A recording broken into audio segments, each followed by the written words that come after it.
Comrades, welcome back. Um, so those of you in my Discord, know that already know that I've had kind of a rough week. Um, one of one of my cats got I believe it's called a saddle thrombus embolism. Um, kind of blood clot, and in cats, it's well,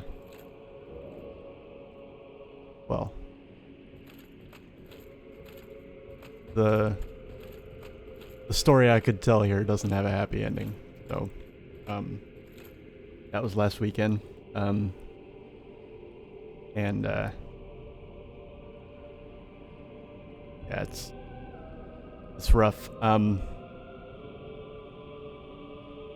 It's one thing to like grow up and you're you have pets and well, like they're really your parents' responsibility. And and then one of them gets sick and gotta they have to be put to sleep. But it's another thing to be like an adult and make that decision. Um, it's very much another thing. Uh, but the after researching a little bit what happened to him, and I able to kind of stave off some of the guilt. um, but yeah, um, I was there pretty much when he was born, and I also got him, I believe it was 8 months? 8 months, I think, into my wife and I's relationship, back when we were dating. So, he was kind of, you know,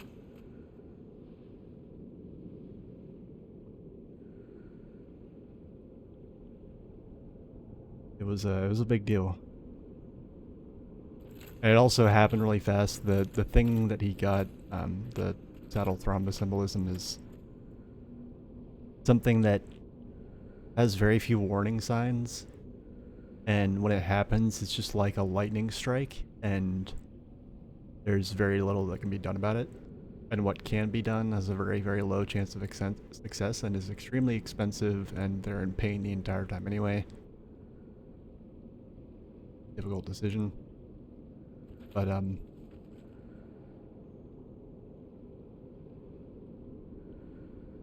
you know, uh, it was just a rough.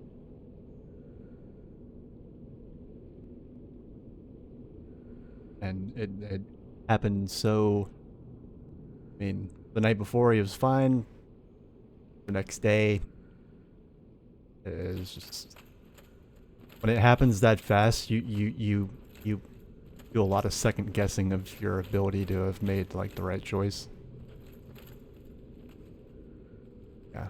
Anyway, that's all the heavy stuff for now. Um, the reason I'm streaming right now is because even though I said I would probably not, I decided to because, as anybody that has been through anything remotely like this can tell you, probably, after a certain point, like, you know, it only hurts to not get back to your routine. Not to say you're over it. It's quite the opposite. It's saying that, like, you need to get back to it if you're going to get over it. Anyway, That's, how much time did I spend on that? 10 minutes? Okay.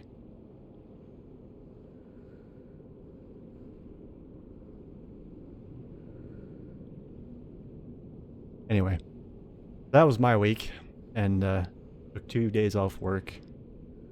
And then, it was my long week, so I had to work 2 days anyway. Again, 12-hour shifts, 2 days, might not sound like much. 2 days for me is 3 days for most people. And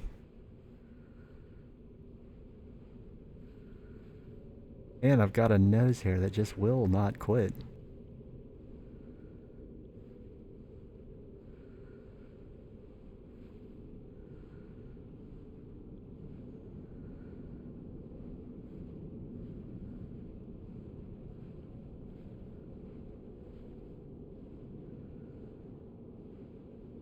Okay, sorry about that. Anyway, I'm streaming. Let's play a game. Let's play Dark Souls.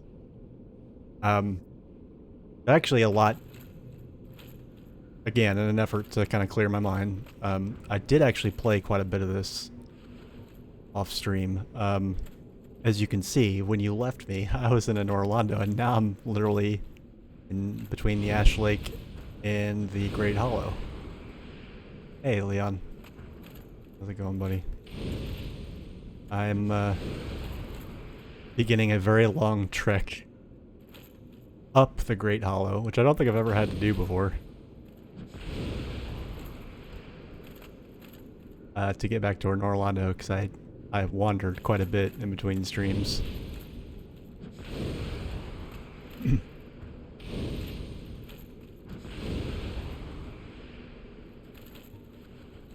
Also, this guy has entirely too much HP. Come on, dude.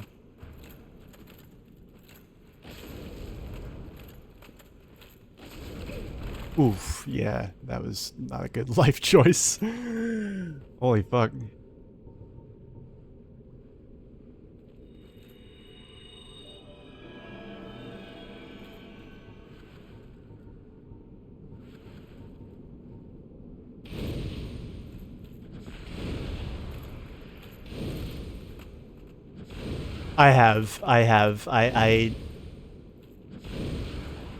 I cut the Dargon's tail off and got a sword that I can't use for it.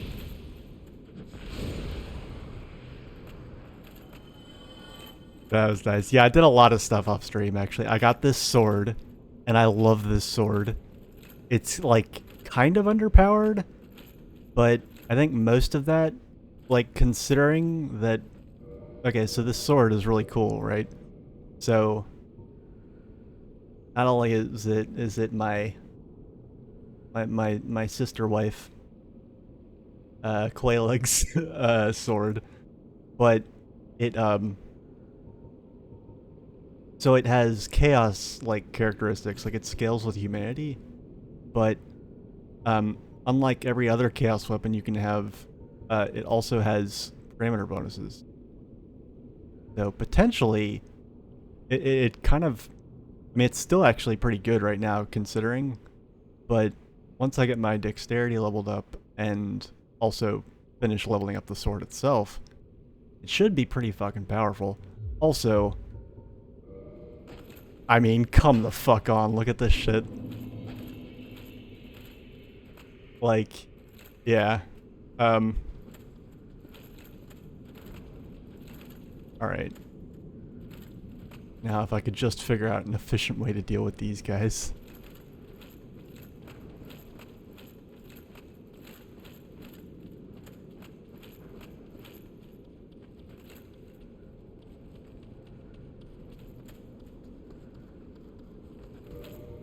I'm thinking actually a spear might be in order. Oh, hey now, little guy.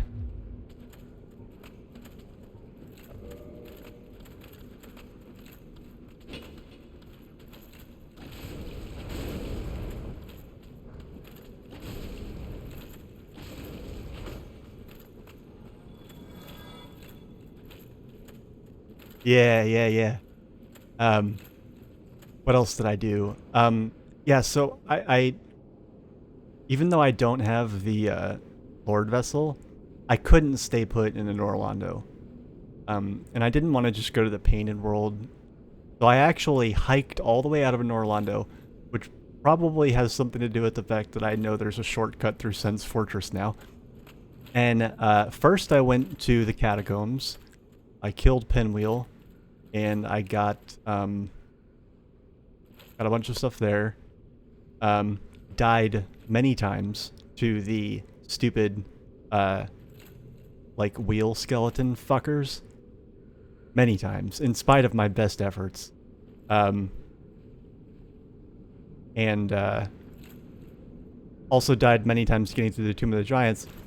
I thought the golden sort of Lord Soul door or whatever, I thought that it was in the room with the baby skeletons, like in between that and the boss room. But no, it's at the end of the canyon where you go outside and you can see, you know, the Ash Lake. So I made that entire trek for nothing because the whole reason I made it was to see if I could go farm baby skeletons. So I had to hike all the way back out of the... Remember, I don't have the Lord Vessel. I had to hike all the way back out of the catacombs and the Tomb of the Giants. I also, this time I answered that dude, I can't remember his name. He's got some really funny name. NPC in there. He becomes a merchant later, and I really wanted to make sure that I had access to him. God, this is horrible. So I answered him differently, and I eventually, after like dying many, many times and chewing through all of my, what are they called? Yeah, all of my rings of sacrifice, rare and otherwise, chewed through all of them except this one. I finally made it out, and then I was still bored, so I actually climbed down Blighttown and explored this area, killed the Hydra, got my dragon tail sword thing that's too heavy for me to use, and here I am, about to hike back out and make my way back to, you know, advance the plot. Patches. Yeah.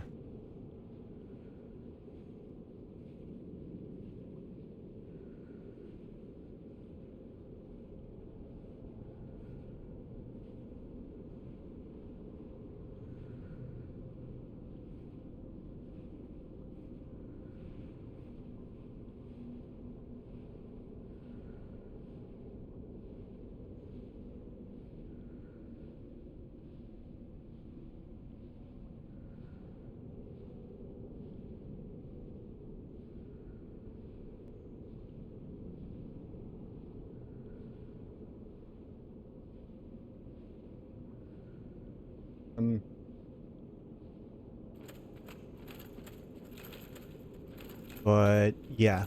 Oh, and I joined the check this out. Notice anything different about my character sheet?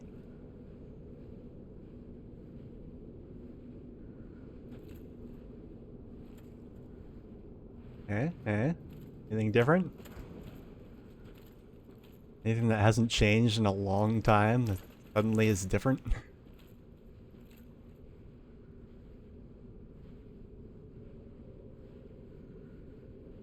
Yep.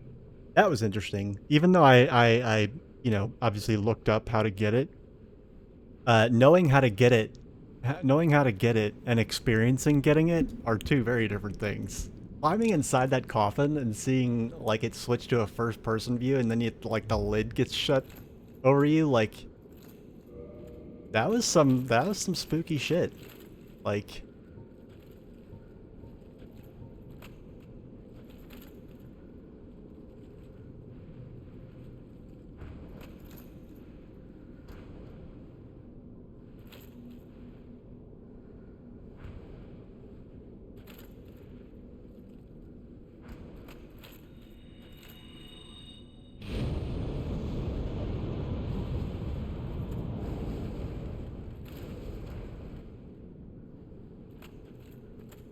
run out of HP, please.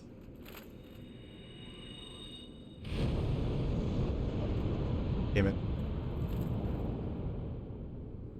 Honestly, the only reason don't mind using all my pyromancies here, because The main reason I haven't been tuned is to deal with these guys, because my god, they have a fuck ton of HP on New Game Plus.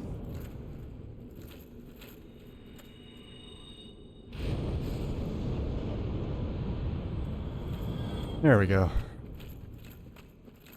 God, that took ages. Anyway, where was I? No, it's not the PvP covenant. Listen to me. Listen to me. Look at this. If it was a PvP covenant, would I have been able to get my hands on this beauty right here? Ain't nothing PvP about that. In fact, I'm gonna use it right now. It's actually kind of interesting weapon. Like its stats kind of suck, but it actually can inflict toxic, which is really fucking cool. Because as far as I know, it's the only weapon that can do that.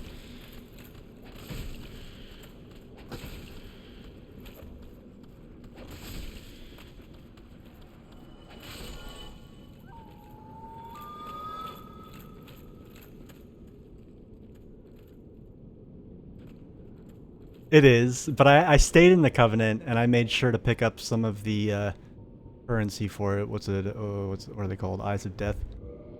Because when you get to like the first rank, you get like an upgrade to one of the spells. But I don't think the spells are actually. I don't know that they'll stay that useful once I leave the Covenant. I did get them. My plan is to, once I get the Lord Vessel, I'm gonna go to the tomb, give the guy the rest of his you know, whatever, his Eyes of Death.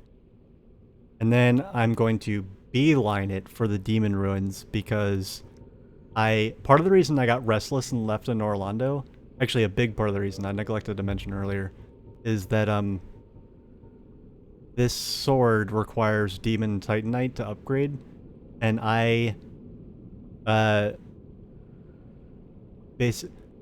so here's one of the biggest like butthurts I had in leaving in Orlando was I went to Sen's Fortress to try and kill the Titanite demons that live there to get some more Demon Titanite, and yeah, they fucked me up. Being hampered by the inability to dodge quickly and that, you know, black snot that's in the bottom of Sen's Fortress, it makes a big difference. And I died. It wasn't so much that I died that was the problem. It was the fact that when I respawned and went back to collect my loot that had dropped, because I don't remember what happened. Like oh, you know what happened is I actually approached the so there's like, you know, only now do I really understand the layout of Sen's Fortress, but there's like a foyer to it, that main hallway that you enter, but then parallel to that there's another sort of wing that's kind of smaller, and there's 2 Titanite demons in each wing on the floor in the black goo. And the 2 that were not in the front foyer area but on the side area, I tried to approach them from above and kill them with the bow, and then the loot dropped, and it took me a while to get down to collect it, and when I came down to collect it, it wasn't there. So a Demon Titanite just poof went away. So that was rage-inducing. But yeah, as soon as I rank up in Gravelord Servant, I'm gonna leave it, go back to Quelaag, level that up, unlock the shortcut, which I discovered is a thing, and farm Demon Titanite basically as soon as I can. And then I'll probably leave there and go do other things. It's not so much that that's the order I want to do the bosses in, so much as I want my Demon Titanite so I can upgrade all these cool weapons. Lee Quay into the stream? Question, can you help me with which weapon Oh, buddy, I'll do my... Leon actually might be able to help you better. I'm actually not, like... I'm not an expert in this game. Um, yeah, Leon. I would listen to Leon. This is actually, like, technically still my first playthrough if you count New Game and the New Game Plus experience as being a whole playthrough.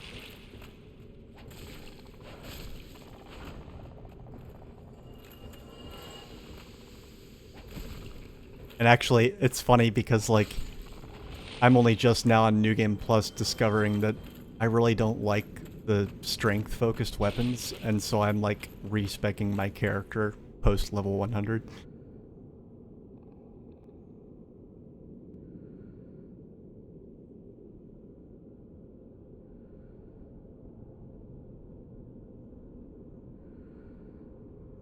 As Zweihander are awesome in any game, because, I mean, if you do not speak German like me, unlike I presume Leon, uh, the name sounds cool, and they do look cool. I like how Zweihanders have that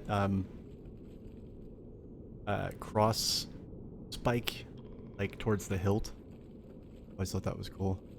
That's kind of like a defining feature, I think.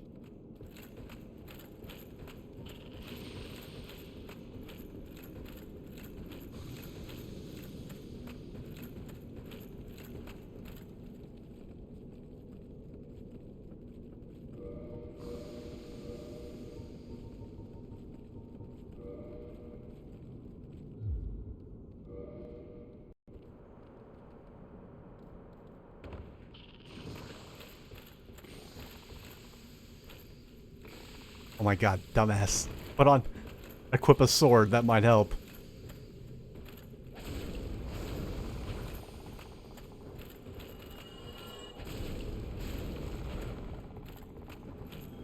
I cannot believe that I had Frimpt eat the soul that I could have made this weapon with on my first playthrough. This thing is so fucking cool. Do any other weapons have, like, these elemental effects? Or is it just this one? This is fucking lit, dude. I love this thing.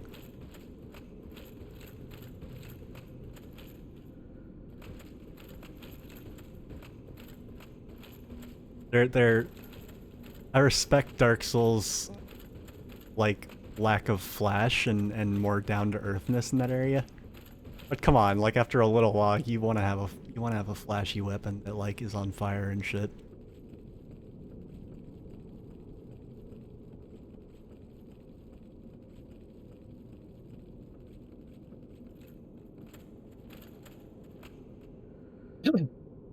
I think chaos weapons are really good. Like, it's just that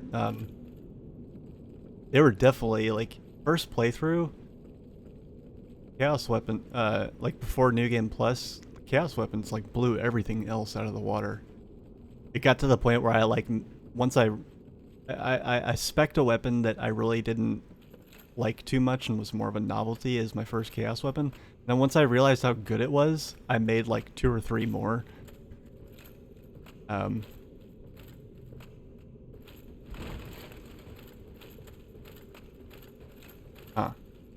This insurmountable little, what is that, like 7-inch little divot there?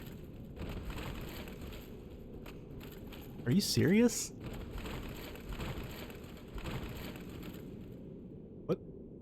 What is happening here?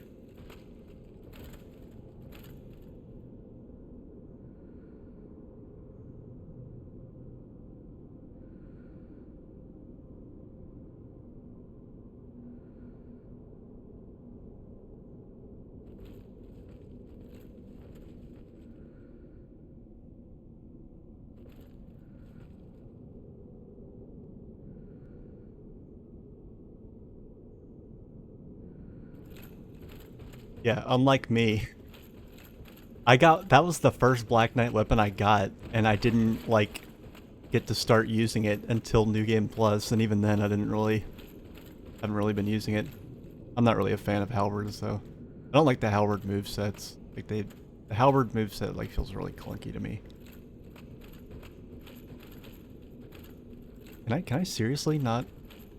Hold on. Take another run at that.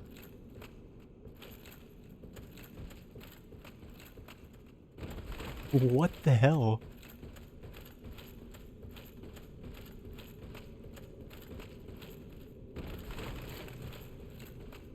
What a crock of shit.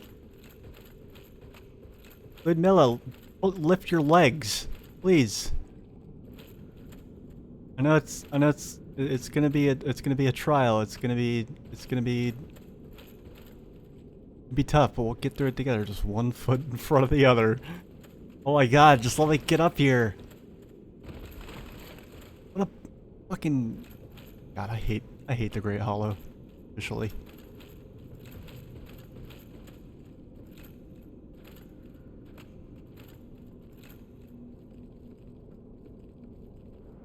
How did I kill the Four Kings, Leon? Do you remember?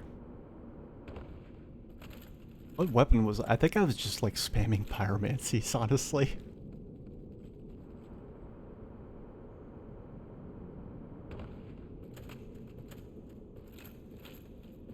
Oh, really? Apparently so did I, because I can't remember. I will say this, like, a lot of what I've read online, the fan base seems to have a very negative opinion of Iron Flesh, the defensive pyromancy. Yeah, there were at least 2 boss fights that were quite literally made winnable for me by using that. At least 2. I think there was 3 actually, but 2 that I know and remember for sure. How do I... This is what I was afraid of. I have no idea how to ascend this awful, awful place. Never had to do it before.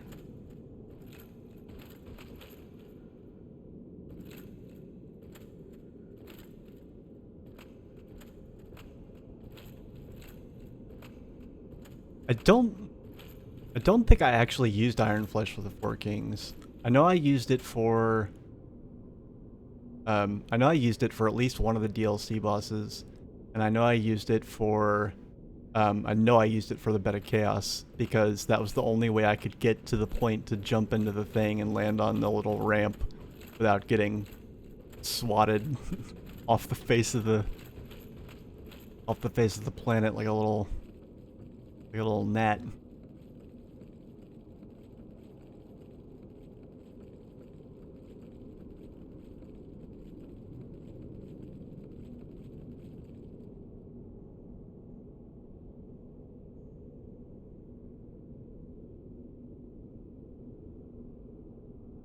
Okay, Leon, help me out here. Like, how do I escape this place?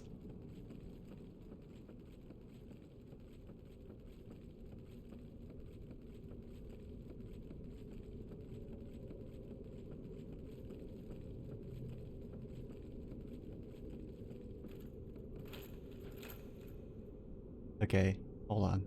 Maybe I just need to get creative here. Do I need to drop down? No. I think so.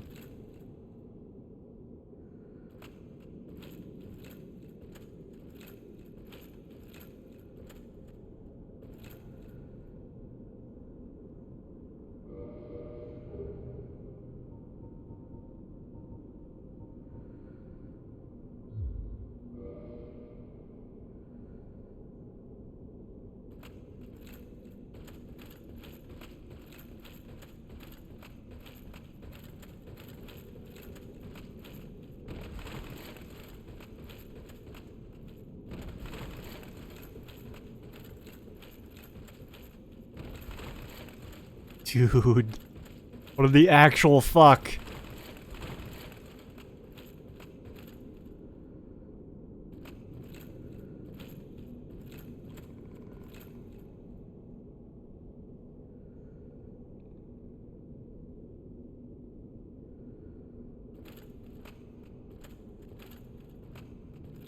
Like, there's no way this is a soft lock. I would have read about it on the internet by now. And surely it would be patched in a remaster.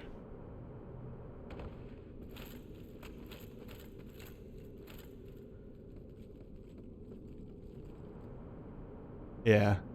Yeah, no, there's no way. Like, there would be Reddit threads a mile long.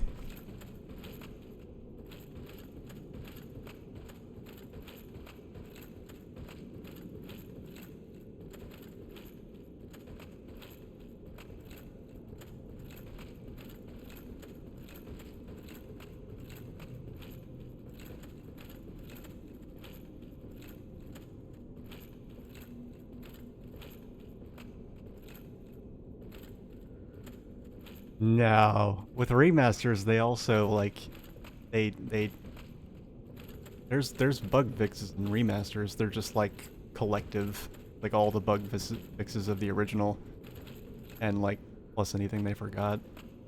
Point is that like in the remaster, you would expect there to be all the bug fixes that they had in the original version. Like that's implied. So for there to be something like a soft lock that wasn't fixed in a remaster would be like unthinkable. I'm not saying that they specifically fixed it.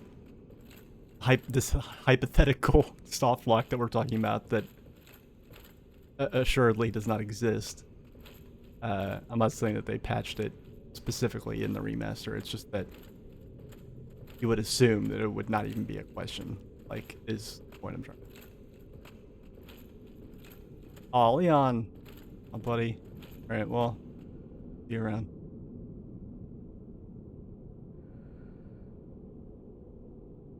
Uh...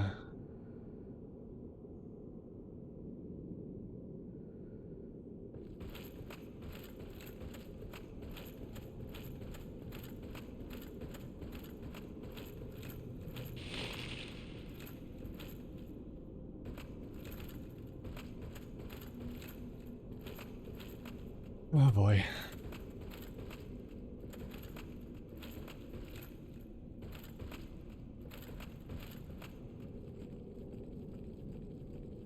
Fairly certain in my first playthrough, when I came down here, I had gotten the Lord Vessel, so I was able to warp out.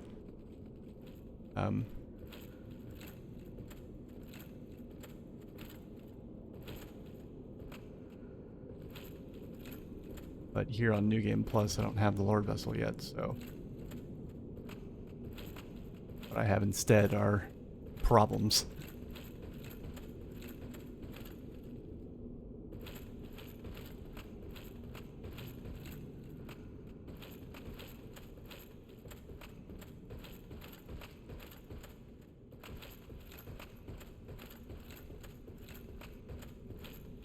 Trying to look at the tree trunk to see if there's a ladder that I've missed while walking around here, but I can't focus just on the tree trunk because there's a lot of pits on the floor. I don't want to fall through. Yeah, there's a ladder there, but that goes down.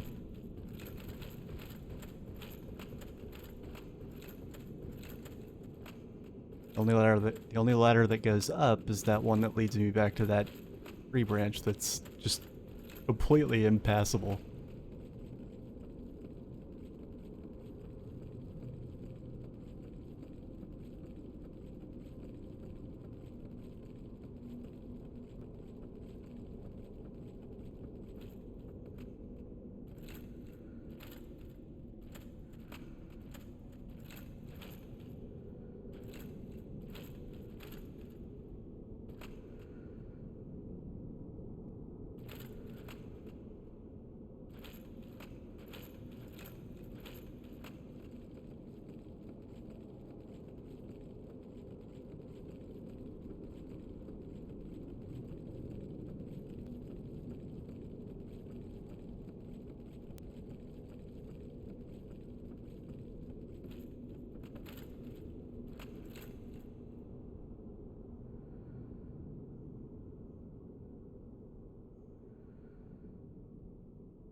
I'm taking a shot in the dark. I'm wondering if maybe, like, if I wear super light gear, maybe my character will be able to lift her feet.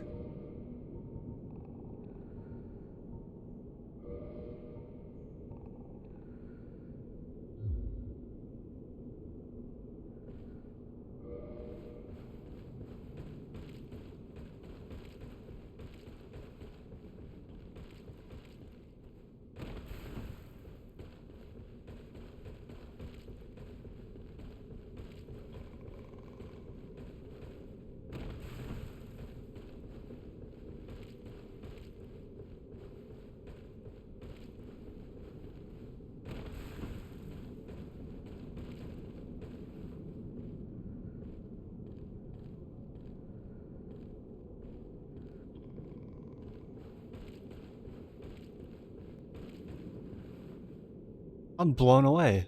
Like, do I need, like, is the game telling me I need to try and make that jump? If I can't make it over this, I'm not exactly trusting of... Oh, man.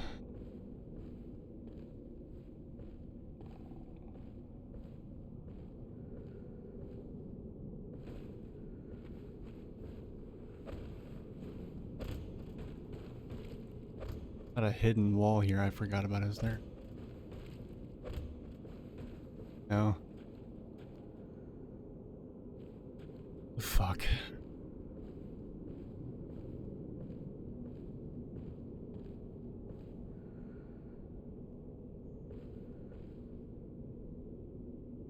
I could try and jump to that branch, but honestly, I don't think I have enough.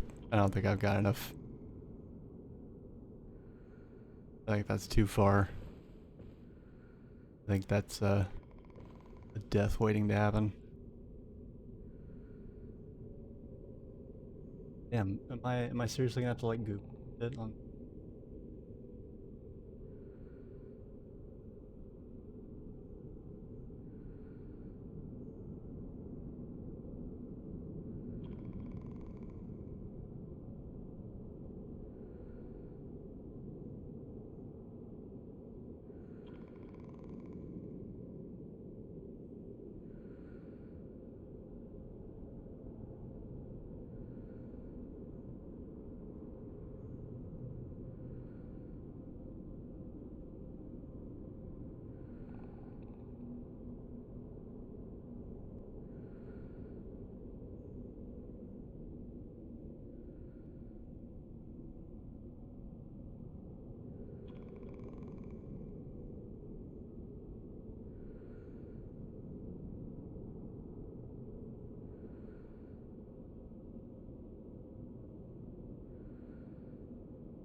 So apparently there's an invisible...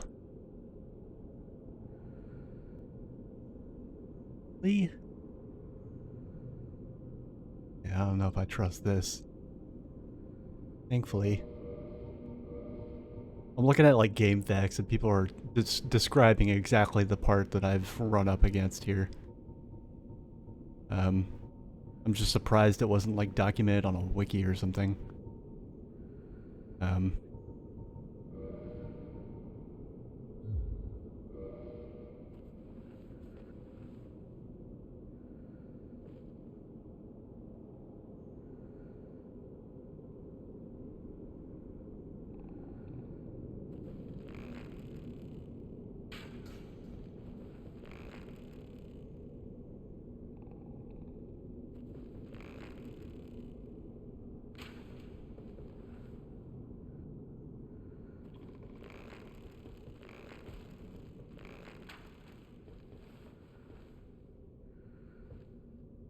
Just to walk off the edge there.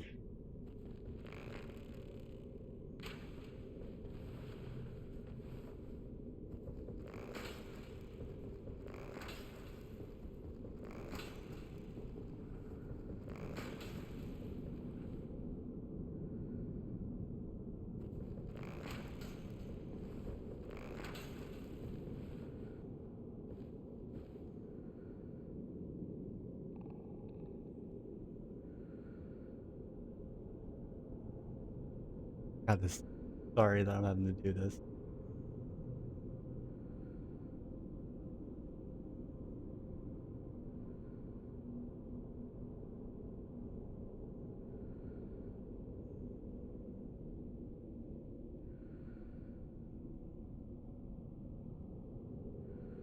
Left in, but then hug the right wall.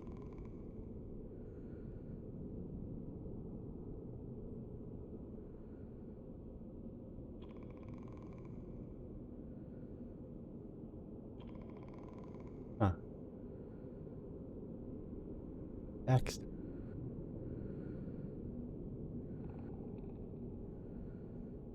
Backstabbing has killed me a few times. I guess it would be better to say I've killed myself backstabbing. With that in mind. My souls I don't really care about. It's all that humanity I don't want to lose.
God.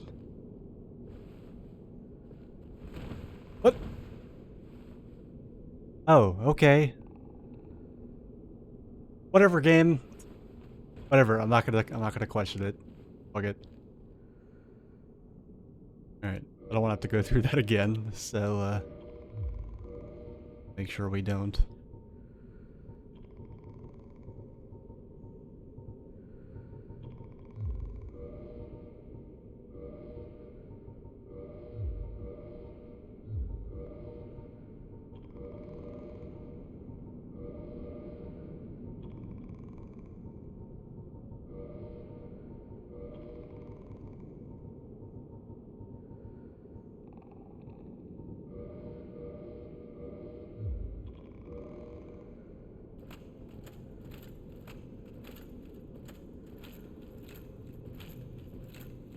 Did get, aside from a few particularly out of the way ones on extremely narrow branches, I did get most of the treasure coming down here, and I also made sure to get most of the, most if not all of the crystal bugs. So, at least I can check that off the list.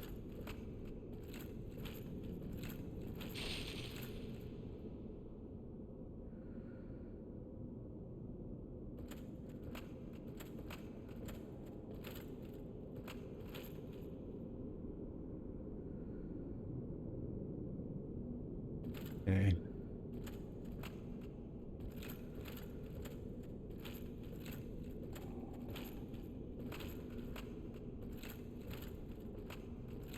Yeah, there we go.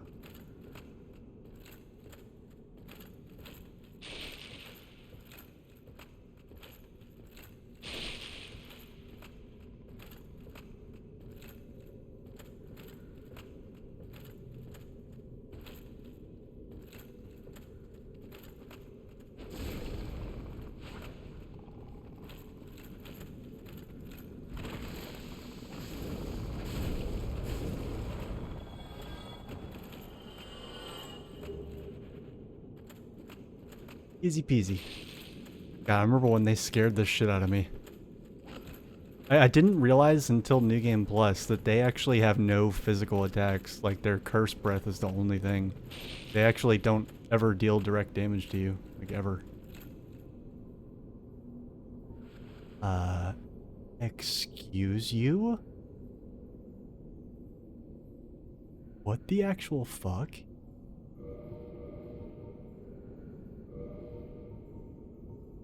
Yeah, no. Fuck that noise. What that crystal bug?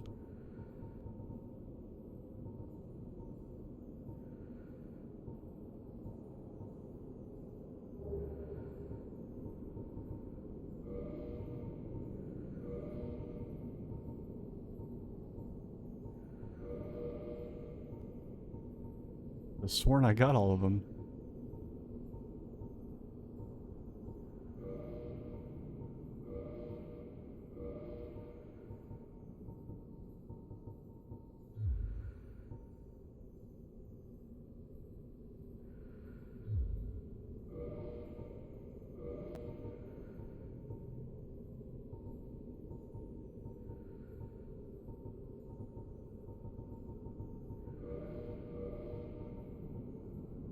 Careful now to not scared away.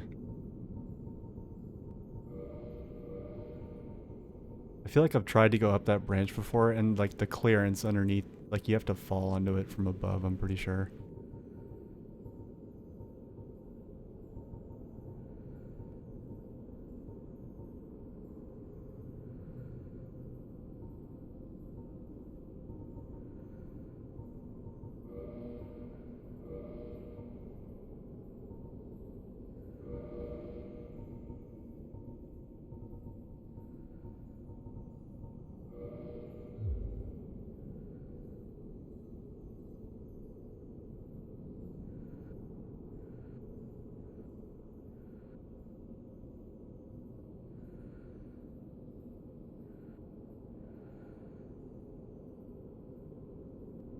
My HP to tick down.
Fuck.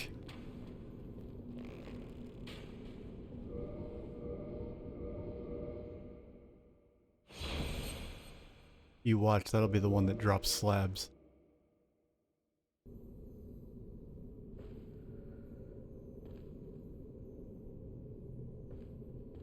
I've also noticed that when you reload, they don't always spawn in the exact same spot.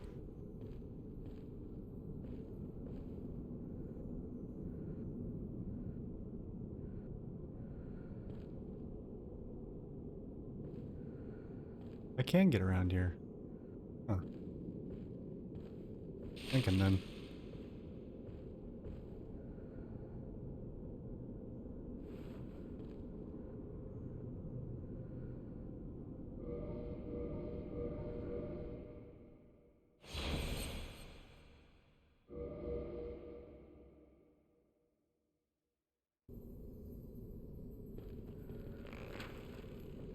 Oh, fuck off. Really?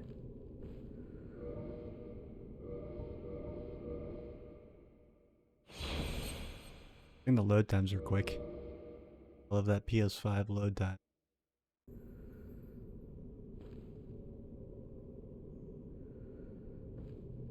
Sometimes the little fucker just isn't even there.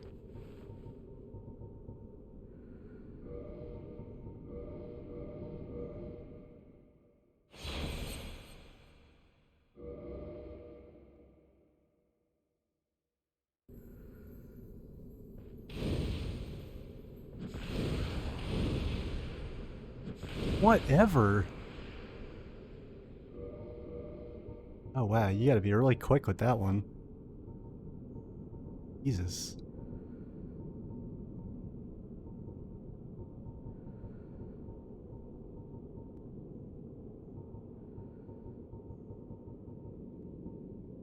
Let's switch to...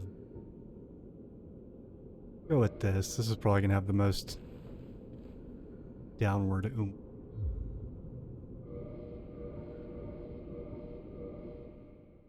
Seems like it spawns every other time I reload.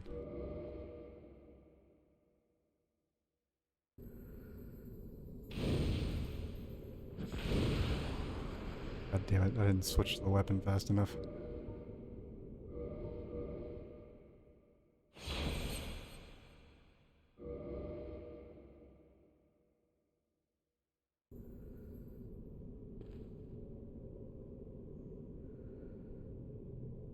I have noticed they make a little twinkly sound.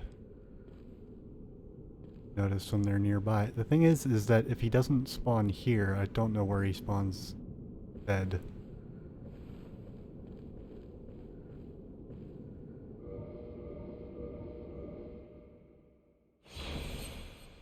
I'm committed now. I've reloaded like half a dozen times at least.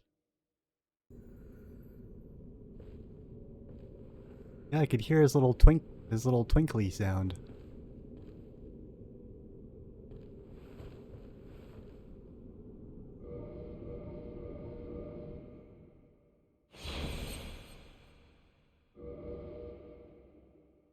And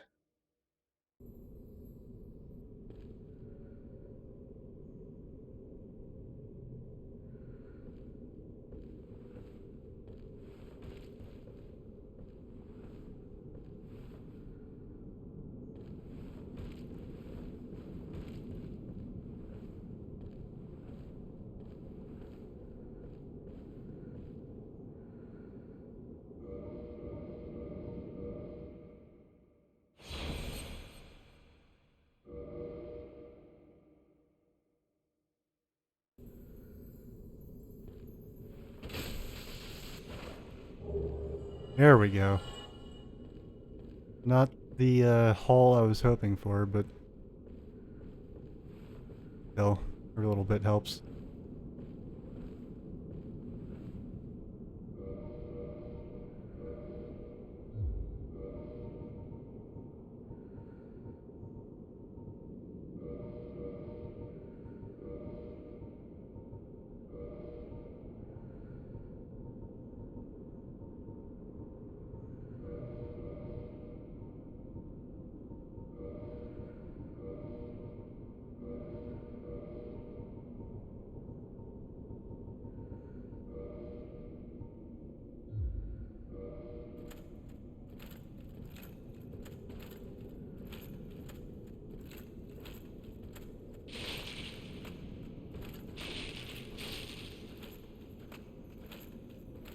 Almost there.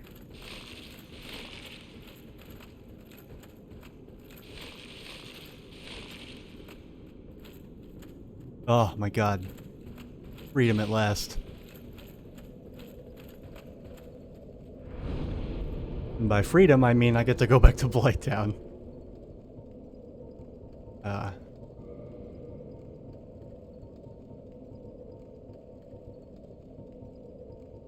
Ideal imagining of free. Yeah, but yeah, see, look at this. I got like this kick-ass great shield that's like has stupid stability. I got my Gravelord sword. I've got the Quelaag's Fury sword.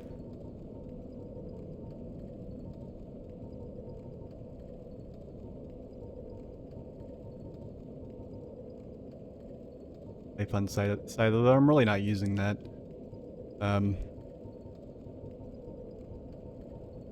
There's a bunch of other things that require dragon skill. So I got a bunch of those in the Ash Lake. And I think I got... Yeah, it's not showing up here because I fully upgraded it, but I got Priscilla's dagger maxed out. That's something. I'm leveling this thing up just because it scales with strength and dexterity, so it's the best thing for me to use right now, but I'm also just kind of learning my lesson from the first playthrough and like not judging weapons based on what they are when they're not leveled. Like, you never know, you could very well wind up wanting that somewhere down the line, so trying not to just sell anything sight unseen.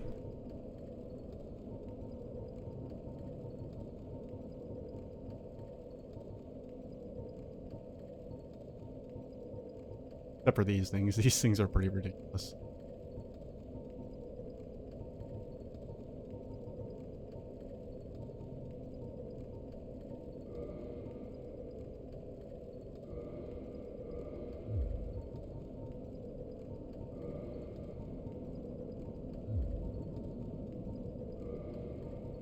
All right.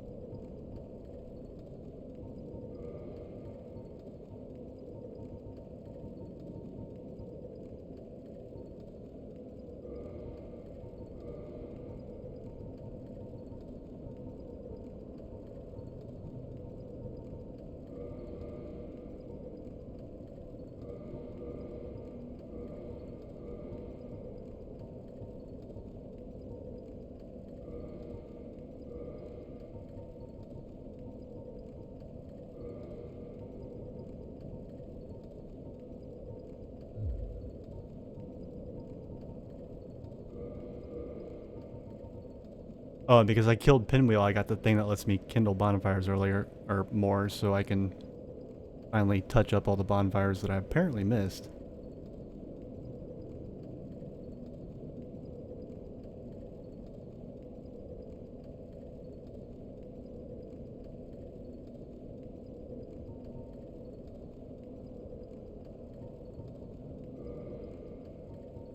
Leveling up is getting very expensive.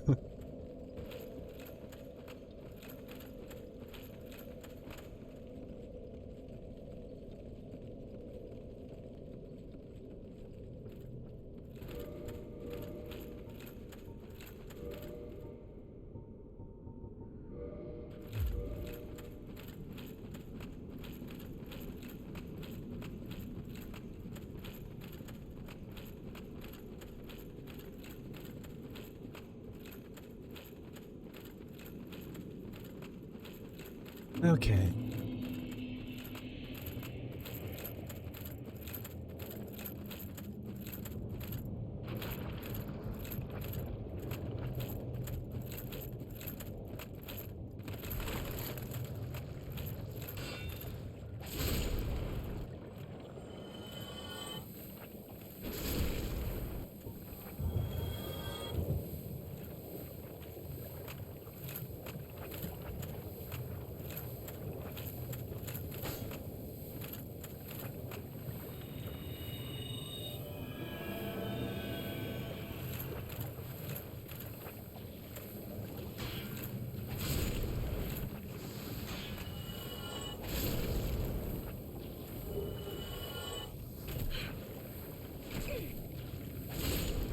Jesus.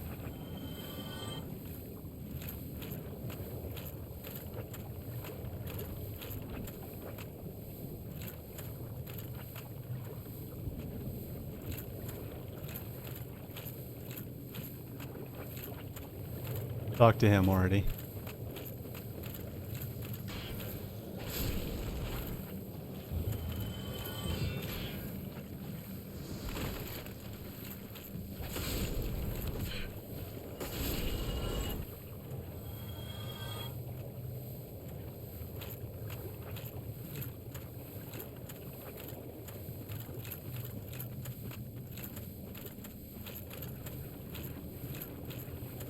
I normally don't confront these things directly.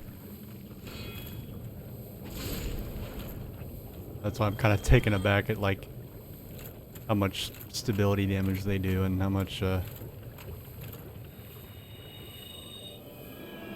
can, in fact, fuck me up if I let them.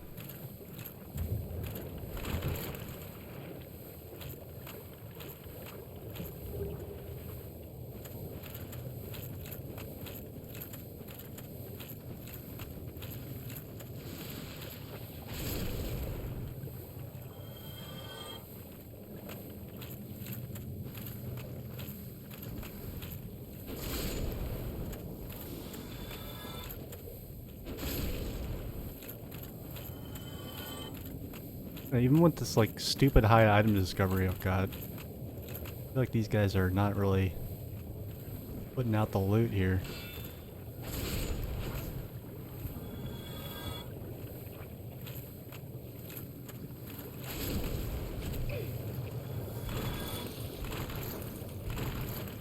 They have aggroed too many of them there.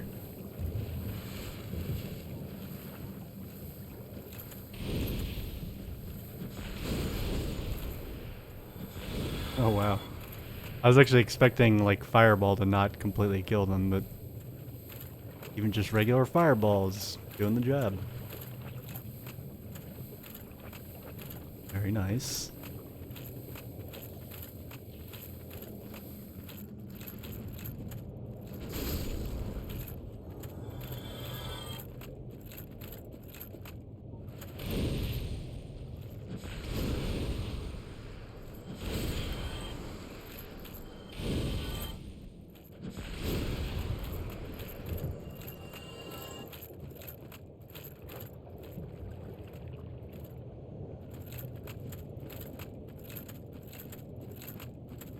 I feel like I should have gotten way more shards from killing all those things. They're supposed to be able to drop, I think they can drop both, large Titanite shards and green Titanite shards, but I think they also have a chance of dropping them in, like, packs of 5 or something ridiculous like that. I guess it must be, like, a really small chance.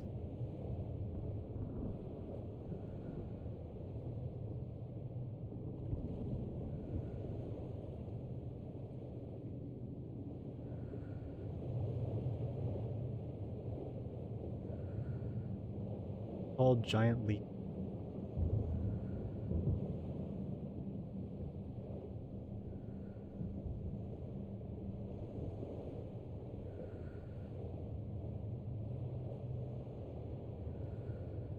Okay, so with no item discovery, it's like a 5.1% chance for large Titanite shard and 2.6% chance for 5 green Titanite. I've got like 410 item discovery, and yeah, I don't know. I am disappointed.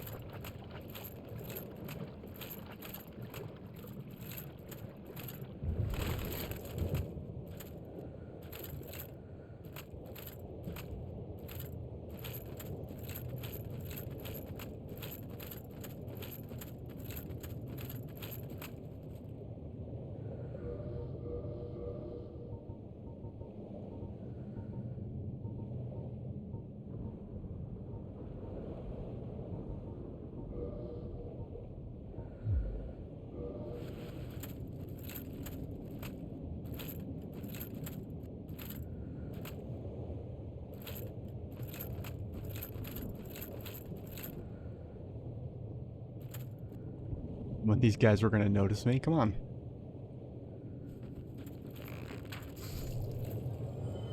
Having a bow makes dealing with these things so much less of a cancer.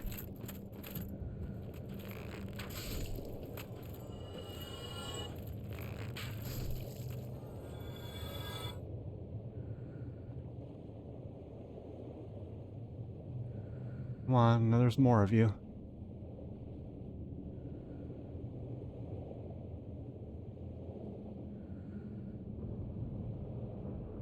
Huh. I know each spawn point, like, spits out a predetermined number of them.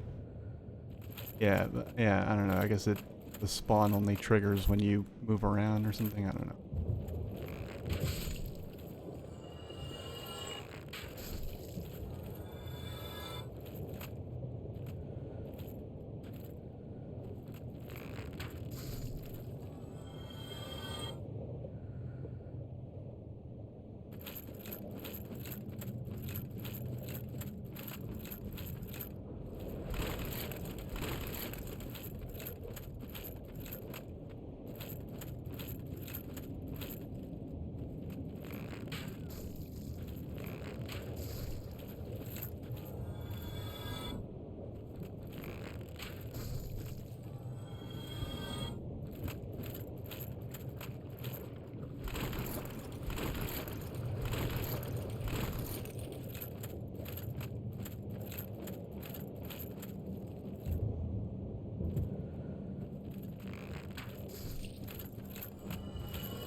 I feel like any decent bow and arrow would, like, send these things fucking flying if you hit them that close.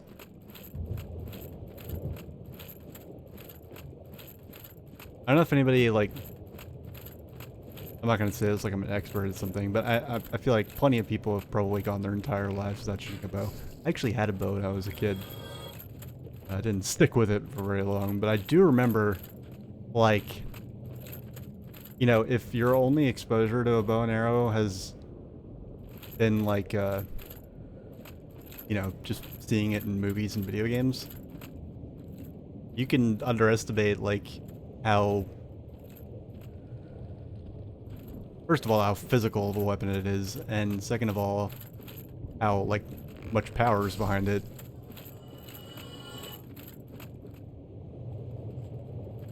Like... You know, until gunpowder, they didn't really improve upon the good old bow and arrow.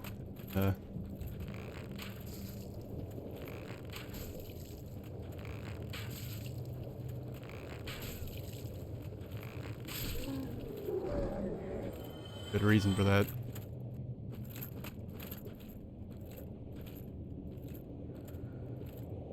Yeah, the kinetic force that a bow and arrow that an arrow has when it's coming from a, like I said, any decent bow would send something that small and, you know, airborne fucking flying back. I mean, it's just like getting shot with a bullet. I mean, albeit to a much lesser extent, but still very significant. You know, bows and arrows probably didn't send... I mean, even guns don't send people flying, I'm pretty sure. Like, I saw in an episode of Mythbusters how, like, every, you know, there's like a trope in Hollywood of, like, every time somebody gets shot, even if it's like, you know, with a 9mm. I mean, not all the time, but in some movies. Like, anytime somebody gets shot with anything, you know, that has any kind of recoil, the person that gets shot with it goes, like, fucking flying back, just like... And that, like, never happens. But it definitely didn't happen with bows and arrows, but it totally would on, you know, an oversized bug.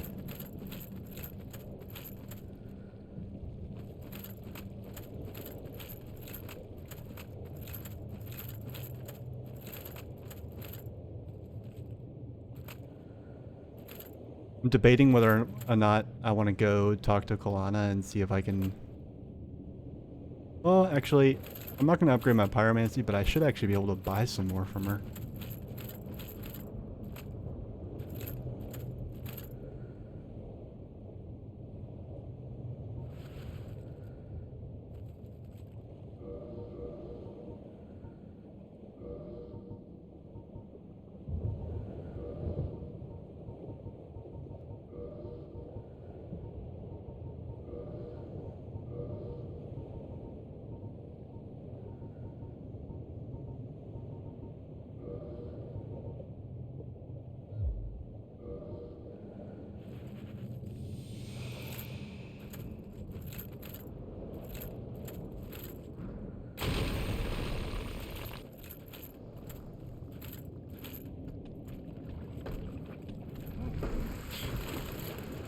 Fuck!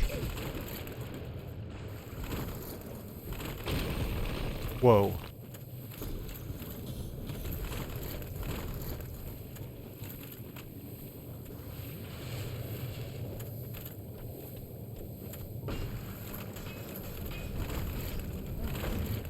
Oh, underestimate these guys at my peril, am I right?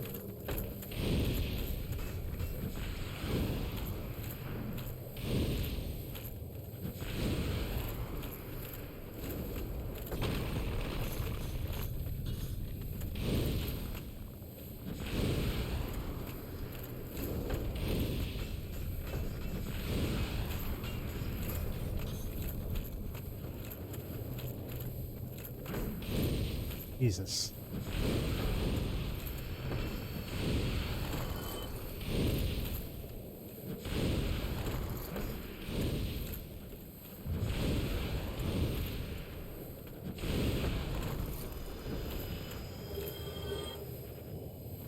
That was terrifying. I don't know why. I thought I'd run in there and like kill them quickly, but yeah, no. The swamp scum really, you know, levels the playing field. As far as you having any kind of agility advantage over enemies.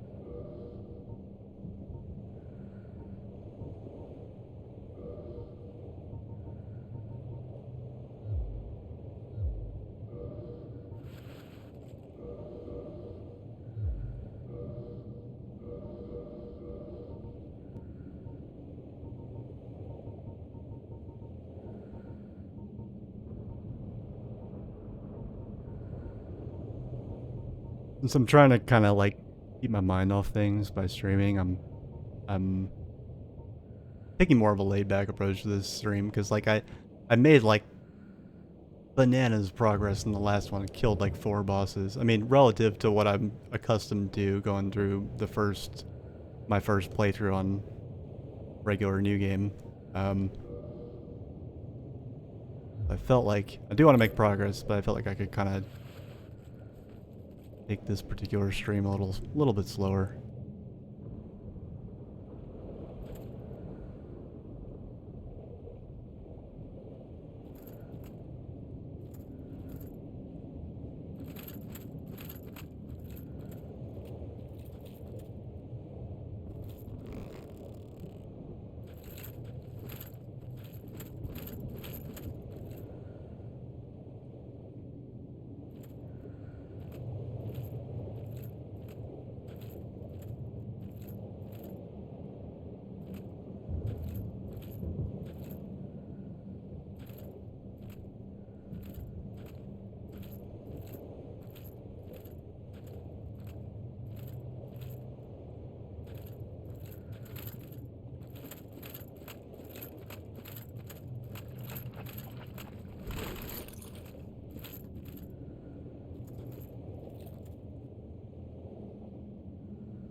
Damn it.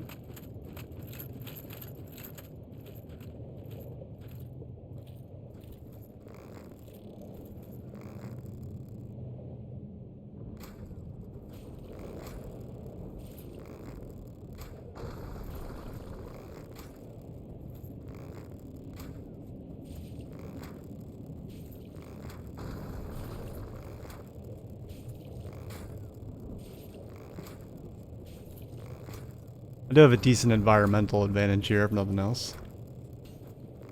This I don't feel like is cheap, because I've killed these enemies a bunch of times in, you know, regular fashion.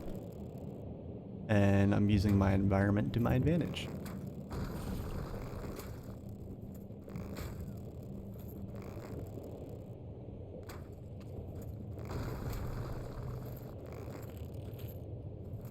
Kind of.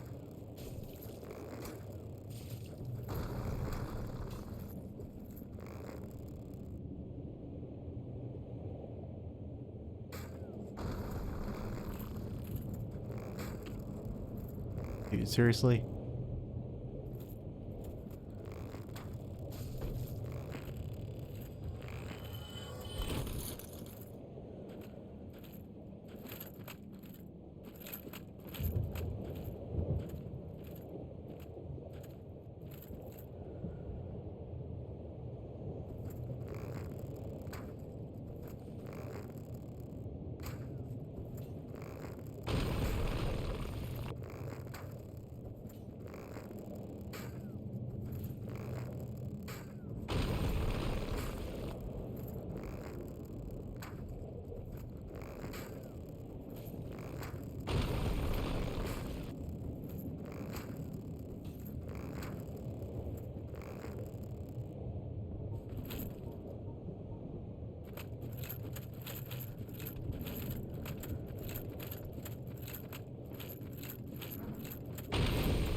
That rock defied all laws of physics.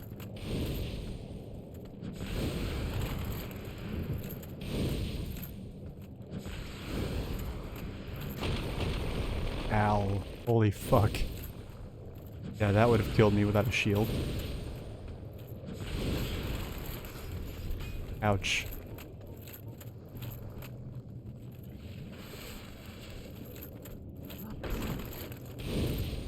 Yeah, these guys seem more aggressive on New Game Plus. I'd heard, like,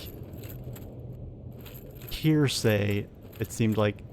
I read it, I also read, I mean, I read it on the wiki, like, some of the wikis say things about how, like, enemy AI is increased, but it's, like, not made as a definitive statement. Like, enemy AI seems more aggressive, but, like, is it actually?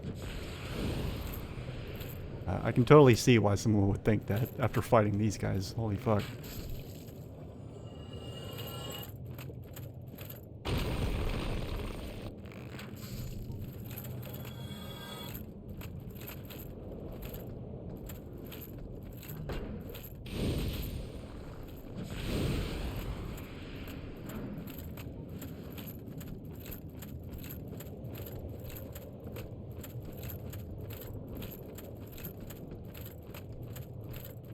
Come on, buddy, let's be rational here.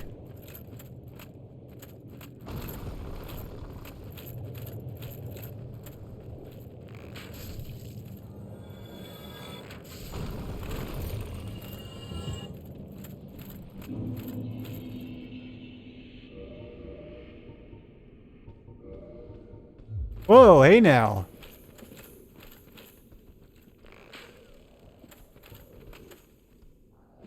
Oh, another very clever trick is, yeah, this? It says boost sorcery. It means sorcery and pyromancy.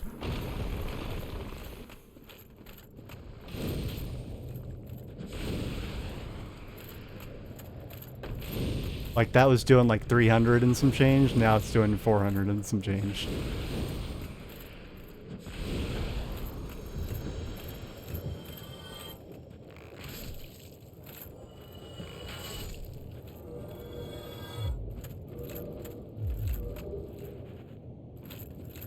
Like, that is absolutely significant. And like, it's such a brief item description. Like, they could have just... Yeah, where produce... Like, some of these items, like, it's not like there's a text limit. Like, it's one of the shortest item descriptions there is. It's just kind of weird. Like, I don't know why they wouldn't include that. Like, oh, to make the game harder. I mean, or you could just have it not actually do the thing that it is already implied that it doesn't actually do.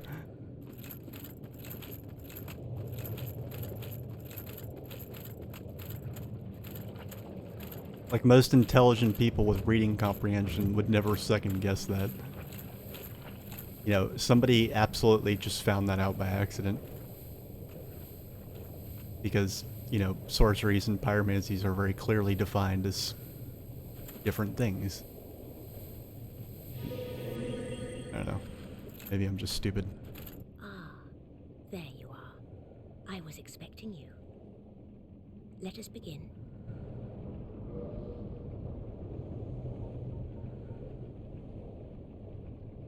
But I forgot how expensive all these are.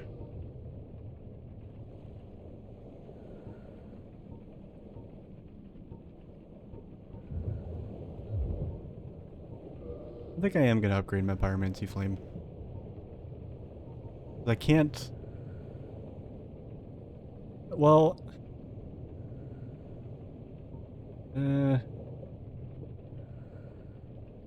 Nah, I'll save it.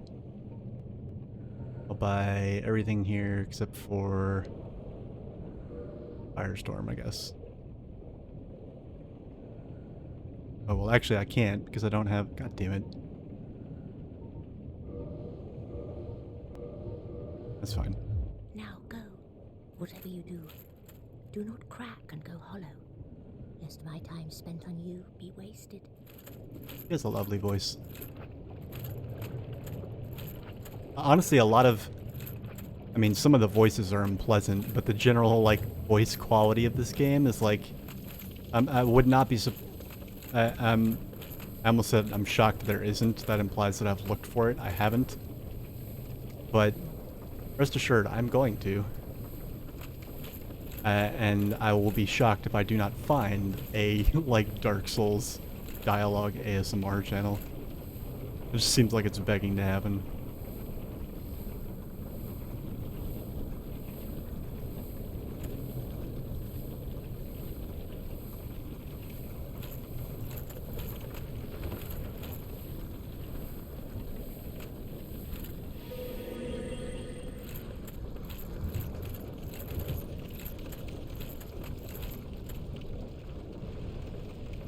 Did I not kill all you fuckers yet? Jesus. I've started just like running past these guys because I've gotten accustomed enough to this route that I'm confident that I can, you know, ascend this path at a decent enough clip that they can't really keep up with me.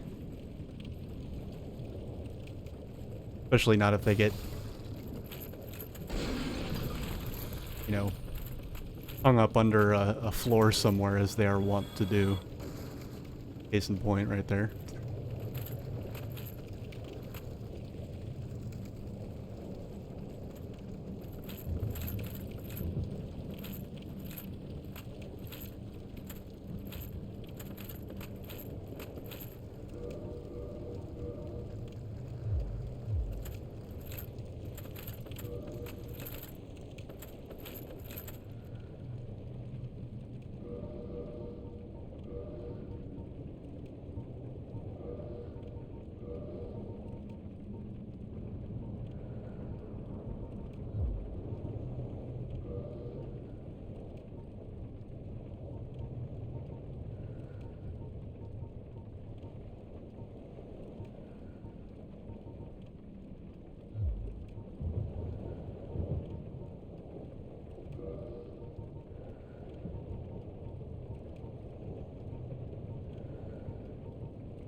I do like that if you're not locked on, you can lock on like halfway through a cast and your character will, you know, re-aim, basically.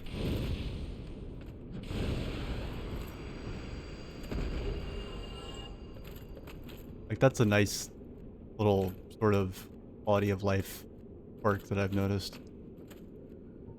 A lot of games I've played, like if you start, like if you cast something, like a spell in a game, and the game has any, you know, it's an action RPG and it's got any kind of lock-on mechanic, you know, you're boned if you're not locked on when you start the cast. And sometimes pretty sure there's some games where you, like, aren't even able to lock on halfway through the cast.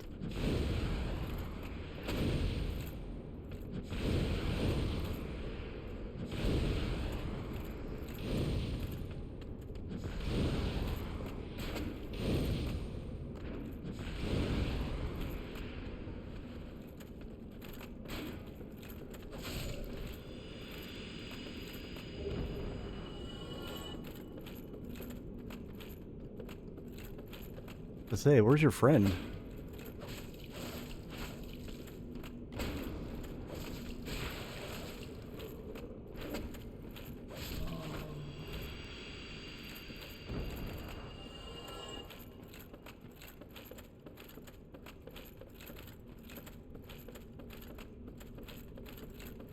Halfway there.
I had some ideas about, like,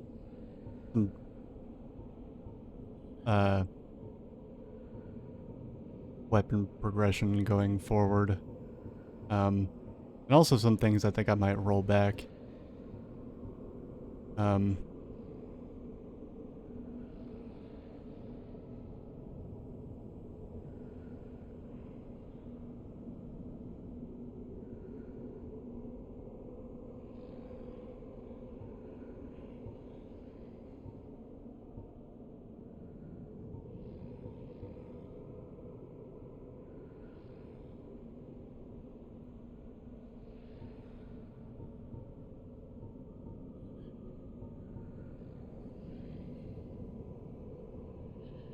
Yeah, I think I'm gonna roll this back.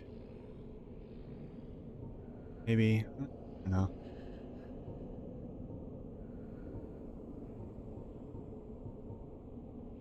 I'm noticing uh,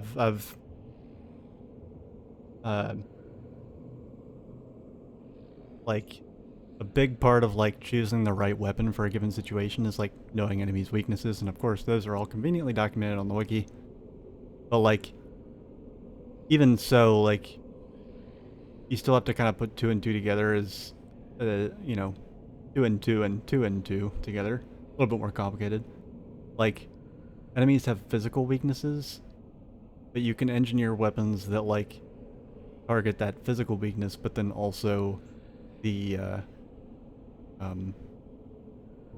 their sort of secondary magic or elemental resistance, or weaknesses. Like, for instance, the skeletons in Tomb of the Giants, they're obviously really weak to the, divine effect.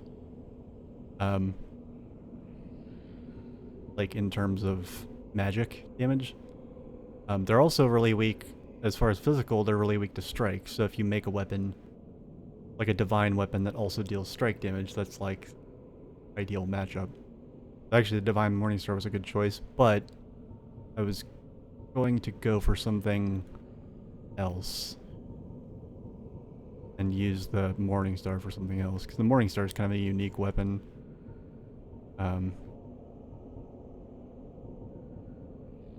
Not 100% sure what I'm gonna go for, but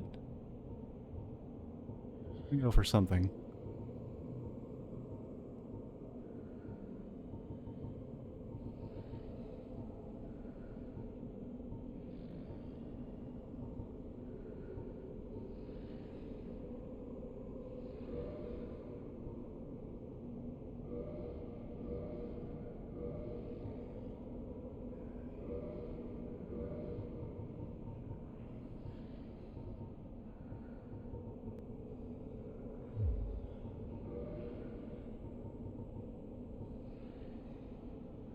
Magic and enchanted weapons, though, they're just not going to be a focus of mine.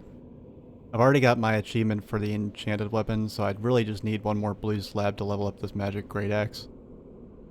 And then that'll kind of be it.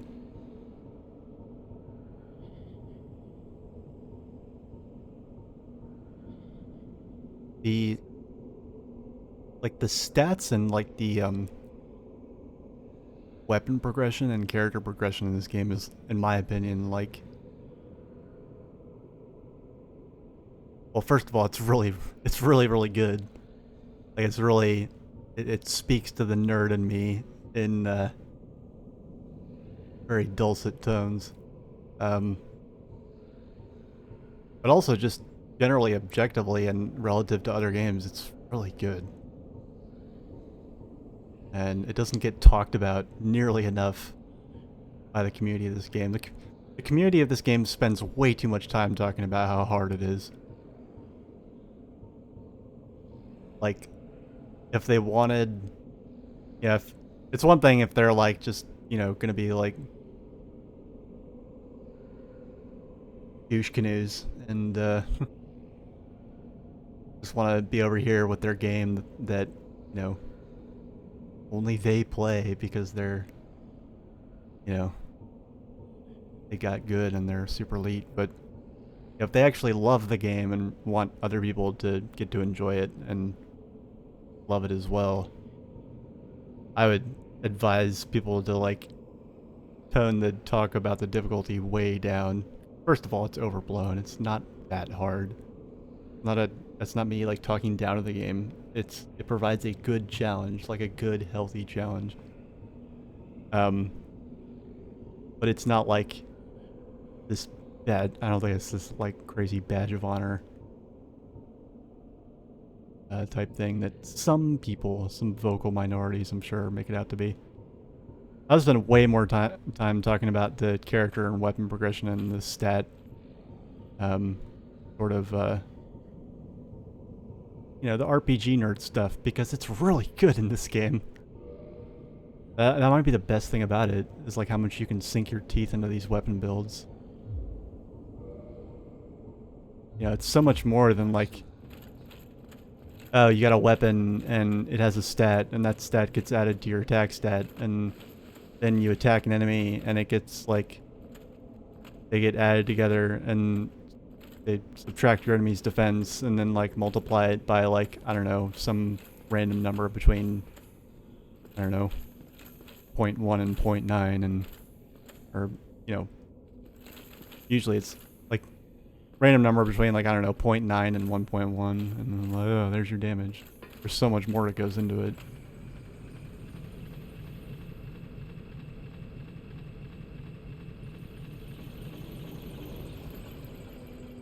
And even though it's, like, nerdy, it's nerdy, but it's also not, like, minutia. Like, it has a very big impact.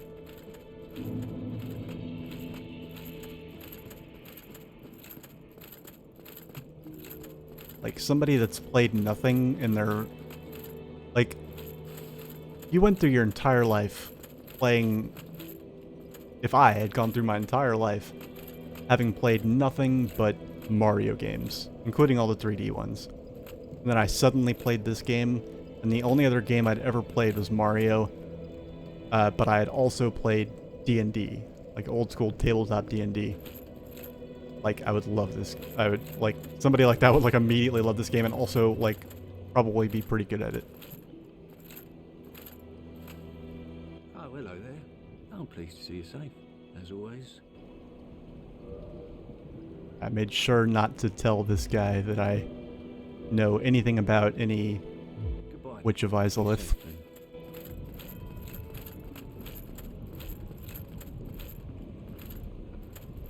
Is it? Alright. I forget. I've been holding on to these because I think they're useful for something, but I can't remember what it is.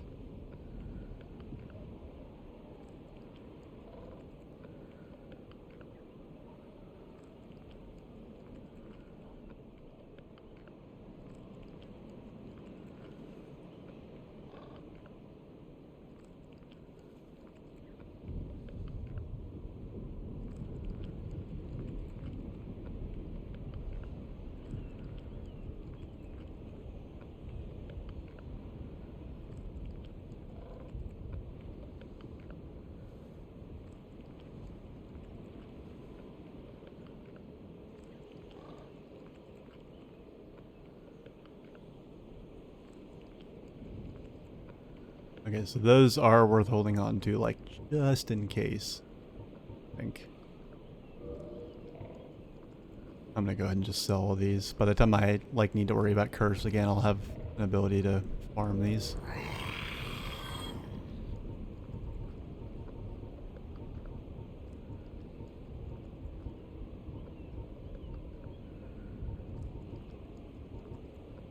Ton of weapons I need to get rid of. Ton, but definitely some.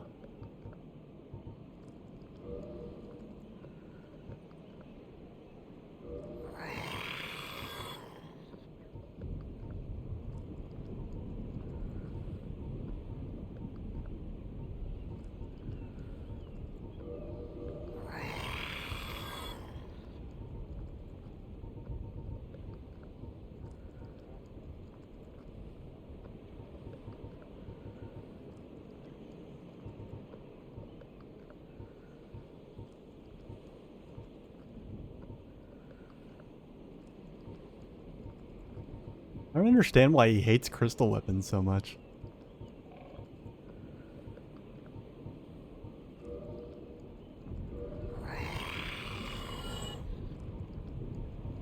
Probably because he knows they're fucking very poorly balanced, to their, you know, to their detriment, and like, fuck no, those things suck. I don't want them. You keep them. I guess I can't. I guess I can't play them.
Oh yeah, I don't need two of these.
Only have one of these, never mind.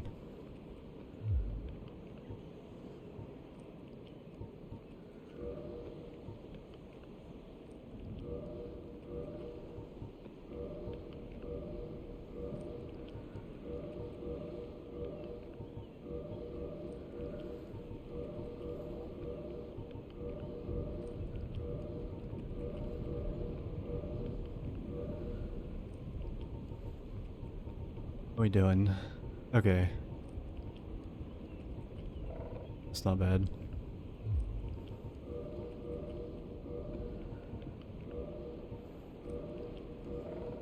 Trying to stockpile Titanite shards so I can start upgrading some of the stuff I haven't even touched.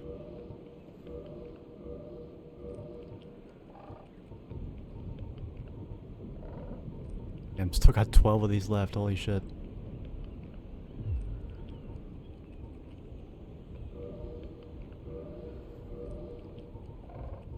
Okay. I think that's it for now. Those who seek the realm of lords must brave Sen's fortress, a deadly house of trats. Many have gone before you, but none have returned. Fate has chosen you, but proceed with caution. Farewell, chosen undead. Noticing that there's oh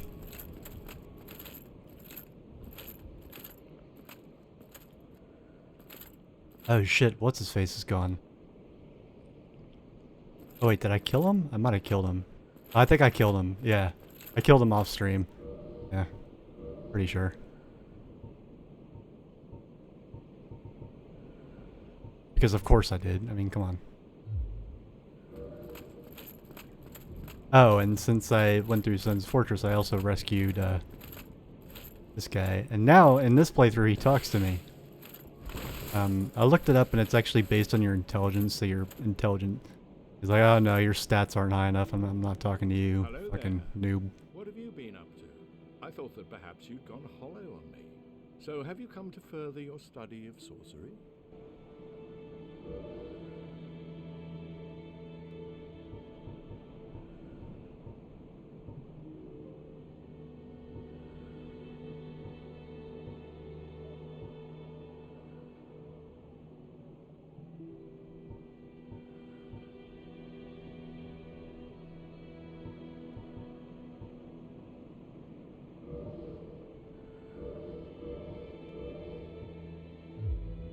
I will stay here for the time being. Speak to me again to further your knowledge. Alright, Vivi. Hello. I appreciate that. Will This must be awesome for sorcerers. This would just be like,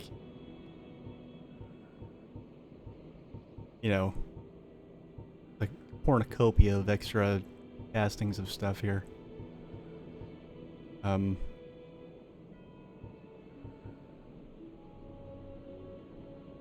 Are prices different? Great heavy soul arrow, great soul arrow. 1,000. It doesn't matter, because I mean, goodbye then. you don't have to pick one. I'm curious Hello though. there.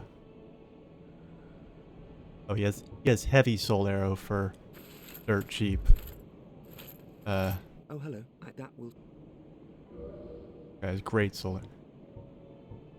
So like, from what I can tell, there's like, what was it? It's like soul arrow, great soul arrow, heavy soul arrow, and great heavy soul arrow, and basically, the great modifier means that it's more powerful, with fewer casts, and then there is a reason I'm going over here. I'm not just wondering. And then the heavy qualifier means it's even more powerful, you know, to a significant degree, and has, but also like the heavy versions are more powerful. Like the great versions are more powerful and have fewer casts, and the heavy versions are even more powerful and have the same benefits, but they also take longer to cast. It's basically just combinations and permutations of all those qualities. Oh, come on. You couldn't have fallen off. Fuck you.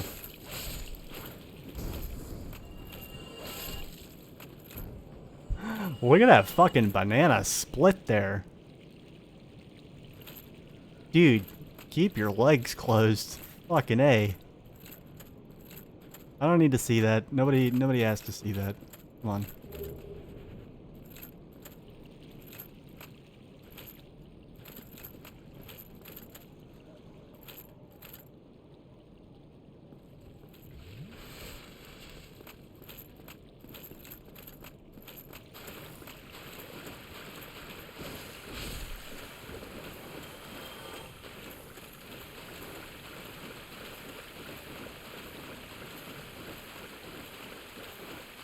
Yeah, the main reason I'm coming this way is because I wanted to buy more arrows. There might be one of the places that sells poison arrows, but I can't remember. And if quizzed about it, I would say she's the only one that sells them. You let I thought, are you back, Plent?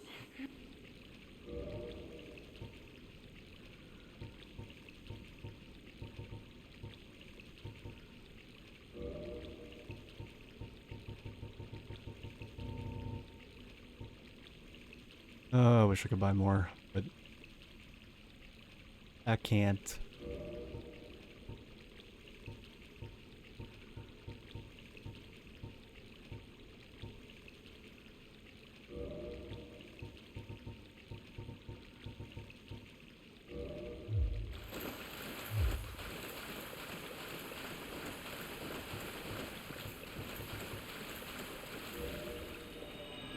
I could go talk to the fucking Welshman sitting underneath the bridge. That's where he goes after. Oh my god. You're fucking kidding me.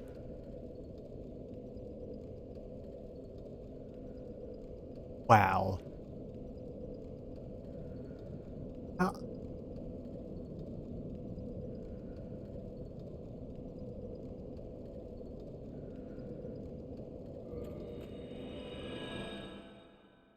This isn't gonna work, is it?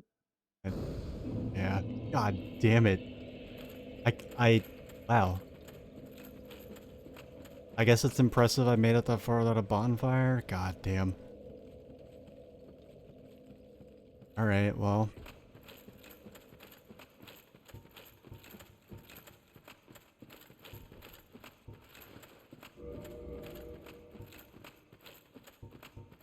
Alright, huh.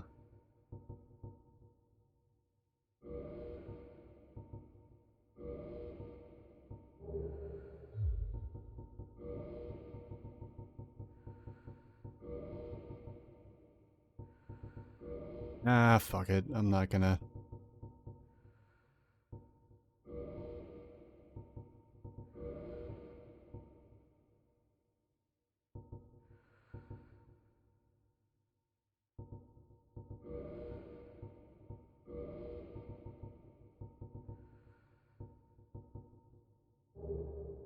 I was considering taking advantage of it and killing everything on the way there, but I'm just gonna blow past it all.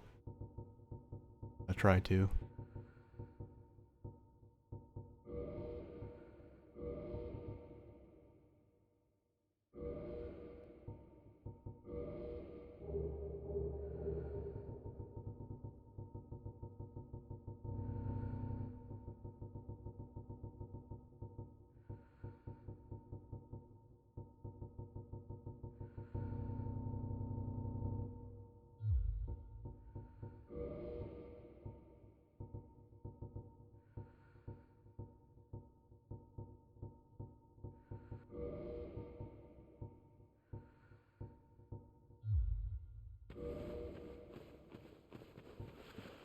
over here. I may as well reattune. Got what I actually need to.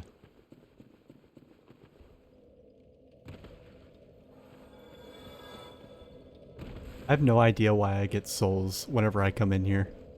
Like, something just decides to die every time I, like, transition between those two areas. Alright, here.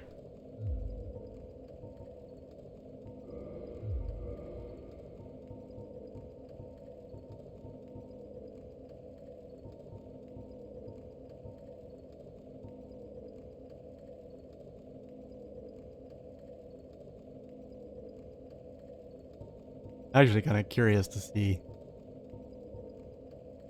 Screw it. We'll equip it. See how it does.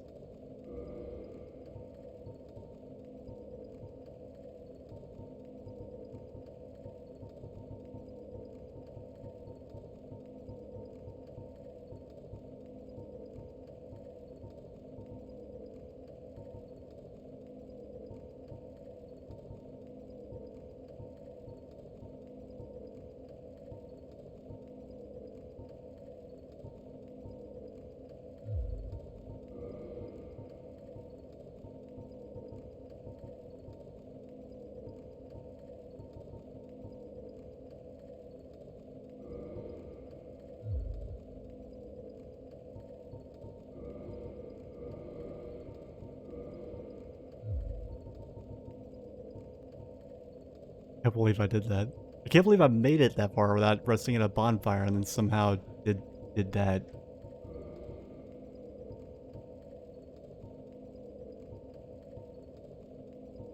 If there's one quality of life change I feel like they could have patched into the game, it would be to like let you know what the last bonfire rested at is instead of just asking you if you want to warp to whatever it is. Like if you look at the text, it's like, earn the last bonfire rested at? I mean, maybe. Which one is it? Yeah, whatever. Anyway, hopefully this will be quick.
Not bad time, I don't think.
The little sort of roar growl thing that those big fire-breathing bugs make is really interesting. I can't actually... The sound designer did a good job with that. I can't place what it is I'm actually hearing.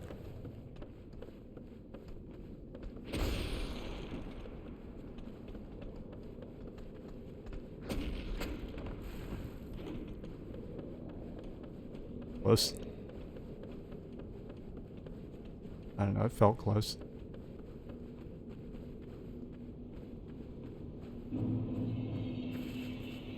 Alright. Not bad. For speedrunners would beg to differ, but feels decent for me.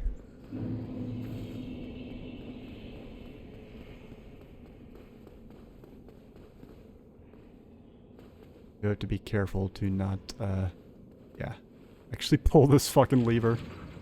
I've made that mistake many times. I just turn the corner and just run headlong into a bottomless pit under where the elevator should be.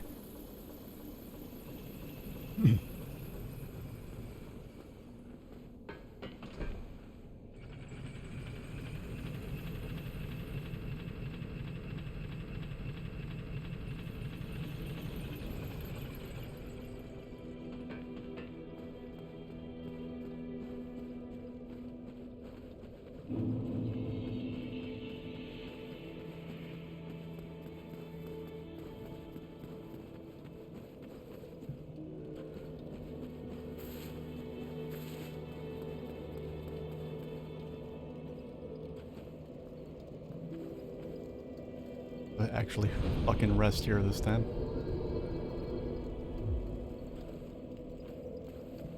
Alright. And here we go. I think. Yeah. Oh. God damn it. That always trolls the shit out of me.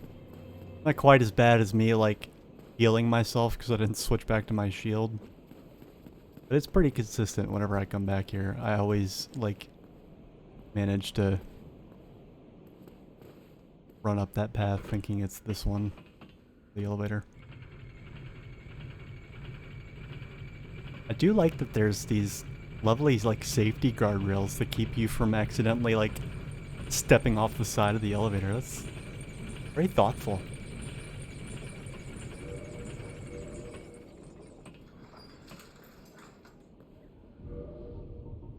Okay, now I think it's time I can, like, put on real weapons again.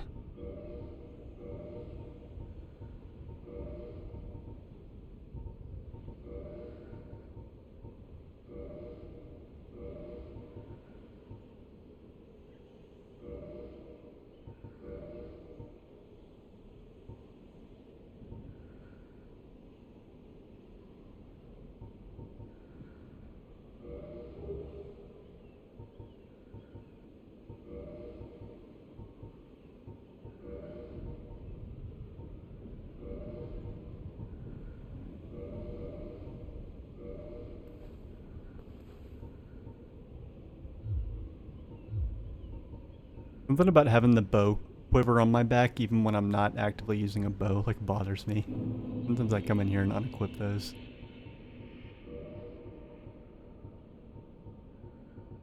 I'm fussy like that.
My adoring fans just falling over themselves to come see me. Just feeling the love, I'm feeling the love.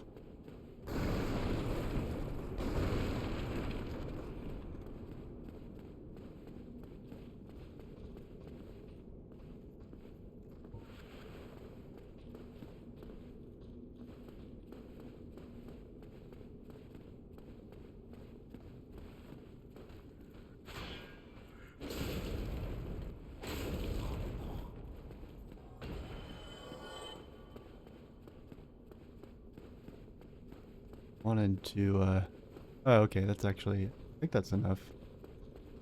5 grand.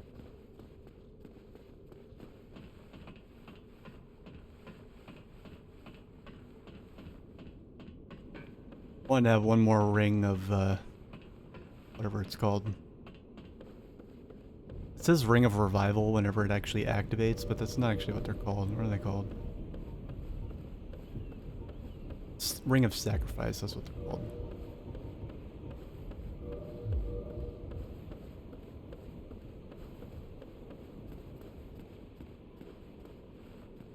Oh man, I've sinned quite a bit, but Thou art welcome.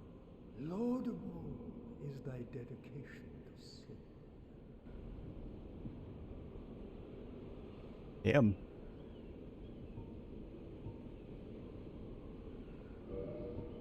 I guess he noticed. Yeah, here we go.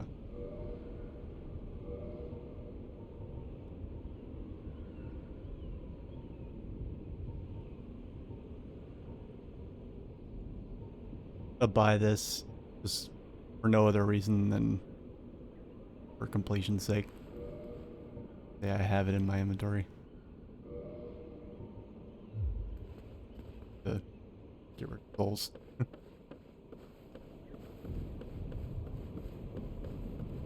I almost thought about using a...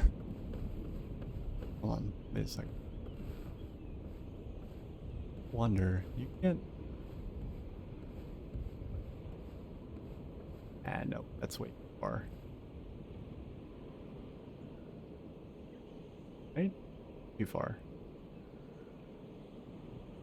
Ooh, I never... Second?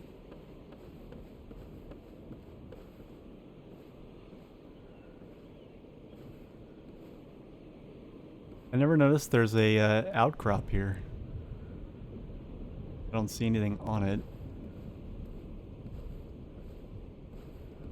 Would make it worth dropping onto.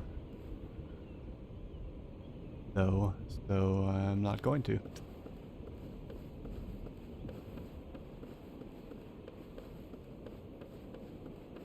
Simple problem, easy solution. Don't do it. Don't jump.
Hey, it's you again.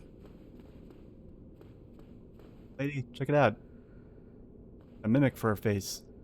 Hello. I am deep for it.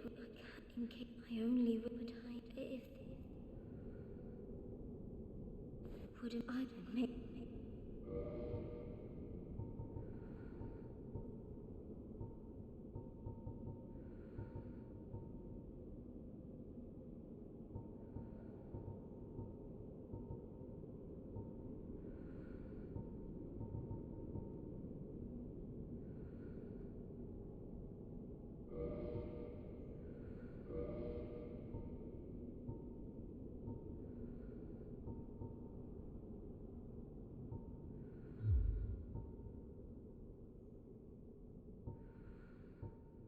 There's a covenant? What?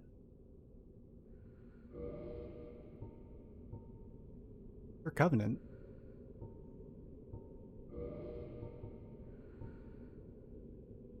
It's not something I haven't seen before, otherwise I'd get a trophy right now, so.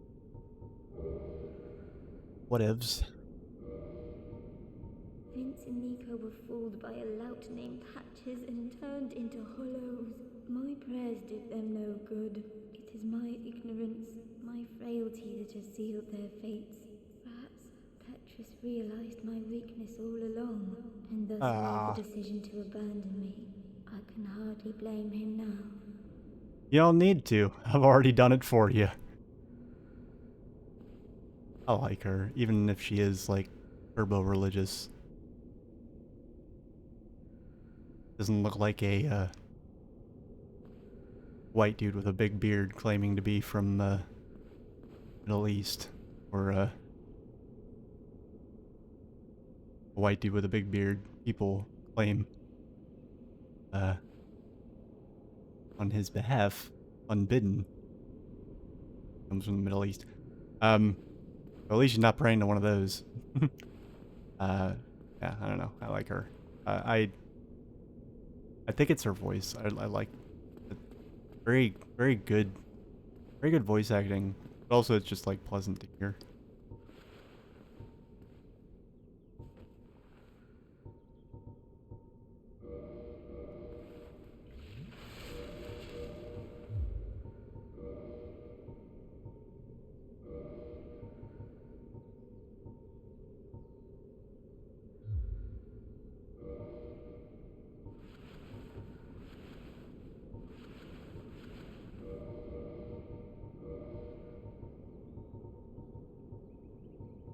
See this, oh. Use it.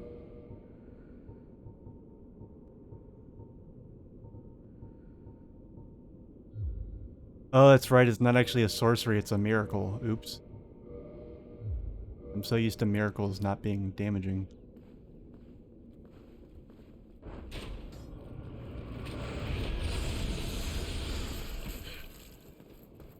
Wow. That... okay. No, it didn't kill any of them. Holy fuck.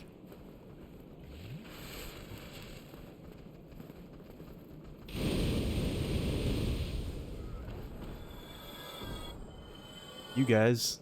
Damn. Oh, let's see that again. Let's at least enjoy how it looks.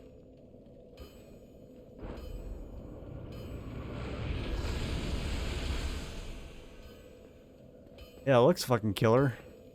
Only I can figure out how to make it, like, do damage. I think I read that it gets more powerful as you rank up in the Covenant, so it's probably never going to be good for my purposes, but... Well, hello again, you sneak.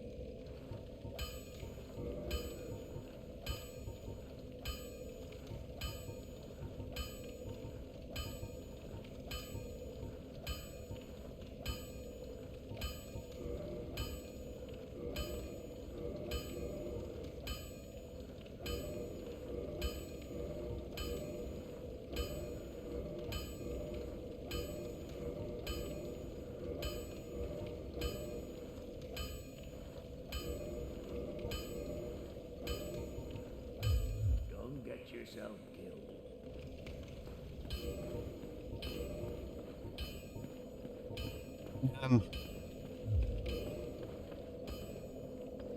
I guess I have to farm souls for a second.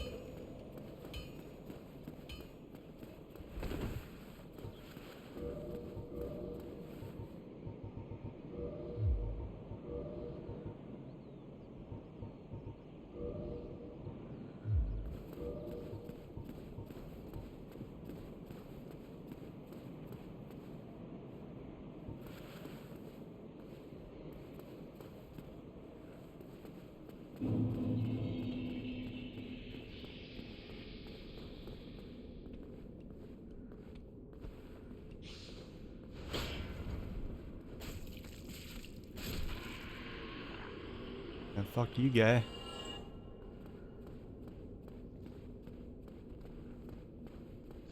man. A scumbag, you totally left your friend to die.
Forgot about this part.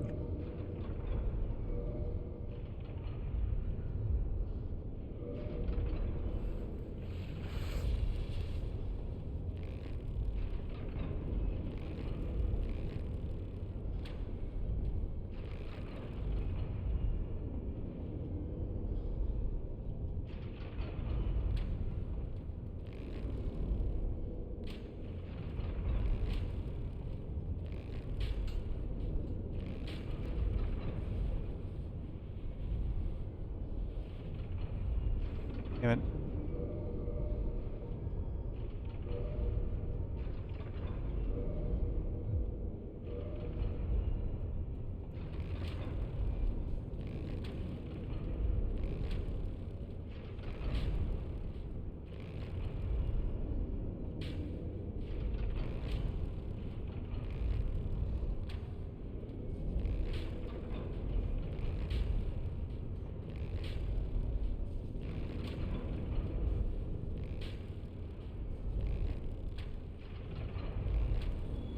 There we go.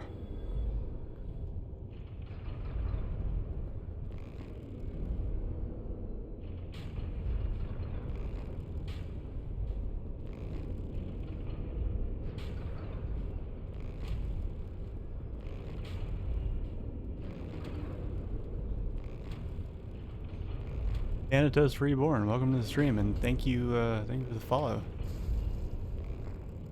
Thanks for being a good lurker.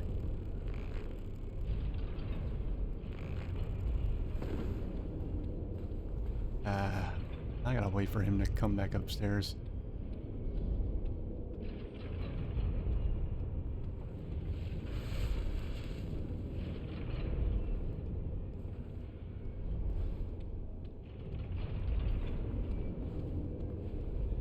Dude, come on, hurry up. I don't have all day. What are you doing? Where are you going?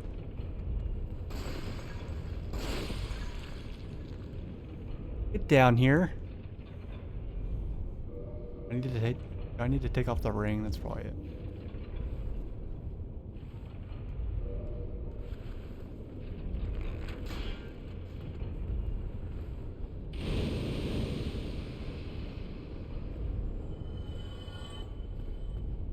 Finally.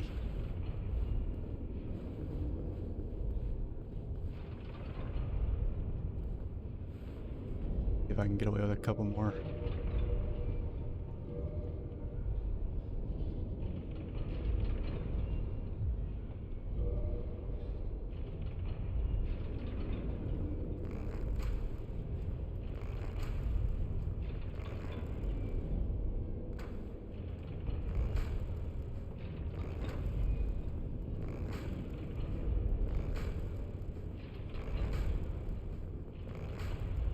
I love how, like, his friend is just standing there off to the side, like, dude, what's happening to you? You keep getting arrows through your head.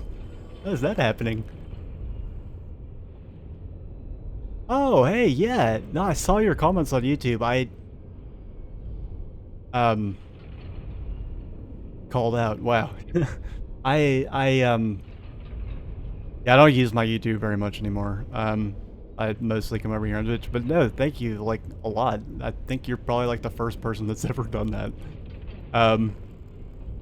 Yeah, I'm glad you enjoyed it. I think, were you watching the original one? The one that I actually, like, recorded? Or the one that I streamed here on Twitch and then, sent over there? I had one of the few games I think I actually have 2 playthroughs of on the YouTube channel. God damn it. Oh, I have no arrows. That would help.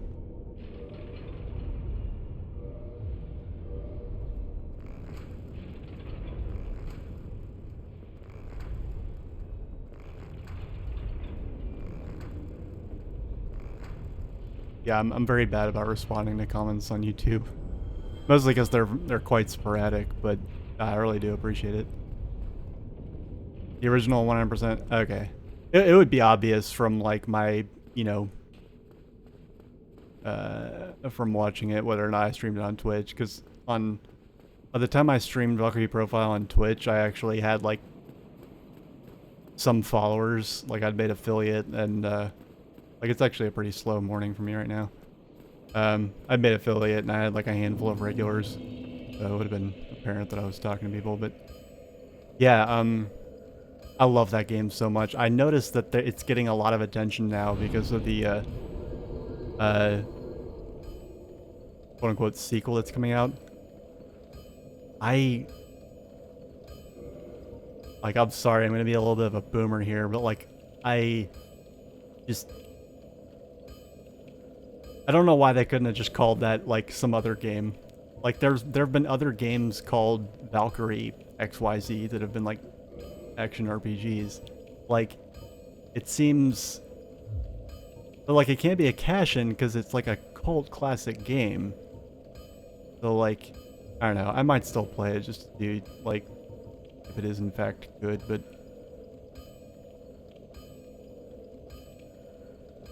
Yeah. Yeah, doing pre-recorded Let's Plays is, not easy. It's, like, easily, like,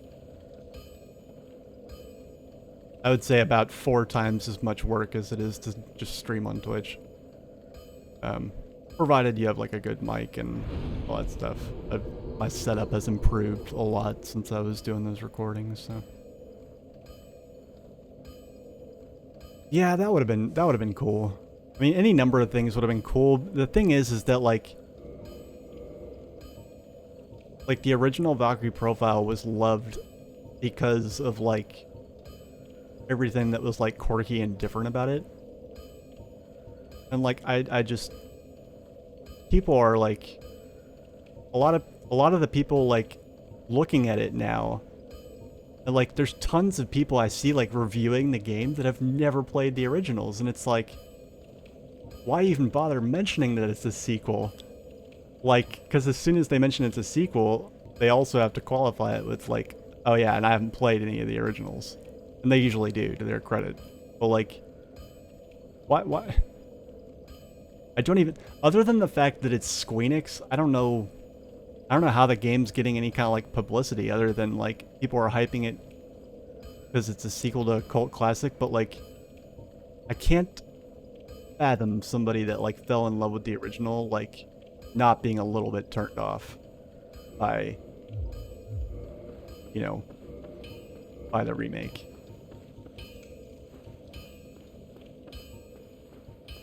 Because the original was so good, it was so fun, and, like...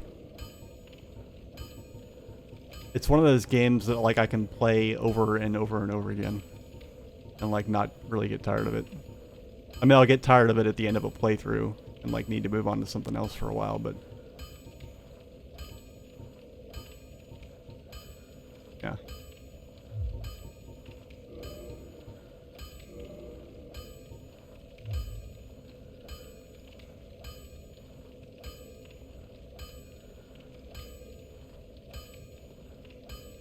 Yeah, to me, I thought it was really unique.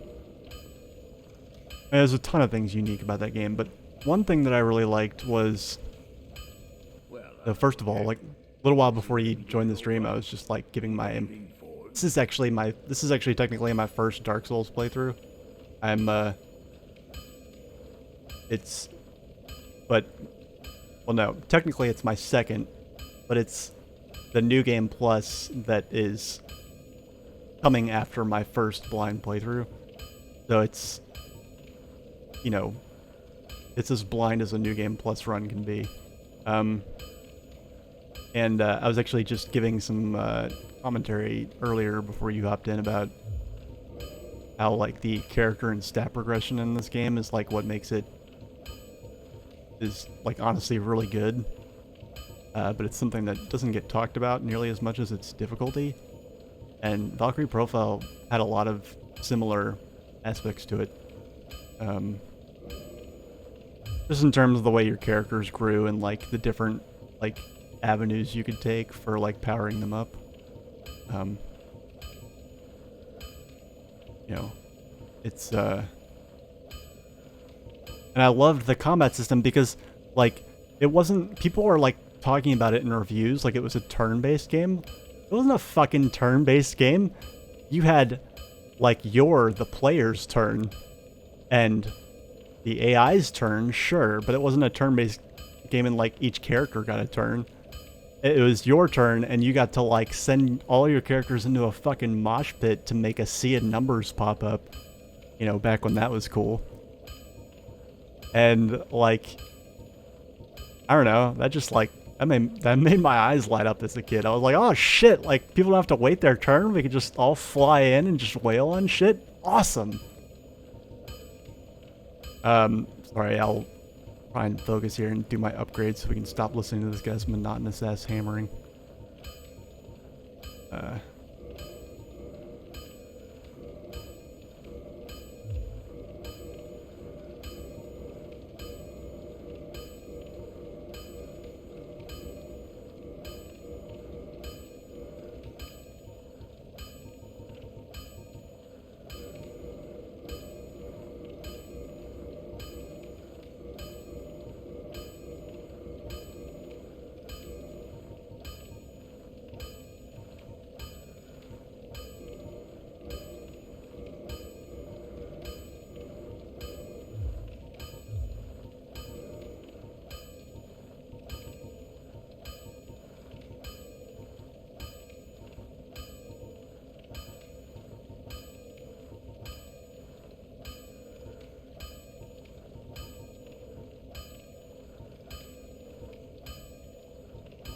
Yeah, make decisions.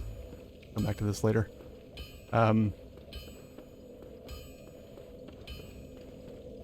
Yeah, I noticed a lot of people, like, suddenly are like, I searched, somebody brought it up to me today, like, asking me if I'd seen it. Like, I searched for it on YouTube to see if, like, maybe a new trailer came out, and there's all these people doing, like, Let's Plays of, like, the original Valkyrie Profile, like, trying to, like, cash in, I guess, and I'm just like, ah, damn, like, you know, like, I mean, it would really be cool if, like, most of those people had never played the original and were going back to play it before playing the new one. That I'd really respect. I think that would be really cool. I mean, more power to people if they're going back and playing the original regardless, but it was so weird, like, you know, before, you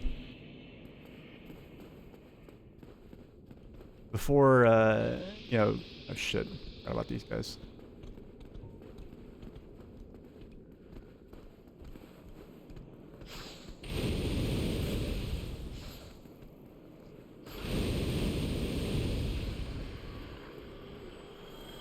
You know, before this week, I feel like, you know, you know, as somebody that's actually got 2 Let's Plays of it on their YouTube channel, I think, I might have had the single biggest concentration of, like, Valkyrie Profile content on a single YouTube channel. Because I think there were other Let's Plays, but they were, like, I could count them on, you know, 1, maybe 2 hands. They're all pretty old. I think your host as a whole has more screen time than Samari. Yeah, and you know, like, I actually didn't beat Valkyrie. Wait, hold on. Second. No, I'm getting confused. The PSP port of Valkyrie Profile was called Valkyrie Profile Lenneth. And I don't think of it as that. I just think of it as Valkyrie Profile. So whenever people attach a name afterwards, I briefly mix it up with that one. No, yeah, Sumeria, that's the first sequel to the PS2 one. And it was good. I'll wager if I go back and play it now, I'll like find it more impressive than I'll find the current sequel. I don't know. Like did we really need another action RPG from Square? Like, especially when it like almost certainly is like wringing out most of the stuff that was unique about the original. But yeah, I would have like Harist was a really cool character, didn't get like enough sort of screen time, I guess. Honestly, like the whole universe that they built out of that game was really neat. Yeah, it's funny because I actually know a lot about Norse mythology, as you may have picked up on like while watching the Let's Play. I think a lot of people like put way too much emphasis on how many liberties it takes with it. It's a JRPG, like what do you want?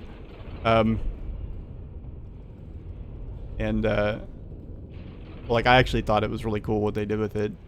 And what it's worth, it is actually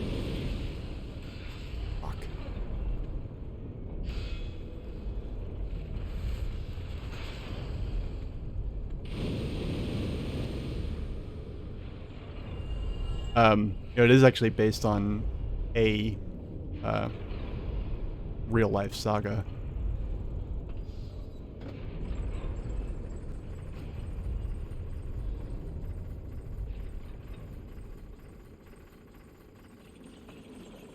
Oh, it is being made. Like, I'm sorry, I'm usually behind on the news, so I assumed you knew. Like, it's coming out. Like, there's a demo out. I think that's what happened today. Is like the demo came out on the PSN. I think the actual release date is the 29th. So like a week? Yeah, in a week. So, I mean, it's coming whether we like it or not, and I probably will like give it a try. But I don't have high hopes. Because like even if it's good by action, like it would have to be like really good to be able to make up for like all of the charm that they're gonna have to basically wring out of it that made the original so good, because like it's not gonna translate to like a current generation game. Like it's just not. I mean, it could, but the audience for people that will be impressed by like, you know, some of the stuff about that game that I gush over is much smaller now relative to the general gamer population. Okay, yeah. Yeah, fair enough. Yeah, I mean, if anything, like, I'll probably, you know, I've been, like, toying with the idea of giving Silmeria another try, because I played Silmeria towards the end of high school, I think. And then I went to college, and I didn't, like, out of all the years of my life, I think the 4 years I was in college were, like, the time that I, like, played the least video games, and, like, I still played them. But, a lot of stuff from that era I missed, like a lot of the stuff from basically like it was like the first half, like the generation that PS3 was a part of, and like the tail end of like the PS2 generation. That whole period from like 2006, I think. Wait. Yeah, 2006 to 2010. I like missed out on like a whole bunch of stuff, or like heard about it, but like it kind of went off my radar.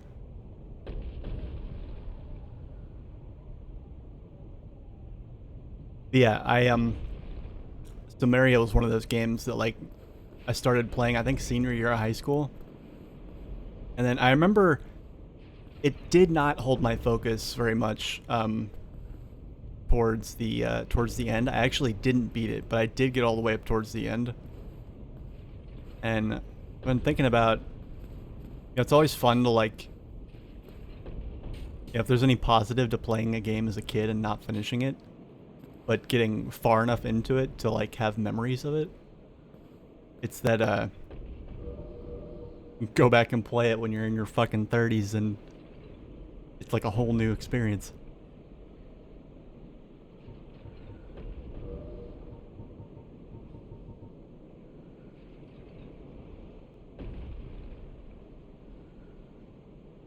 Yeah, Frist unfortunately like fed into that JRPG trope of I mean it's a trope in other places too, but I've noticed it's particularly bad in JRPGs where like there's a villain, sometimes the main villain, sometimes not, and they're just there to be evil for no really other reason or motivation, and they're just not developed. Just like, I'm the bad guy.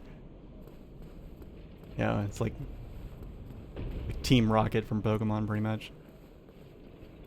But like she just has a vibe. Like she seems like she would be interesting if they'd bothered to tell us more. Can I make this jump? Trust myself.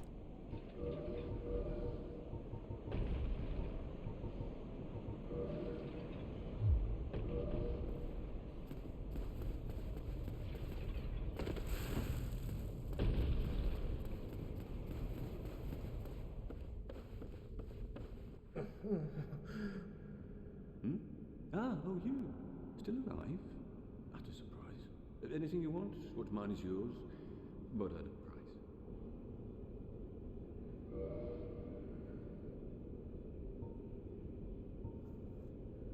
Yeah, so much of the charm of the original was the fact that it was like a turn-based JRPG, but it was like on steroids. Like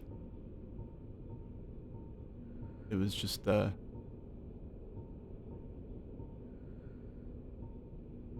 like in my reading, it broke a lot of rules in a really fun way.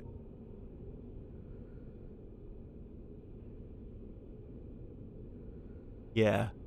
You know, and I remember actually that era of video games was also the era where like every fucking game had a fucking strategy guide, even if it was like, you know, if it was, you know, if it was less obscure, if it was any less obscure than like buried 50 miles underneath the mantle of the planet, if it was any less obscure than that, it had a fucking player's guide. Like, there was player's guides for everything. And I had one for Silmeria. And I still remember, like, not being able to, like, really...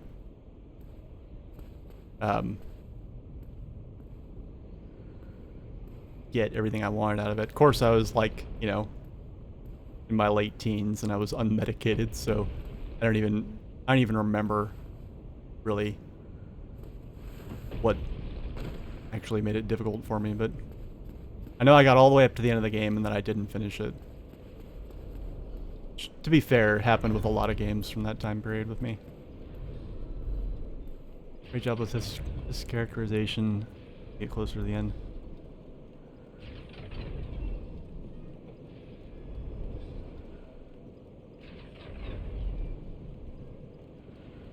I suppose, but like... I mean, the idea that in the universe of that series, the Valkyries are not actually, like, proper, like, goddesses, but are, like, humans that are, you know, plucked from the earth and then manufactured into goddesses, essentially. That, the implications of that, you know, obviously, and from what I remember of Samaria, this holds true for her. I mean, Thrist must have been a human at one point. And so, like, what's her story, you know? That's interesting. I never actually paid attention to, like, the tropes of them when I was playing Samaria.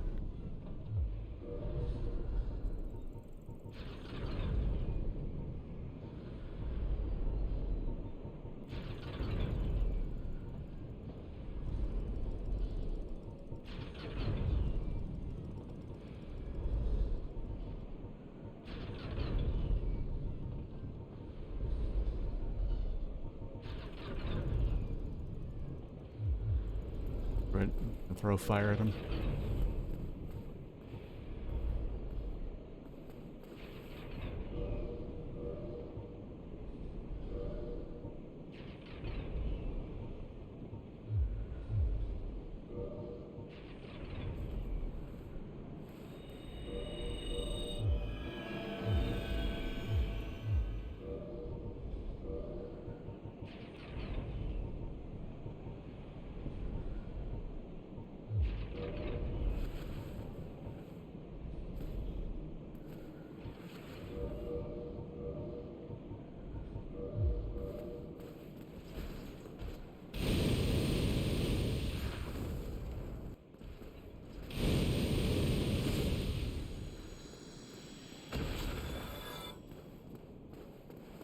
Props and fuck yeah.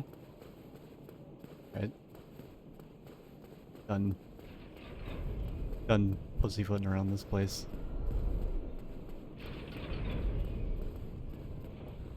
Get out of here again? Oh, right.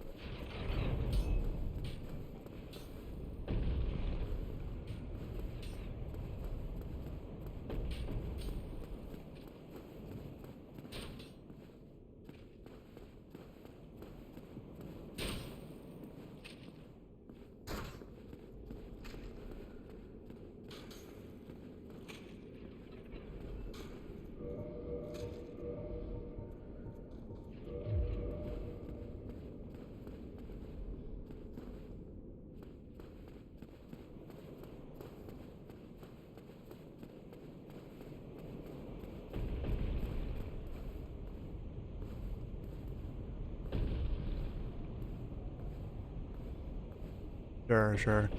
Yeah, I mean, I mean, you watched the playthrough, so you know, like, all of my, like, honestly, like, you know, the few, like, nitpicks I did have with that game were with the, like, very sort of,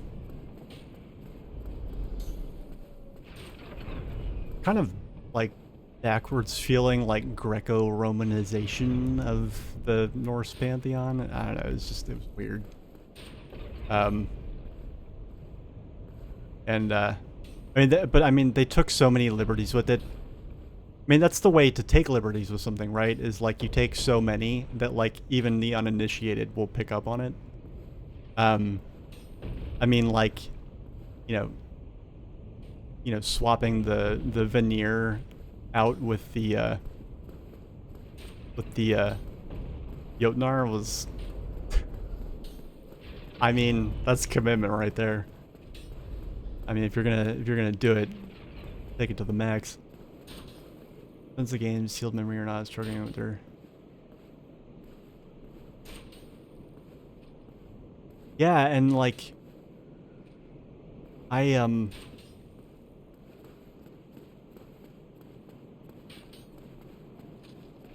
like, the whole point of that is that, like, what I got out of it is that, like, I mean, honestly, like, trying to characterize her as a Valkyrie, honestly, kind of feels like an afterthought because it's so, she's such a hard ass, like, before the seal breaks, that, you know, to the point of being almost obviously robotic. And then you find out, oh, hey, there's a reason for that.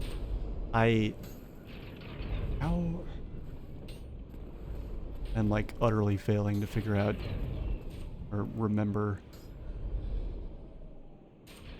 how.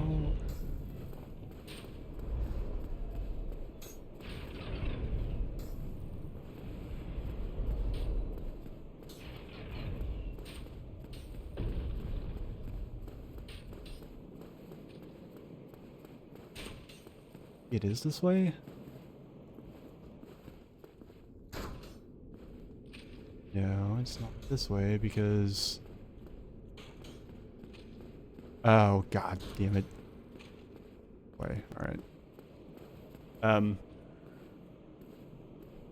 Yeah, so, like, I never gave much thought to, like, their characterizations as Valkyries because, like, at least, I mean, particularly with Lenneth, like, you know, once you know the whole story and you go back and play it, like, you kind of cringe a little bit at, like, how she behaves and carries herself as a Valkyrie, because it just feels like it does feel like borderline robotic.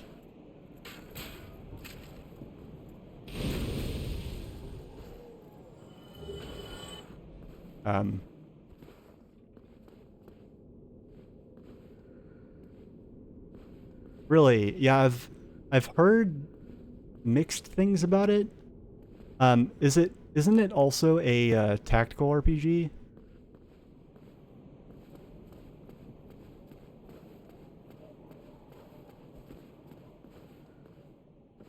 Because if so, like, that's gonna draw inevitable comparisons from me, with both the Disgaea series and Final Fantasy Tactics, and those are some high, borderline unfair bars to clear. Of course, I could also be completely misremembering, but I thought I remember hearing somewhere that it was a tactical RPG.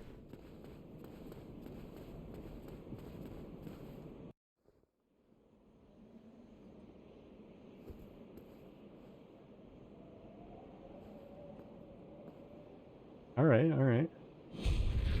I think I didn't play it for a long time because, like, my DS was... I've been through a couple DSs in my time, but, like, eventually I stopped... Like, my DS fell into disuse before DS emulators were really stable. But actually, just within this last year, I did, like, a Nuzlocke playthrough of Pokemon. I don't know why it's gonna be this fanfare. Like, it's not the first time I've been here. Jesus. I did a Nuzlocke of Pokemon Black? No. Yeah, Pokemon Black. Black 2, I think. And that was on I don't even remember that emulator's name. I think that's the only time I've used it is for that playthrough.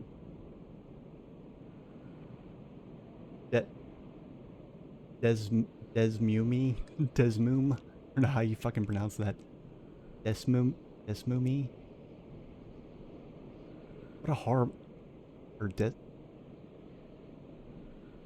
a horrible name for an emulator. Like, I've never had to say it out loud, so I'm just like, God, how do you fucking pronounce that? You'd be like the guys that emulated the GameCube and Wii and just call your emulator name of some animal, like dolphin. Anyway, yeah, point being, I've got, like, a stable emulator now to where I could actually play it.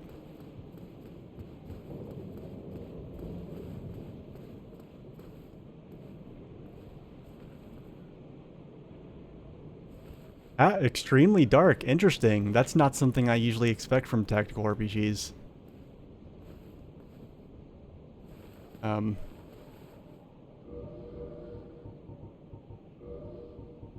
The Disgaea series is just, like, just fucking goofy. And Tactics, I'm sure Tactics had some dark moments. I don't remember them, like, hitting that hard. But I mean, like, dark as in darker than Valkyrie Profile? Because I mean, I remember Valkyrie Profile being pretty fucking dark at numerous points.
Dumb.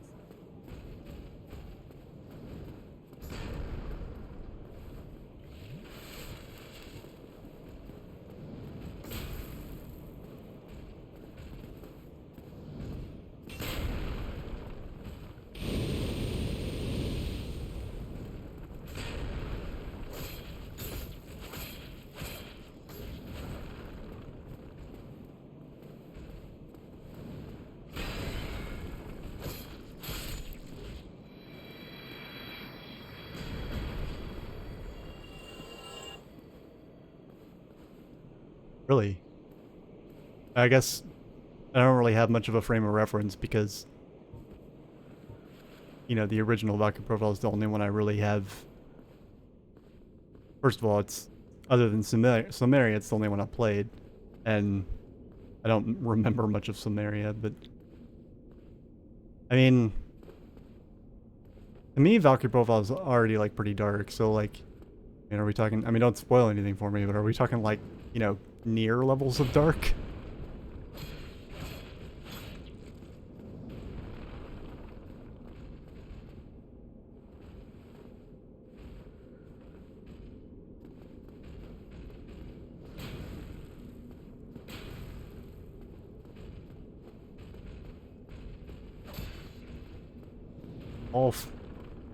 I'm all for nobles meeting meeting gruesome ends.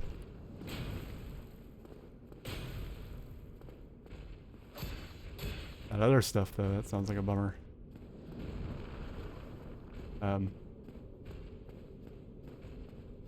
Making party members into allies for the game mechanic of empowering them before sending them in their souls to Nibelheim. Do with them.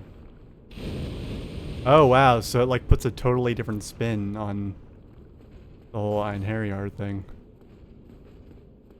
That almost sounds like the game Hrist should have been the Valkyrie of.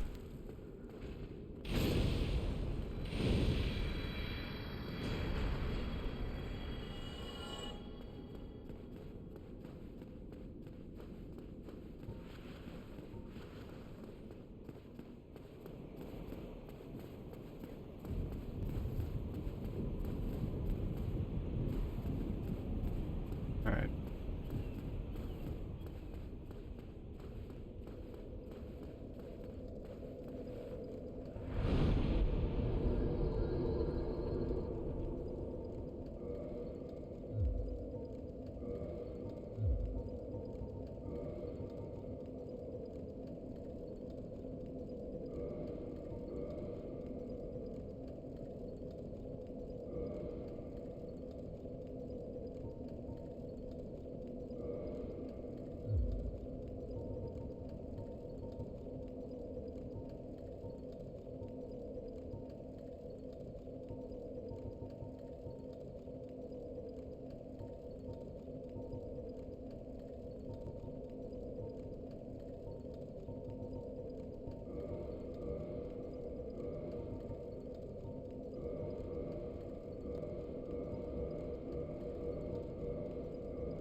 It does sound really cool. How is it on the tactical RPG aspect of it? Like, have you played Tactics, Final Fantasy Tactics, or the Disgaea series?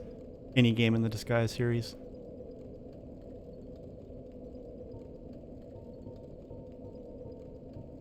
And if you have, can you tell me, as someone that's played those games, like, how it stacks up on the tactical RPG aspect of it? Because I mean, I'm very much accustomed to the story being secondary in a tactical RPG game, because you're playing it for the fun of the gameplay more so than the story. And if the story's good, that's just kind of a bonus. So if it's more tilted in the opposite direction with this game, I'd be curious to see what that's like. Yeah, so yes, you played them. So like how How would you say it compares, like, gameplay wise?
That's about all I can do with...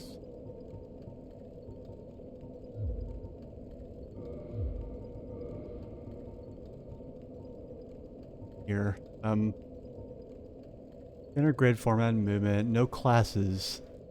People are limited based on their weapon types, with the difference being what their attacks are and their PDVS. Okay.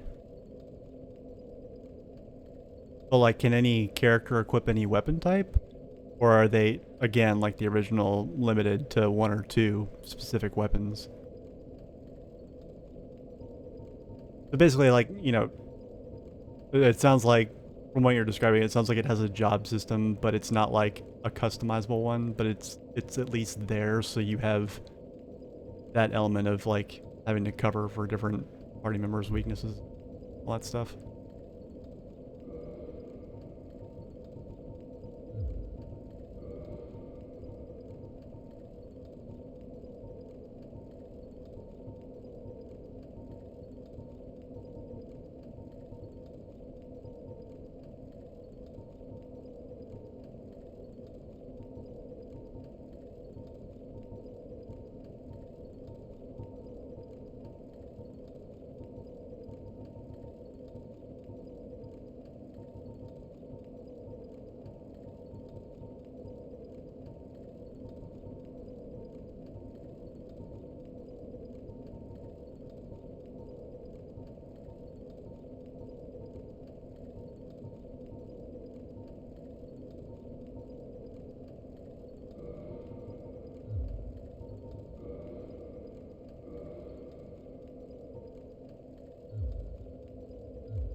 So it's... But in the original, like...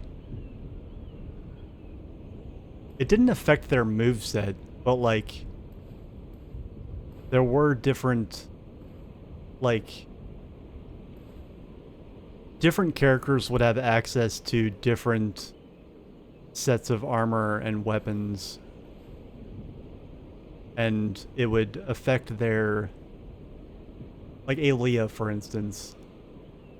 I think... Wait, no.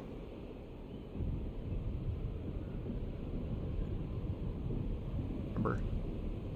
You know, like, there were some armor pieces that could only be worn by female characters. Some... and, you know, vice versa. Some that can only be worn by male characters. Some that were, like, limited to casters. Some that were... But, like, it wasn't... There weren't sets, really. Because, like, I mean, there were, but, like, you know, there was... I remember there was one headpiece that could literally only be worn by, like, actually, that's not true, I think. Like, it could only be worn by casters, but only male ones, so there were only, like, 2 or 3 characters in the entire game that could wear it. There's stuff like that, like...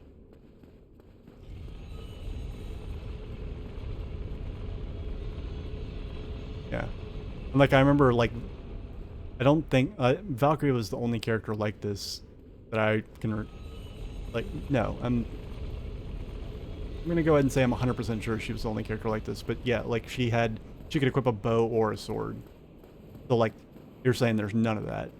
It's not a deal breaker for me if there is, I'm just curious.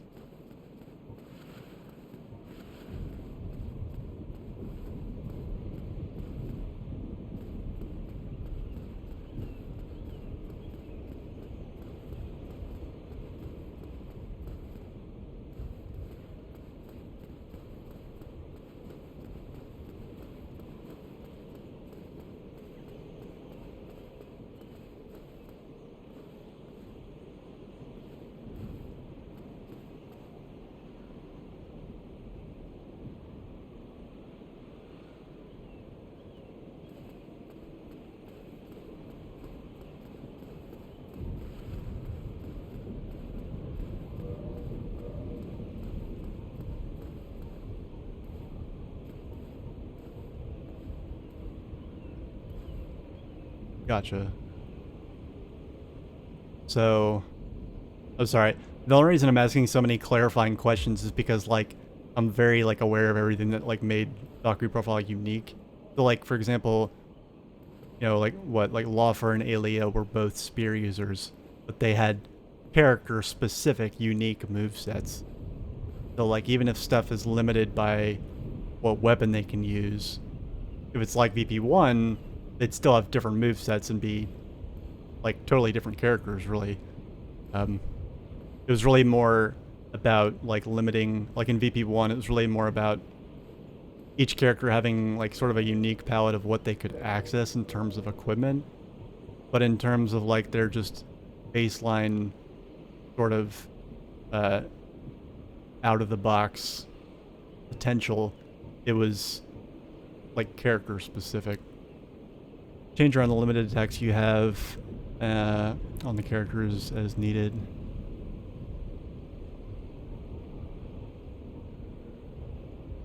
Yeah, it's also like I'm actually like, you're definitely like piquing my interest in it, because like I'm trying to wrap my head around how like a lot of the things that because I love tactical RPGs, although they're not exactly common. And I love Valkyrie Profile, obviously, but for very different reasons. I'm trying to wrap my head around, like, you know, how those things would play out in a tactical RPG context. Because in every other tactical RPG I've ever played, you like, half the gameplay is building an army of, like, kind of, like, I mean, you make them, you know, noteworthy and unique through, you know, character progression, but but they're basically like blank slate characters. Like, you just make them from scratch, you just churn them out. They don't really have any, you know, in tactics you have, like, you know, warriors. What was the other one? What was the crazy one to call it? It was a statistician, I think, something like that. You know, and you had all the different mages and such, and you cross-pollinate with jobs, but they weren't like characters in the story. And they were kind of like blank slates that you could take anywhere you wanted. Well,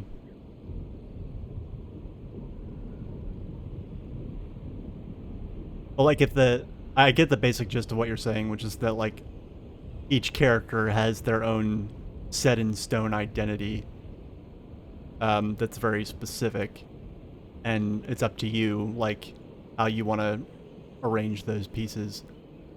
It's like it's like a very finely tuned, but also very static job system, I guess. I'm imagining it anyway.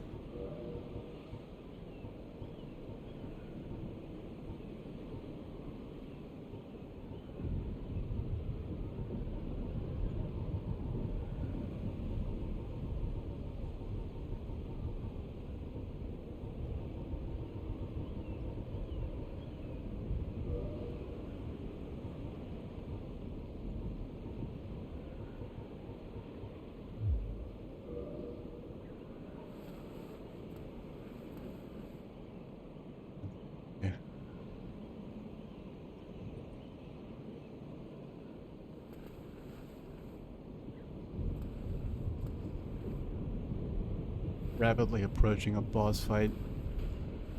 More difficult ones. Trying to sort of assess if I'm actually ready or not.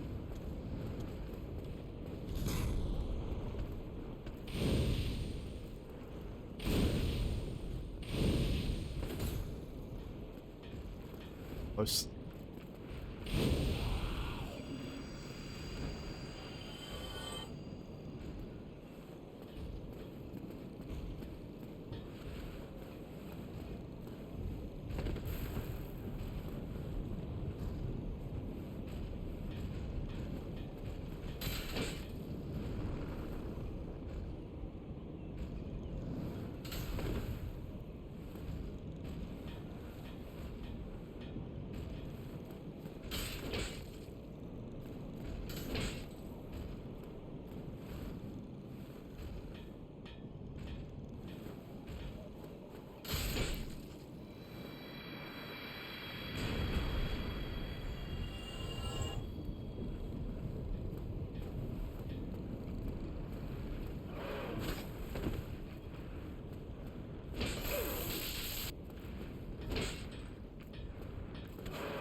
Yeah, I'm definitely interested now. I might give it a go. You know, and it's funny because people have been asking me what I'm gonna play after this. Me playing Dark Souls was actually like kind of a meme on my Twitch channel. Now I'm like, basically, if like a playthrough and the following New Game Plus is like a full playthrough, I'm about 3/4 of the way done. Forge I can. And I don't know, maybe I'll do like just a Valkyrie profile marathon. Though I probably won't play. I mean, I don't know. Maybe I will play the original again, but don't want to set myself up for like too big a disappointment with this sequel. Shit, I don't have the stupid ember this guy wants.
Oh, wait up.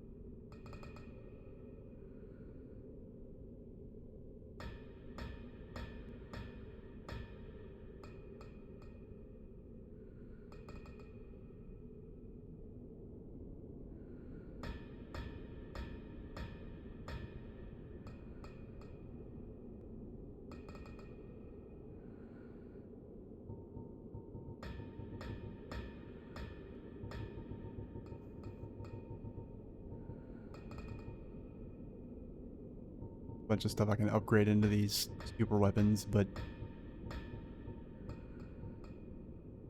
none of them are things I want to lose. Actually, I could probably do without this. Shield just doesn't look that.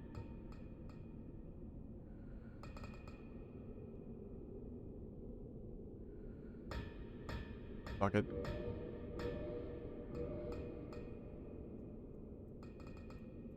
Yeah, like congratulations. I'm excited. I'm excited. I think I might. I'll see. It's been a while since I've used the PS simulator. There's probably some updates and some bugs and compatibility issues I'll need to work through. If I can get through those pretty painlessly, I'll that might be the next thing I play.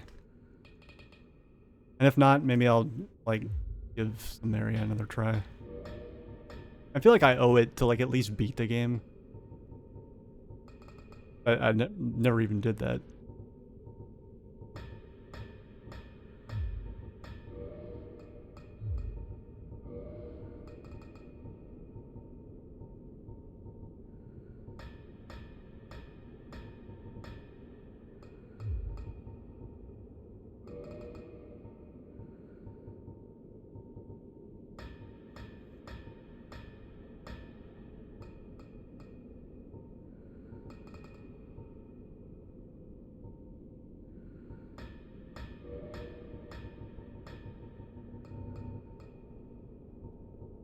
Actually afford a decent amount of these now.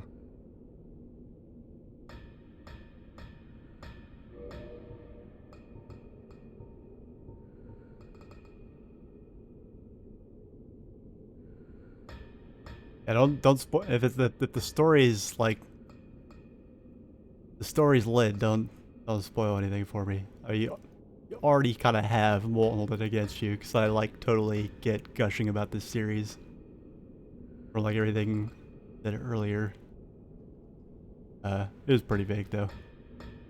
But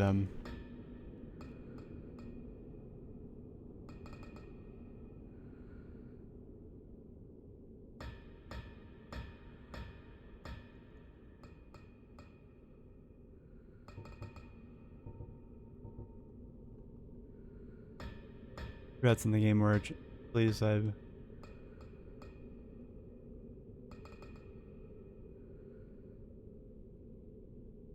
oh yeah. Like, Valkyrie Profile is a game that I would not fault anybody for not playing blind. You know. Well, I mean... I guess I take that back. At least for the first one. Because, like, a normal mode playthrough with the B ending is fun enough on its own. And like doing that and then finding out afterwards about hard mode and the A ending, like playing through it again, it was almost like a totally different game in a really fun way. I guess I would tell anybody that's thinking about playing the original to like play through it blind first, because you're essentially like you're gonna essentially double the bang for your buck you get out of the game.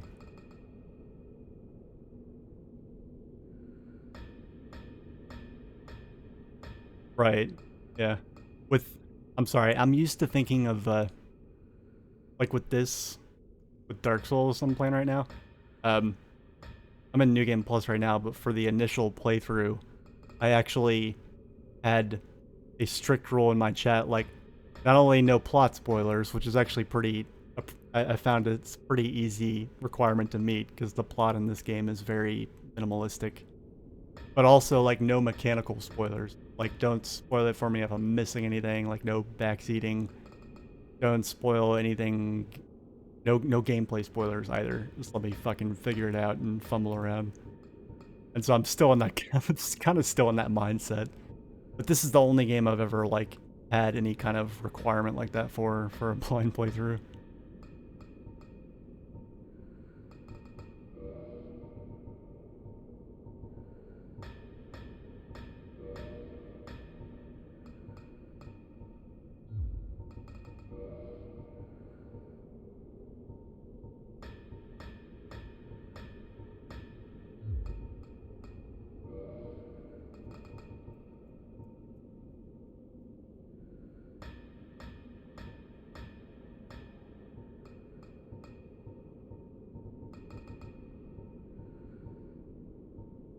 Yeah, no, don't worry about it.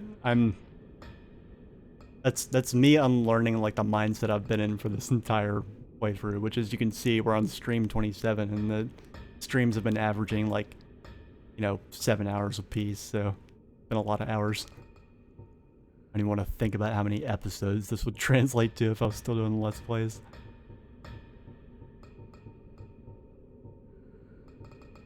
Yeah, by all means.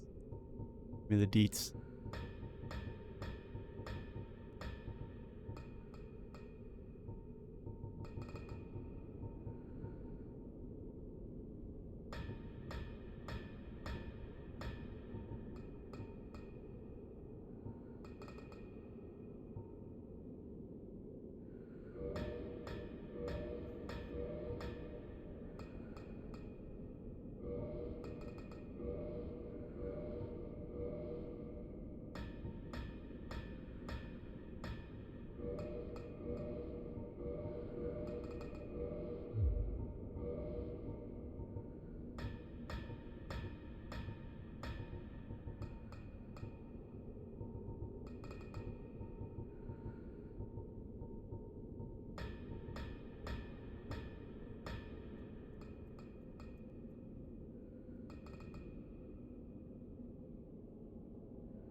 Reroutes in the game which are initially decided as voice mission chapter that the route change.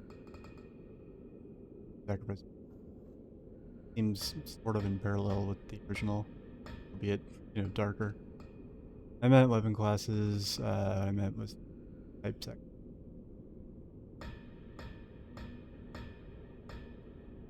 Right, okay, yeah.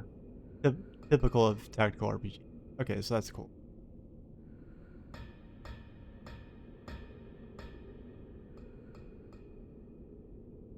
Gotcha. Good, good, good. Is it like, I guess I'm gonna have to like come to grips with the fact that like the the mosh pit that was Valkyrie Profile's battle system can't really be implemented in a tactical RPG.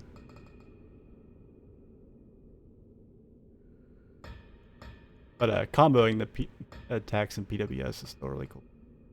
That's glad they kept that in. From what I can see, they may have even kept that in like the new game.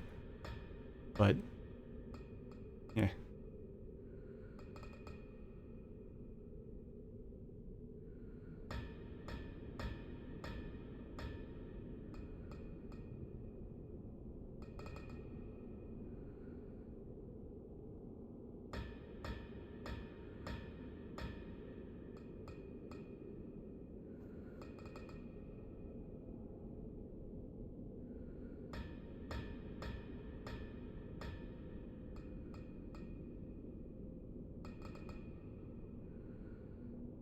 Thing. Apparently this boss I'm about to go fight can actually be poisoned, and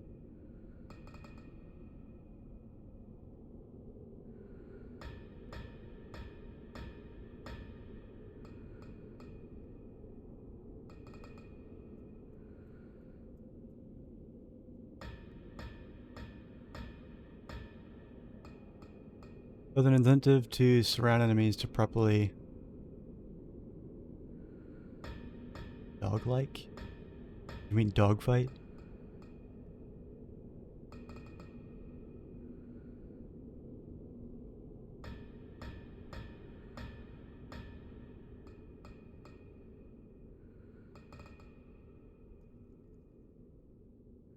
That's cool.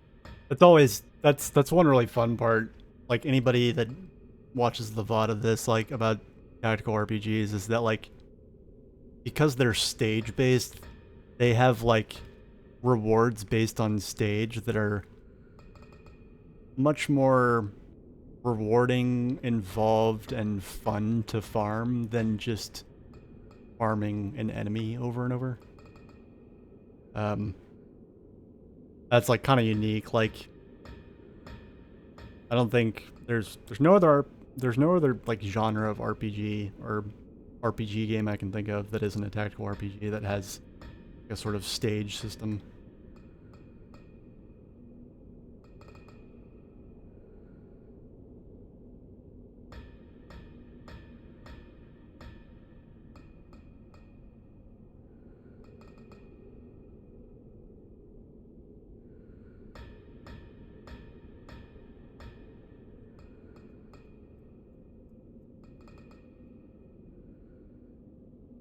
All good, all good. I stream at pretty weird hours. So like, I actually get a lot of people. I don't know. For all I know, like this could be the case with you. I got a lot of. I would say probably like 50% of my viewers are from like other time zones. You know, English is even as like second or even third languages. So like, I come across weird speech patterns all the time. I like to think I'm pretty good at sorting it out. So, like, as far as the individual characters, obviously it's not like a traditional tactical RPG where you just, like, you know, spin characters out of gold for your army. Like, there's actual plot-driven characters that, I presume, make up the entirety of your, you know, army in this case. Do they, other than the, like, PWS, do they have... Oh man, what did I call it in the Let's Play? I came up with a funny name for PWS.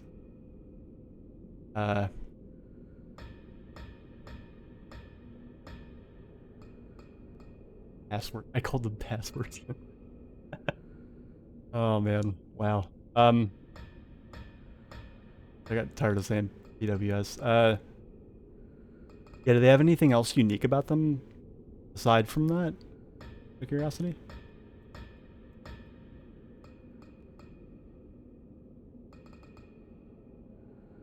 Yeah. So like the characters, like aside from like what their weapon type is,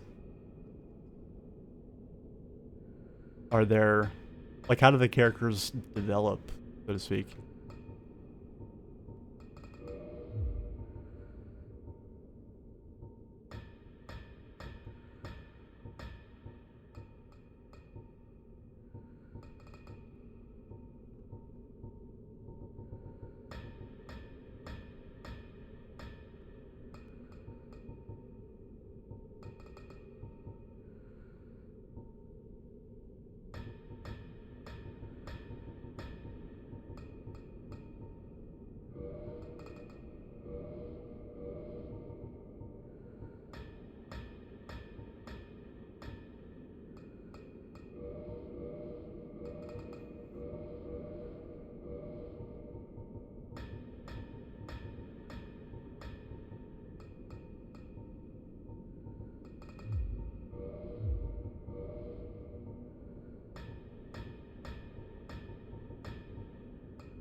Okay.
It'd actually be fun.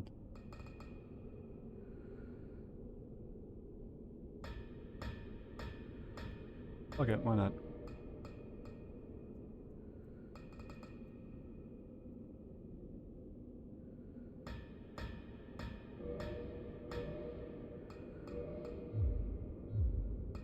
Alright. Well, buddy. Hurry. Alright, let me get... Well, door arrives once the chapter part of is done, so they're person story until you... I could think of many people for whom that's a thing to negative. I guess it was kind of like that with the original. That being said, though, like, they crammed, like... You know, I hear a lot of reviewers these days talking about, like, character development in RPGs. And, thinking back to Valkyrie Profile, I feel like a lot of reviewers today would have found it very lacking. But, like, at the same time, it wasn't really designed to host that development. It was... basically... The characters' stories were over as soon as they started, but they also, like, packed in a lot of it. Like, each cutscene for each character recruitment was its own sort of microcosm story. Which was really, you know, different.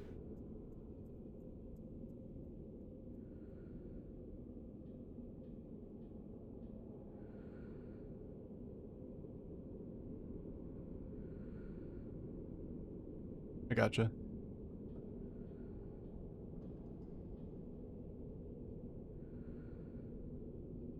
The only thing I'm concerned about is that, like, and this wasn't a problem in Valkyrie Profile, and it wasn't a problem, it's not really a problem in tactical RPGs that I've played, but, like, because of the mix of the Valkyrie Profile mechanics with tactical RPG stuff, like, do any of the characters feel like gameplay-wise, do any of the characters feel like clones of each other, or do they all feel, like, more or less distinct?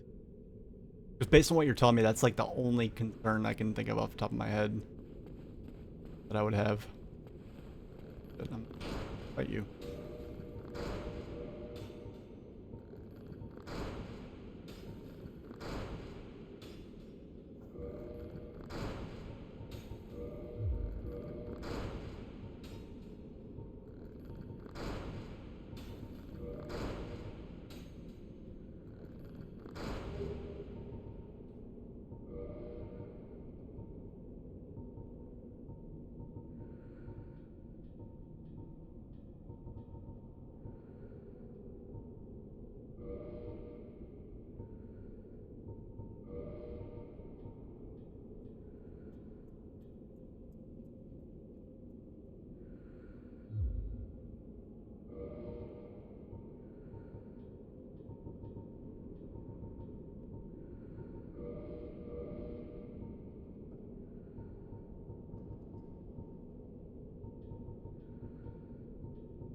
Alright. Some fine. I don't know if you've ever played this game before, but like, I went through my entire first playthrough without knowing these existed, and I have no qualms about anything I did to make the game easier in that context, because none of it compares to how overpowered the summons are.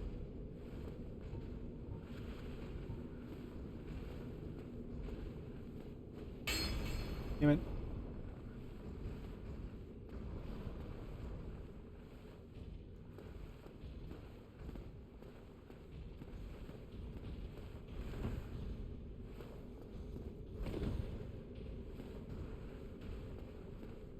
Man, this one's on a mission. Holy fuck. And they both are.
Ow.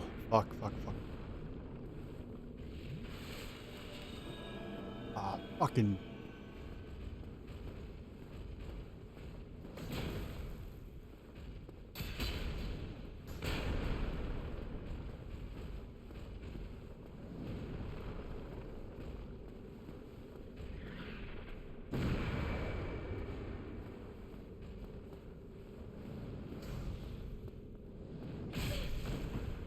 Ow.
Fuck you.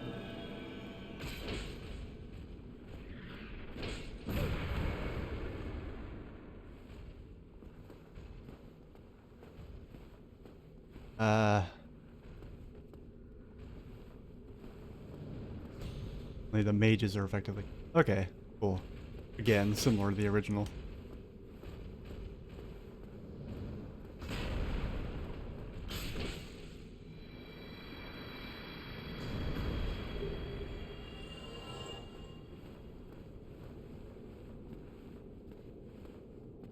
Fire Warrior is Arm Grim 2.0 while the other does fucking psycho flips and shit with 11 twice his size. Oh, nice. Wow. Okay, cool. That's worthwhile clarification there. Because, I mean, they were really unique in Valkyrie Profile, too. I think the only thing that I feel I'm missing out on is the fact that, like, you know, each character was limited by what weapon they could use. Like, what was cool about Valkyrie Profile to me was that the limitations in armor and weapon selection per character was really more about like what stats and buffs those pieces of equipment provided, if any. More so than like how they changed how the character played. Like, you know, Arngrim with the best sword in the game has the same moveset and special as Arngrim with the shittiest sword in the game. It's all like statistical and passive.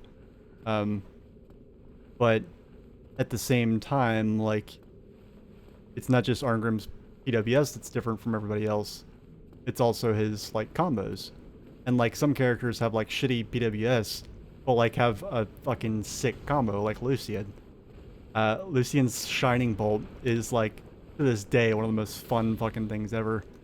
And like, the way the game is balanced with like the magic crystals and the fire crystals and such, and how like, what's good for getting those, drops from enemies is not necessarily what's good for killing them quickly. And that was kind of a fun balance in the game too.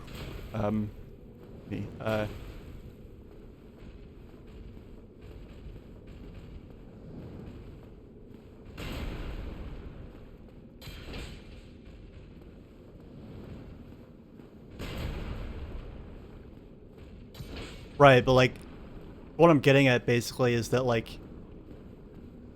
you know, do the from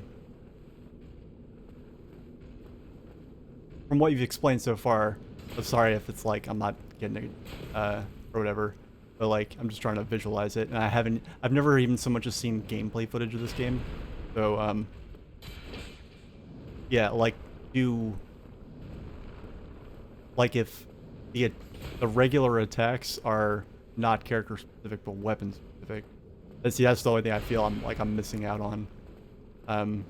Is that, you know, like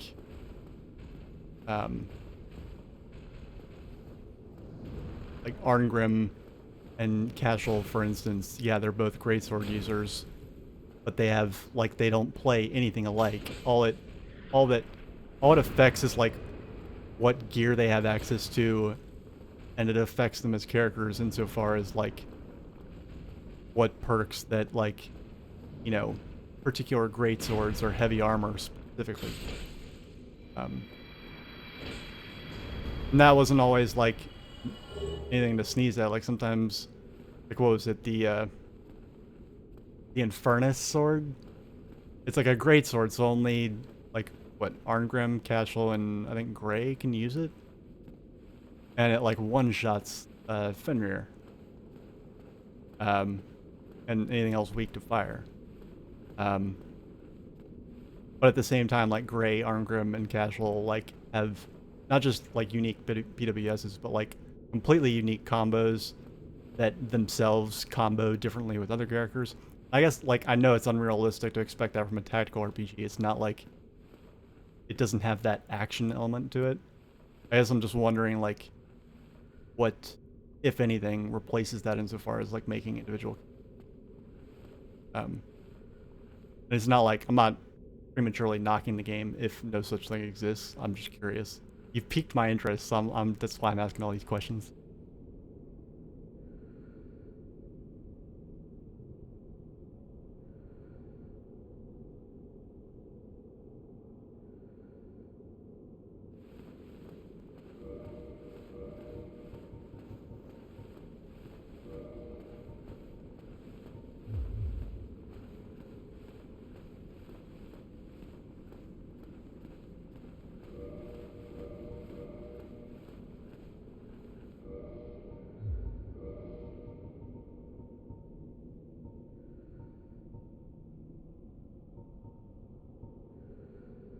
I need lightning resistance and physical. The best I can possibly get of each.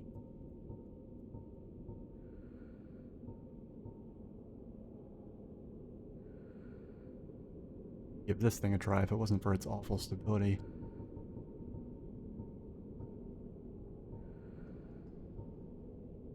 I think the only option that makes sense is gonna be this guy. God damn, it thing's a fucking boat.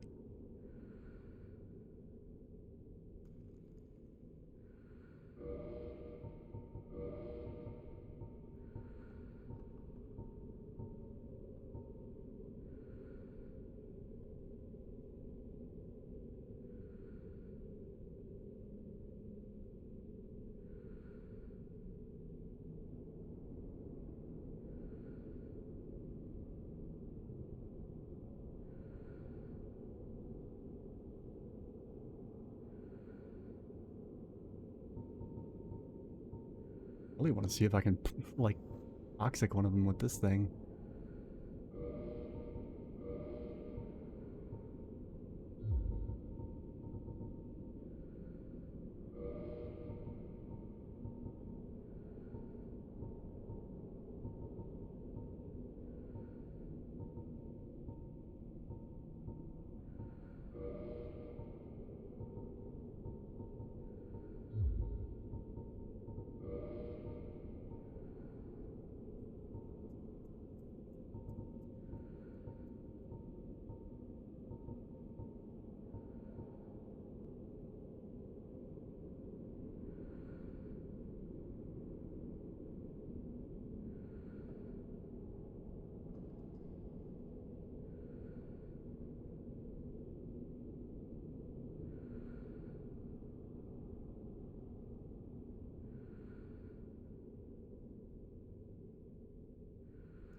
Yeah, this sounds really cool. As of this stream, probably like an 90% chance playing that next. Skills exist yet. That's another thing I completely forgot about is like the skill system and like the way of leveling up your stats. That was something that like I never figured out. I played Valkyrie Profile for the first time when I was pretty young, like I was in my early teens, and so like there was a lot of mechanical nitty gritty of video games, like of like RPG stat progression that was going over my head because I didn't have friends before that, so it's not like I played D&D and like learned any of that shit. So like a lot of that flew over my head until like playthroughs like in my late teens and early adulthood to play through the game a million times where I was like, oh shit, these things give like massive buffs to your stats without you having to level up.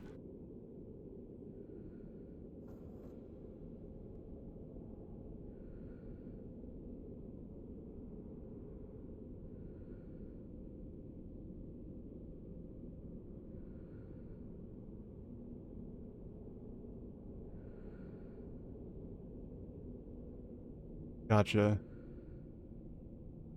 Okay. So like the progression from 1 to 99 is strictly in terms of stats. Okay, yeah, that is, like you said, just like VP1, that you don't really unlock anything new for your characters in VP1 other than what you get through weapons or other equipment upgrades. Or I guess like certain passive ability. Like there were certain one aspect of VP1 that I haven't really mastered because I don't know. I feel like in my head the jury's still out on like whether or not it's even a good system. Is like the the active skills that you could equip, where you could like push the D-pad or a specific button as you're attacking, and it would like activate some, you know, brief, you know, utility power of some kind. And they did like really niche things for the most part. That's the only other thing I can really think of. And even those weren't like character specific, but like weapon specific. Whatever you do, not go for the golden ending on purpose or by accident in your first playthrough. Fair enough. Yeah. Would you recommend it? Would you recommend playing it blind otherwise, though? Or is it like one of those things where like... Oh no, I answered my own question there earlier. Anybody like lurking that's here for me playing Dark Souls? I'm so sorry. I'm like over preparing for this boss. I'm probably gonna get smashed to a pulp. First 15.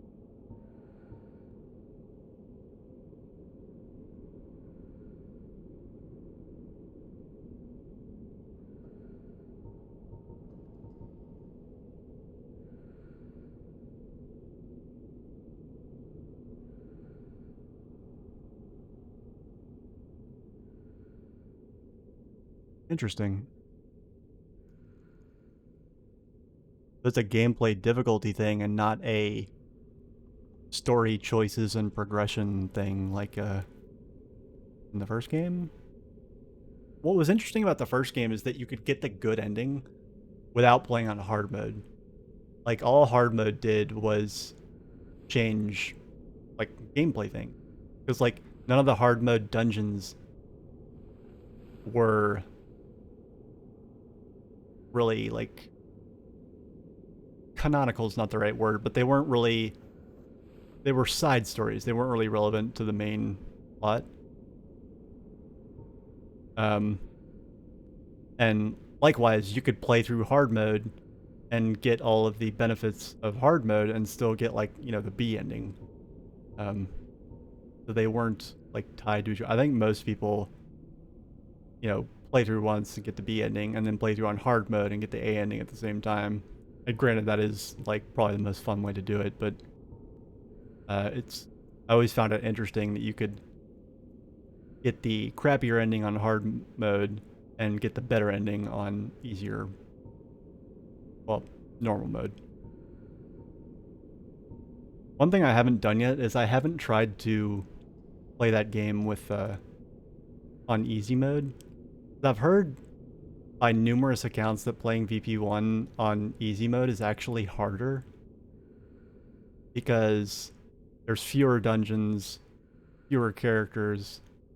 Yeah, they're all leveled up when you get them, but like the jump, like the difference between easy and normal mode is really just the volume of stuff, of things you have to kill and bosses you have to fight and dungeons you have to do, more so than their difficulty.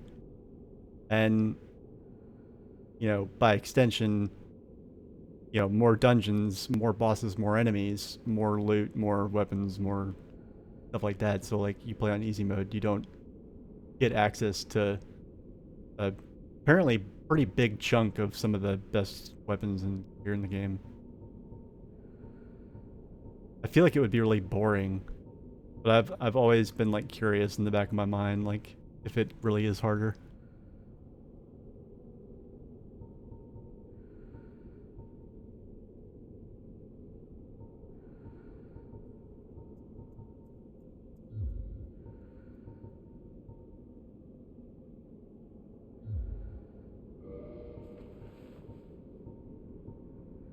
I think this will be the best I'm gonna do.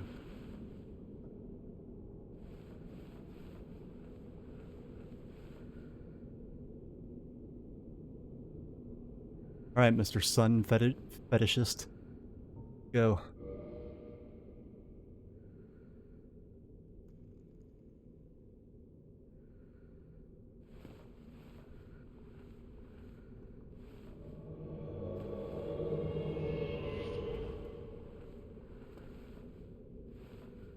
Listen here, you little shit.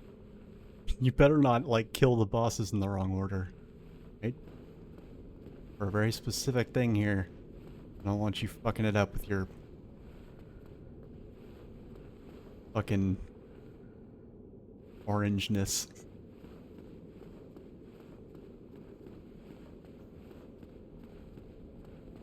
Often you sacrifice people with the golden ending.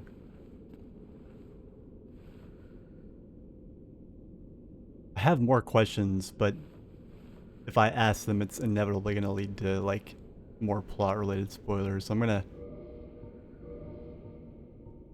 There's a very, very good chance that I'll probably play this game next, honestly. I had no idea what I was going to play after this. Cool. Yeah, I decided to look into it more. Or not. I might just, like, keep myself as blind as possible before jumping in.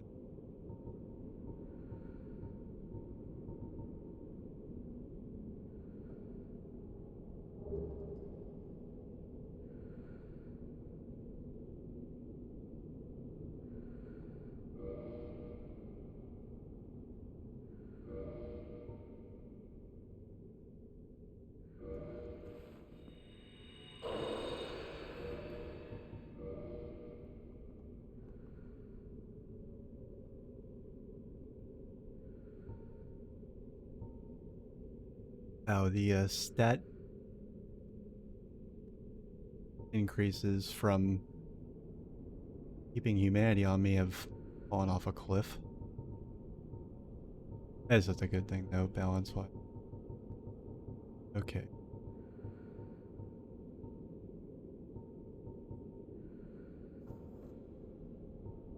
Nothing.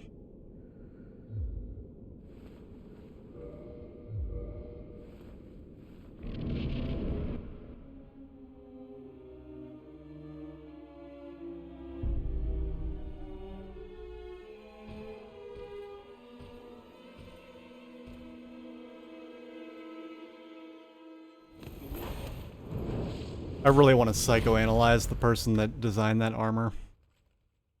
But I will refrain. Alright, so we gotta kill the big guy first. Somehow. Ow.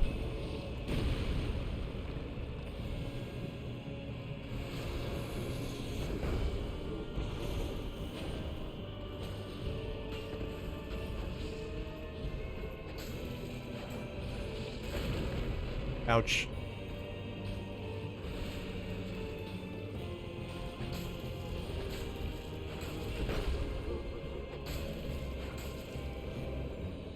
Damn it, dude, you killed fucking A.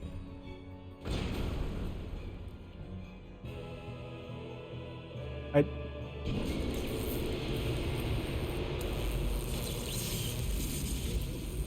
fucked up the boss order. I was warned this might happen.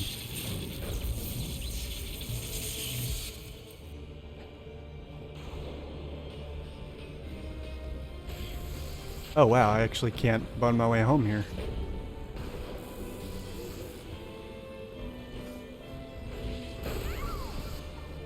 Oof. Yeah, well. Alright, whatever. Kinda wanted to do that.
Go full tank for this. First time.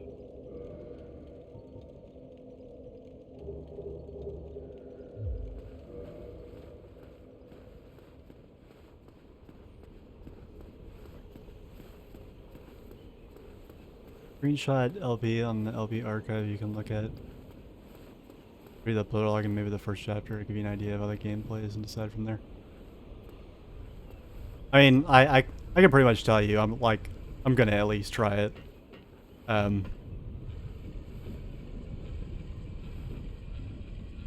Because there's really nothing nothing else that I had queued up to play after this.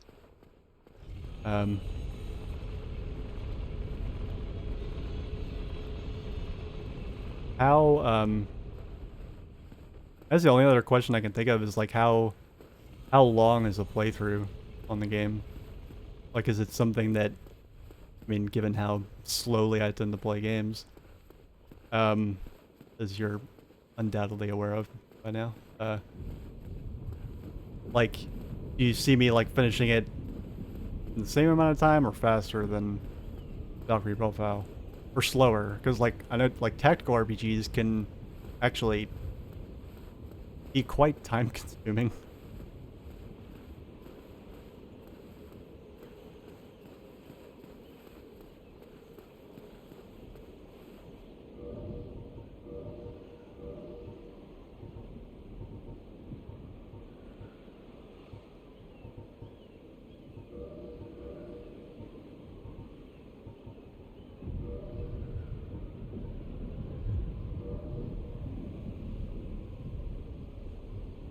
Gotcha. So, like, to the best of your memory, it didn't strike you as, you know, unduly, like, what I'm looking for, like, surprisingly short or overly long.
These guys are definitely more aggressive on New Game Plus.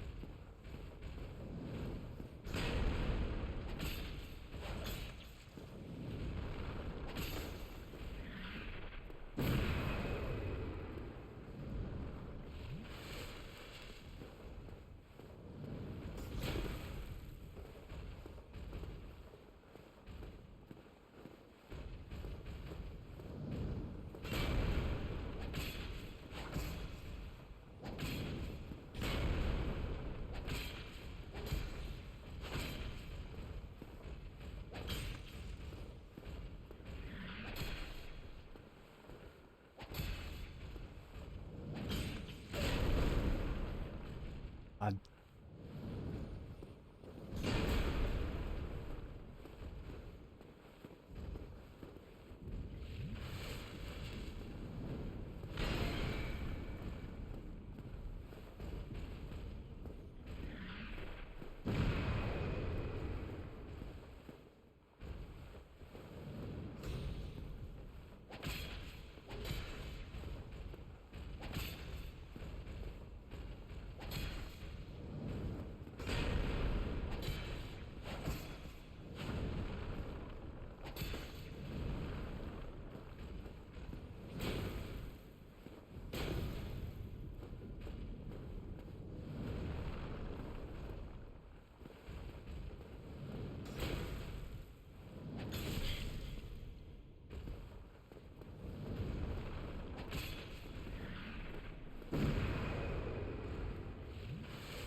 Oh my god, fuck you.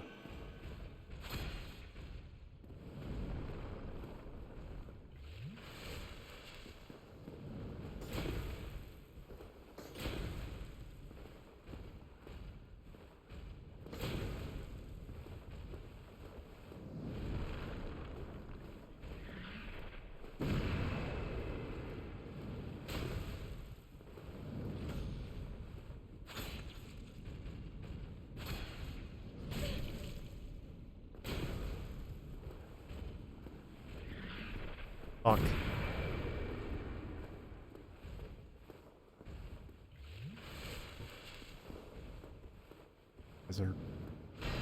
It's got a major upgrade.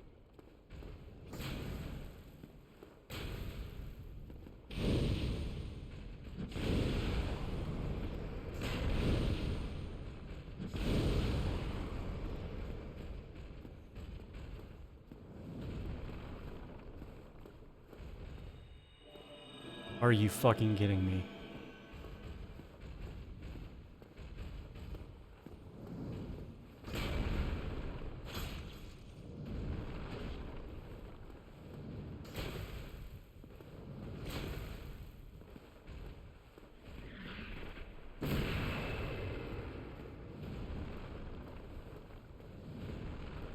Here.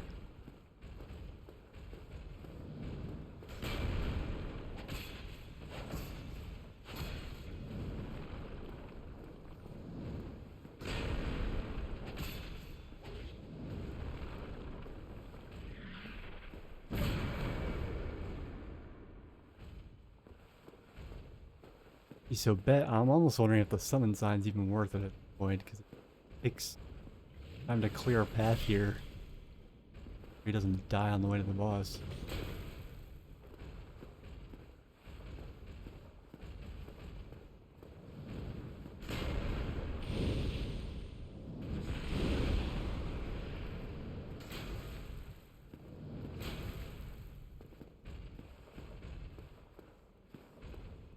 Which, that's kind of weird, like, if Samaria was about Samaria and, Lenneth was about Lenneth, and there's still no game about Rist, I wonder what this one's about.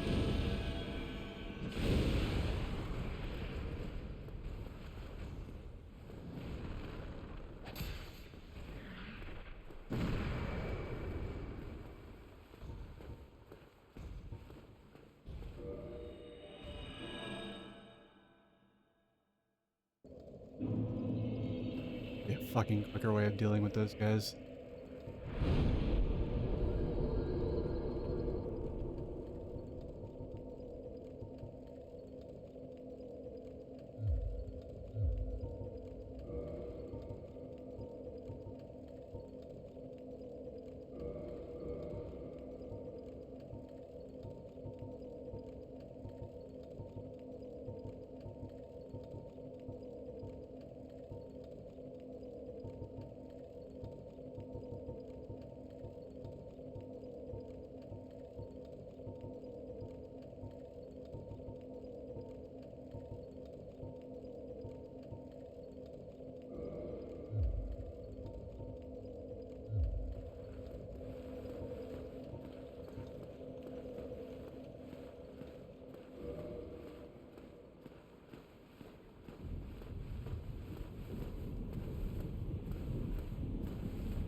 Oh, okay. Okay, so it's actually... So it's about, like, I guess... whatever poor human girl held the, position of Lenneth before Latina did. Those.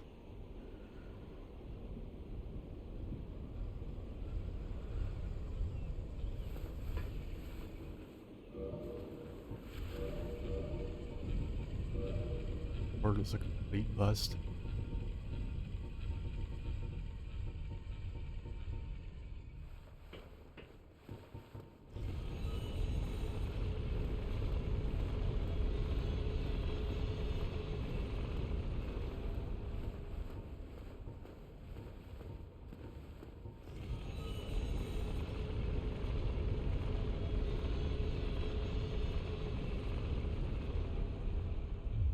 Okay, that might be work. Thought of something incredibly clever.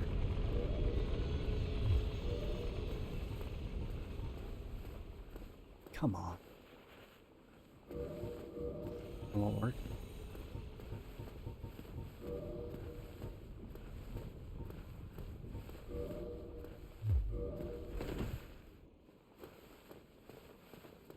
Yeah. Alright, I'm still catching up on chat. 16, 20 hours for initial playthrough and upwards of 50, 60 hours to 100% the game, including Survivor Gate. Okay. I guess I'll have to look up what the standard numbers for Valkyrie Profile 1 are, because I have no idea if mine are anywhere near standard.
Note to self, why am I wearing this shield?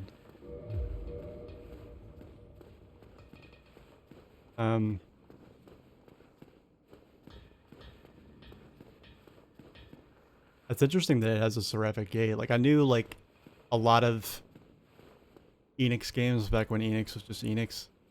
But I honestly, like, I'm indifferent about Square, because, like, it really feels like Enix just kind of got by Square. Like, Square Enix doesn't feel meaningfully different than Square. Like, it's still the Final Fantasy company, and like they just occasionally put out Enix titles now. Sometimes, I guess. But I felt like Enix was a lot more interesting when it was just Enix, and like most of my very fondly remembered like childhood gaming experiences have like I got into Enix games long before I got into Square games, let's put it that way.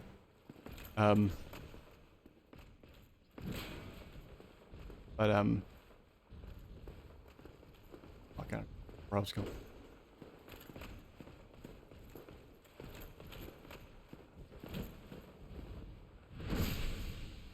Yeah, fuck you, buddy.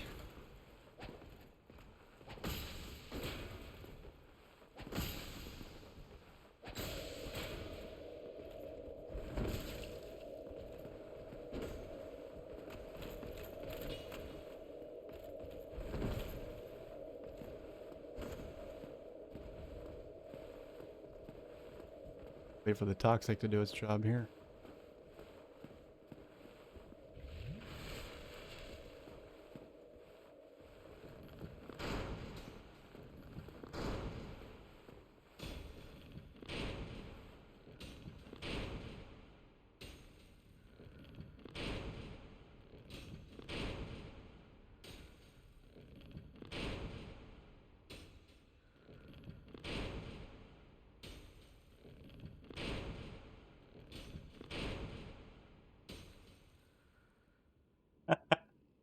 Wow.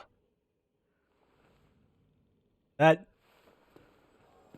I mean, considering it's like a bonus dungeon that's like strictly there for the challenge, and also like Valkyrie Profile was the first and actually so far only game of theirs that I've played all the way through to the point of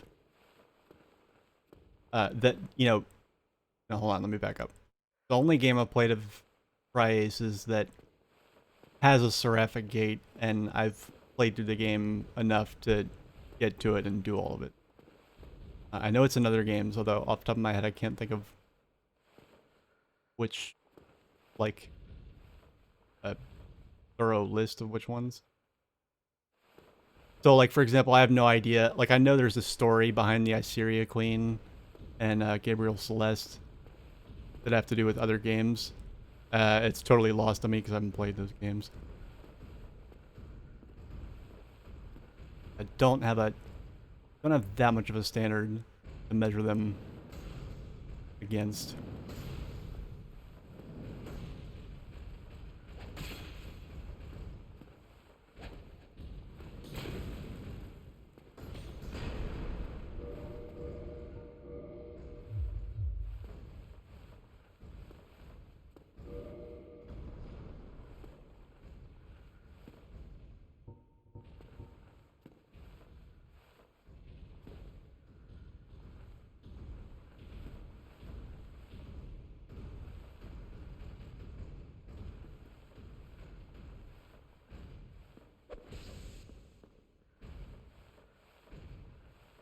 I love how, like, one guy's trying to go down the stairs and he's blocking his friend from getting up here to me.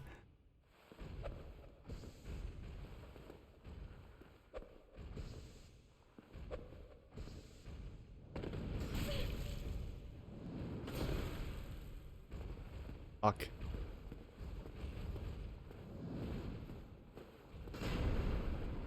It got very real almost, very quickly.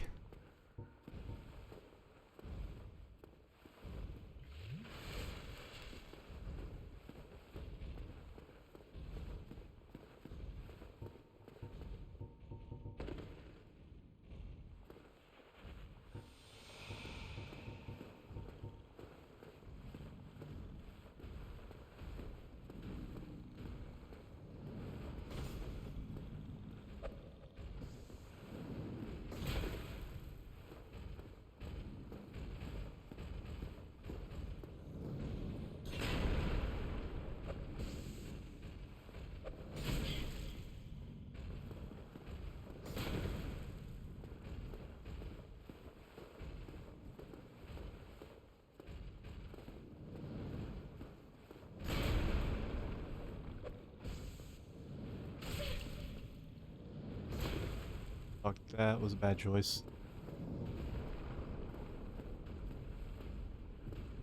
Oh no.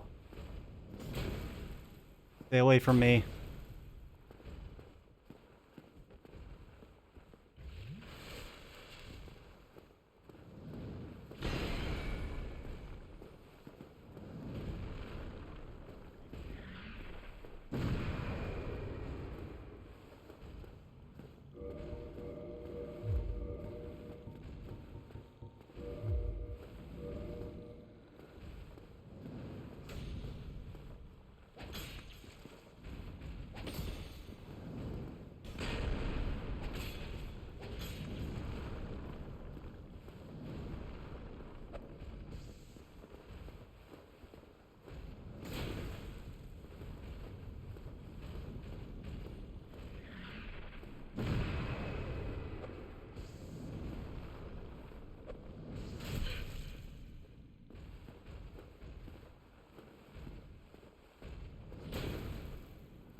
Alright, I'm done trying to toxic these guys. Go with combustion, that sounds good.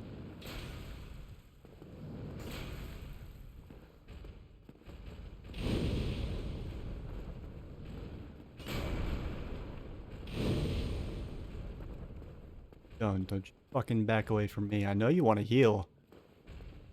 I know, you can't. Fuck you. Trying to save my pyromancies for the boss, but I guess this is not gonna let me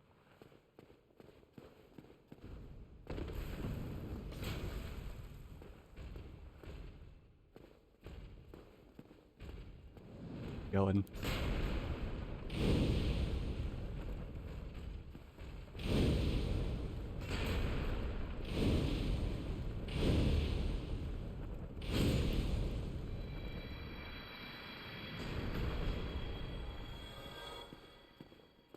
Alright.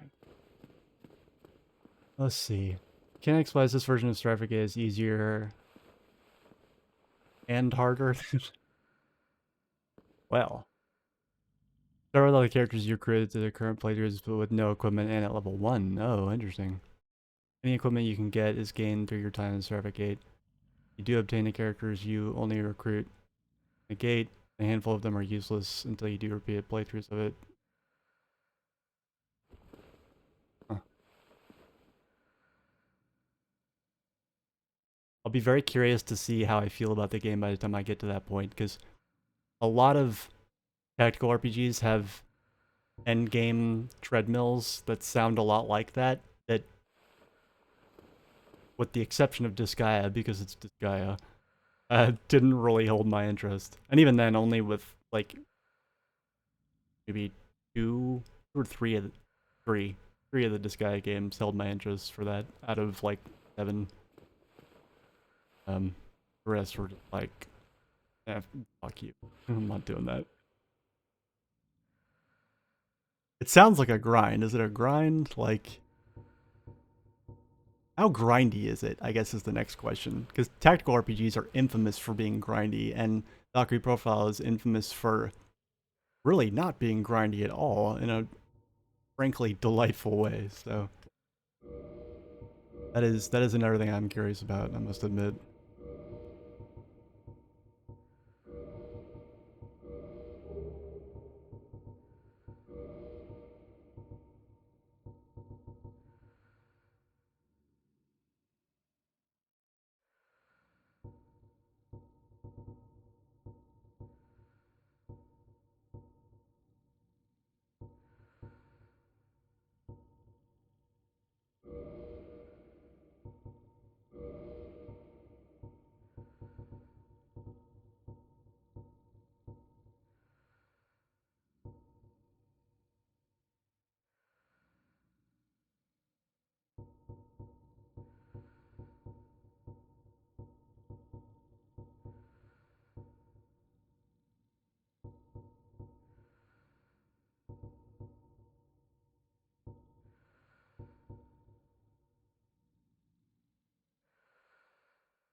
Big number do feel good.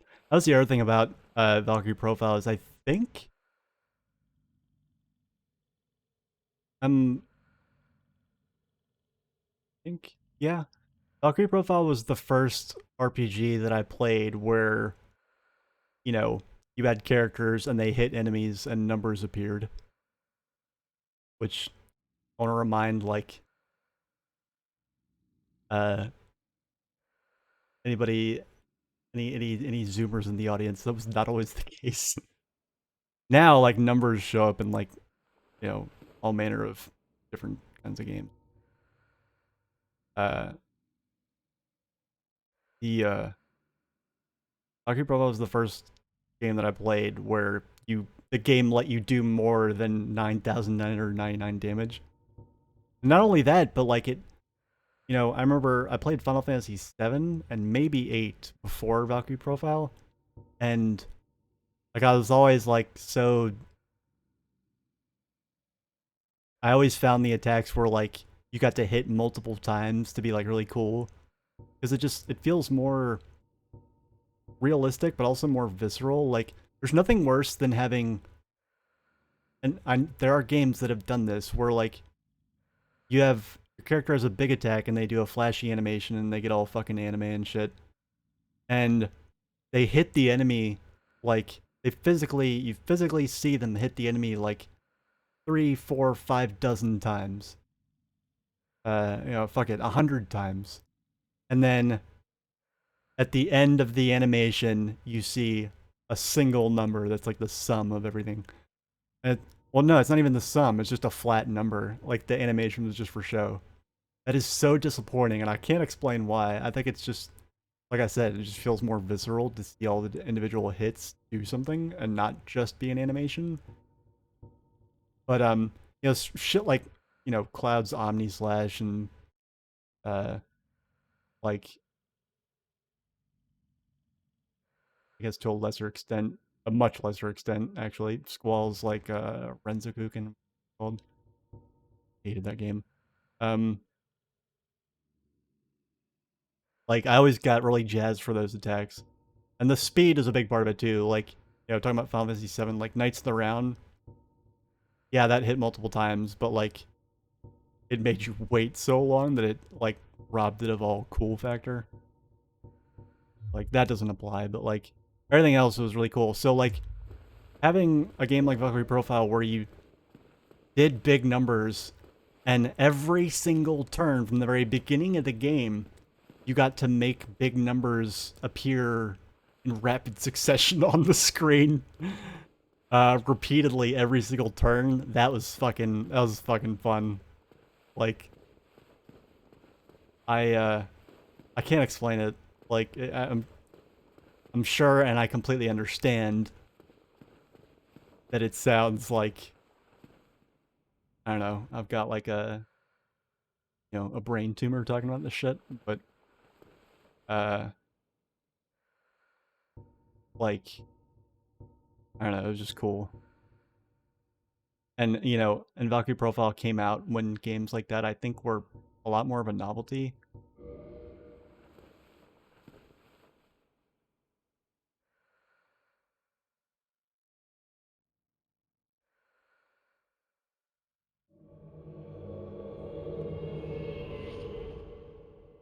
Right.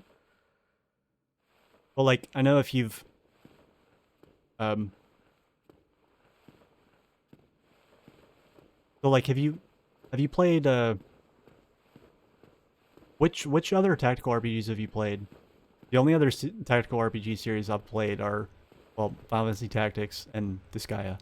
Um, and honestly, like once you play Disgaea, it kind of ruins other tactical RPGs for you, which is also probably part of why I haven't played Covenant of the Plume yet. That and not being able to really fathom, hence all my questions, how it would play with beloved Valkyrie profile mechanics. But regardless, um, both Tactics and the entire Disguise series are like very well known for being grindy, especially the Disguise series. Although the Disguise series helps by like basically removing any and all semblances of caps on numbers, even your level and like all your stats. Disgaea levels are grinding bullshit. Yeah. I hear you. I don't. There are Disgaea game. I totally understand like people's distaste for Disgaea initially. There are. I feel like Disgaea 3, 4, and Disgaea D2, which was the direct sequel to Disgaea 1. Those three games did the grind and character progression in general the best. And then it was like really sort of work in progress, very rough draft before that, and then afterwards it fell apart. I don't know what happened. Um, but um, Disgaea D2, I have I have a save file for that game that has a shameful number of hours on it. for a single player game. Shameful. And yeah.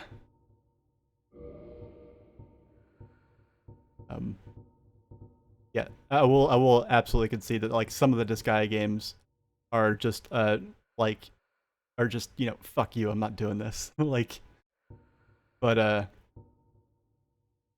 I will also defend the series and say that some of the games a little, you know, at least 3, and I've played all of them, so at least 3 out of 7 counting the sequel were good in my opinion. Anyway.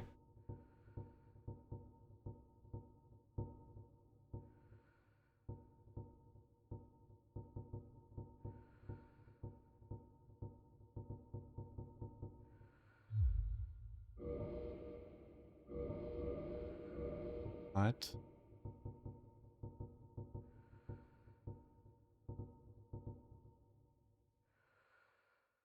I should probably like just ditch the toxic and try and kill the first guy directly because I really don't want him to. My buddy here goes after the wrong boss. I don't want to have to suffer the con.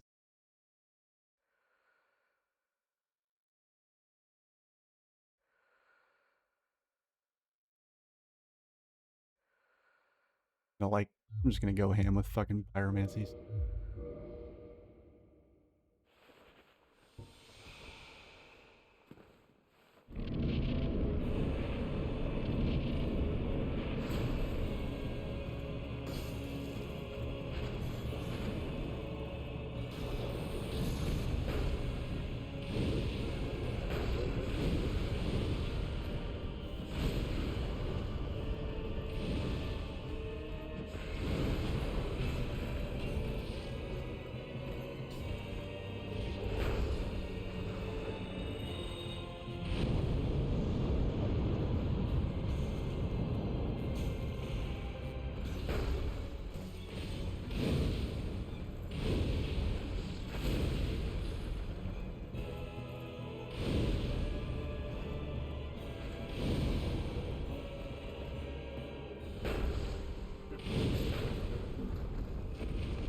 Yes.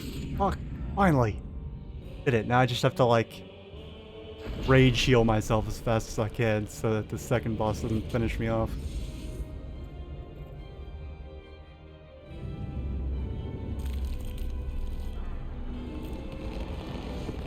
God, this game will like get your heart rate going. Like very suddenly. Oh, he's all big and Super Saiyan. Good.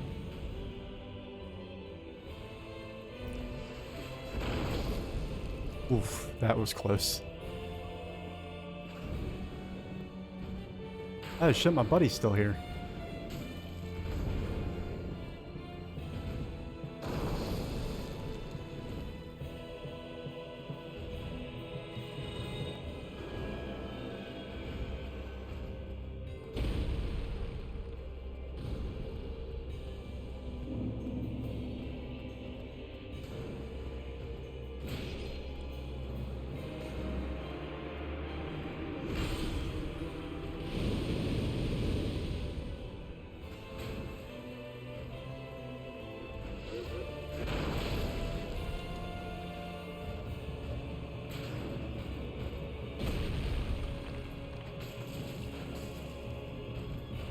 Fuck.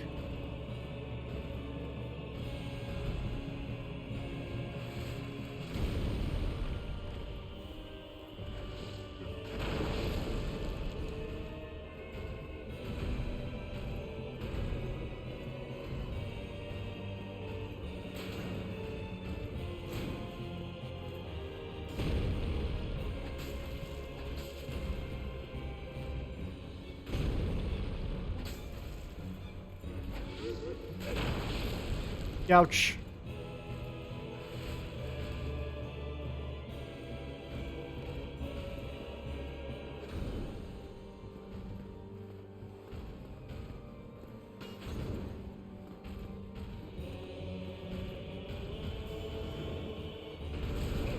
Oh, fuck. That's not good. Ow.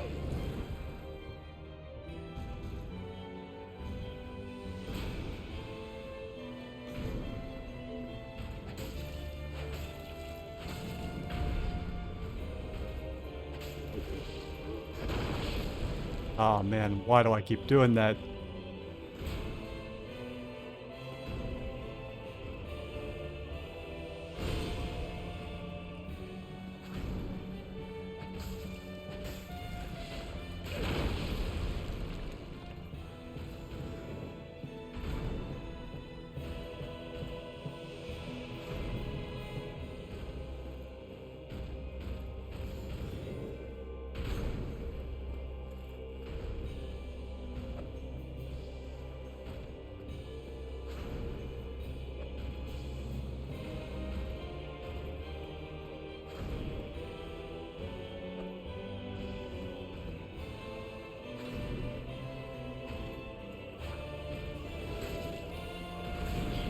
Damn it.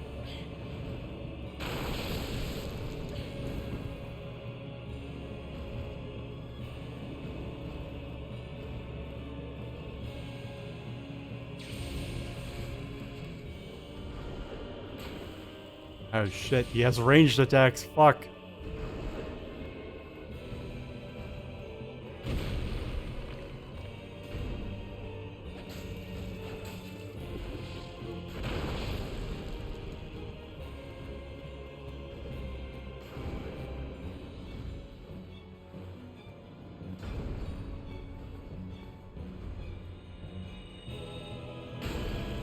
Ow.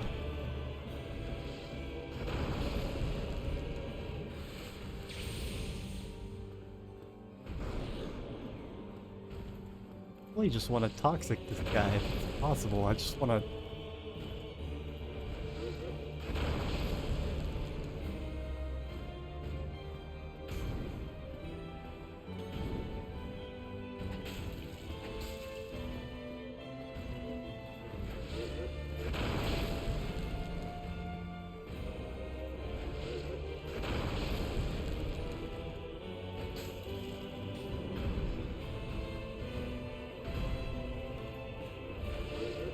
I just wanna get to experience the joy of poisoning a fucking boss. Come on.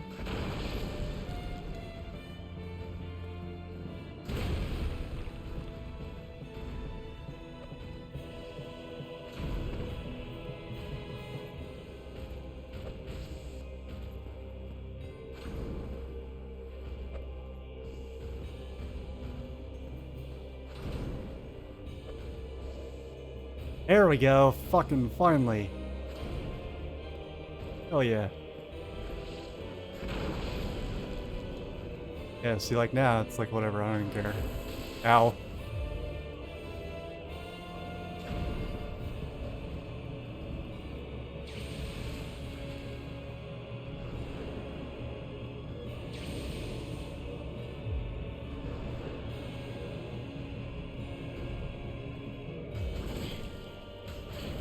No! Oh, fuck!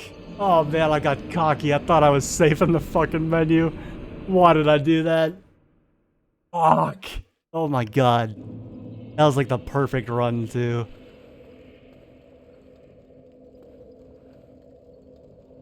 Oh my god. Oh, it sucked.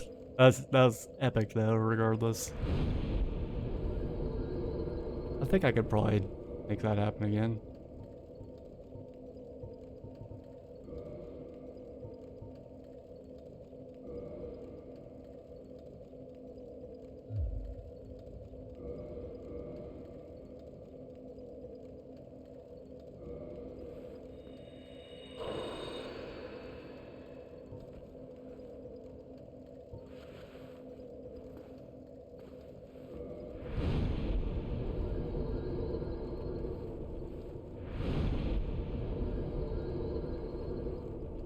We love the stories, characters, plots, what have you, Disguised franchise. Honestly, even those have suffered in some of the games. So I'll give it to... Yeah, that's true. That is totally my own fault. There's been, I can count on one hand the number of times I've died in this game. In both this New Game Plus and the preceding initial playthrough. Where I was like, that was stupid. Like, fuck you, that's not on me. But like every other time, it's just like, got cocky or impatient. What I've been telling people about this game is that honestly, like it gets a lot of hype about its difficulty, but it's really not that hard. And I don't mean that in like a passive aggressive, like I'm an awesome gamer, why can't you do it, noob? Or any kind of like ableist way. I mean, like objectively, like it's really not that hard. It's hard in the same way. It's hard in a way that a lot of games are not hard today. It's not to say that there aren't hard games today. It's just a different kind of difficulty. The difficulty of this game, it's unique in that it's in an action RPG context, but the kind of difficulty that this game has is in numerous other games. They're just not in this genre. Two main areas. Survival horror games. Like, the difficulty of this game reminds me very much of survival horror games. And, like...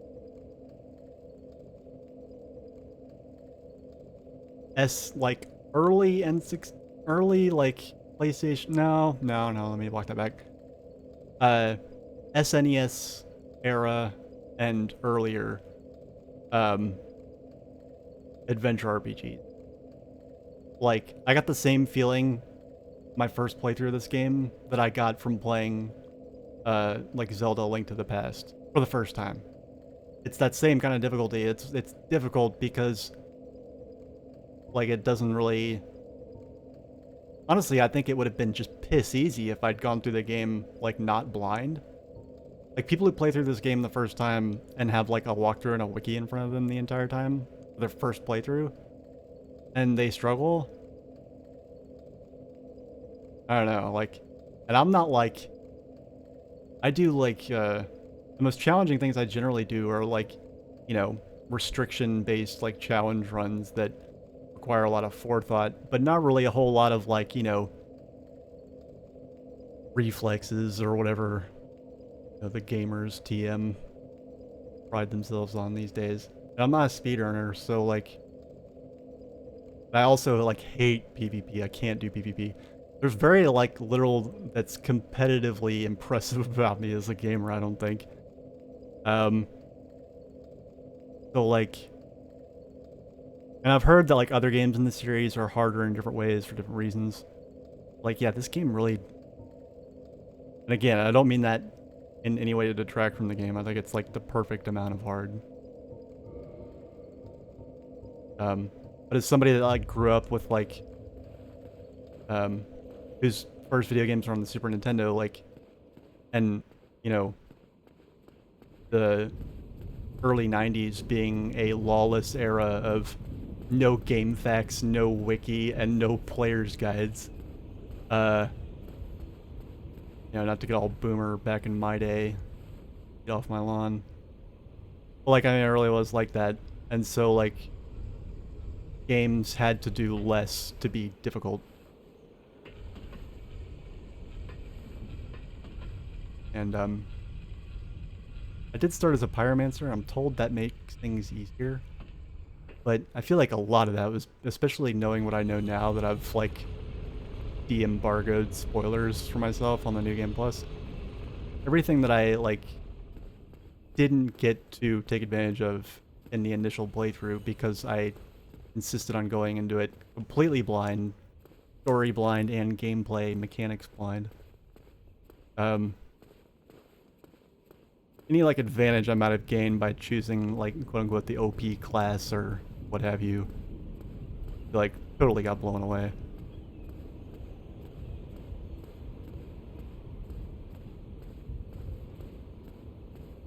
Also, my character sheet is a fucking zoo.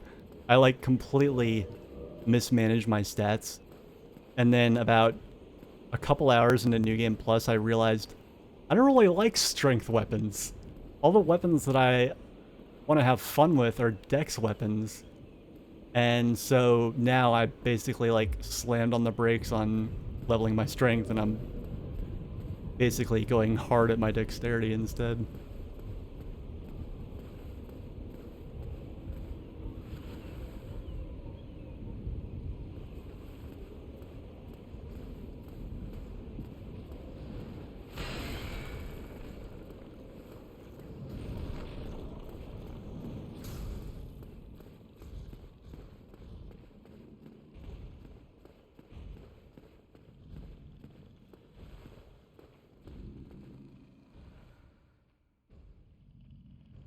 Right, stay outside.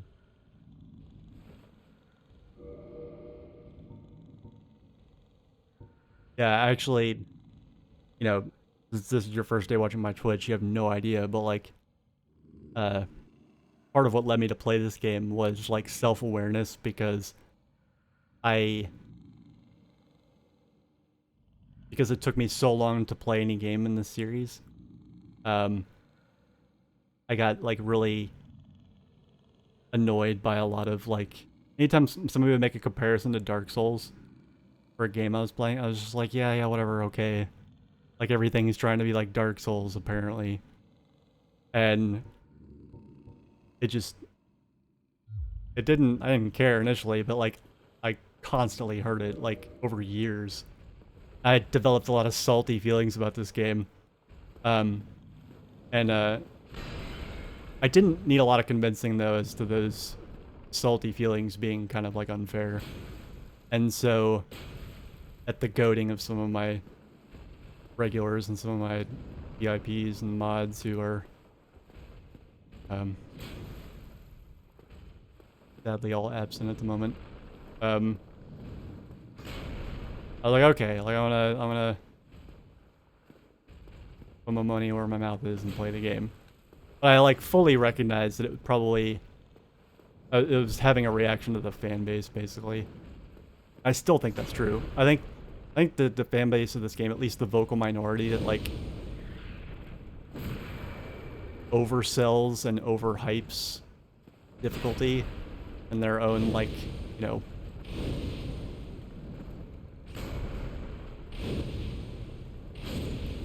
awesomeness for having overcome it, I guess. They like undersell everything else that's awesome about the game, and like the funnest part of playing it has been discovering all that awesome stuff. Like the difficulty is really just icing on the cake for like a whole bunch of other stuff that like I had no idea about because it never gets talked about. All anybody can talk about is like, you know, me, much man, awesome gamer, beat Dark Souls in 2 minutes, speedrun the no scope, whatever.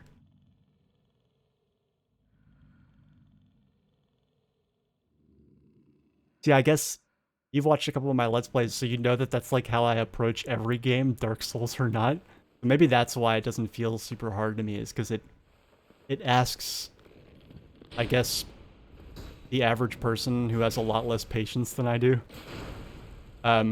to do something that's hard for them, but frankly really easy for me, which is to sit and pore over my build for ages.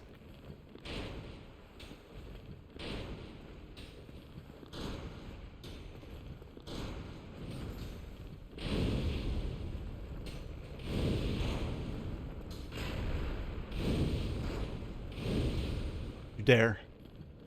Don't you fucking dare.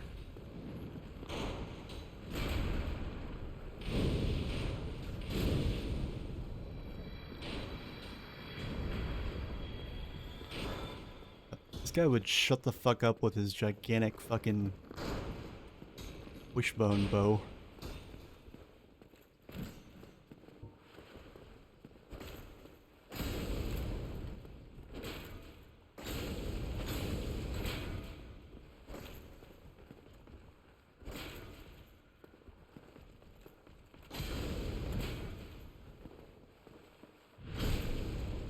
There we go.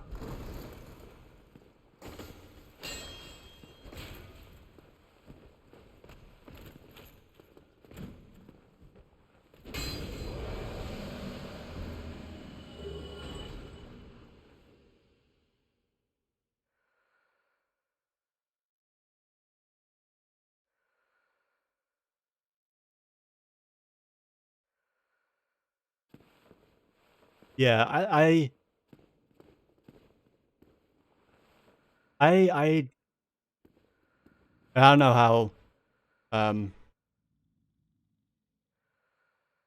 I mean, if you've watched any of my Let's Plays, you've probably caught, like, me mentioning or alluding to my age at some point or another. Um, um, getting up there. Um,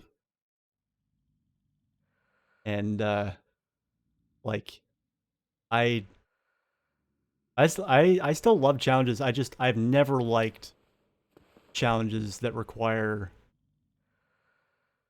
I like slow burn challenges. I don't like fast paced, and that's just like a personality thing with me. I don't like.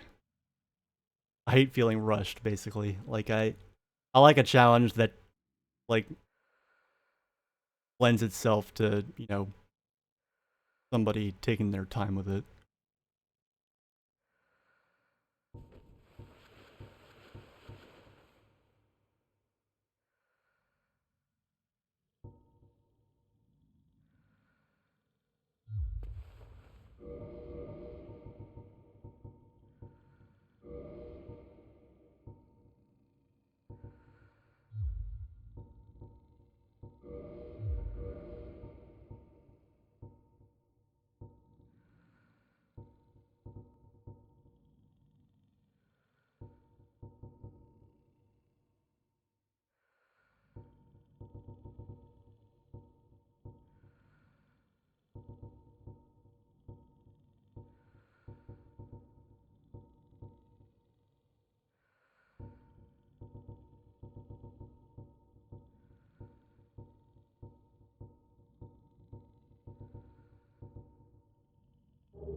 So what? Physical defense is 390. If I go to this, just under 30 points.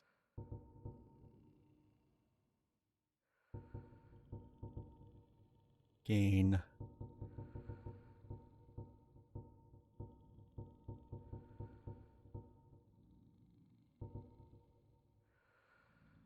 Near enough lightning defense to make that worth it. Okay, never mind. Uh,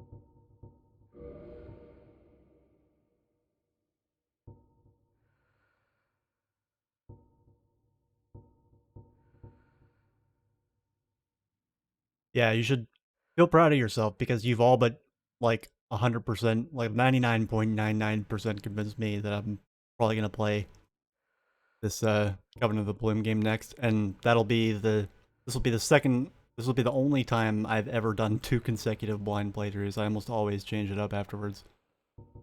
Gotta think of plenty of time to think of an interesting, challenge run or something like that to do afterwards. Okay.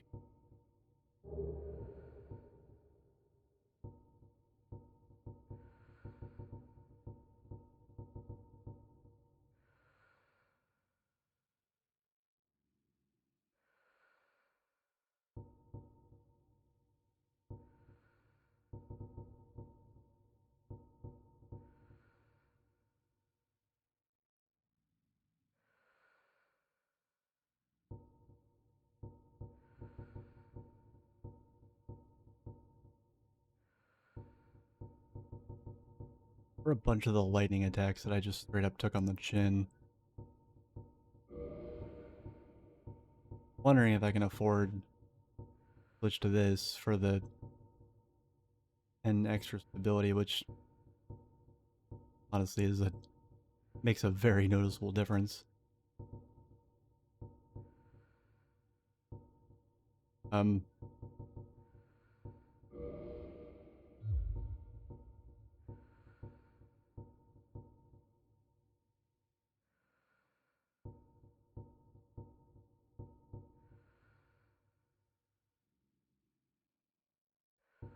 or this time and not bother trying to around. I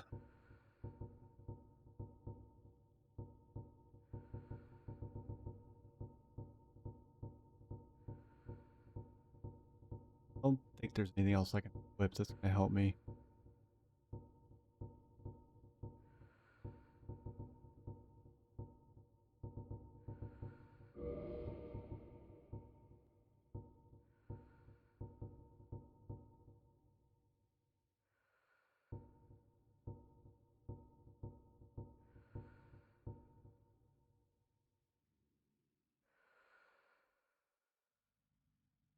This thing would be great for this fight if it wasn't for the fact that everything hits with the physical force of a freight train, so like the damage reduction doesn't matter because all my stamina will be gone by the time I take more than one hit with some of these shields.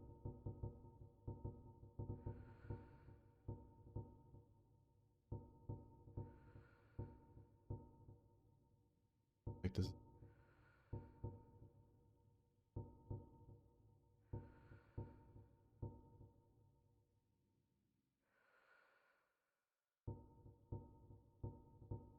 Yeah, I can't do I don't have any chunks.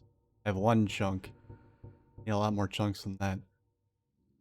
I'm going to play harder difficulty on games or more often than not do so in the likes of the Dick Butcher. Yeah. Yeah, I mean, honestly, like, that's what I mean, that's kind of what I was referring to earlier, is that, like, this game is renowned for being that, but I really think it's just, like, people who've gotten, I don't know what it is, like, it's, there's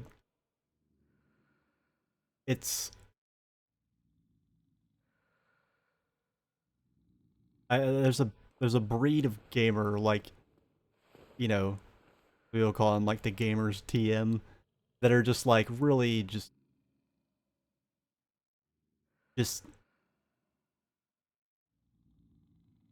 have, just, like, I don't know, they just have their dicks perpetually in their hands, like, and, like,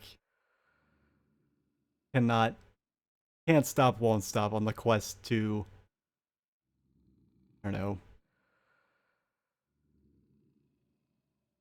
paint their badassery at one or more video games as IRL achieved.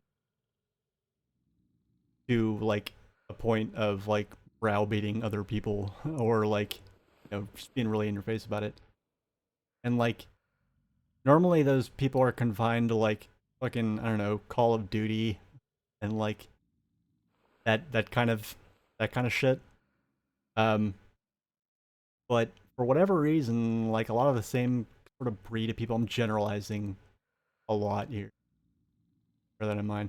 For whatever reason, a lot of that same breed of people they found Dark Souls, and I guess none of them had played. They probably didn't play video games when, you know, if they're the same age as me, they probably didn't play video games when they were, like, young kids. Probably didn't get into it until they were in their teens, or so they, like, never played games like Link to the Past, or, you know, shit, even like some of the Donkey Kong games. Um, and this is, other than survival horror, which is, you know, comparatively really niche, this is the only game I've played that is relatively modern that has that same kind of difficulty character and difficulty curve. And, like, I don't know, like, but like, anyway, I digress. And like I said, big generalizations I made there, but the people that genuinely, like, love this game, um, and don't, like, tout their skill at it as, like, I don't know, totem of, I don't know, masculinity or whatever.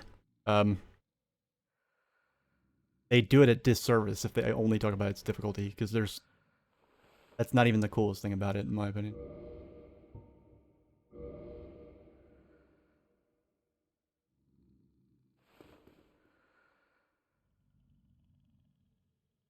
Right, yeah, exactly. The last thing that you just said in the chat, exactly that. Said it far better than I could. That's the other thing. It's like now that I've played Dark Souls 1 and I'm starting to like look at more stuff on the internet at large about these games.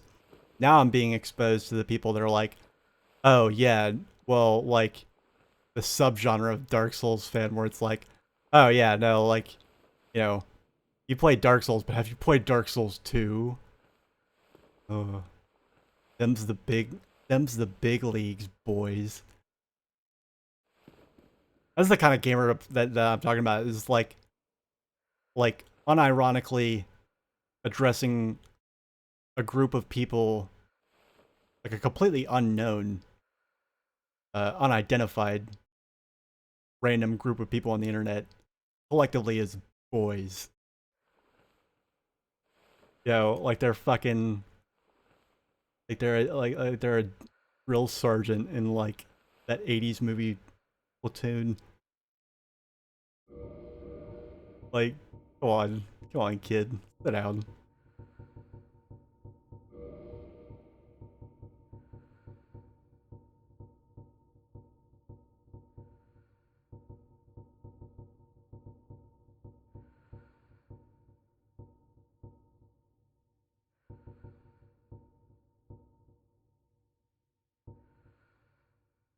I am also acutely aware of the fact that I inevitably reach this point that I'm at right now where I'm like just fumbling through the menus, like trying to make sure my ADD-addled brain hasn't somehow forgotten something that I've managed to scroll past 50 times previously.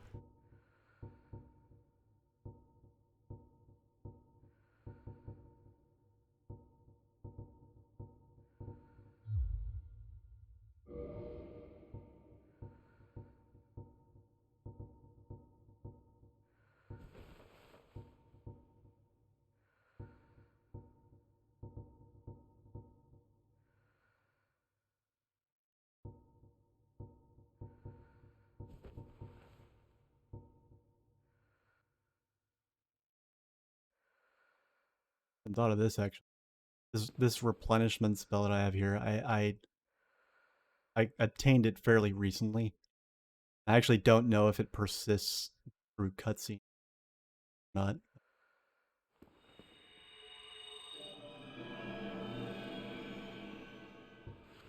Yeah, yeah. I'm approaching very rapidly the halfway point between ow,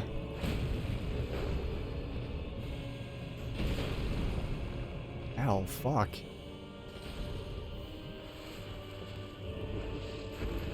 Yeah, halfway point between 30 and 40, so yeah. I'm probably not far behind you.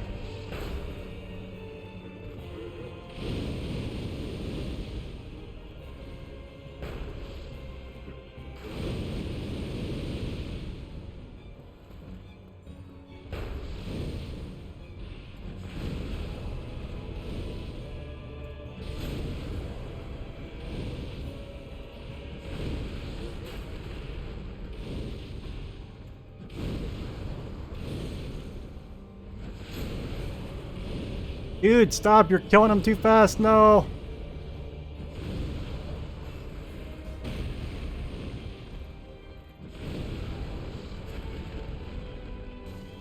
Get. Damn it!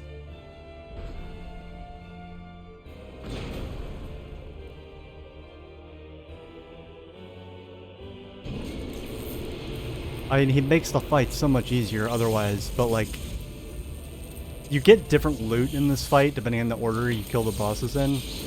And obviously it's like a one-time thing.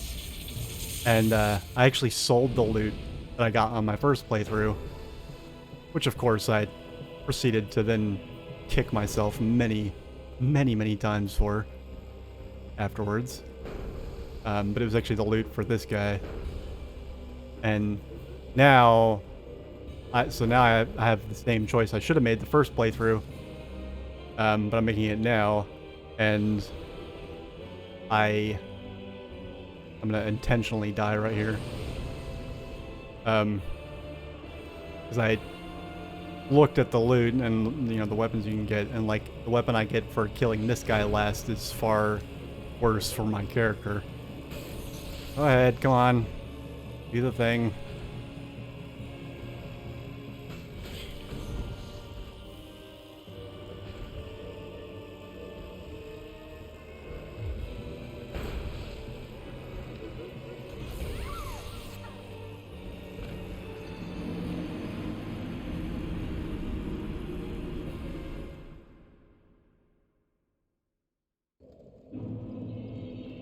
Yeah, and my NPC buddy seems determined to go after the little guy first, but I actually want to kill him last.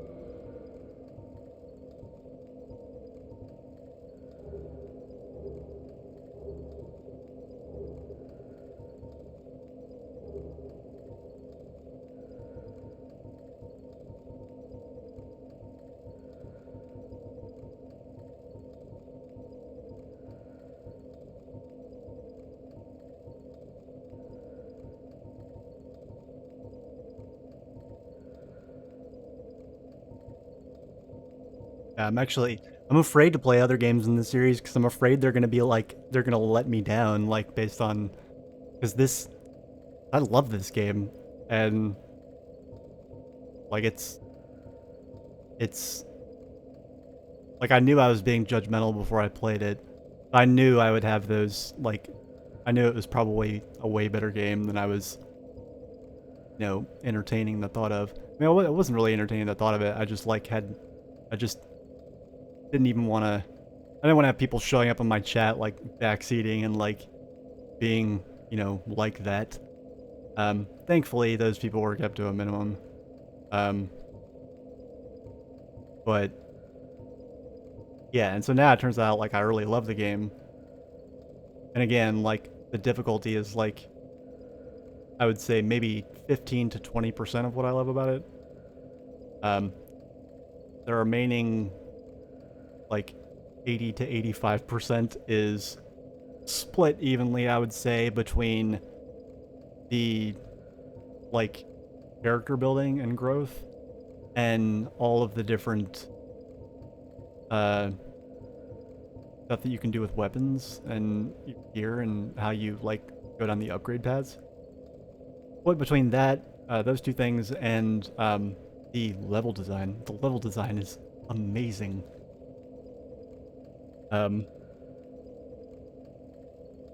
That's another thing that like I haven't seen level design like this since like games were, you know, exclusively two-dimensional. I cannot stress that enough. Like the level design in at least this game is fantastic. It's honestly like taken me aback several times.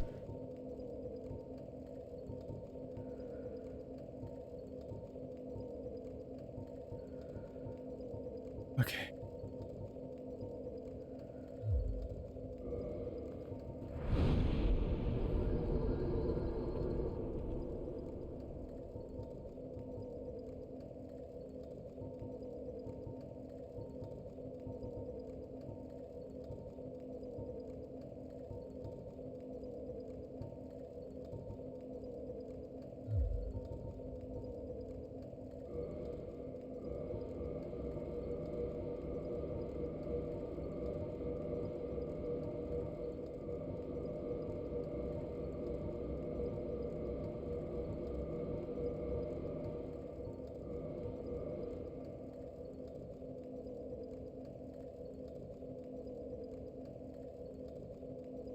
You know, I'm glad you said it before I did.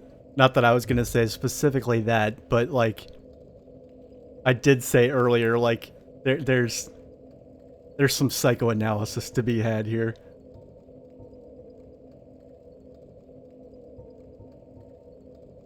Um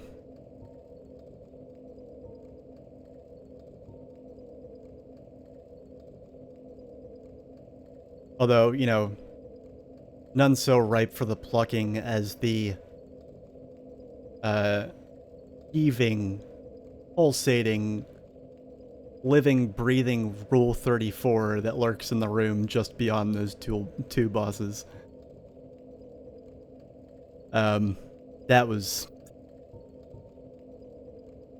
And you know what? You know what annoys me is that, like, whenever I get the option to do so, I like playing as female characters. And, you know, the character, that's one flaw with this game is, and I get it, because it was like, this game's actually much older than this remaster that I'm playing on PS5 Let's On. And, the character creation system is awful. I could not make my female character like any even remote semblance of like the most sterile definition of attractive you could think of. And it's not that I do it to like make attractive female characters or whatever. It's just like, I mean, I don't know, like you, like, no matter what gender your character is, like, video game character creation usually ensures that you've gotta, like, you gotta really try to make them, like, not somebody's ideal sexual fantasy. And, I just happen to, like, I don't, you know, I really don't, there's nothing that I identify with when I see, like, the bastard genetic child of Arnold Schwarzenegger and Dwayne "The Rock" Johnson as my, like, character avatar. Like, I don't know. It's just like, I don't know. I would have more words to chain together about this if I was not, you know, pushing being awake for going on 20 hours now. I worked a 12-hour shift and started streaming as soon as I got off. Yeah, like, I don't know. I just, for whatever the reason, like, I just relate to, like, a female avatar more. But, like, yeah, it was really hard to make a character that was in any way aesthetically pleasing in the character creation of this game. Like, it was awful. And then, like, I started, like, playing the game and seeing some of the other NPCs, and I was like, okay, so, like, maybe this game is just, like, the unicorn that just doesn't, you know, have a lot of, like, excessively sexualized characters. And then I beat these two bosses, step into the room beyond, and I'm just buried under an avalanche of tits. And then, of course, like, I go and look for stuff online, and, like, anything having to do with anything remotely near 50 feet of that room, mechanically, plot-wise, or any otherwise, is just like an avalanche in the comic section. It's just like, you know, it's like we reverted back to the 90s, and everybody morphed into, like, Beavis and Butthead. Even when I was a teenager, like, I don't know, I just have more class than that, and then just, like, anytime, like, it could be objectively argued that tits are relevant, to, like, leave a comment and let everybody know that I'm thinking about those titties, like, for the entire internet. It's like, what is the motivation there? Like, there's undoubtedly, like, just a cavalcade of fucking Rule 34 on this NPC, and, like, you could just, like, use the energy that you spent typing that and looking like a really weird doofus that needs to get laid. You could have used that energy to search Rule 34 for this character and then just go get it out of your system. I don't know. Maybe I'm too mature.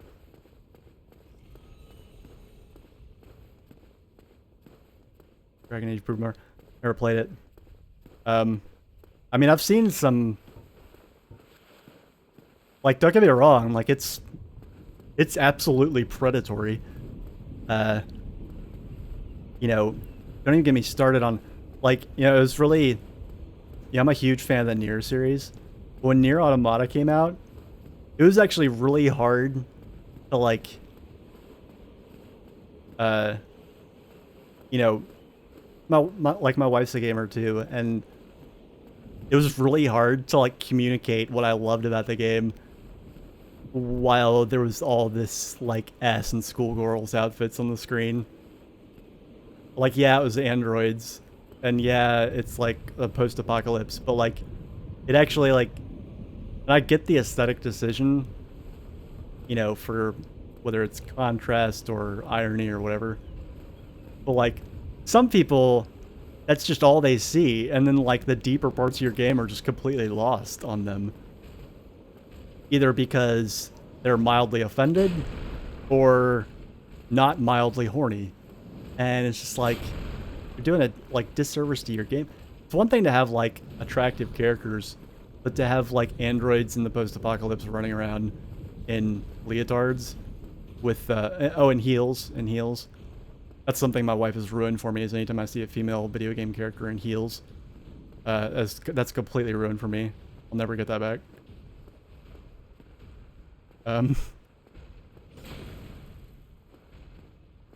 Like, once a woman in your life tells you about this shit, like, you can't unring the bell. Yes.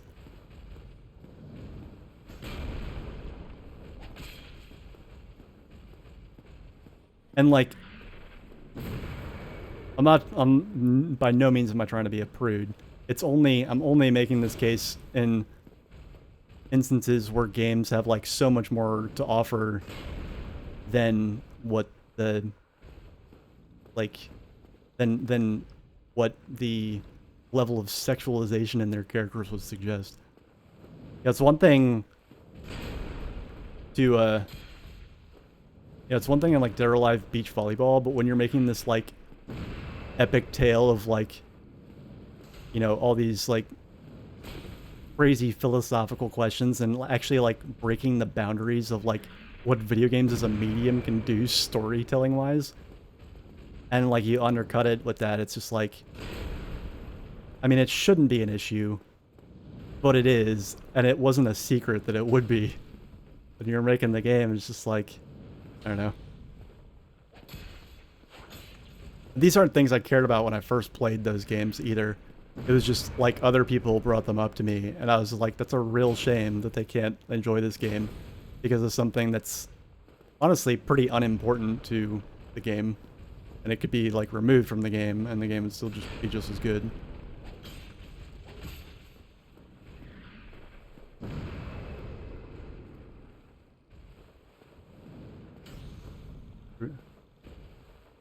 Oh, I can imagine. And, like, you know, if you know the creator of the Nier series, and by extension, the creator of the Dragon Guard series, you know that, like, it's not even so much that they're trying to make, like, a fan servicey anime game, so much as they are just, like, in love with just abusing the shit out of, like, any and all possible taboos. You know, up to and including, like, main characters in the game, like pissing themselves, canonically. And then another character, like the player avatar, no less, like, giving them shit for it in a extremely, like, in an extremely visceral and not at all, like, even remotely lighthearted way.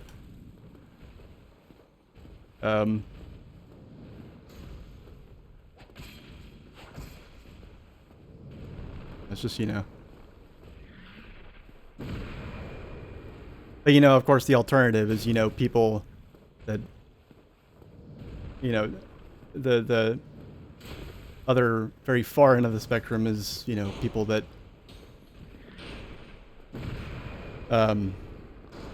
were convinced that gaming as we know it was coming to an end because Aloy had peach fuzz and Horizon Forbidden West.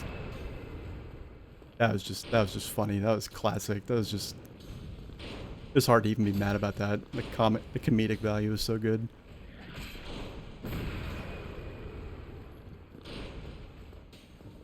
What am I doing? I told myself I wouldn't do this anymore. Here. Get cooked. Yeah, I like it's brilliant. You know, I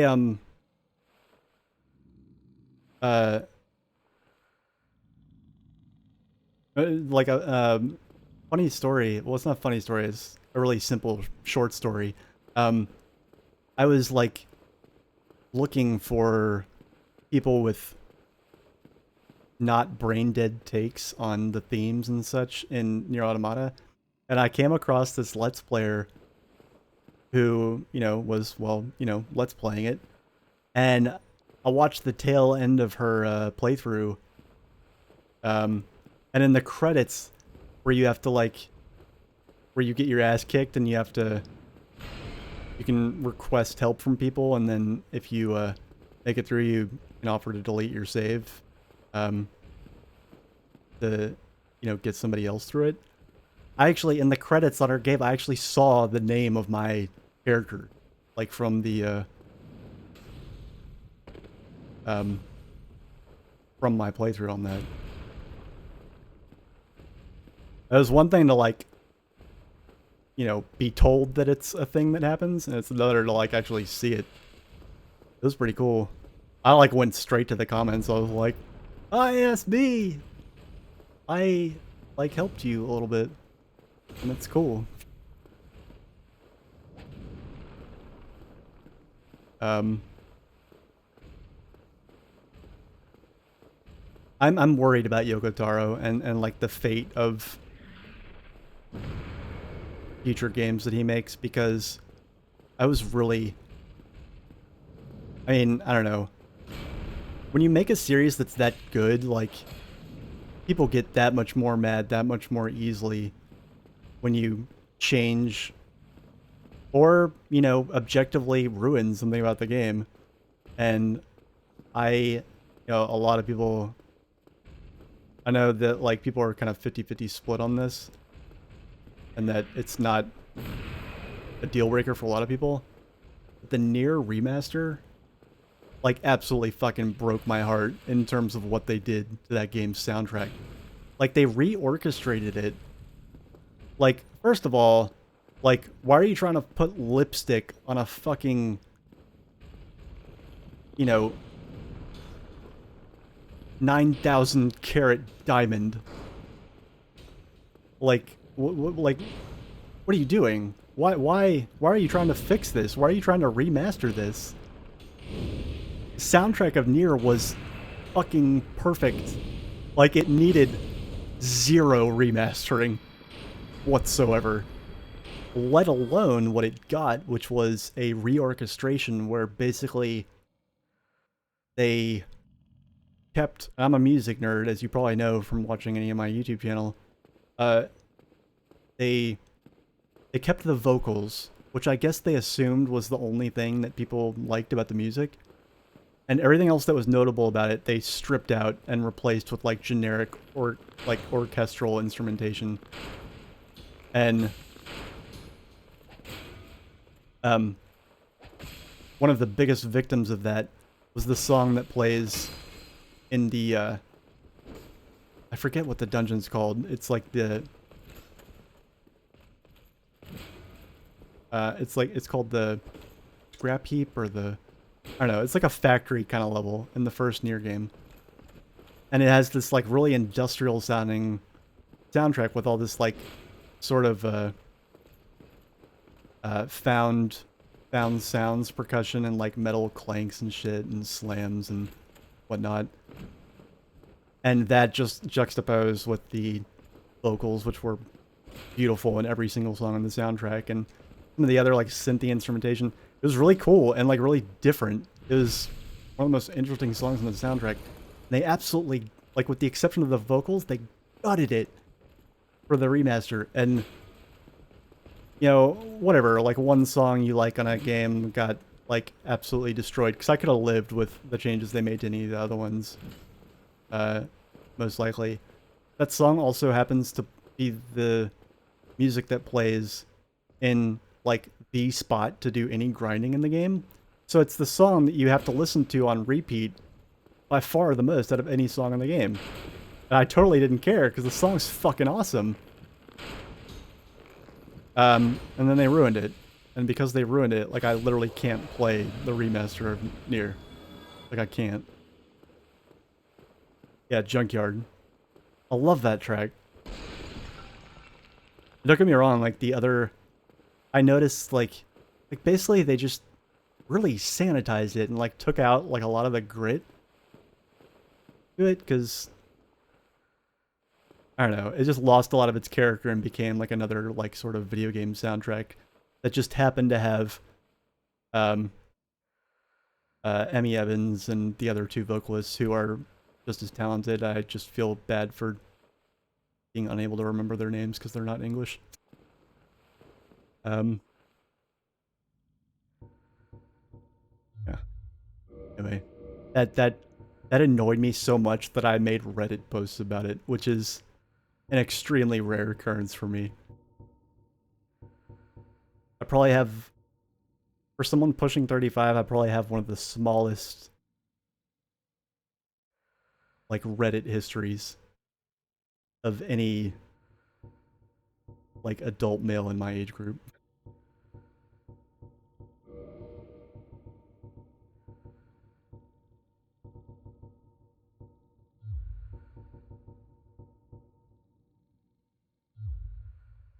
Anyway, you, my friend, have gotten me like going on many, many topics I'm very passionate about. This is fun. I wish, like, I did. Part of the reason the chat's dead today is because I told people last night that I probably wouldn't be streaming today. And at the last minute, I was like, nah, I want to stream because I got shit that I need to get my mind off of. Um, and so there's normally at least like 2 people in here with me. Um,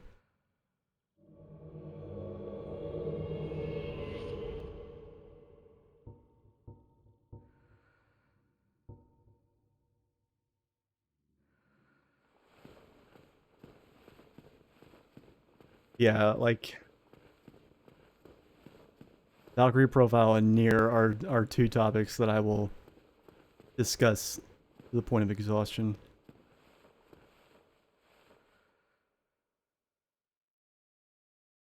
Wait, what? How did you lose all that HP, dude? Also, what are you doing? Quit running back and forth like a doofus.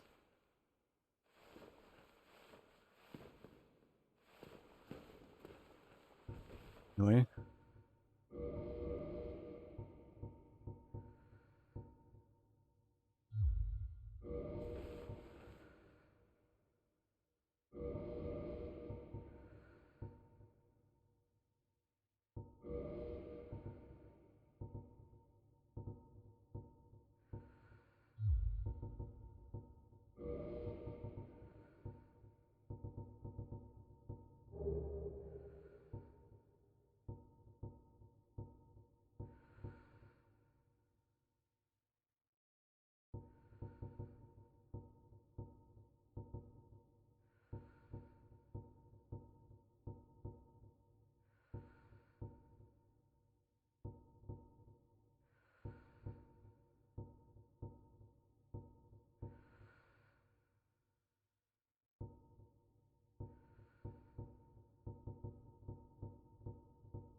Trying to see if I can get away whatsoever with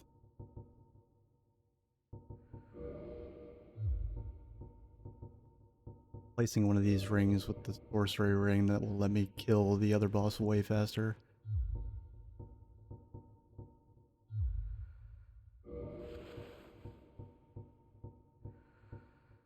That's in the cards.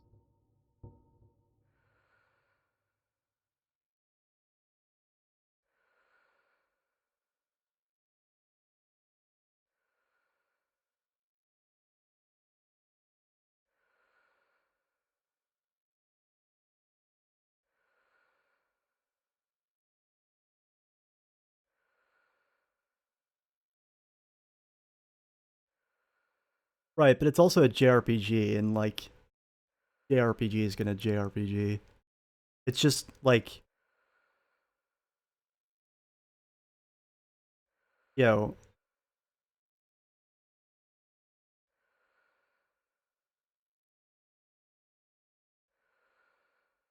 there's no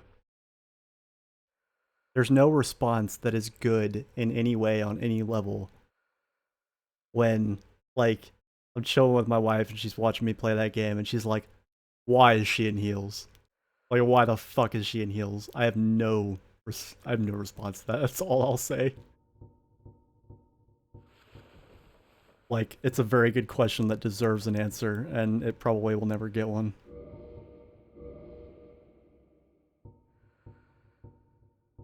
Well, let me rephrase that. It probably will never get one that all of humanity will agree on.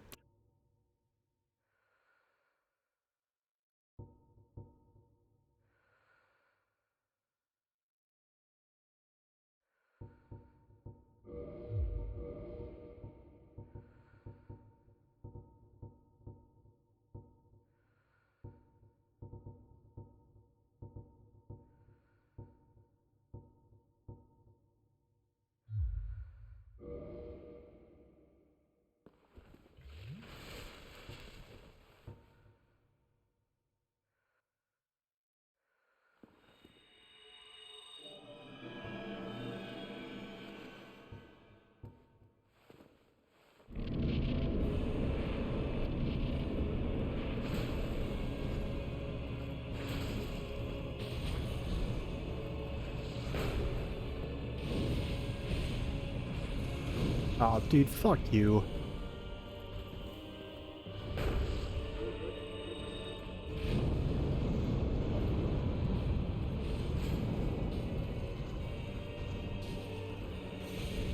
Dude, already? God, he fucking wrecked him.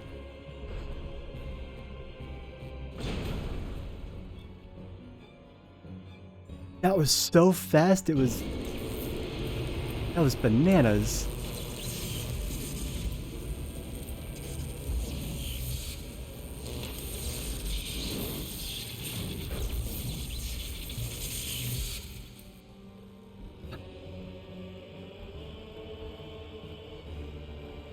Fucking, I hate you. Why are you doing this? I just wish there was a way to get him to aggro the other guy.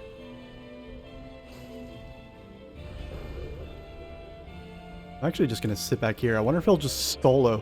You know what? If he solos this boss for me, then fuck it. I'll take the win.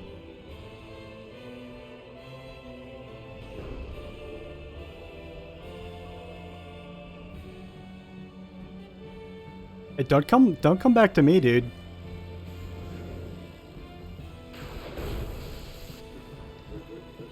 I'm being such a dick right now. I'm just watching him get fucking pounded flat by this fucking hammer. Dude, where was this... Where... What happened to the fucking deeps you were pulling out against the first guy? God damn it.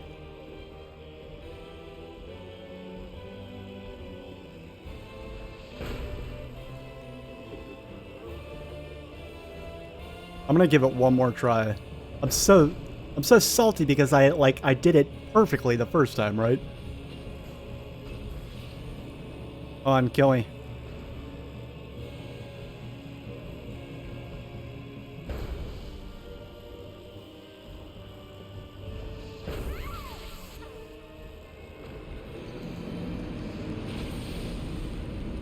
I can't afford to keep doing it because I gotta have humanity to reverse my hollowing in order to summon him at all.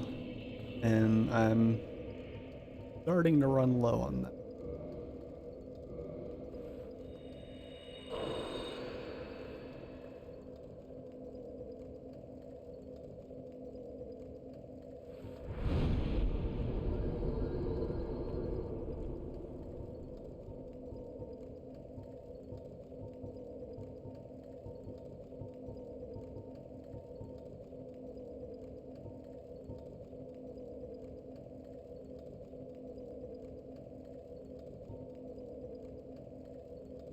I mean, the other thing with Nier Automata specifically is it felt like there was no...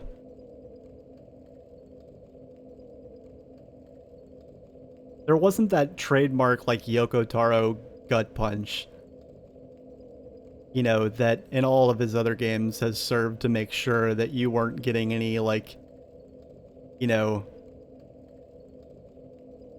like, that if there was any joy that you were getting out of the game, be it related to baser pleasures, so to speak, or something more cerebral, that it was, like, quickly snuffed out. You know, and, like, even then, like, when you...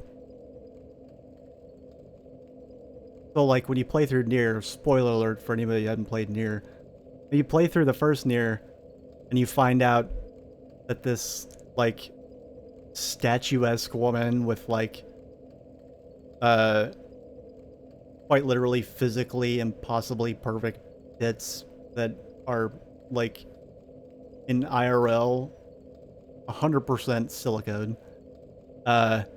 walking around in a teddy or a nightie or whatever the fuck it is. And then you find out that she has this, like, really tragic backstory and that she's actually fucking intersex. Like, I thought that was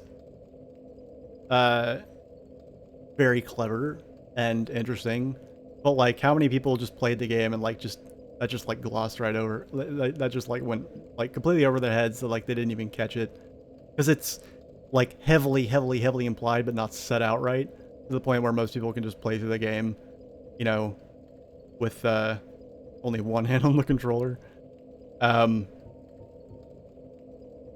And, like, even that, like,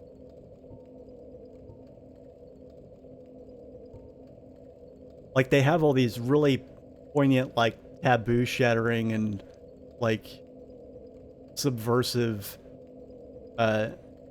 themes and events and characters and plot points in their games that they feel the need to, like, do something, like, 180 in the opposite direction to kind of balance the scales. In most cases, it's, like, overly... because it's a JRPG, it's overly, like, sexualizing the characters to, like, they get more palatable, I guess. I don't know. And, like, yeah. And again, none of this is stuff that I was, like, thinking about when I first played through the game. It was just, like, hearing it from other people and, like, listening to other people's perspectives on it. It was like, oh, like, shit, like, that wasn't my experience, but I totally see, like, why you would think that, and it really sucks that that's, like, drawing focus for you away from the game, away from these other things about the game, in a bad way, because, like, I don't know, they're masterpiece games, and, like, I will, if I can, any person that I convince to, like, play either of those games, I usually try and convince them to stream them, and then I, like, swear up and down to, like, sub, follow, host, and, give them a VIP badge, and, like, show up for every single stream, and just live that with them.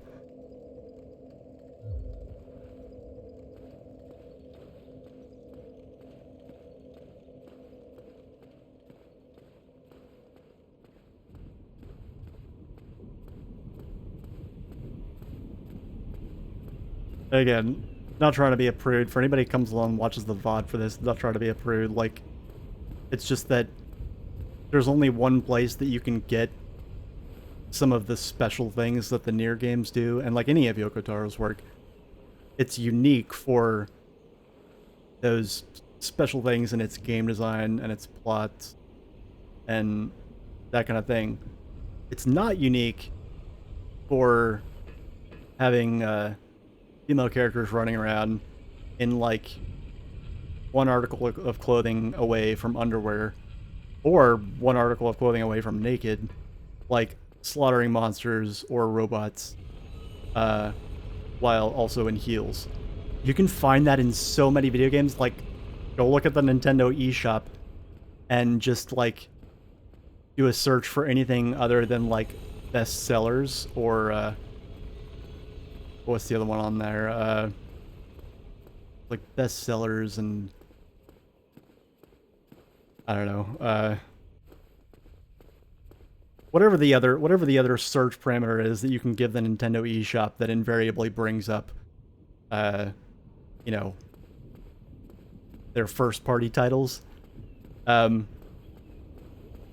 you search for anything else, if you do any kind of more open search or do, you know, just sort by, like, recent releases or whatever, like, literally every 5th game is, like, you know, a puzzle game that involves, like, you know, undressing hentai girls or, you know, something something succubus something something. And it's just like, you know, if that's what you need at any given moment, like, the supply, I would argue, probably far outweighs the demand. Or at the very least matches it. Whereas stuff like, you know, the cool things Yoko Taro does with his games, like, that's just his games, like...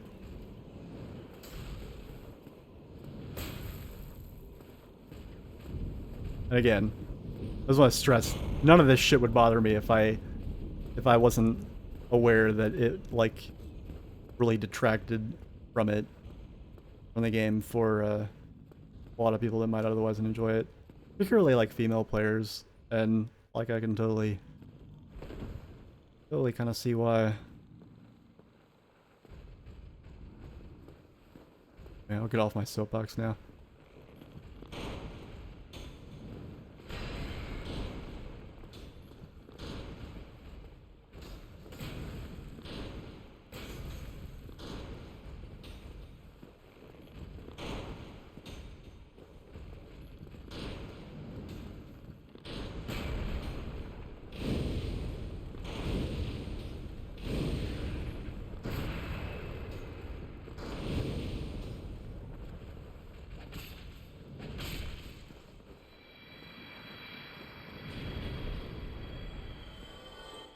Okay.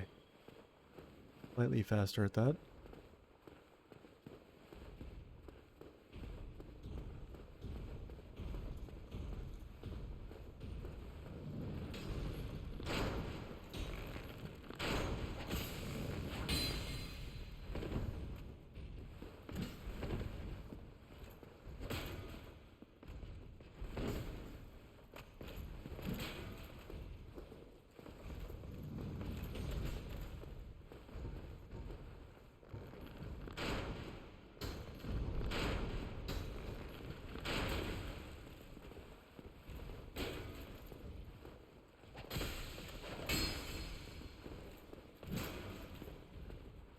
God, camera, you're fucking killing me.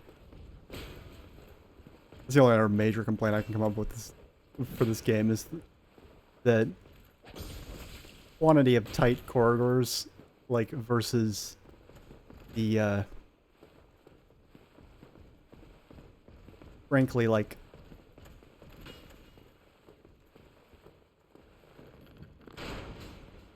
you know, camera that practically qualifies as a hostile NPC.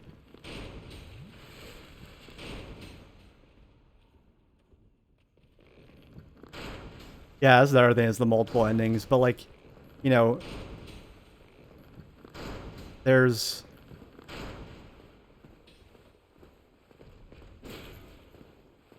I feel like there's, you know, if you pace yourself... I don't think the multiple endings really extend the Nier games significantly if you pace yourself knowing that they have multiple playthroughs. Because if you go through it doing every single side quest on, like, the first playthrough, then yeah, you're probably going to be exhausted by the time you get to the end of it and not want to play anymore. But if you know all those side quests are going to be there for you in subsequent playthroughs, there's no reason to like do them all right then unless they're missable.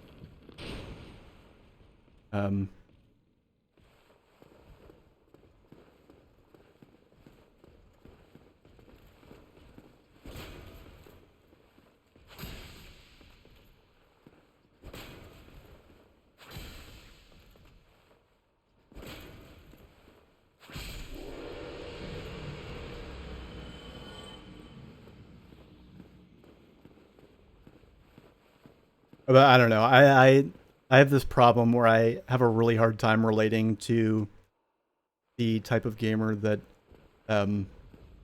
sort of jumps from game to game to game. It's not. There's nothing inherently wrong with being that person. It's just not at all what my, I guess, personality lends itself to, which is basically to play the living shit out of my games until I'm like I actually need to play something else because I'm, you know, exhausted everything else I could do with the game. And I'm like to the point where I'm not, if I play it anymore, I won't be having fun.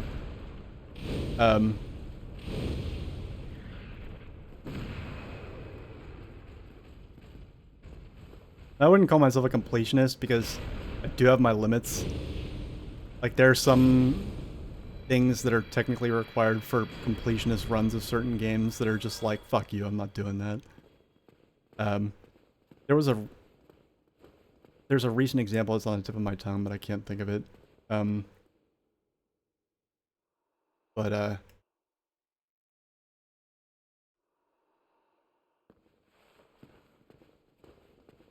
know a lot of people have like one of my best friends, like he was best man at my wedding. He has like PS Plus and all that stuff, and I mean I have it too, but it's honestly probably a waste of money and I should probably stop doing it because it's really just there on the off chance that something is gated behind it that I absolutely must have, which to be fair has happened before, but I can count on two hands the number of times, maybe even one hand. Oh shit, I forgot to... Oh, actually...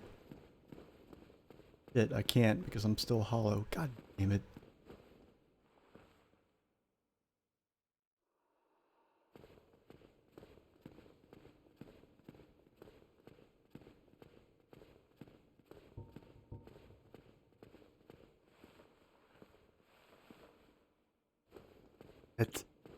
I'm not confident that I'll get through that. Like, trying to go against both of them, unless I kill the little guy first.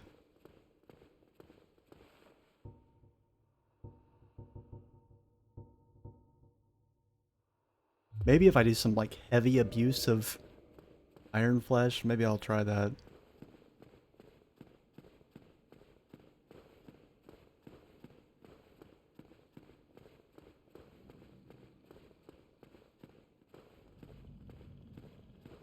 Yeah, it's one of those things where it's like,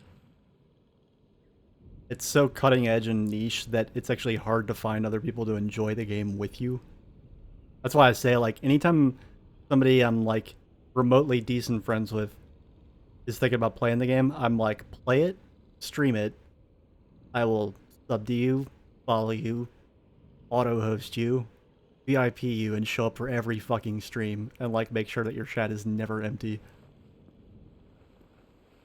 And we'll add you to, like, the admittedly quite dead Discord's stream notifications. Like, I'll throw in every possible perk I can think of. Fuck. Fuck, fuck, fuck. Wow. Ah, shit. The gravity of what just happened really cannot be understated. They hit me twice and staggered me as I was getting back up long enough for me to get hit a third time and die. I just lost 20-something humanity. Oh god, that's not good. Not good on so many levels.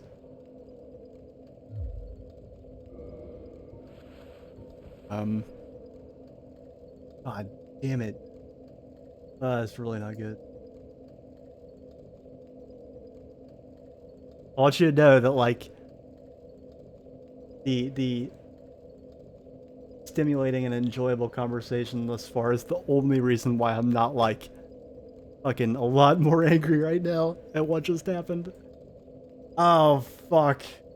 God damn it.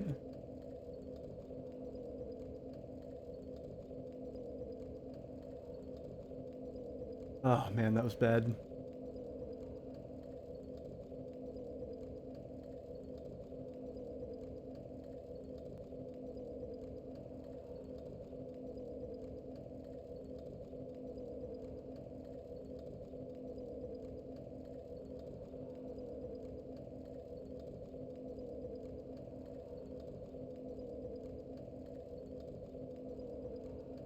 And I dark hand this lady.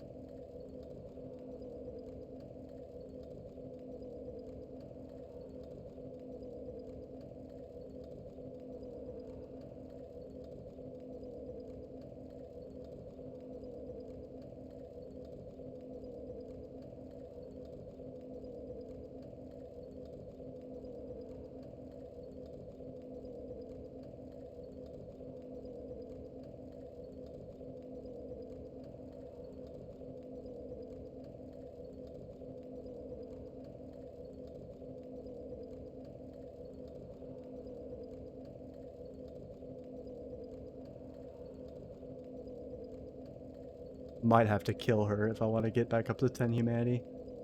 Is a hilarious statement to say out loud.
She has no she has none. Wow.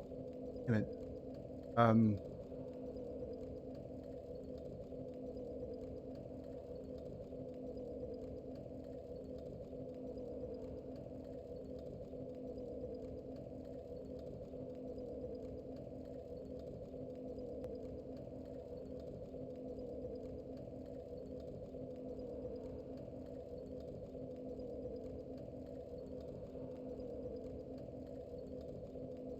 So I could kill her and use her Firekeeper goal to get 5.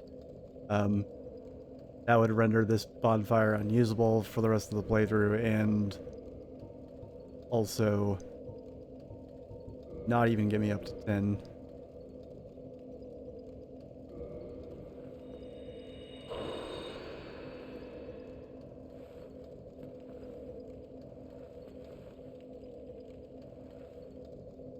This sucks. Cannot believe I lost all that. I'm very careful this If playthrough. you require, but- that is, after all, what the bonfire is for. See.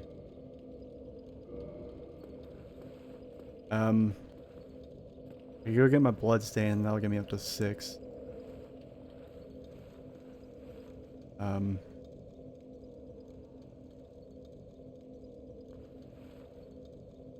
Probably nothing is going to...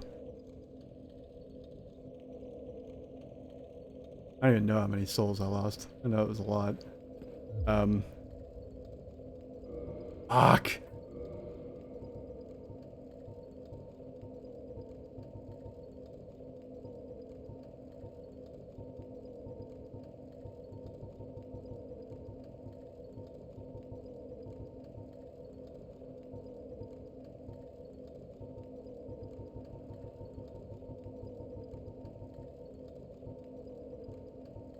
Alright, well now that I've lost all these souls and all that humanity, I feel like, you know, there's nothing else to lose from, like, slamming my head against this until I kill the bosses in the right order.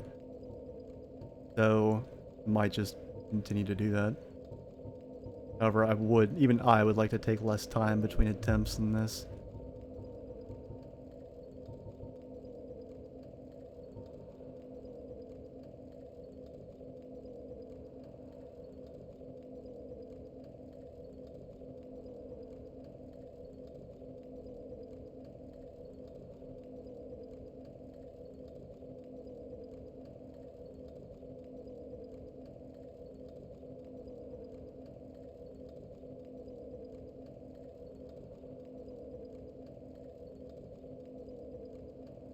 And, like, some of the stuff I'm gonna do later in the playthrough is gonna make her hostile anyway.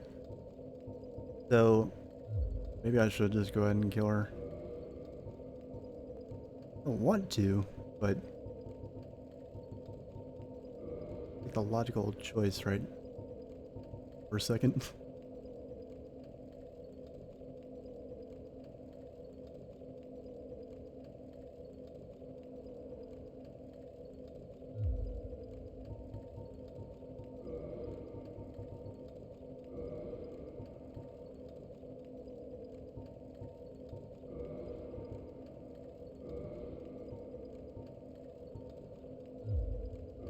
Alright, lady. Sorry about this, but, you know, I didn't design the game mechanics. Very well. Expunging fools like you is part of my charge.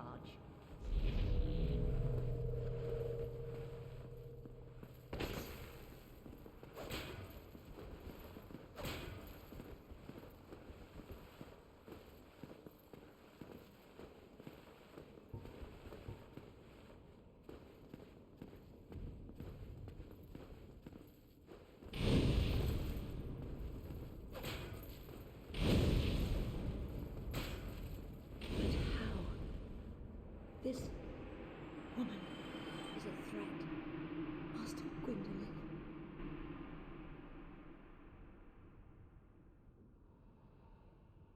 Anyway.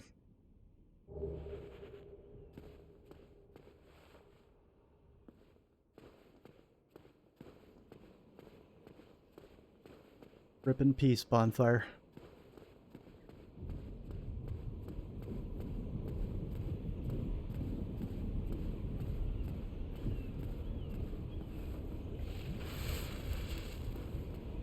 Okay, so now I have to use the, I have to use one of the other 2 bonfires, both of which require, well, actually, honestly,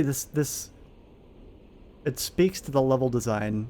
I'm not sure if it's probably in an objectively good way, but subjectively, it's a pain in the ass for me right now.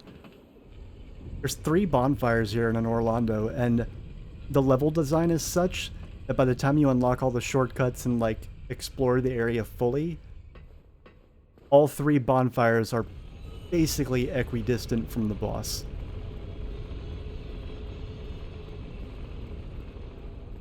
Even though, like, yeah, it's nuts.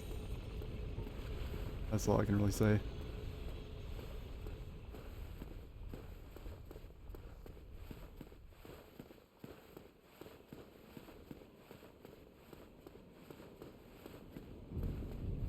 Really not sure which one I want to use. I'm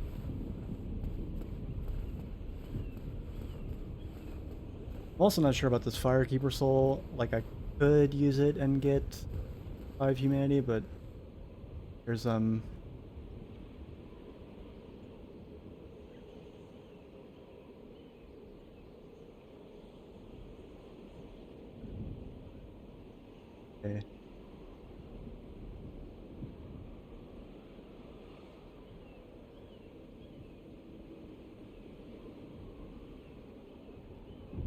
I think the Estus Flask goes up to +7, so I can only reinforce it one more time. And there's still one more Firekeeper Soul I can pick up just lying around that I don't have to kill anybody for. So this one's just gravy. I can just use this one for humanity. So that is what I'll do.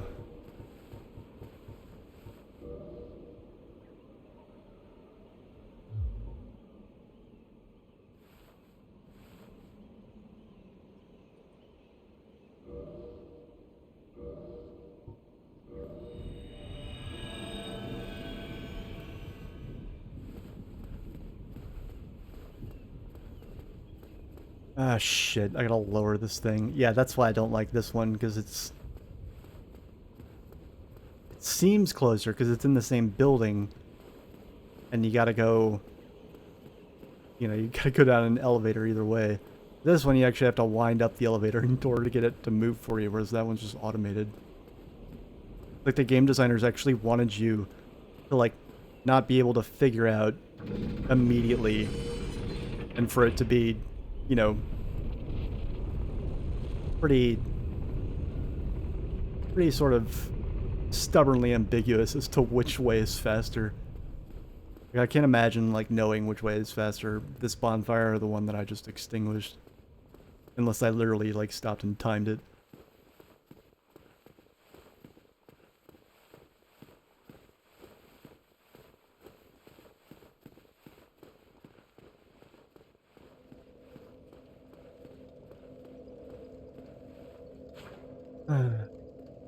Mm.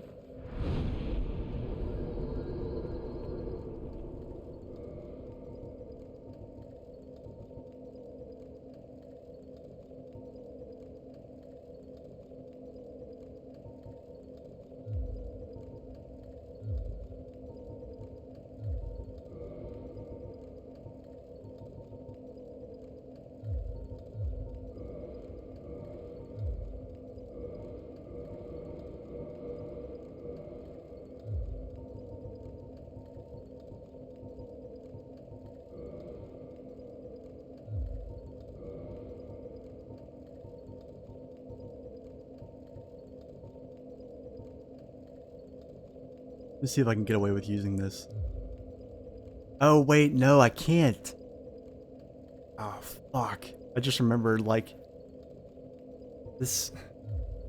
I don't know, it's what the internet says, but it's not actually mentioned in the item description, although that's not trustworthy at all, but... This thing, this spell right here makes you, like, Boonga Boonga Much Man tank, eat up all damage, but, it also, I think, makes you significantly weaker to lightning, which is a big part of this boss fight. Much to my just profound sadness.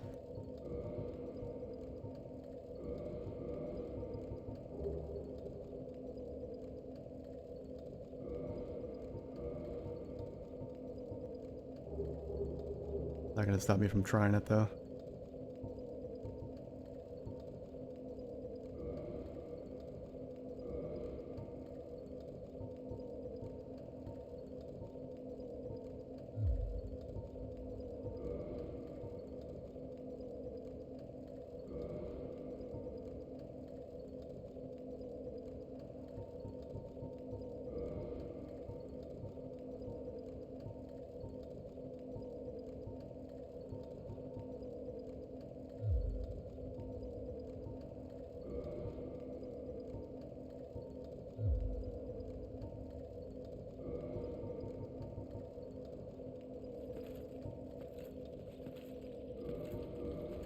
shit, I'm too slow now.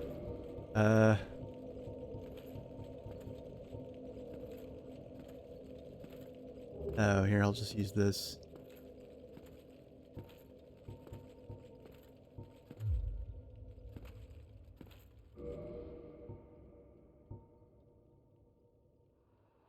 $367, $417, $382. Take them down to... Eesh. But hey, I get 10% more HP.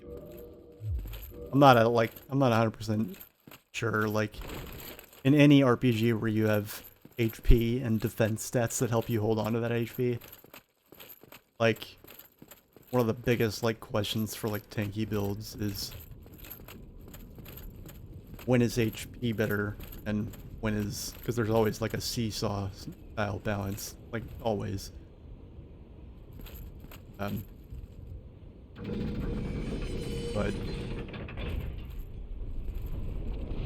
I don't know.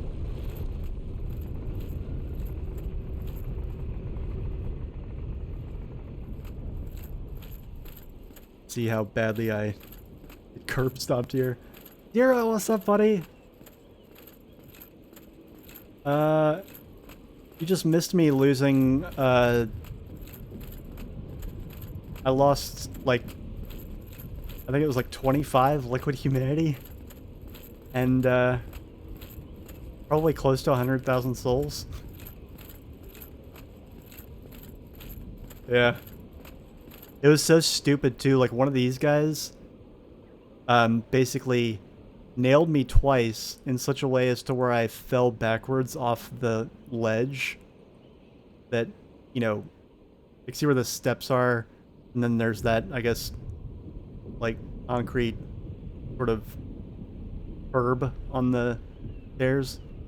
Like, my character stumbled back and fell over off of that, and therefore got, like, extra staggered and took a third hit and died. Literally on my way back to reverse hollowing so I could use the fucking summon sign. Yeah. Not cool, game. Yeah, there's my blood stain right there.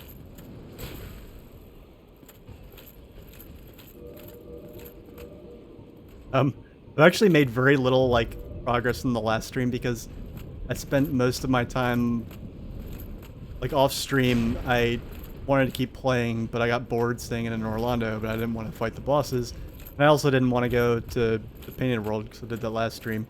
So I actually completely left in Orlando on foot and explored all of the catacombs and the Tomb of the Giants and all of the Great Hollow and Ash Lake, and looted about 80 to 90% of those places. And also died numerous times while I was in there, thereby chewing through my entire stock of Rings of Sacrifice. Ow. Fuck. This heavy armor, like, if you stock up on heavy armor and you take a hit unblocked, like completely just full on, completely unmitigated, like, is it just, I feel like you stagger harder and for longer. Like you recover, like when you do take a full hit with heavy armor, it seems like you stagger for longer.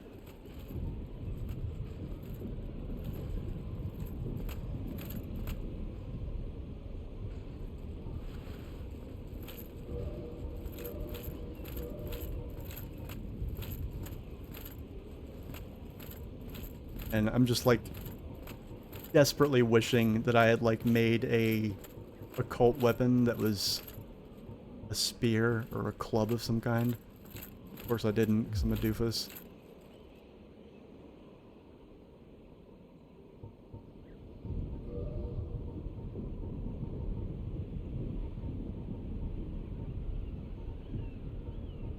Actually, they've gone quiet. They might still be lurking, but I had a very fun person in chat a while ago. Like, they've actually found me through my YouTube channel of all things. Like, my mind was a little bit blown. I was like, I see comments on my YouTube channel every now and then, but, like, they're so sporadic, I often don't catch them. This person actually came to my Twitch channel from my YouTube and like might still be here, but like they like just gabbed with me and like nerded out about like really obscure cult classic video games for like a solid 4 or 5 hours. There you are. Yeah, that's all good.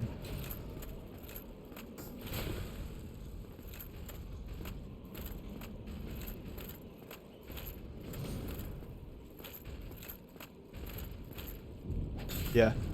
Part of the reason I bring it up is because I think they've pretty much cemented what I'm going to be playing after this. And hilariously, it's going to be another blind playthrough, which I've never done before. 2 blind playthroughs of things in a row. I am...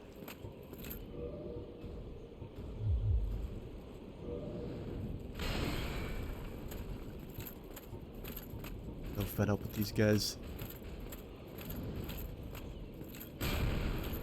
Like, now I'm not fast enough to really run away from them.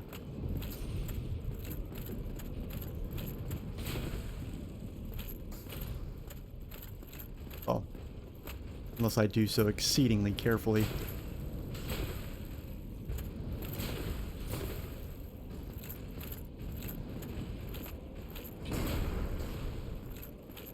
Fuck's sake.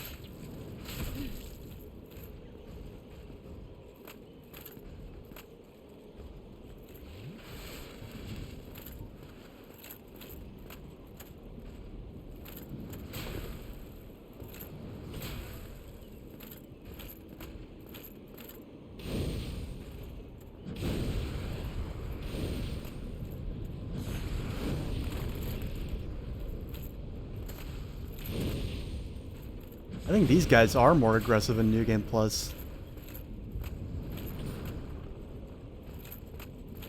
They've gotta be. I've never had this much trouble getting past them safely.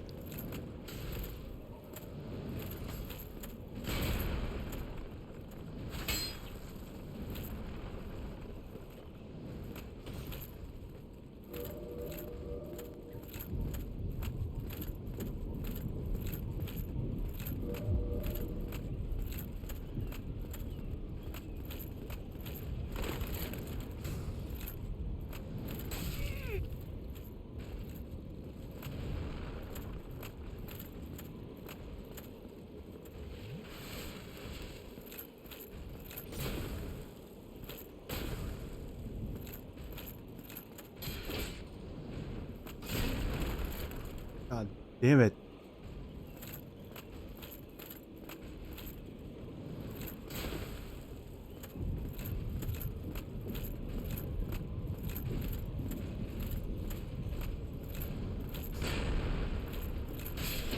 Fuck you.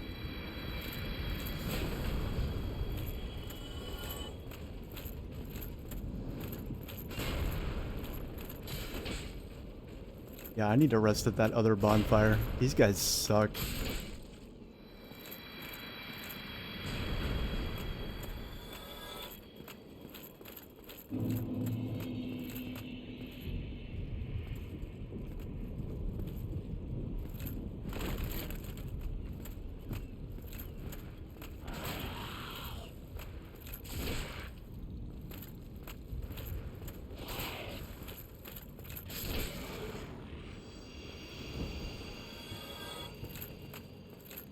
I'm also trying to kill the bosses in the difficult order. Where you kill the big guy first and save the little guy for last. It's the opposite of the way I did it last playthrough, but honestly I gotta do them both over again anyway because I either sold or let somebody eat the boss soul I got for them last time.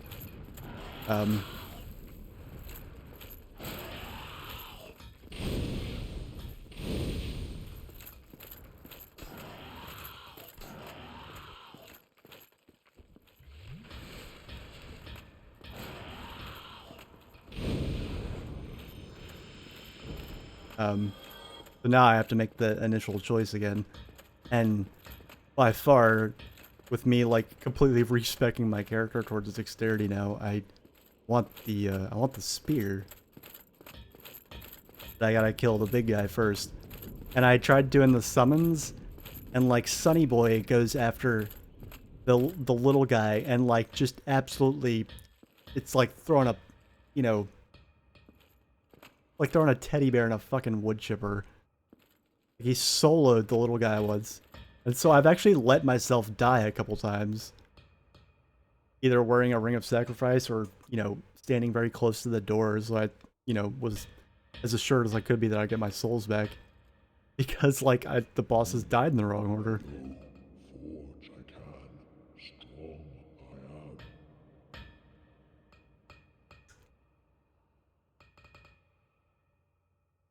I am. Are you talking about, well, you're talking about Dark Souls, right? Not Valkyrie Profile? I think Valkyrie Profile didn't have a New Game Plus, I don't think. Yeah, not really. Unless you count Seraphic Gate as New Game Plus. Yeah, this is still the same playthrough. This is the same playthrough you've been tuning in for. You know this.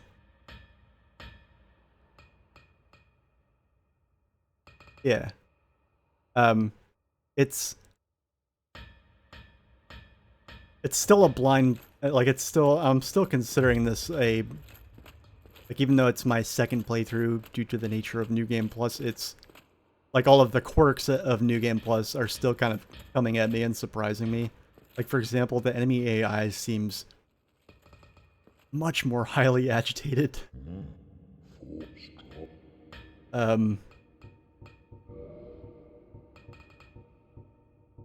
And yeah, it's just been I was doing okay until I lost all that humanity. I was really counting on, like, you know, not losing all that.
Yeah, so I'm trying to basically, like, figure out a way to kill the big guy.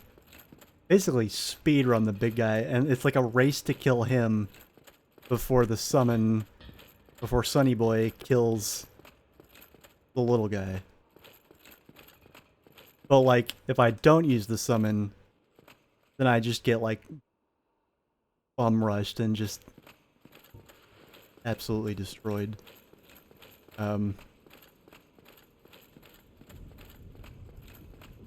Actually, I don't know. It might not actually be that bad. I personally wasn't risking it back when I had all that humanity. Maybe now it's not even, maybe now I shouldn't even worry about it. Yeah, no, it's still Ludmilla, and it's just like I basically, you know, up until, you know, basically like maybe one stream in a New Game Plus, my dexterity was down there with my intelligence and faith. And then as I started like collecting more weapons and like kind of getting a bigger picture of like what possible stuff I can use and whatnot, like everything I wanted to use was dexterity focused, and then everything that I like, it's interesting because like, you know, the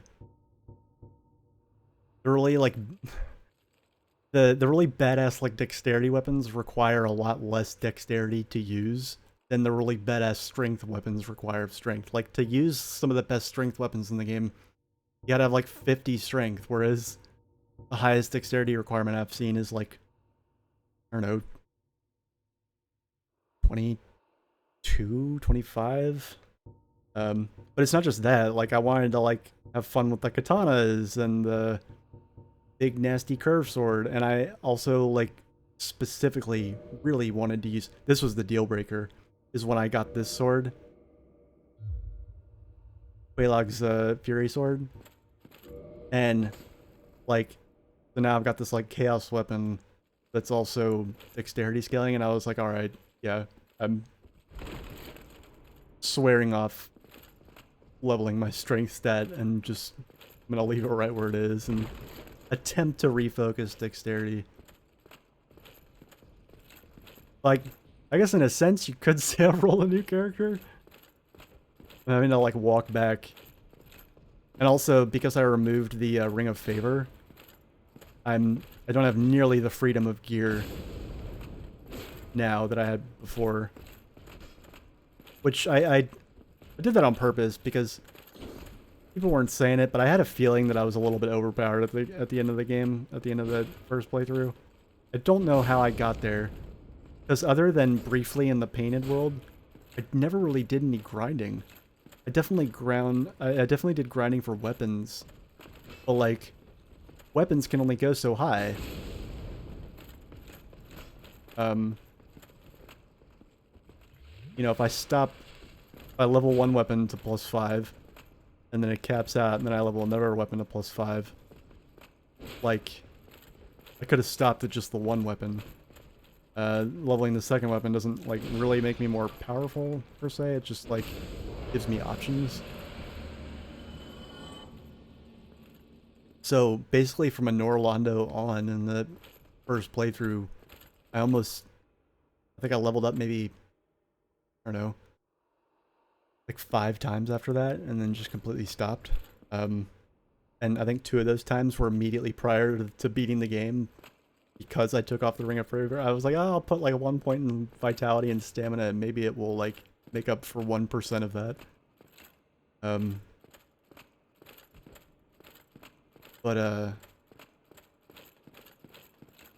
Yeah, so I learned something the hard way, which is that I actually like the dexterity weapons more.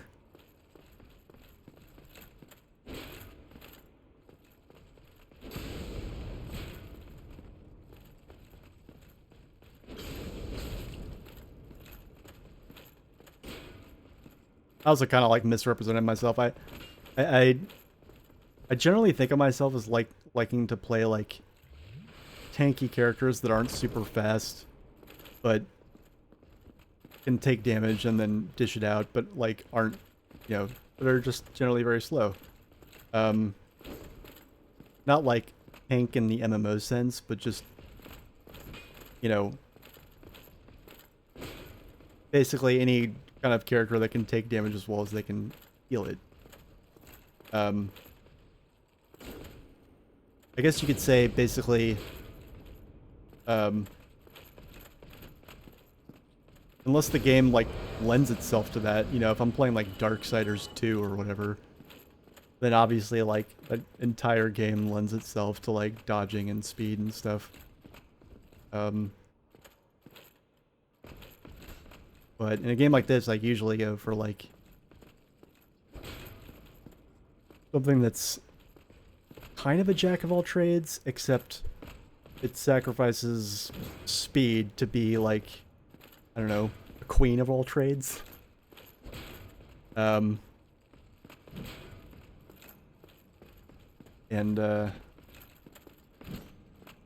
so I thought that would mean going with strength weapon, but turns out that none of the weapons in this game really attack quickly. I mean, outside of like daggers. But I also discovered that I like weapons that have a little bit of range on them. I don't know, it's been a learning experience. Like this... I've played this game very differently from the way I've played a lot of similar games. I like that. Dude. I don't know what the deal is. I think I must be getting like sloppy or something.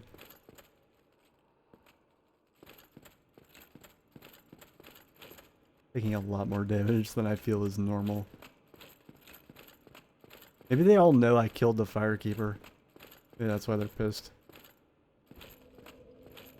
Didn't realize they cared.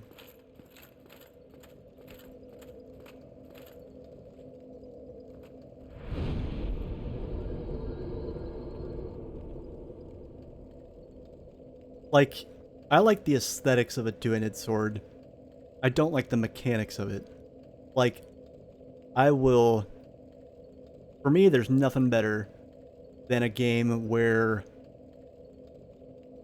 I can play as somebody that wields a two-handed sword, but moves really fast, but doesn't do anywhere near, but, you know, in fairness, does not, and in balance, does not do anywhere near the amount of damage that you would normally expect from somebody two-handing a big sword.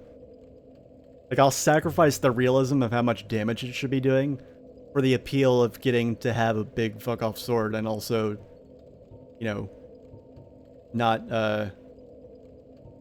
having it be a, lead anchor. Oh no, I'm not even just talking about that, like, honestly, the better example that I can come up with is actually, you know, in a rare display of having played MMOs. The Dark Knight job from Final Fantasy XIV, when it first came out, that was like, I know, like, it's a very divisive issue, but like, I love that class, and everything that they've done with it since then has made it like less enjoyable for me. But basically, you had a big fuck off sword, you have some dark magic, and the job felt, because of the way they designed it, more so than anything to do with realism or how it should feel if you're somebody with a big fuck off sword. They designed the job to be very, very fast paced. So it's fun because you feel like you're getting away with being able to move this fast while carrying a big fuck off sword. But it's also a tank job, so you don't do like anywhere near as much damage. And actually, hilariously, like, among the tanks, it's like more, or it was, yeah, you had more of a, more so than any other tanks. It was like when it first came out, it was like a bunch of small hits rather than a few big hits. And it was just, something about that was very appealing. I think with this, I think it's more just about the weapons. I am more interested in and enjoy playing with the weapons that use dexterity, and weapons that use dexterity also just seem more diverse. Like, I started to get bored with the weapons until I looked at the dexterity weapons and saw that, like, there's far more, like, quirks with them than, you know, the purely strength weapons, for the most part. But also, like, every new, fun, interesting-looking strength weapon that I got was gated behind another 15 levels of leveling solely my strength stat. And whereas the cool dexterity weapons are available right now, I just have to deal with the same inefficiency in my stat spread that I've been dealing with. Okay.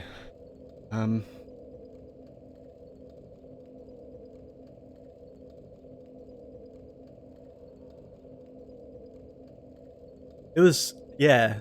Yeah, I think that knows what I'm talking about. Like, everything about it just felt like, it wasn't even just like the edgy Dark Knight stuff. It's just, yeah, like, yeah, the visual effects, they like went like above and beyond that, for that. But, and honestly, like, a lot of the, I don't know, I'm such a nitpicker with this stuff, but like, I'm very,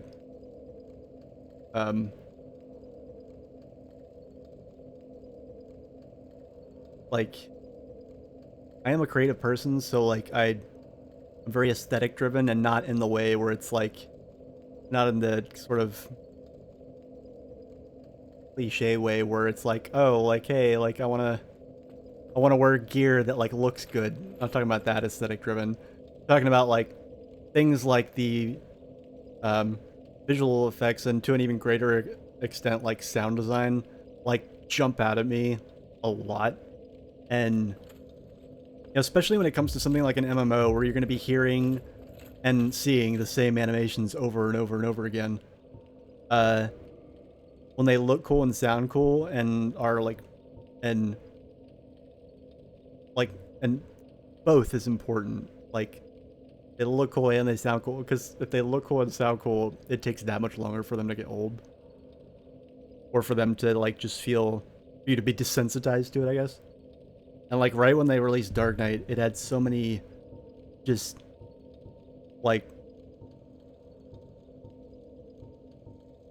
it was just, like, when I picked up that job and started leveling it, I was like, oh my god, this is, like, everything. This is, like, even cooler than what I imagined, like, a classical Final Fantasy Dark Knight would be in this, you know, in this context, MMO context. Like, it's, and it was actually cool because I actually switched over from DPS and then I stopped, like, DPSing entirely and tank from then on. And so I was already kind of used to fast-paced, and it, like, played initially like a DPS. But also, like, it had a lot of buttons to push. That's, like, a big thing, is, like, they keep nerfing things to, like, reduce button bloat. But, I don't know. They've, with Dark Knight in particular, and, like, the other jobs they put out that expansion, the fuck? I had my shield up, you son of a bitch! Fuck you! Oh my god. So fed up with these guys. Oh, you know what? I'm a doofus. I didn't reverse my hollowing.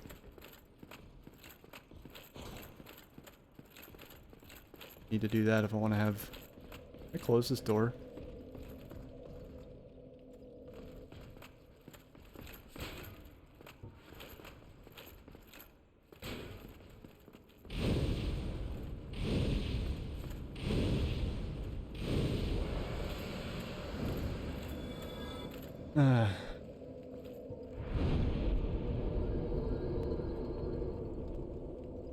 Anyway, I don't even remember what crazy tangent I was on there. It was just... There's two reasons I'm not playing Final Fantasy XIV anymore. Number one is I work nights and therefore can't find a steady raid group, and honestly, raiding is the most fun thing in that game for me. If I'm doing anything that has any kind of, even though it's PvE, still has a competitive element to it, and I generally am not a hyper competitive person, but when I am, like, I don't, like, if I'm gonna, like, deign to, like, engage in, like, ultra competitive behavior, I want to make it, like, worth it. Like, I don't want to be bad at it. Which seems very, I totally understand how that would seem very, not hypocritical, but just kind of like a big sort of contradiction. I can't explain it, it's just the way it is. So there's that, can't find a raid group, and number two is that they, every time they change the jobs in the game, they make them less fun. I'm totally for accessibility. I'm totally for some jobs being less complicated than others. But, like, they released those two, or the jobs for that expansion, like with the specific disclaimer that they were designed to be like kind of higher difficulty level to play. And then people complained that they were like clunky or cumbersome or had too many buttons or were hard or whatever. And then they made them like bad. Not bad, but like they just made them less fun for all the people that really liked them in the first place.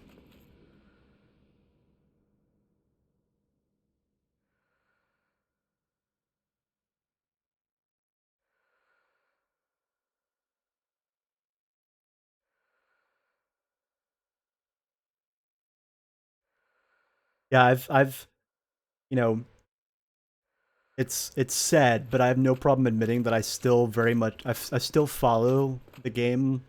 Like, I still keep pretty current, like, within, you know, I might be like a patch behind, like a patch and a half behind, but I stay pretty current with updates to that game. Because I'm not subscribed to it anymore, but, like, I will look for excuses to resubscribe. So yeah, I'm aware of all the current changes. But like, you know, once they, you know, when, I remember when Dark Knight was released, it had like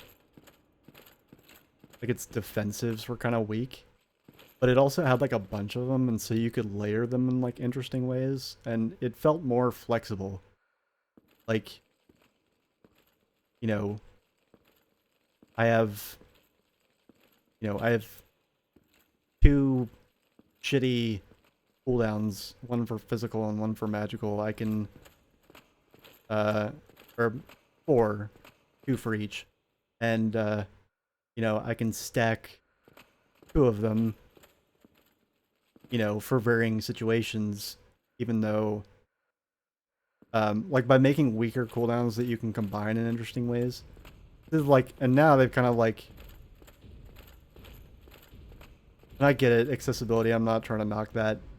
Not everybody can like turn their hands into a pretzel, and even my ability to do that's waning as I get older, but like, there's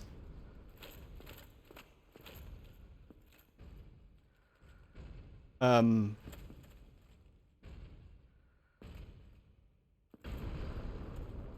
I've never had anybody accuse me of this being ableist, but just in case, you know, the unexpected happens, basically, I really wish that, like, people, like, game designers could keep, a designated thing in the game for people that want that extra challenge, because they do it with, like, you know, raids, obviously, but they won't do it with, like, a job, or, like, a class, or, like, a, you know, they won't do that. They'll only manifest that in, like, PvE content, and not with, like, the class that you choose to play the game.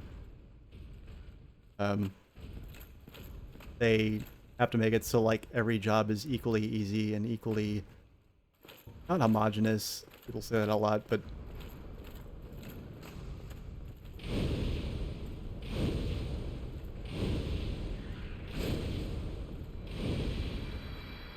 I don't know. Basically, there's nothing left for, like, people who want to play something that's a little more involved. Not even necessarily harder, but just something that's, like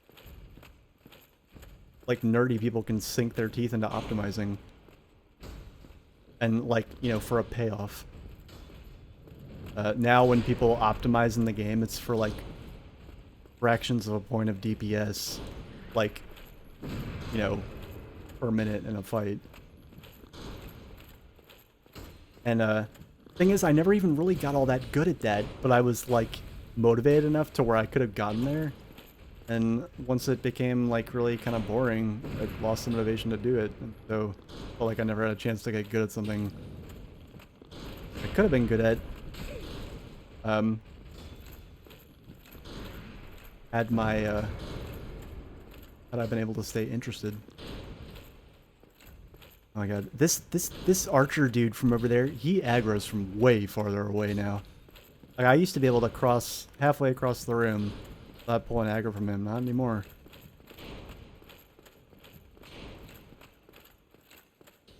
Yeah, but that's what was fun about it. That's the way it was, and it wasn't broken for it. It worked and it did well. And the people that liked it really liked it. And I mean, it's not to say, like, I don't know, every subsequent iteration has gotten worse. Like, I think that the expansion after that, Stormblood, that version of Dark Knight had a lot of problems. And then it was the funniest thing. They actually, like, made some minor quality of life fixes that were actually, not minor, they were actually some major... They fixed a couple of, like, really dumb abilities that weren't very useful. Like, at the very end of a patch cycle, a month before the expansion, they had this really cool ability where, like, you could put it on an enemy every 2 minutes, and when they die, you get 20% of your HP and MP back.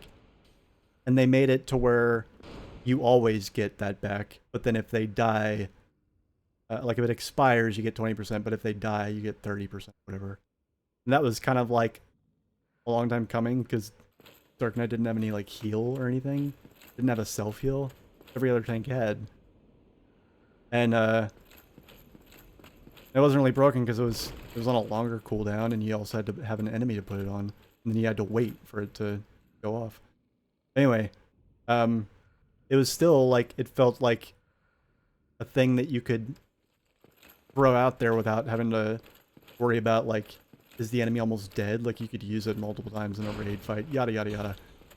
Anyway, so they fixed it and made it good and, like, functional and nice to use. And then a month later, straight up fucking removed it from the game. It was like, what the fuck was that for? Why?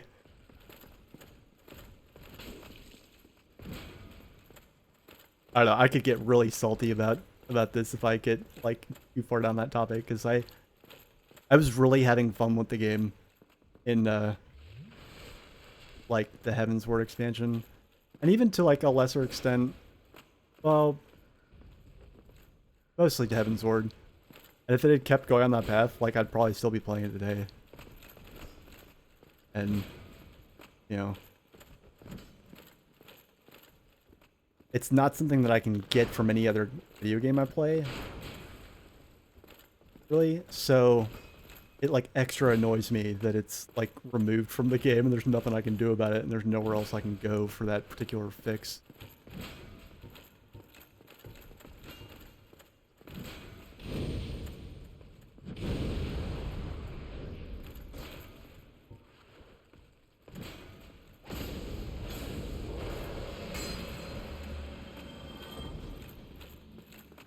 Oh yeah,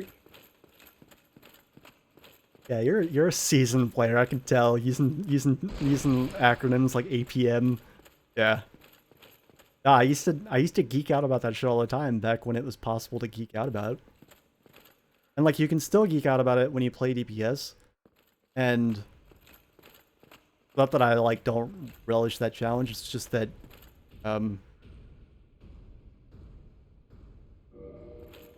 I learned the hard way that DPS is just not for me, because it requires, like, super intense focus on a single thing, whereas my brain lends itself to juggling multiple less important things, however inefficiently. Which is more like what tanking is like and what healing is like. And so you have a simpler rotation, but you also have to juggle that with tanking and positioning and all that stuff. But it was also, like, I felt like it was pushing me, like, I felt like it was, like, a really rewarding challenge to do all of what I just said on Dark Knight as it was when it was first released. And then it's not just that that challenge was gone when they changed it, but they also, like, removed a bunch of stuff that I thought was really cool. Like, we have a magic only cooldown, and we used to also have a physical only cooldown. And so basically, like, they could have just made that one button if they wanted to reduce button bloat, but instead they just removed the physical only one. And then so we had like these really, so that like kind of, that with along with like the removal of like cross-class abilities. And, like Dark Knight got both, I think they got like both warrior and paladin for those. There was a lot of neat ways to like mix and match cooldowns in that game. And with Dark Knight, and so they removed all that, and then they gave us this like really overpowered shield ability. And it was basically like, yeah, all your other cooldowns suck, but you have this one really good one on which your entire survival hinges. And like if you're familiar, there's a big Final Fantasy XIV streamer. He's a little much for me sometimes. You probably heard of him, Xeno's effects. Like, I don't like. Like I said, he's a little much for me, but I like share his opinions pretty much, you know, verbatim on Dark Knight, and have basically throughout every expansion.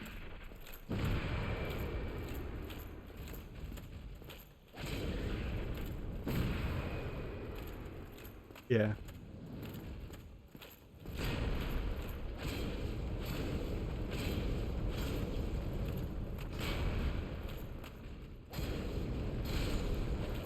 And like for a while, I almost went back to DPS when they released Reaper.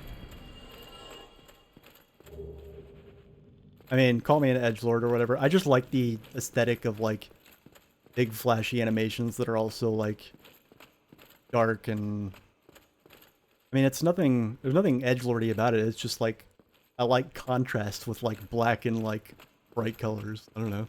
Something aesthetically pleasing about that.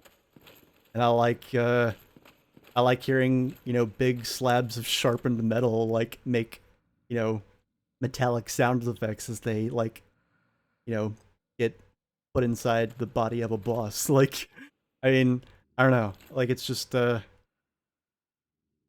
find all that like aesthetically pleasing, I guess. And so like I go for whatever job's got the most of that. You know, all other things being equal.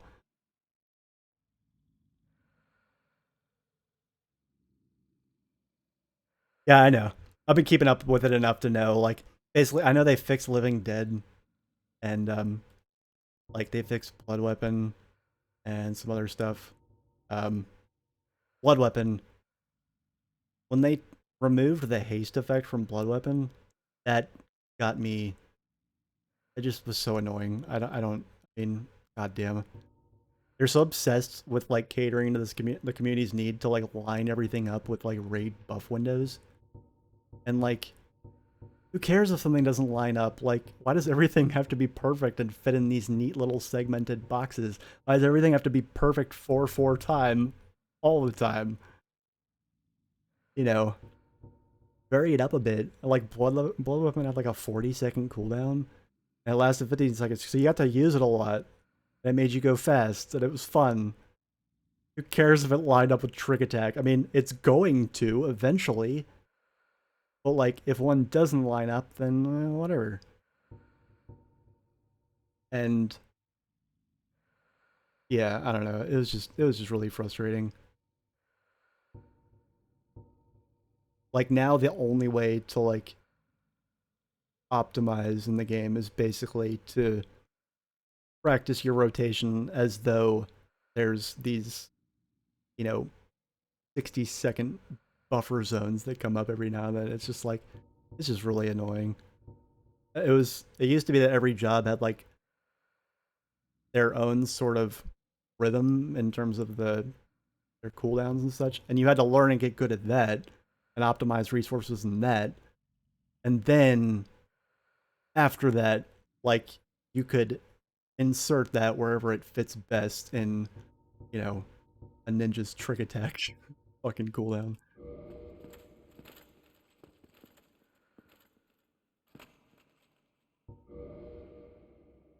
Yeah, Reaper's a blast, and I was so sad when I got it up to max level, because um, the only other job that made me consider coming back to the game, uh, you know, to play something other than Dark Knight. I mean, I would play warrior or like or like any other tank when I just needed my fix for the game in general. But was machinist, and I felt like fast paced is one thing, but having like a fixed cooldown of like shit happens on precisely like 1 or 1.5 second GCD. Apparently my ping isn't good enough for that to where I can hit it every time. And now, like, Pandora's box is open, so you have everybody optimizing all those rotations, and so you look them up and you want to optimize, and you look at and you start practicing what you have to do to optimize, and it's just like, I don't know. Like, I was able to do like, what color are they? Orange parses or whatever on FF logs. I used to be able to do those in Heaven's Ward, and I not once did I really have to think about my internet, so long as it was working. Now, if you want to like do that, you have to have perfect internet all the time and live close to the data center, or otherwise, like, forget it. Yeah, and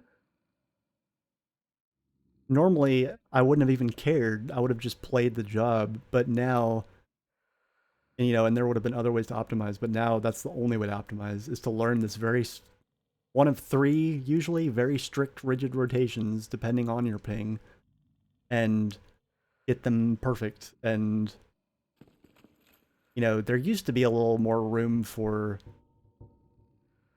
The only reason it's gotten that rigid is because everything is on 60-second buff windows. Anyway, anybody that comes and watches this VOD, I profusely apologize for spending most of the stream half playing this game. I just, if you've watched any of my streams, you know that, like, as soon as somebody gets me started on something I'm passionate about, it becomes really hard to divide my focus. This is in no way telling you to, anybody that's in chat right now, to stop getting me going. I'm just acknowledging that I basically have done nothing in the game for like the past 10 minutes. Okay.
That's sad to hear about Machinist.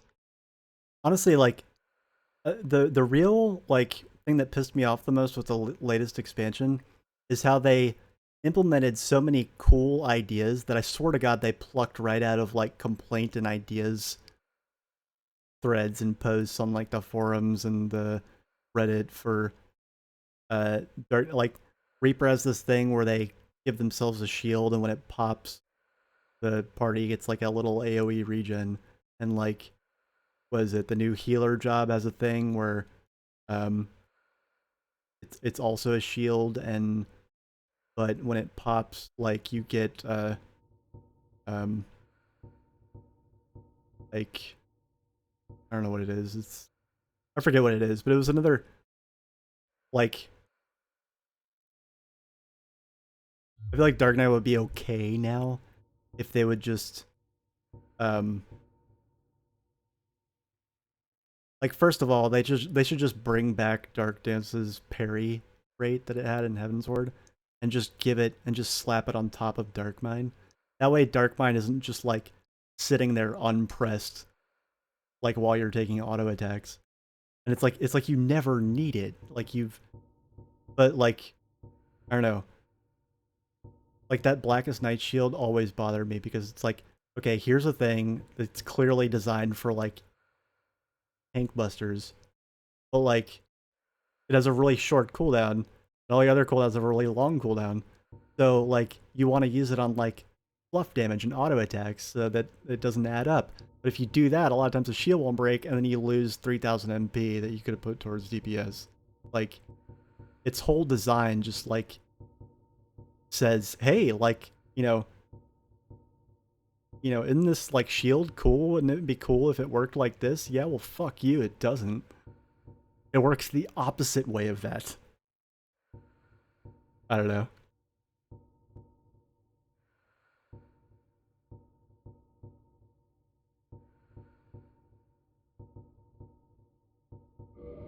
I used to sit and like, I used to be on like the Discords. I used to like sit there and theory graph with people about like people that, about like how they could fix this shit and like why it's stupid in the first place.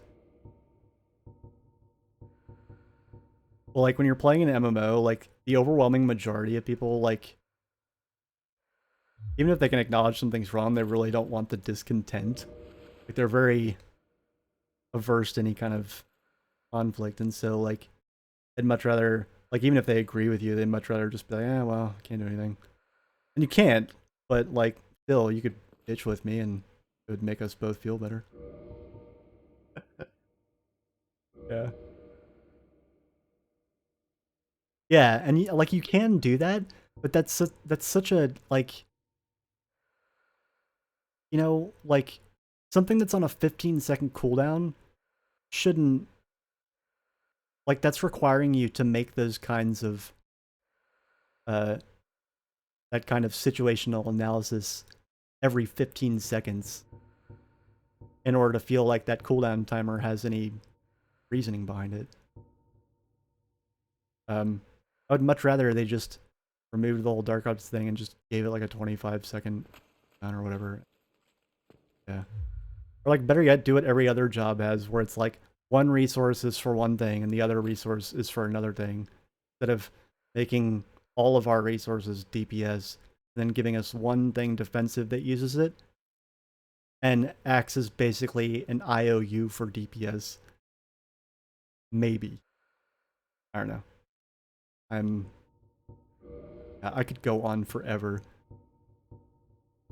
It's not anti-complaining. I've unsubscribed from the game. It's just I want to play, and I miss the feeling I got when I was really enjoying the game. I wish I could have that back, but it doesn't seem to be in the cards for me. And it's not just because of like game design decisions, it's also because of my work schedule.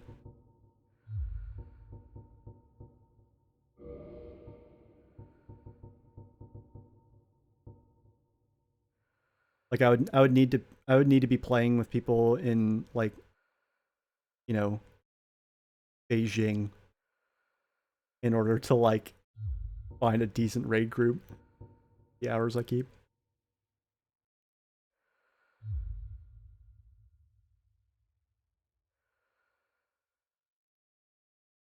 Yeah, but I mean like that's the thing, the kind of decision you're talking about, that used to be like a thing that every tank had to deal with, and it was called their tank stance. You could turn it on and take hits 20% better and do 20% less damage, or you could turn it off and do deeps but be squishier. But you could work around it if you manage your cooldowns right.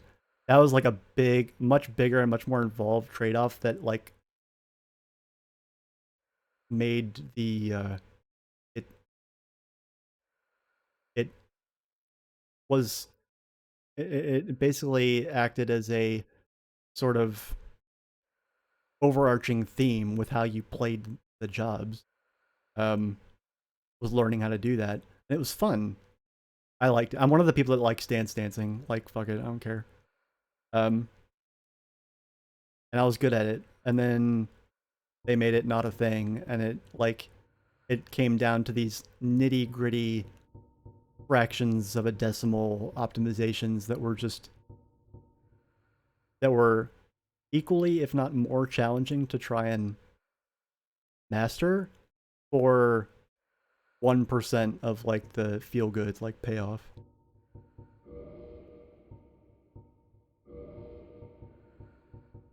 I don't know. I must be a minority because the game's still doing really well. So like the people that feel the way I do must be like a minority. Like most people must want it the other way.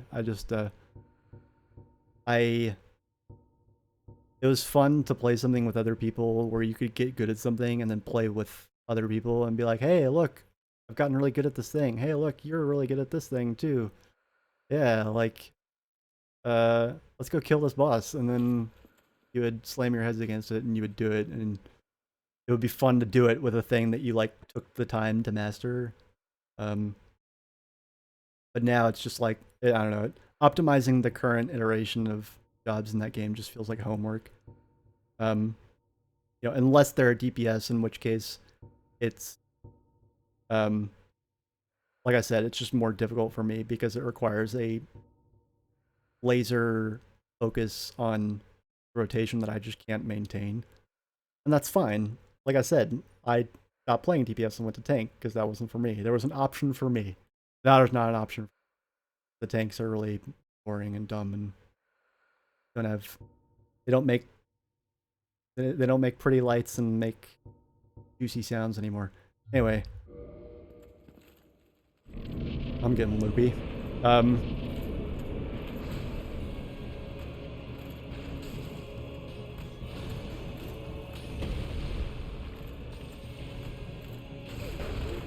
What the fuck? Dude.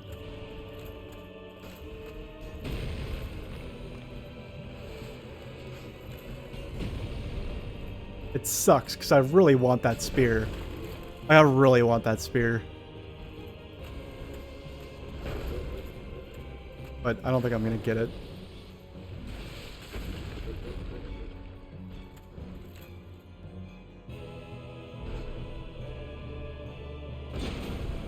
And it sucks because, like, you know, there was that run earlier where I got it almost perfect, and then I got cocky and I died. It's my own fault.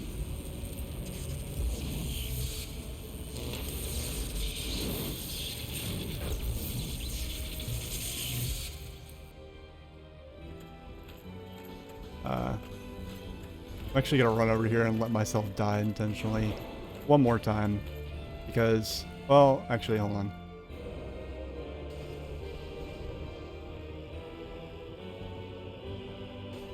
Where is it?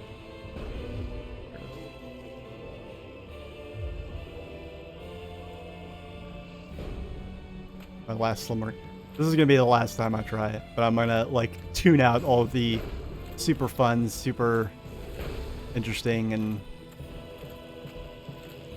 stimulating conversation about all sorts of things I have strong feelings about.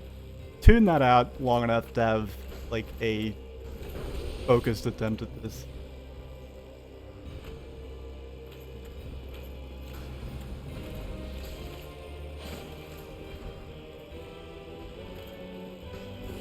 Dude, what is this boss doing?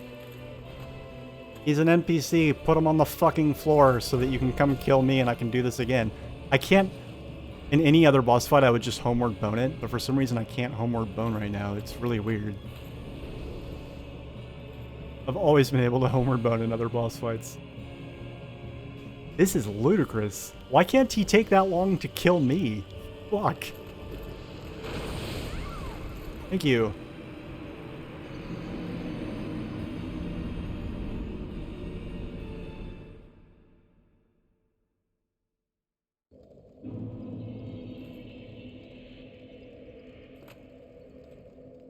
Okay.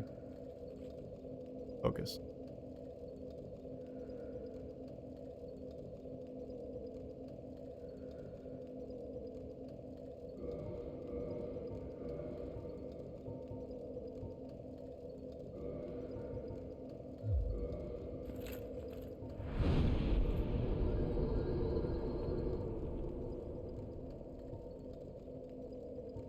Also, because I was as distracted as I was, I completely, like, neglected the fact that I had iron flesh and could have potentially used it to some effect. Actually, kind of a wasted attempt.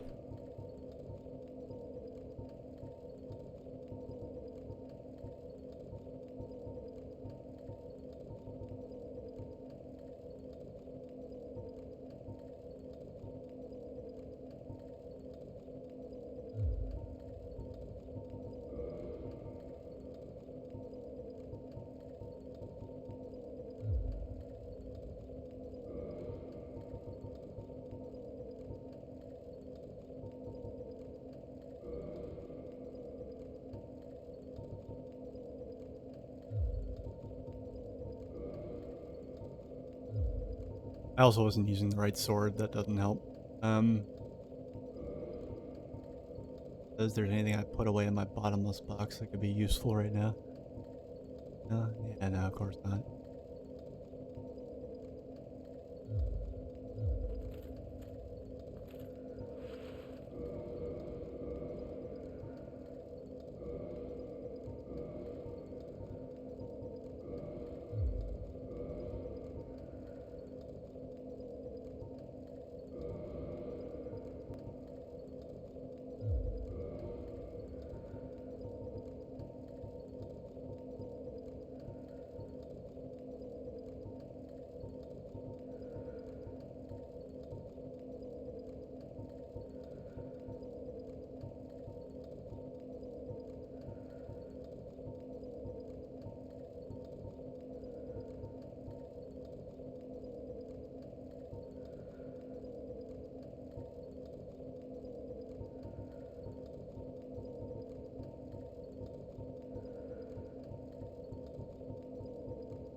So I think I'm just gonna go balls to the walls here, and I'm actually gonna use power within. Obviously I'm gonna make sure to cast a regen before I do that, but maybe that will help me kill the thing faster.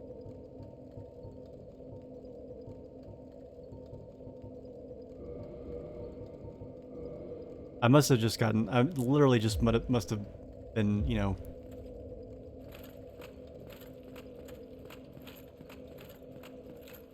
in Jesus, in that one attempt, because, I mean, I don't know, I literally don't know what I did right in that attempt.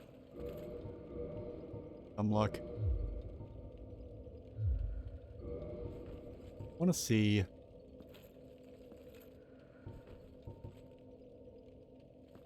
First question is, can I even have both of these active at the same time? I can't. God, that's... Can't, like, attack like that. I don't know. I think that's dumb. I think... Especially if they're two different kinds of buffs. One. I can't even use a fucking green boss. I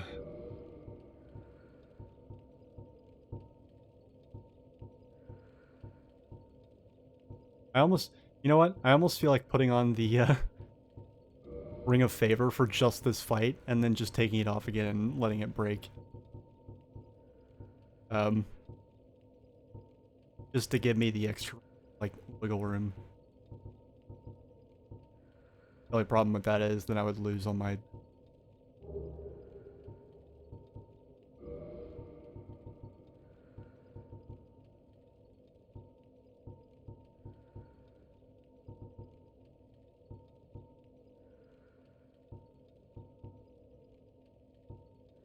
That would really, like, commit me, because then I wouldn't have it to fall back on for later.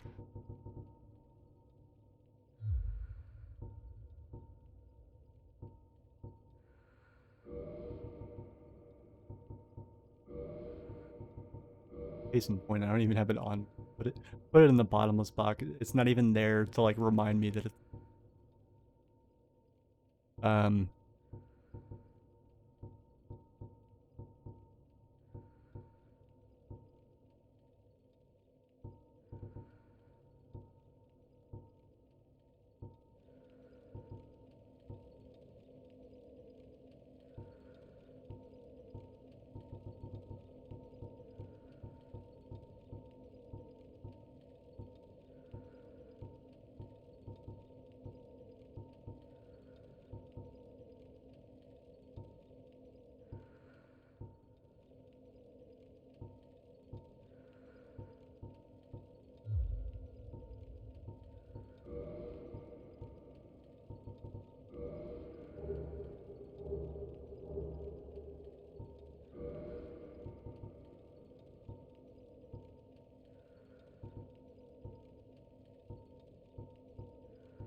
for this, like, until I get where I'm going. I'm just...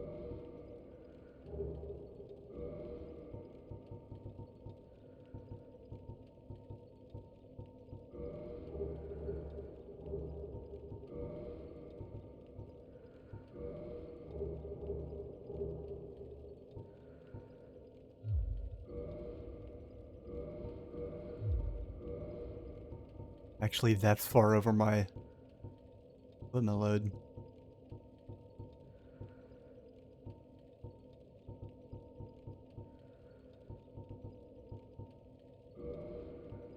There we go.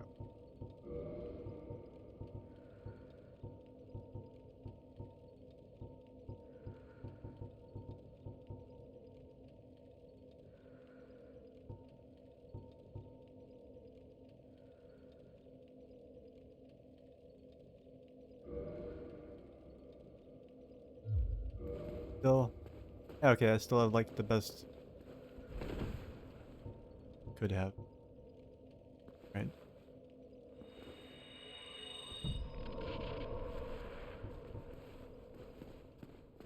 How hard this shit hits.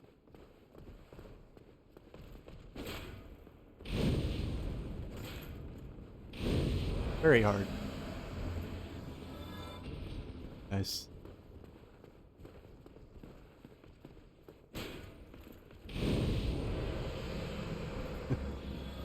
Yeah, that hit him more. Only issue with this is that it like drains literally half of or all of my HP.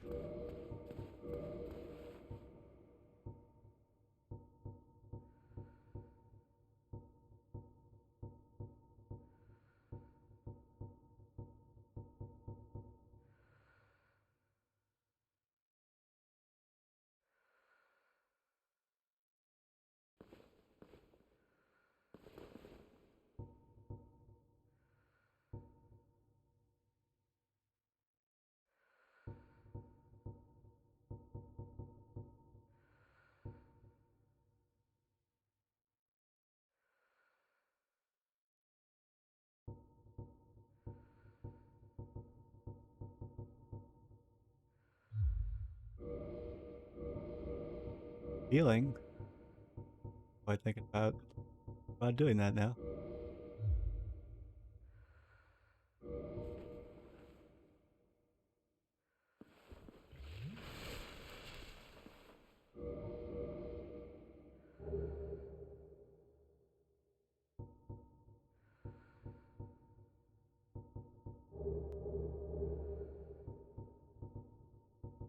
That's a tough choice to make. I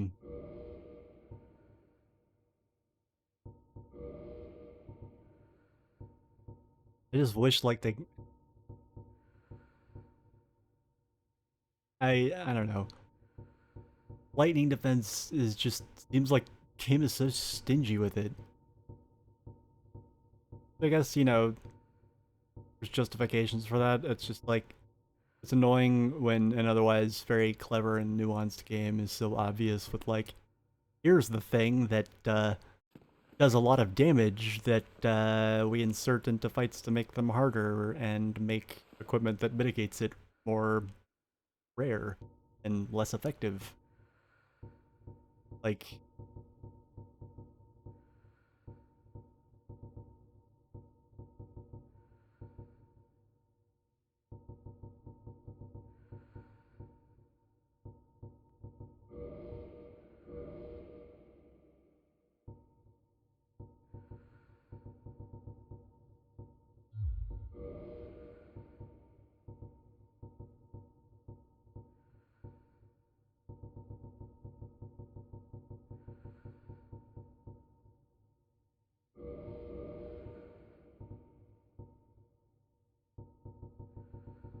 if I spec for like lightning defense at the expense of all else,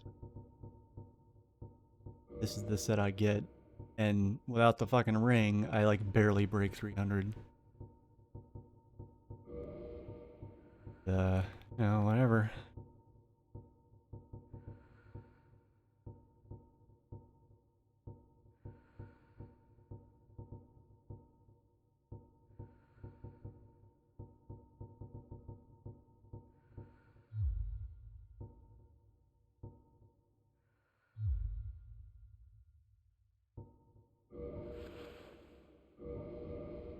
Alright, now with this, oh,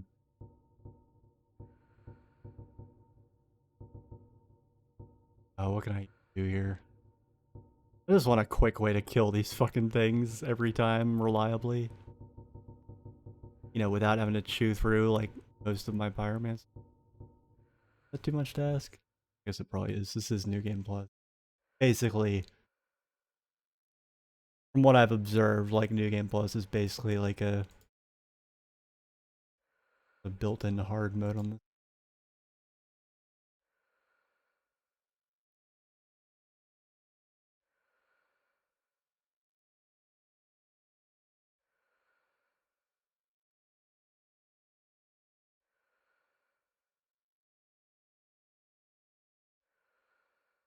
That's the other thing about like stopping and like, you know, strategizing while playing this game is that so many of the places where you would stop and do that are utterly devoid of sound other than like your character breathing. Like maybe some ambience. Here's not even any ambience. It's like literally quieter than the tombs. The tombs are actually quieter than the building I'm in or louder than the building I'm in right now. Like, soak that up.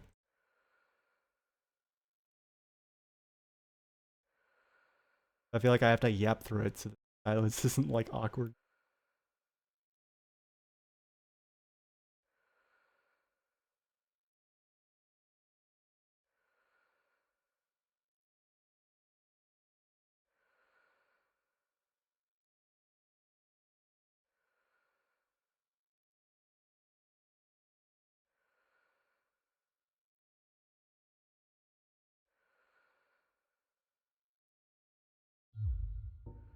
I'm about ready to just like equip a bow and like see if that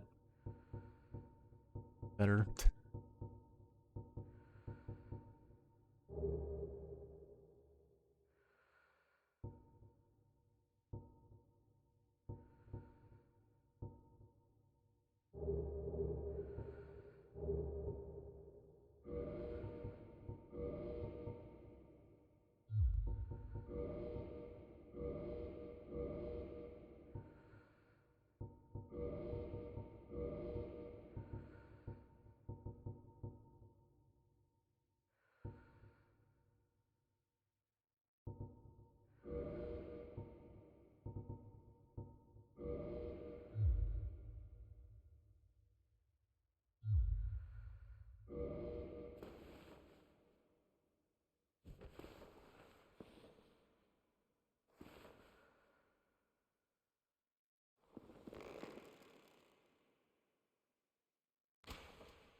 Fuck you.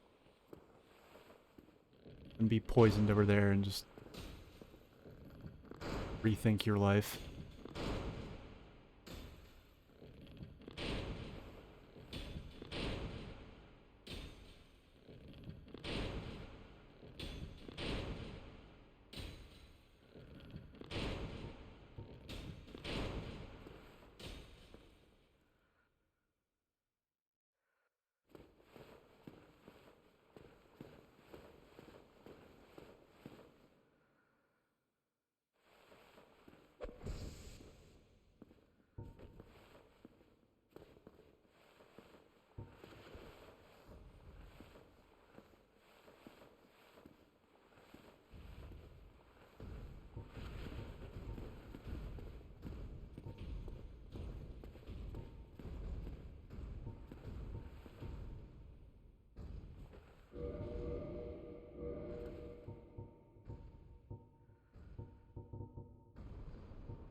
I know these guys are weak to an occult effect, but I don't... Even my occult greatsword just really doesn't seem to be like... The damage it does just feels... I don't know. Like... Can't tell if it's just me or not.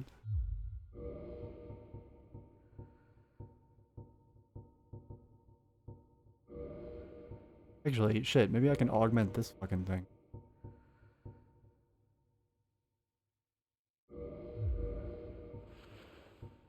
No, of course. What can I augment? It's like... You have to keep like some vanilla weapon around that like... You otherwise would never use. Just to make those fucking resins useful.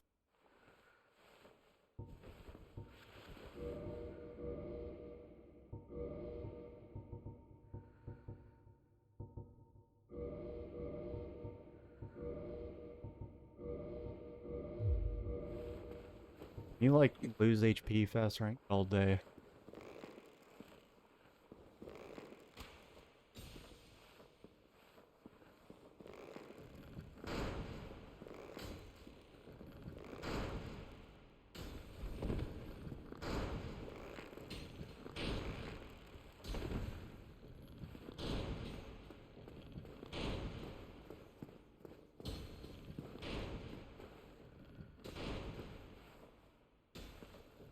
Oh my god. Wow, there's an invisible wall there. Fascinating.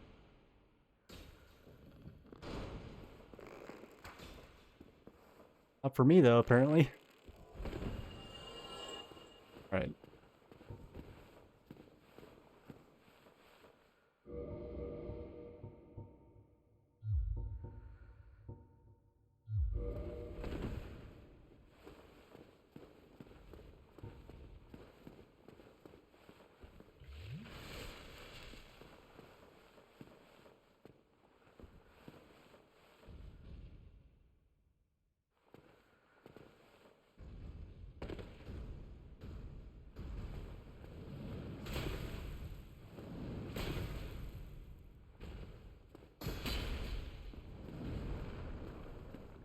And like only the thrust attack on the strong attack on this thing did get that.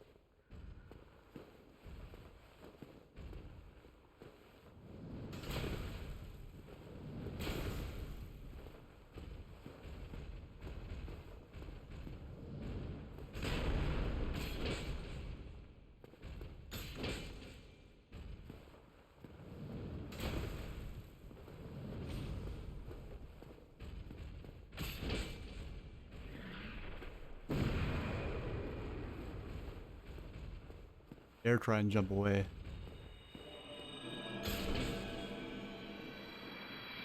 God. Oh, that ball is just like crouching down there right in front of me, just... Oh yeah, I'll heal here. You'll be fine. You won't try and hit me.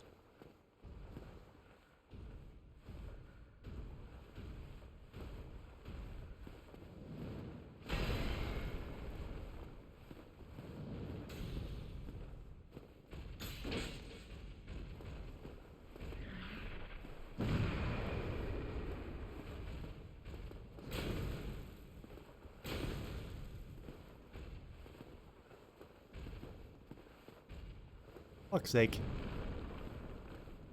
Get a smaller shield.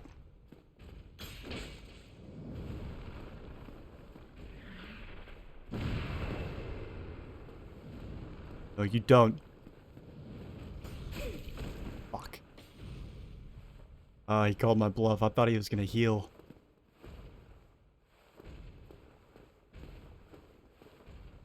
I have to stop and be careful. What a fucking inconvenience.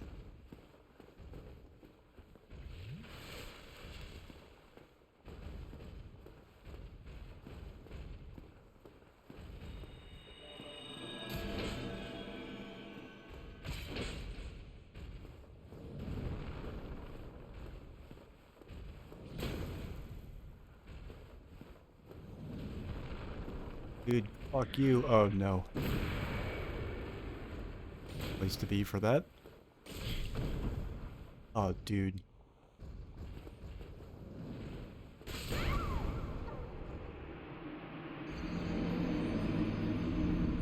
I was worried that exact thing was gonna happen. God damn it.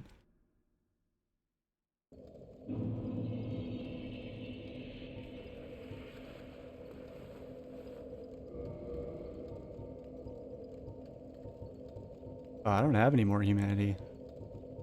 Great. Oh, that blows.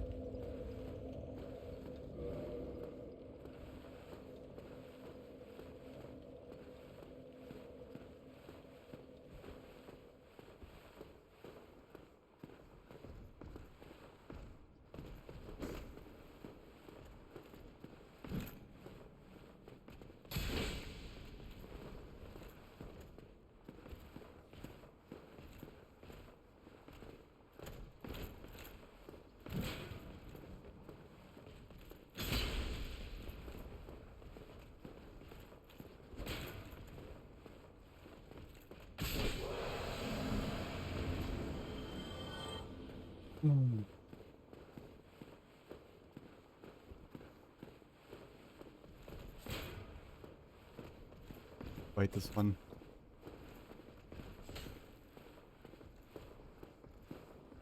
Move away until he...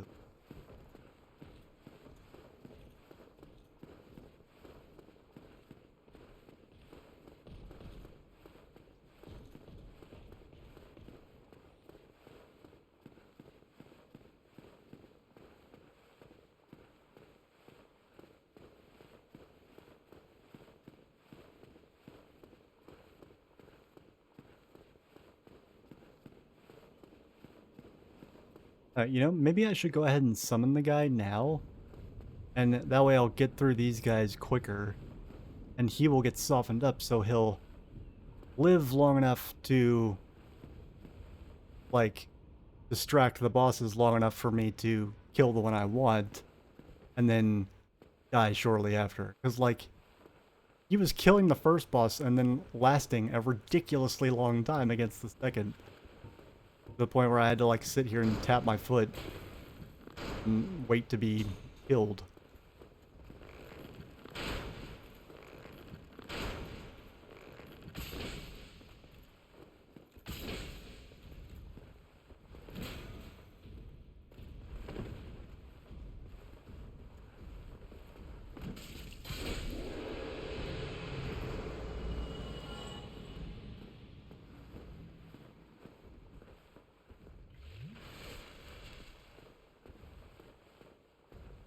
Unfortunately, I can't test that theory now because I have no humanity now, and I have to go first hollowing and then do that thing. And actually, that's a good idea. I think that might work. But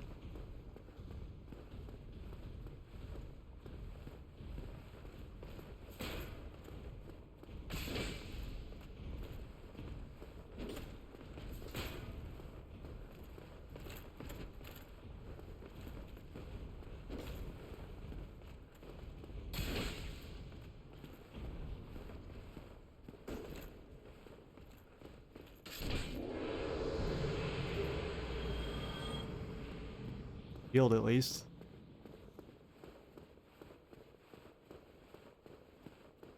Okay. This guy's a comrade. Like, whatever. He's a double agent. Secretly on my side. Like he says, it's just he has a really short aggro range, but come on, we all know.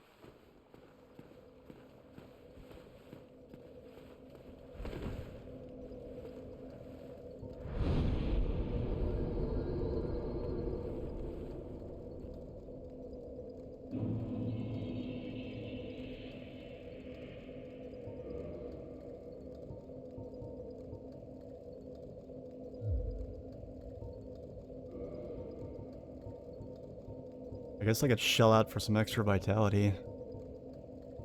That's the only other stat that I'm leveling up is that dexterity.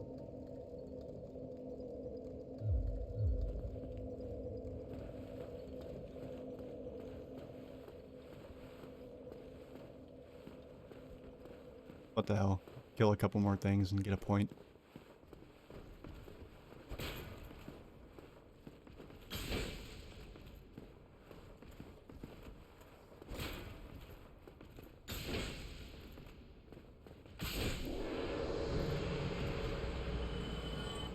They get staggered really hard by that strong attack. Like, it takes them forever to follow up.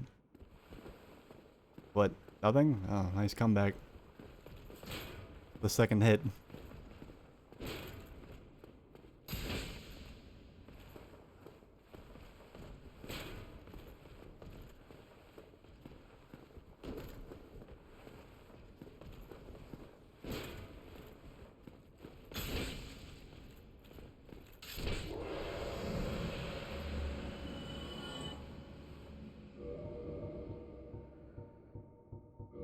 I should just use Pyromancy.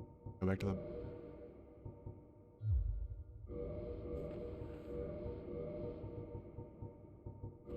Alright.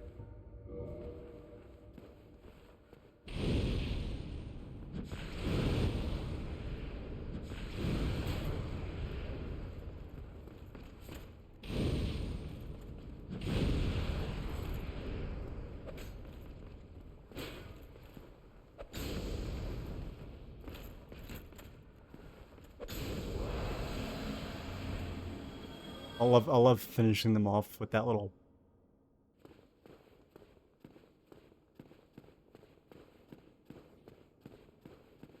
very sort of shy little punch that you do when you do the Pyromancy Flame strong attack. It feels very sheepish, but like it's nice to finish something off when you don't want to commit to anything.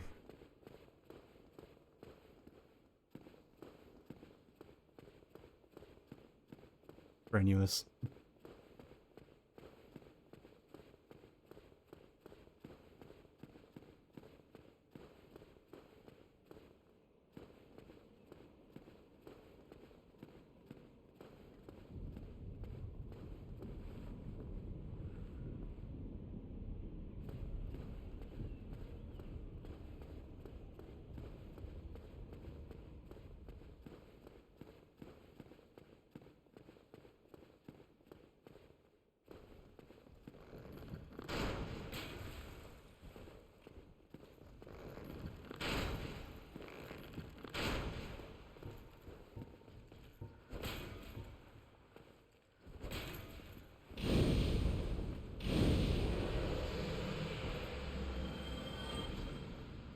Alright, let's see how much these guys soften him up. Or distract him.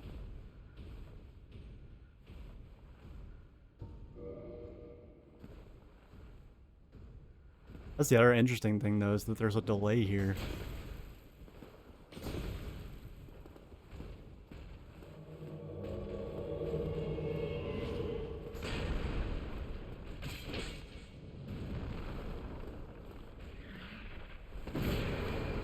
Ow.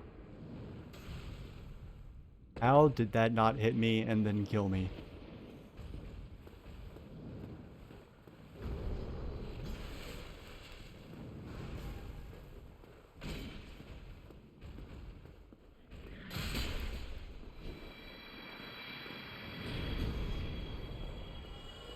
Alright, he lost some HP.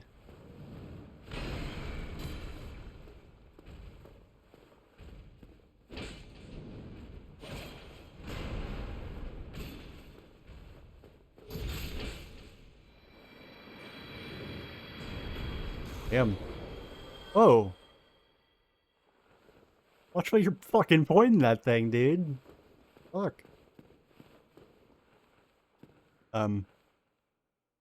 Here's a question I hadn't considered. Will he persist if I go to a bonfire? Because I want to spend these souls.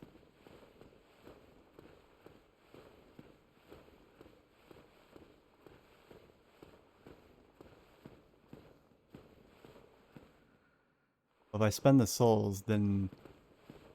man, I don't know.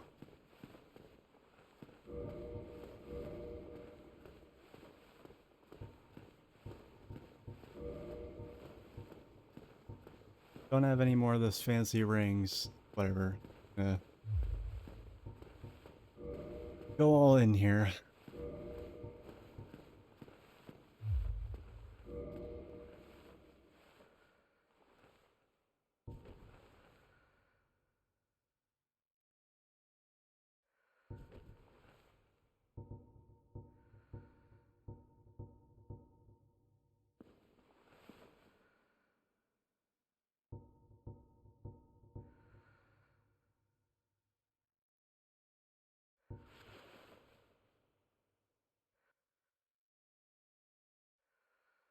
Hmm.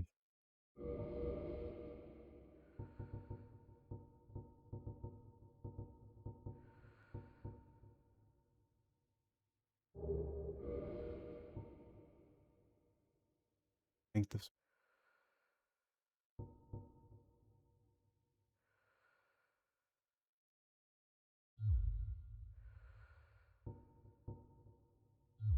Actually, come to think of it, I think I can equip this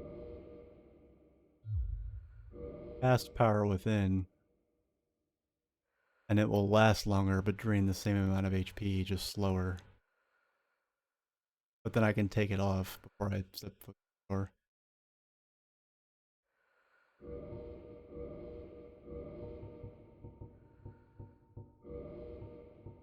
I'm gonna try that.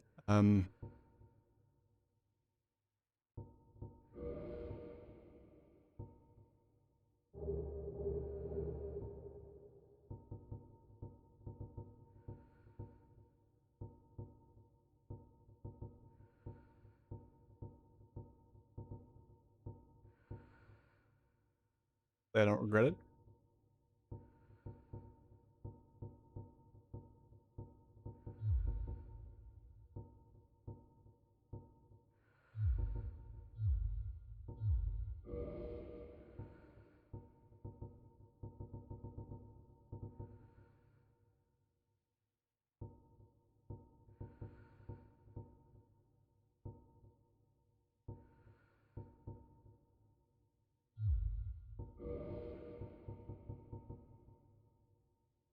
Got this.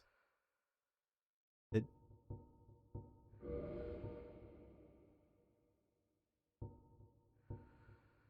Try and make it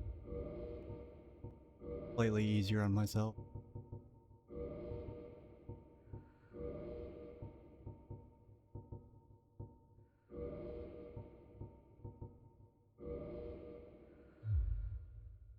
Alright, I hope this pays off.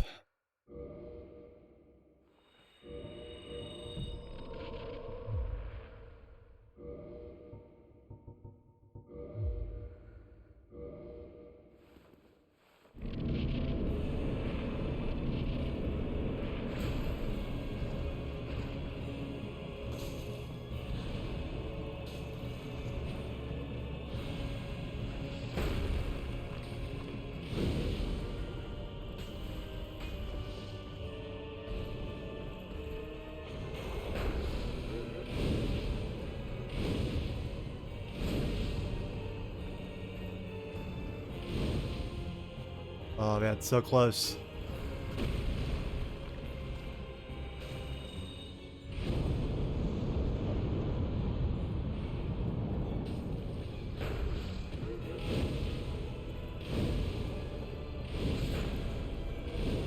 Fuck yes. Oh my god, I did it. Fucking finally. Alright, of course now the pressure's on to not die, but...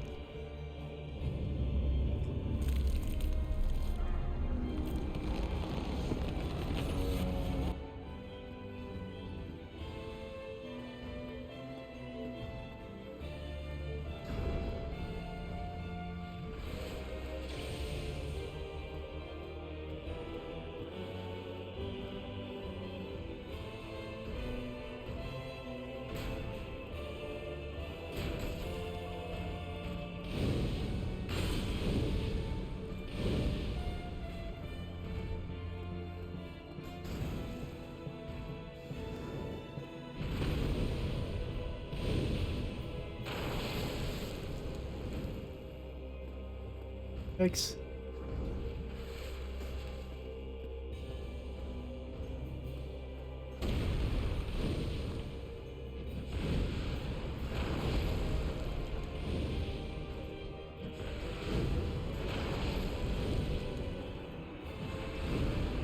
Fuck yes. Oh wait, no, that's not the boss. Oh shit. That could have been bad. I thought that was the boss that's saying that my someone just died. That's what that is.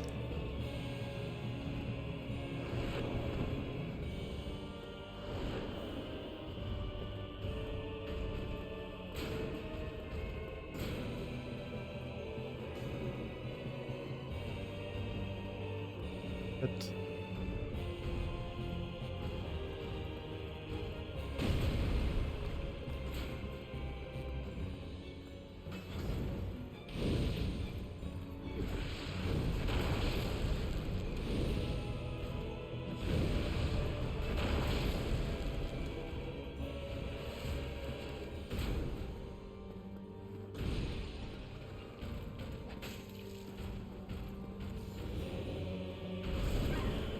fuck.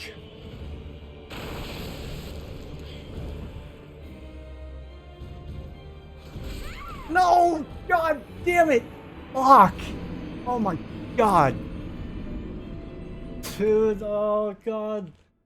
That sucks so much. Wow. I might need to AFK for a second to recover from that one. God damn it. That... Yeah. I'll be right back.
Alright, I am sort of back, but I'm also gonna take a minute and look at some shit on the wiki, because this is essentially like a new boss, and I'm confident that I could have beaten him by now if I hadn't been careless that one time. Um, but the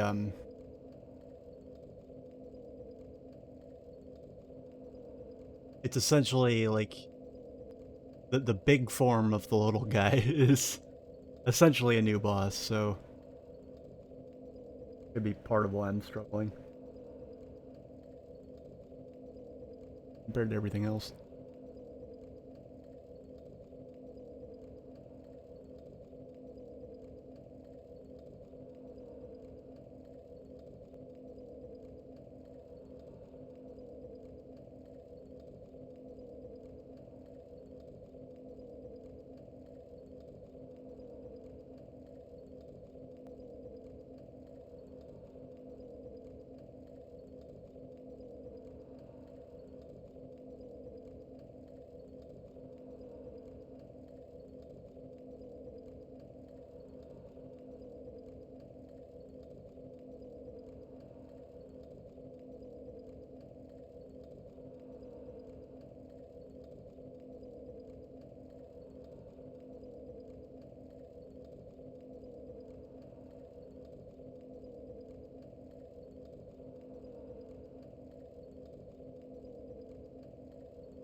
If there's a trick to getting Solaire to actually go after it. Seems like there's not, but opinion.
feel like there would have been...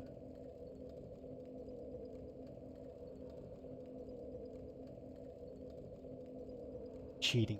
Summon Solaire on Orange. Who must be very young posting Reddit. That's... I feel like that's part of... That's like 50% of the time I see questions like that, I'm like, that's gotta be a troll. Like... There's no way.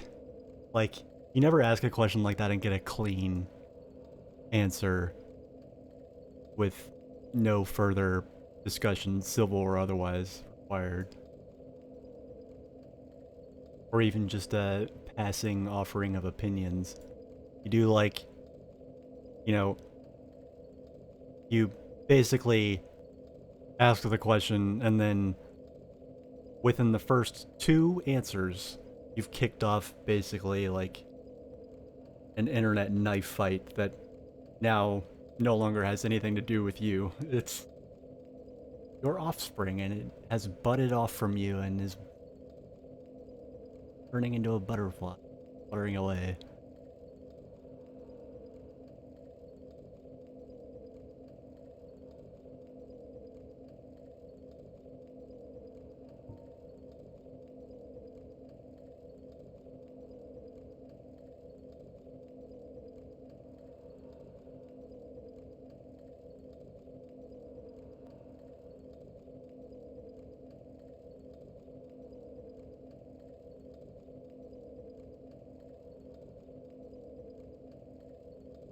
No wonder, like,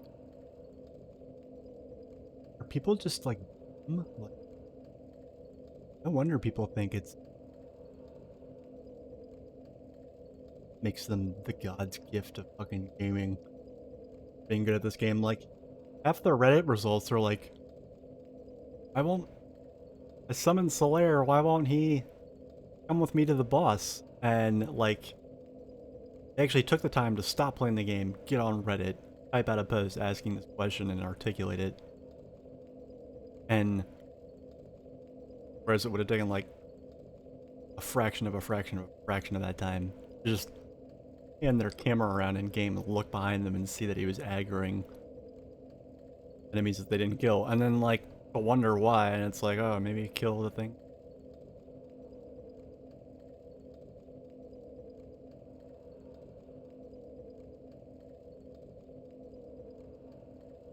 I guess maybe I'm not as I don't know, maybe I'm not as hopeless as I thought.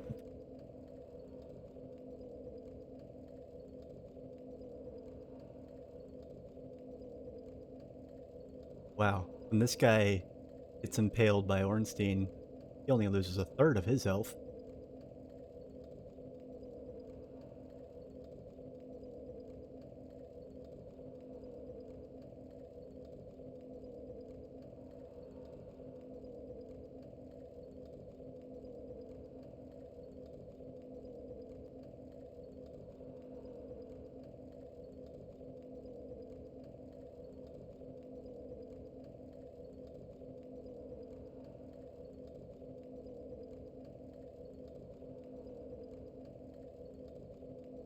This Reddit person is like way too invested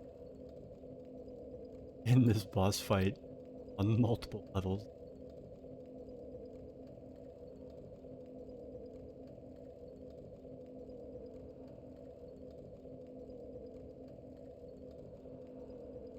They're just, well, you know, what.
Maybe like super explosive cake.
Let's see. Dragons.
Sorry about this, but my chat is kind of dead at the moment, so... And I was so absorbed in that delightful conversation earlier that I want to re-emphasize I really did enjoy, and I just know that probably somewhere out there on the internet is somebody that might be annoyed by it, so... Not the conversation, but me, you know, only 25 to 50% actually playing the game. I like to just acknowledge that, opposed to just seeming completely oblivious.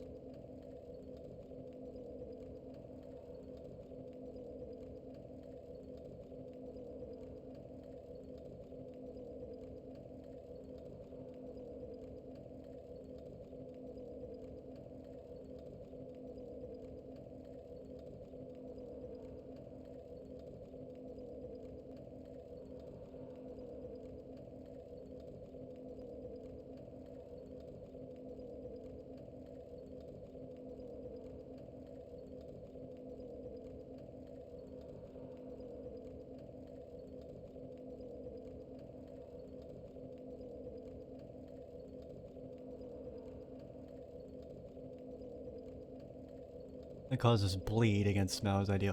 Interesting. Okay, maybe I should do that. Shouldn't bother with it.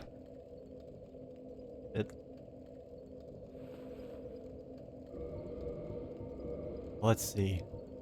Just so happens I have this thing.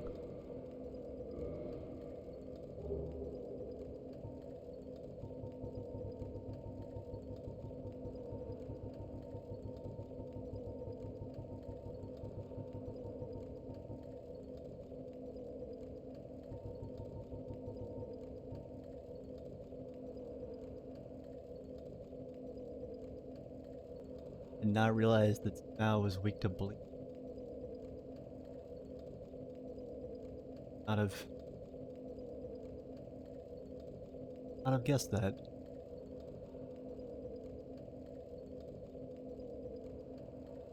Oh wow, so he is.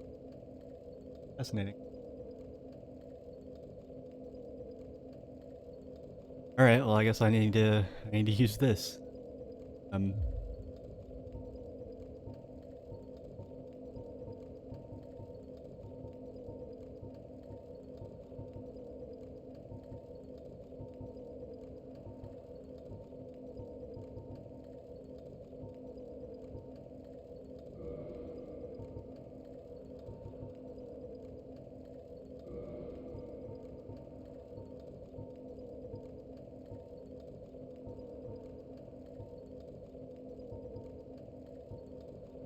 maybe if I do that, then... Let me see here. Might be onto something. Maybe I'm onto a winning strategy here. We'll see.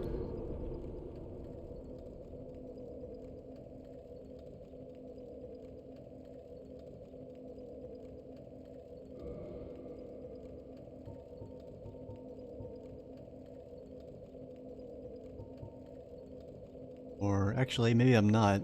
I just realized I died and my bloodstain is in the room with the boss. And,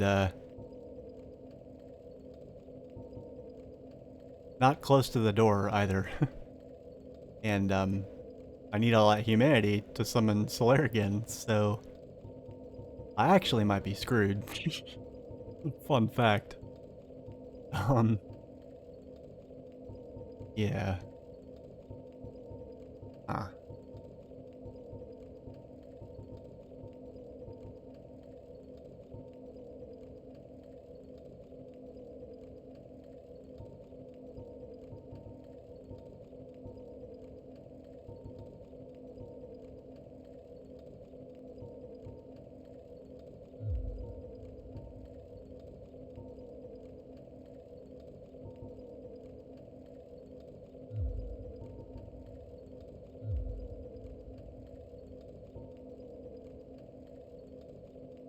Definitely gonna shitcan this, because I've still yet to use it.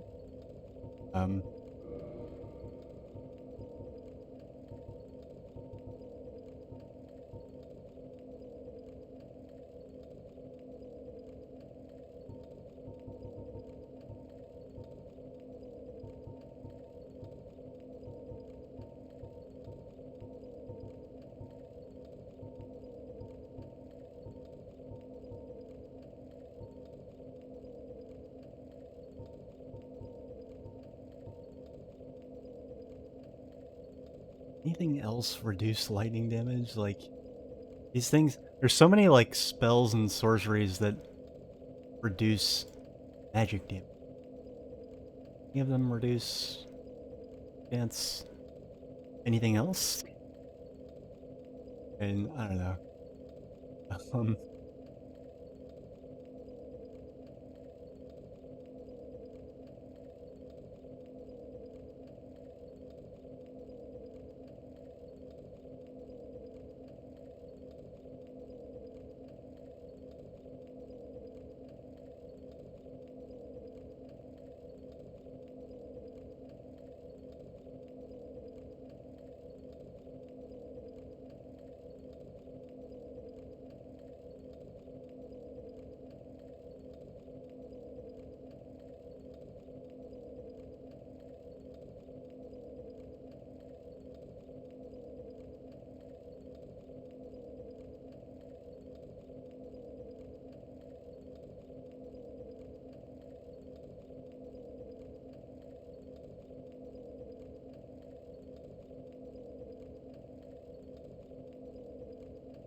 trying to see, like, gotta be something that...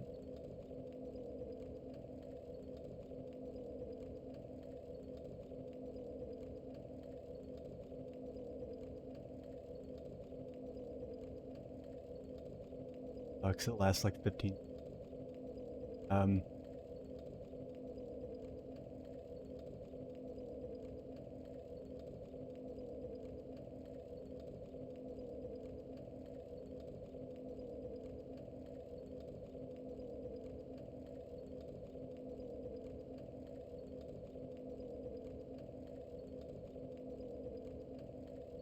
that's interesting. I use it with the Great Shield of Artorias that will actually, like, put stability over 100, which apparently makes blocking free. Not realize that was the thing.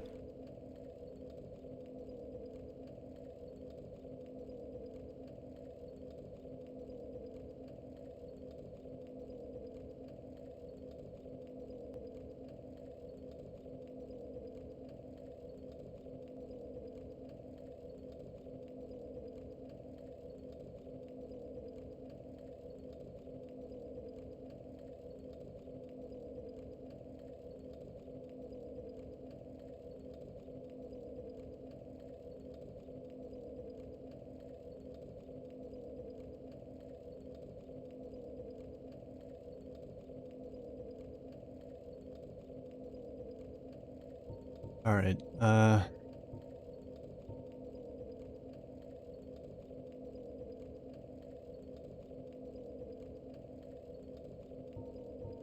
trying to think of, like, maybe anything that I've been overlooking up until now that might actually turn out to be useful in this specific situation.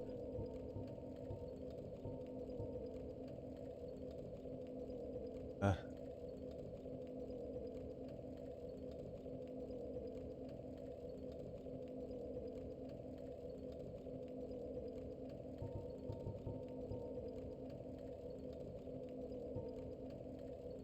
I can think of is maybe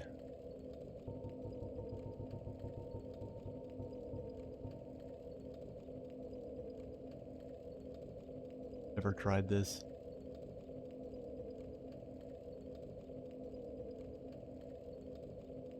Oh, like literally don't worry about it. I just throw out that little disclaimer because I'm very conscious of the fact that, um,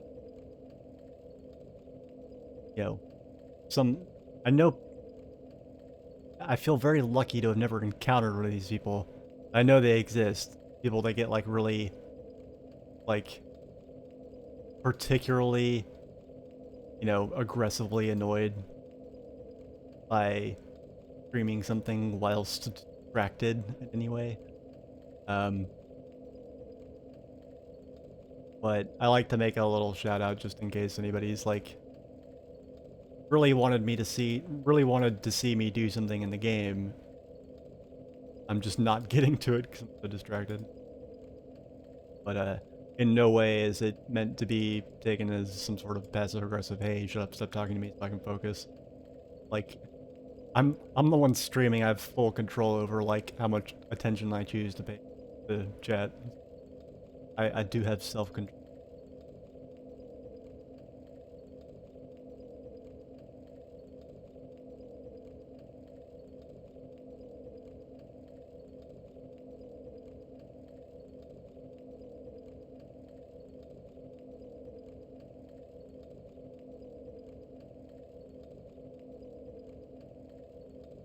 There's nothing about whether or not this work. Probably not even worth it.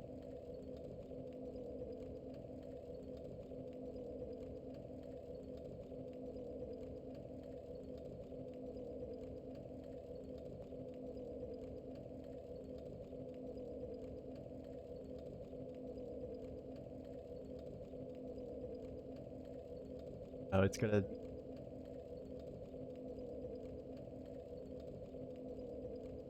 Definitely not worth an attunement slot. Okay, never mind.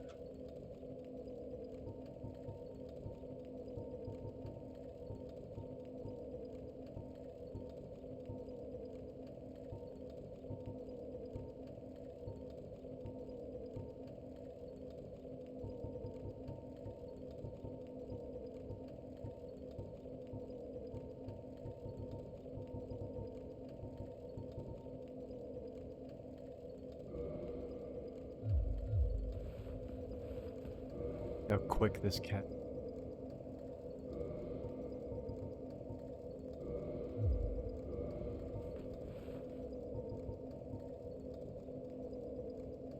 Damn it. Gotta be in the other hand to use on your shield, genius.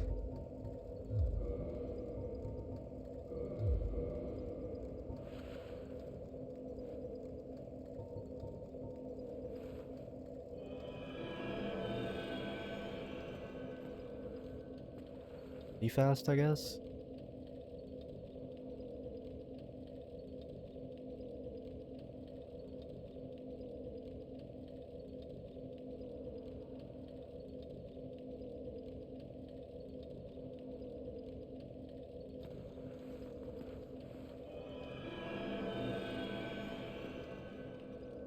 Pretty fast. Fortunately, it wears off just.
um.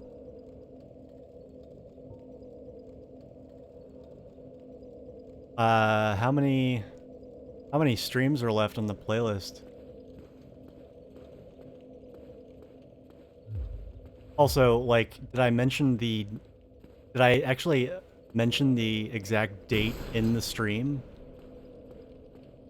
Because you cannot trust the upload or publishing times on those at all. Sometimes, some of them, like, are published to YouTube, like, months after I actually streamed them.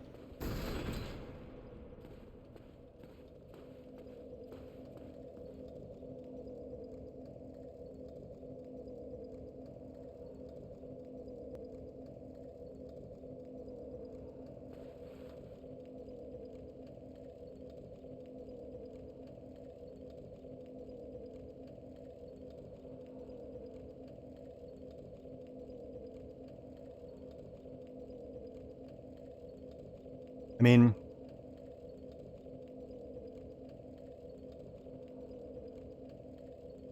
I don't even really remember my reaction to January 6th. It wasn't particularly visceral. I think any visceral reaction I might have had was quickly sort of dampened by the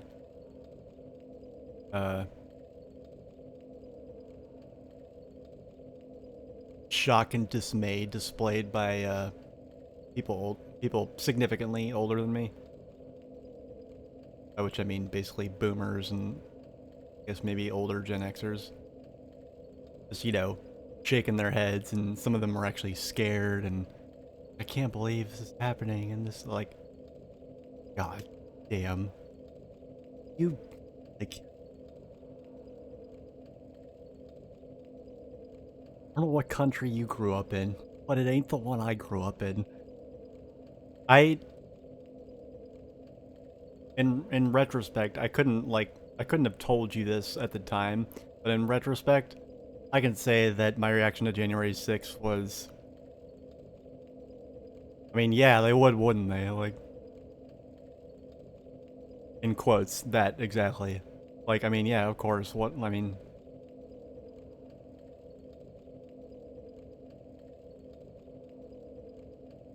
Yes, and?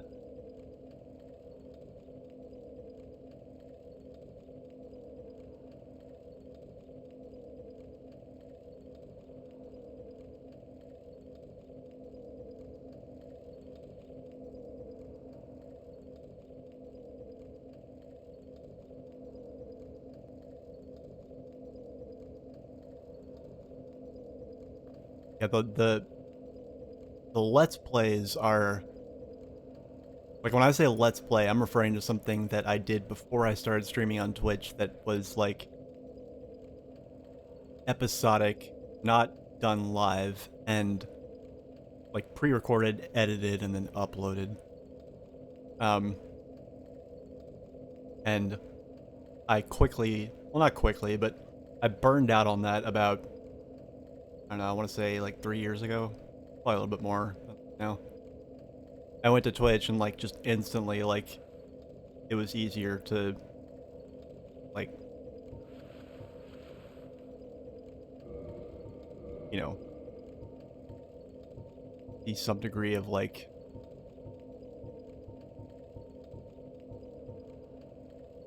first of all, it's social, so, like, that helps, and, like, it really, there was really no turning back once COVID hit, because then it was, like, 90% of my social life. Well, I say COVID hit as in past tense. Ever since COVID hit and has continued to be hitting.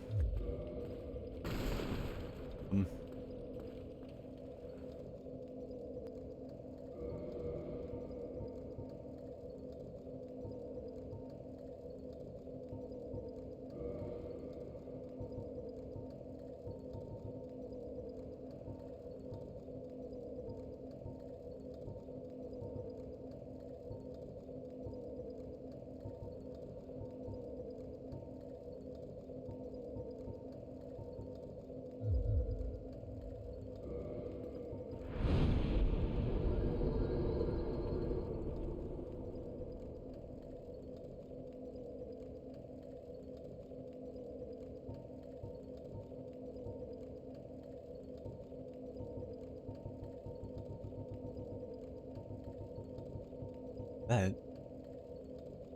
Oh, that's a divine effect. Never mind.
I'm almost considering, like, taking a shield down the lightning upgrade path.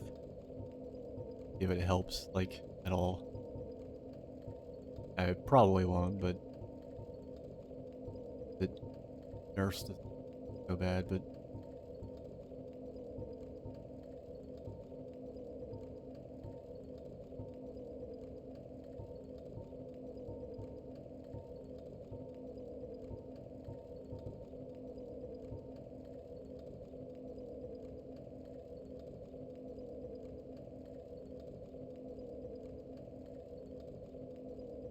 Yeah, it depends, like... Yeah, I think that was during the period where I was... Like, now I've all but given up on keeping up with my YouTube just because... I mean, it's undeniable that I don't have the time to put the effort into it. It's a pain in the ass to even just, like, export stuff over from Twitch and, like, schedule it out. I mean, even that's tedious. I would kill for, like, if I knew of, like, an API that I could work with, like, it's within my skill set to, like, make a rinky-dink script that would, like, automate that for me. I don't think any such thing exists.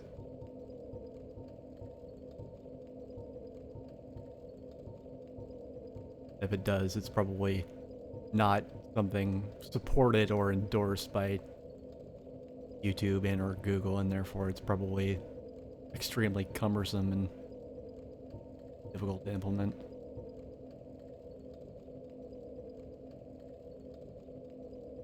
Yeah, I mean, honestly, like, you know, I don't, you know, I've actually had Twitch a lot longer. I had a Twitch channel for, well over 6 years at this point, but I've only been actively streaming on it for like 3 or 4.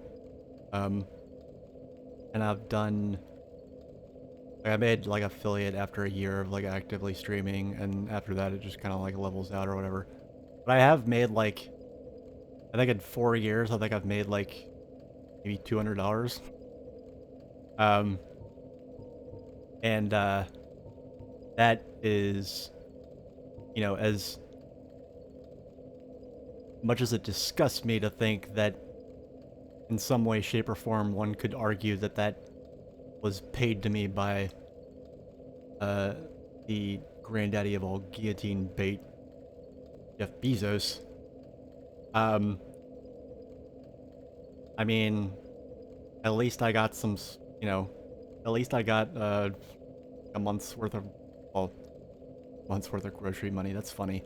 A week and a half maybe worth of grocery money in 4 years. I got like, I've been on YouTube. I was on YouTube for way longer, and I put out a lot of stuff. I actually, when I was keeping up with it, I was really keeping up with it, and it was just like, there's no way to make it go anywhere. And it'd be one thing if, I mean, I'm sure if I revisited it, I could probably do better with it. Now that I'm comfortable with streaming, the big thing was just like recording and editing and uploading. That you gotta already have money to be doing that, because the investment that it takes. Either that, or you need to have a full-time job on the side and be single and have 0 other responsibilities, like kids, no pets, like nothing. Like your day job and managing that YouTube channel has gotta be your life. Or you gotta come from money and be able to like just do the channel without a day job, whatever. Because that's the only way that you can sink any kind of time into the amount of work that goes into recording videos and editing them and then putting them on YouTube for like a sustained amount of time. And then like I was nervous about the social aspect and the live aspect of streaming on Twitch. Once I got over that, it was like instantaneously like way better. And by no means am I trying to like paint Twitch as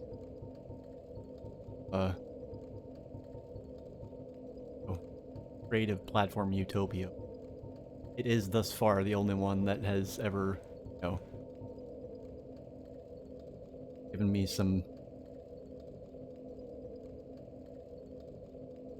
portraits of old dead white slave owners from my efforts. You know, I've been on SoundCloud for almost 2 decades now.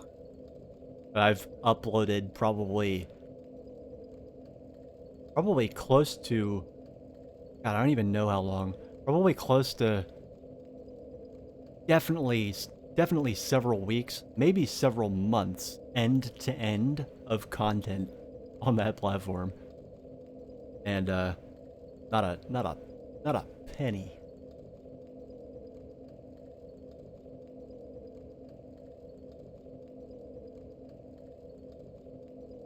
But to be fair, I've been using that since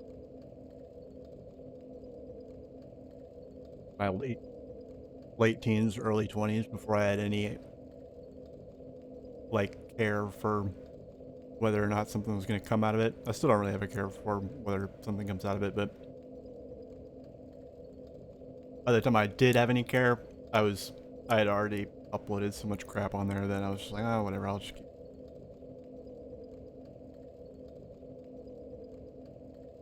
Precisely. Yes.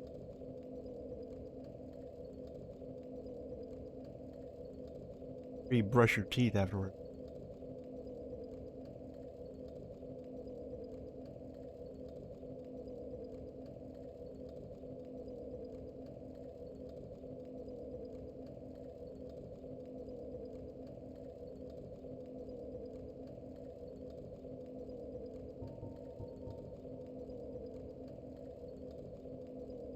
Oh, I don't think we're eating them because they taste good.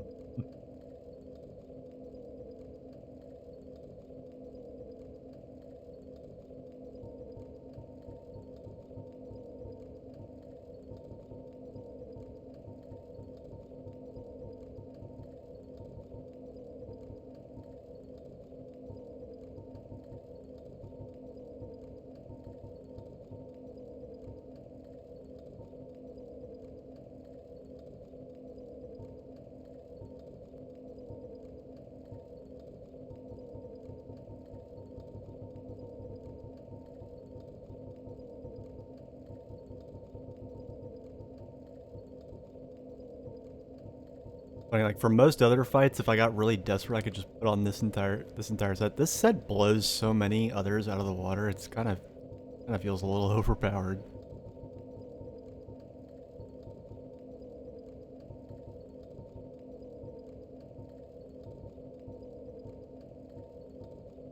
I was also dumb and I sold some gear set pieces based on aesthetics. I was like, I'm never putting that on my character's body, not ever. But there's been times where I've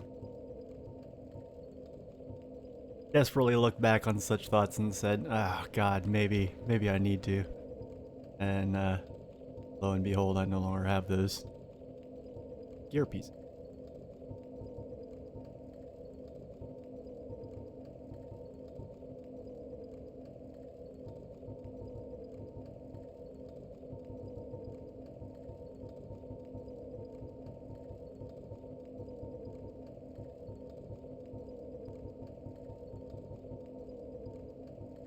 Hmm.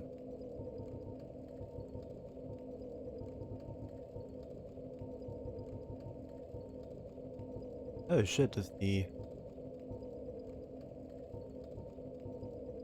stone set actually has better lighting defense than the Guardian set? God damn, I'm an idiot then.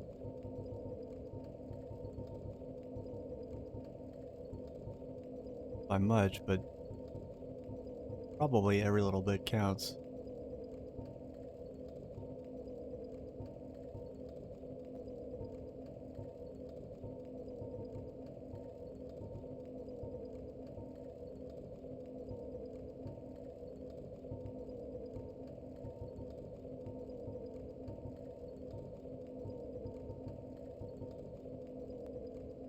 This has really good lighting defense. I just wish it didn't make me look like a fucking...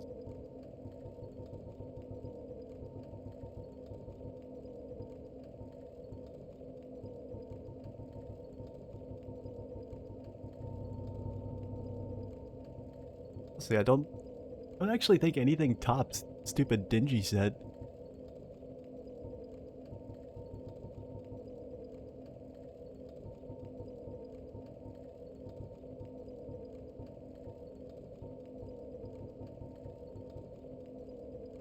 That's literally better than like the next best piece of heavy armor and lightning defense by like 0.3 points.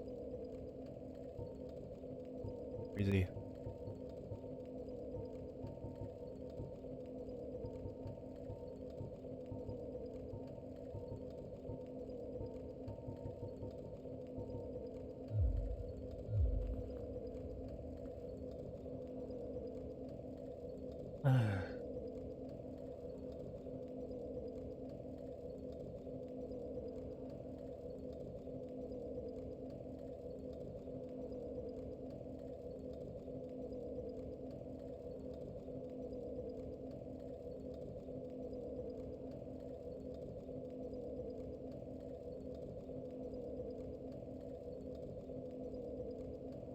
That grab attack, it looks like really lightning.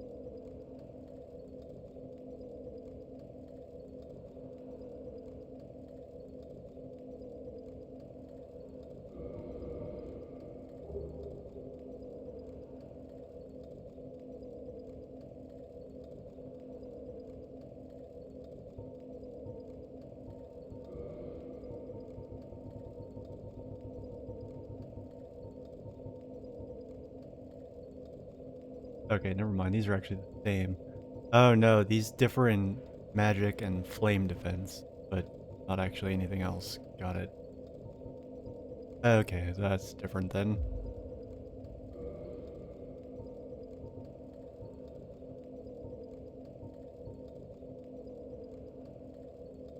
Okay, wow, so I could actually put this on and get a lot. Okay, that's good. A lot more lightning, or get the same lightning defense with a lot more physical to go with it. Okay, cool. Maybe slow as fuck, but whatever.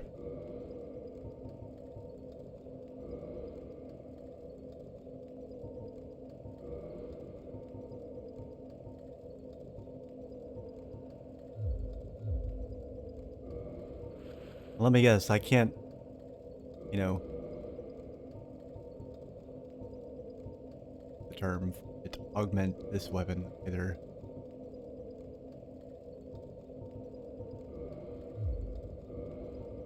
Oh, sure can't. God damn.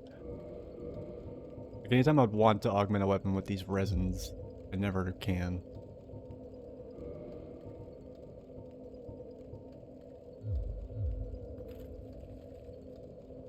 And it's fine if it's like that for balance, but if it's gonna be a balance issue anytime you would want to use it, then I'd just assume it not be there. Alright, I don't trust my ability to get this cast off in time in a pinch.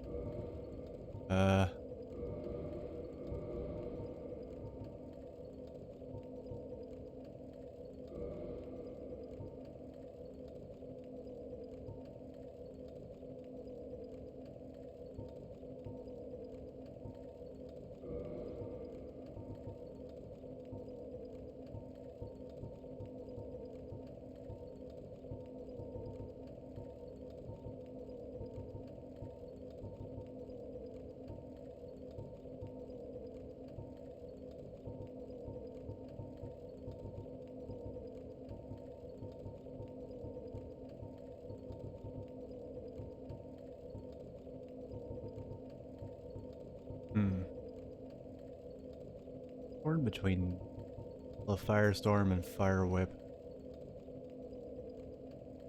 I think Fire Whip's gonna cast faster. Alright. What I got, and I'm sticking with it. God, I look goofy.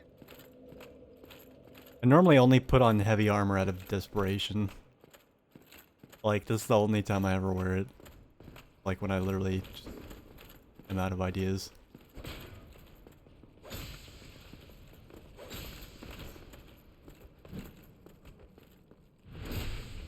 Yeah, get fucked.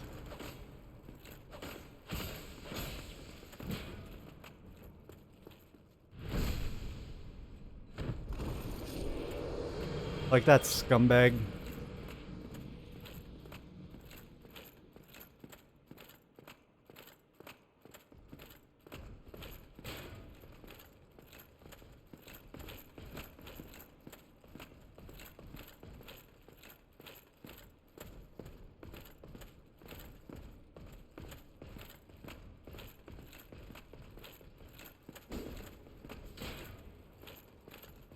Fucking hitting me through a wall. Really? Come on.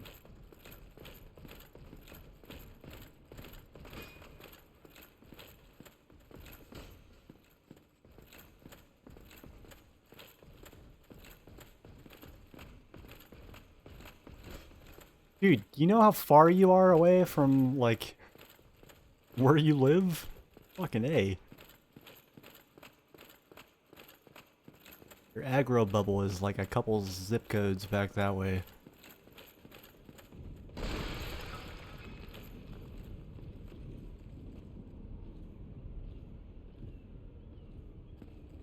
Thought I just had it. If I want to do that, I'll kill everything.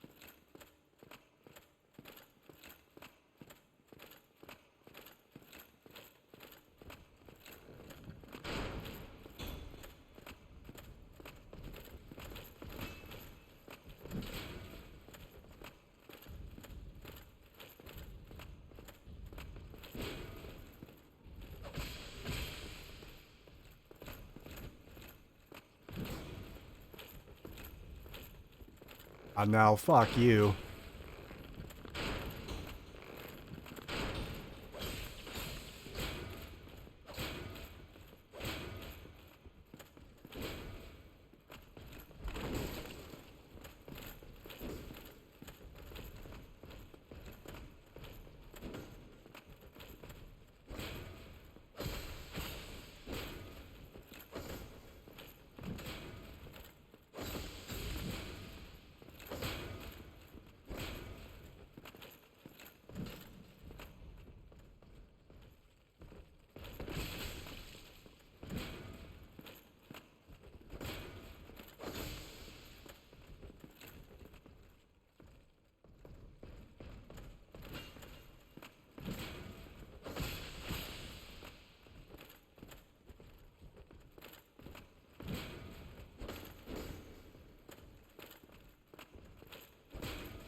Shield bash does so much more like stability damage.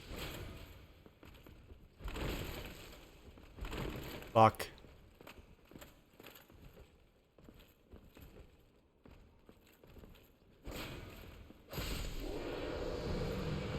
Jesus fucking Christ.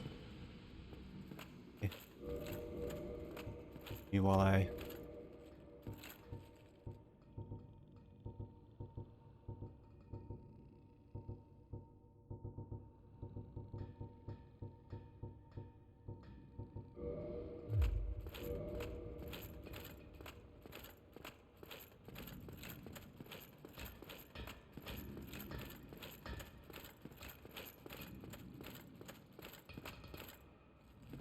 doubt there's anything meaningful I can do down here, but...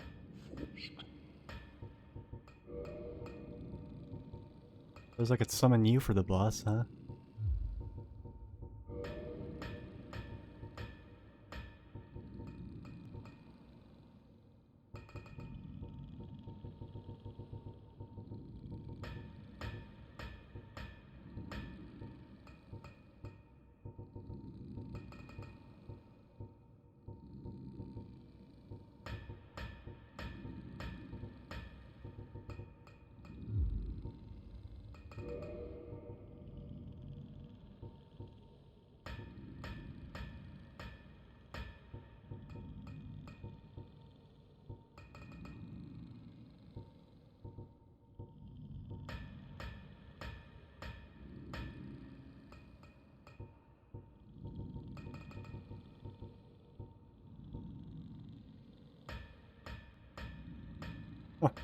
Yeah, this might actually be worth it.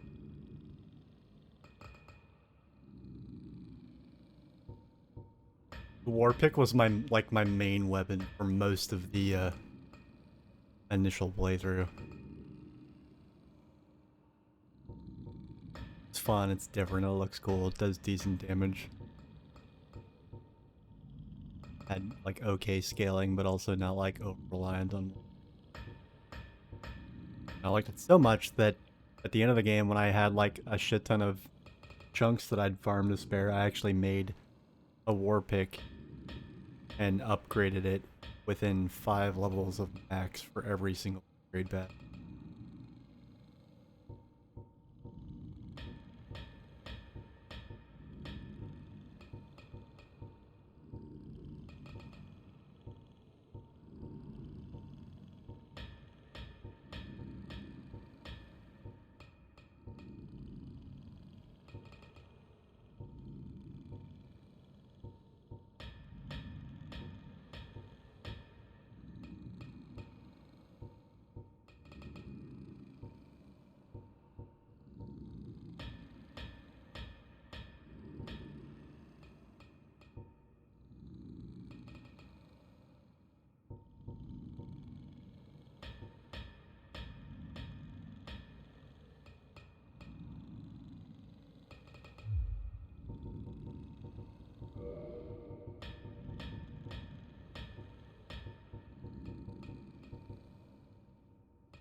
I've actually upgraded this a bunch of times.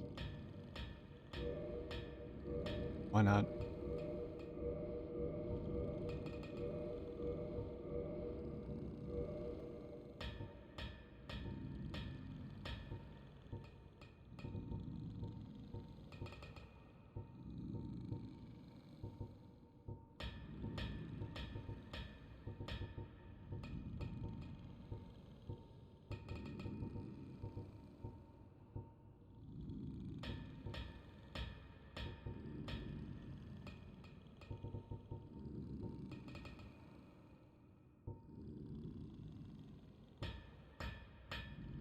I could tell those fucking demons that this guy is sitting out, like literally right outside his door. They just politely wait for me to come outside. I guess they know better than to come in here and disturb this guy while he's smithing.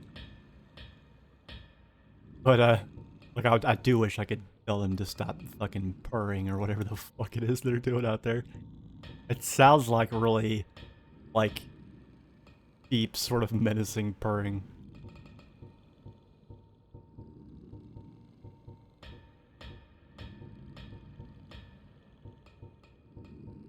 Kind of like what you hear, like, big cats doing in the wild, but different somehow.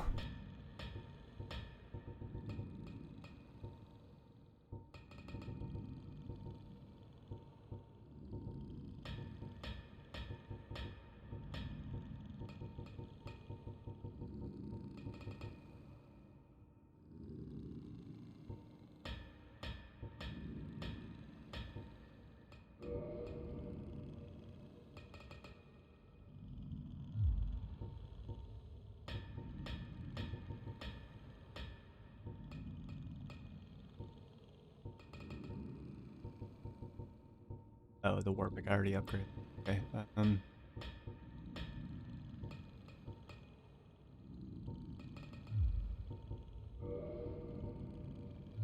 more lightning's worthless here.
Tis no good, but forge, very good. I help any time. Love him. Best.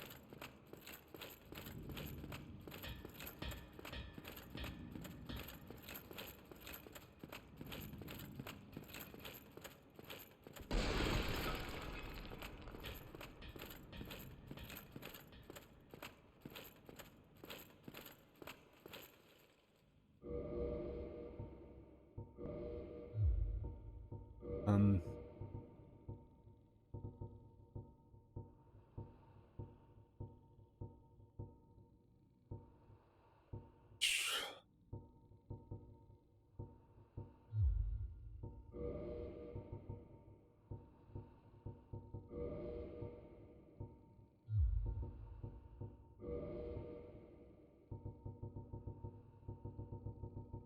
air.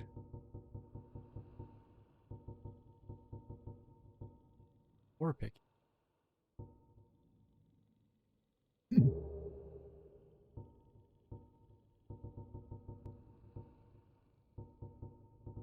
Definitely a big jump in power, but it has no bleed effect, so depending on how long the bleed takes to kick in, This might be better.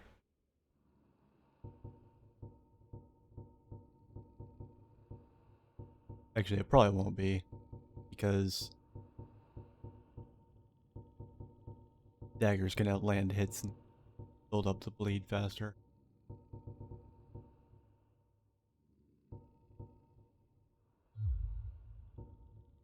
Okay.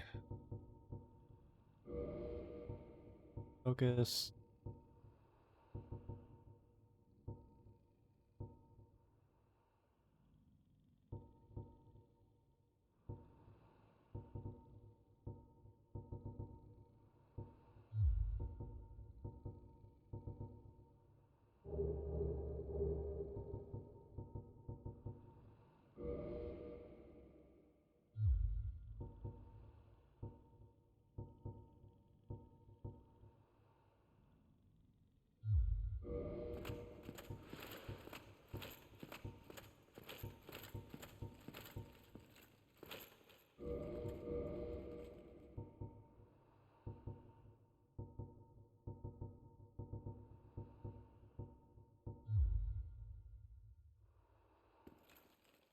Yeah, I really just wish I could hit these guys with dung pies from far away. Got this stupid guardrail in the way.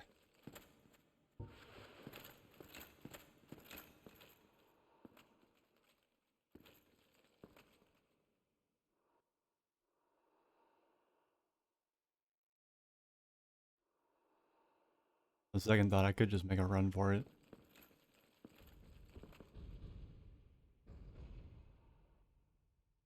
Oh. He's thinking about it. He's thinking about it. What gonna do?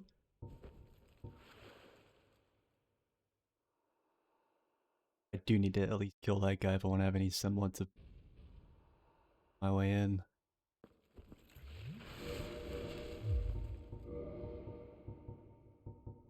Alright.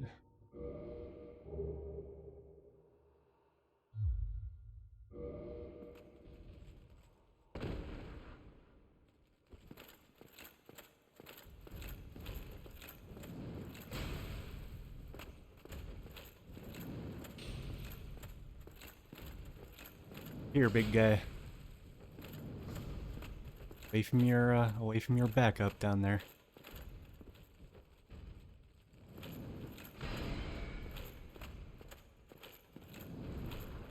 Come on.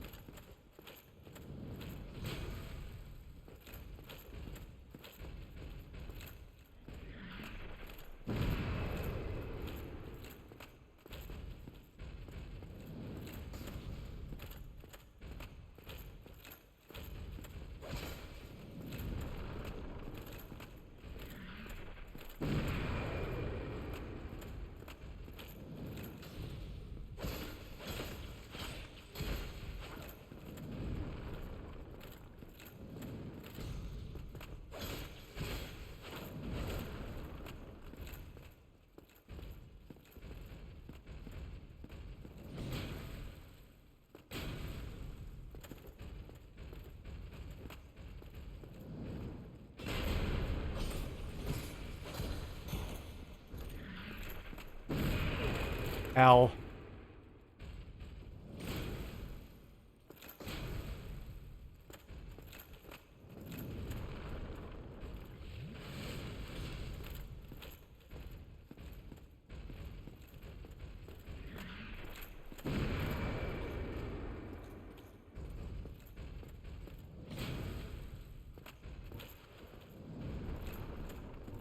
No one.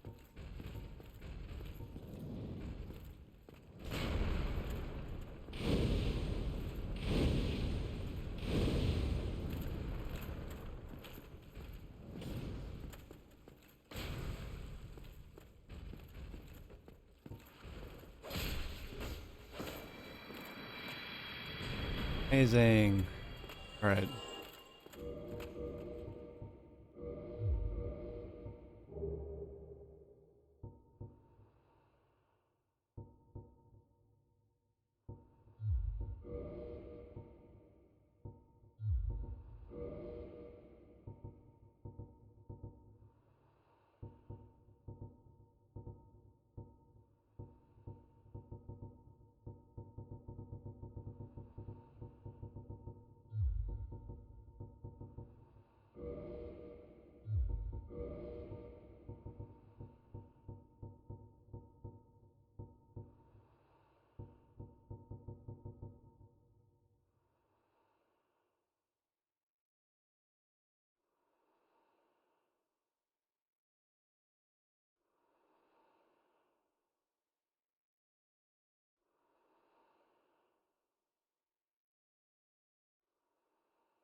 I'm just gonna go ahead and put the regen up, go in there and see what I can do. I'm gonna save power within for after big guy's dead.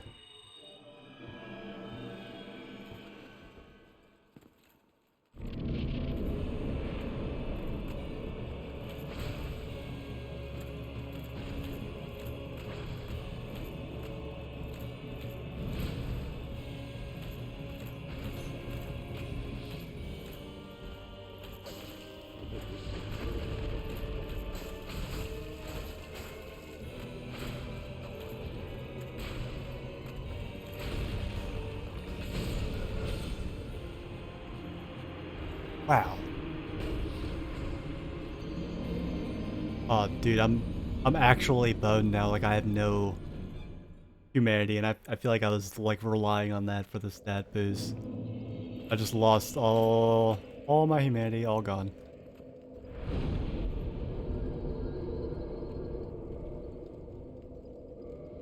Oh man, this blows.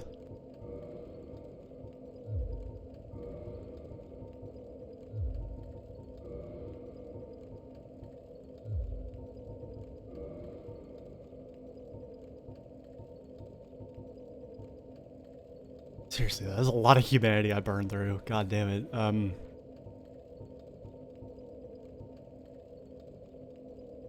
don't know, I might have to do Painted World before I can tackle this. I'm gonna try not to do that, but...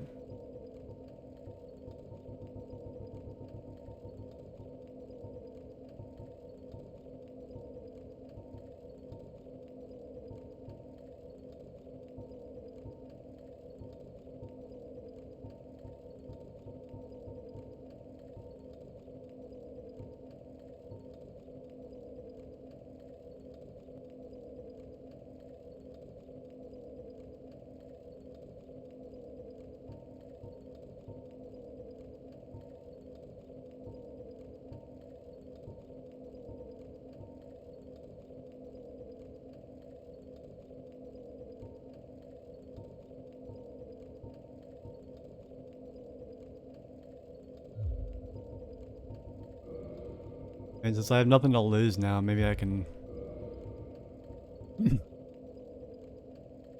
maybe I could try this out, who knows.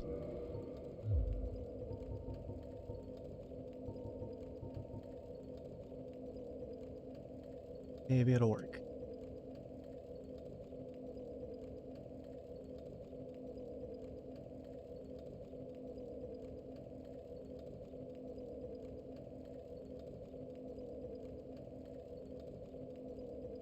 The risky thing is that it actually increases the lightning damage I take by like 45 fucking %.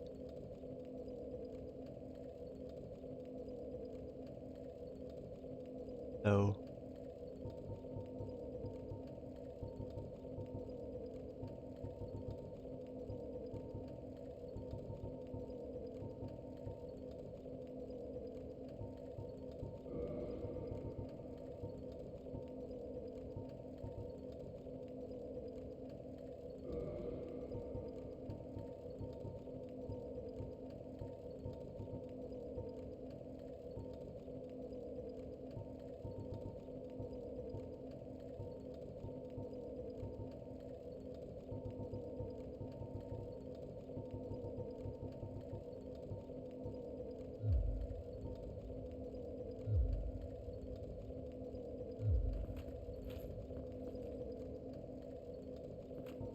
that's the one nice thing about losing all your souls and humanity is it's like, oh well, I mean, at least there's nothing to be nervous about now.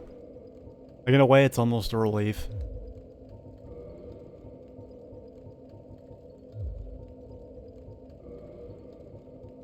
But at the same time, like you still still a bummer that you don't get that rush from like succeeding if you manage to clutch onto it.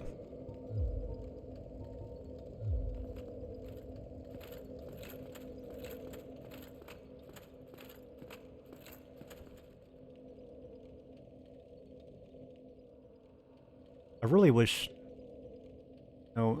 there was a reliable way for me to run past these guys and not have to deal with them.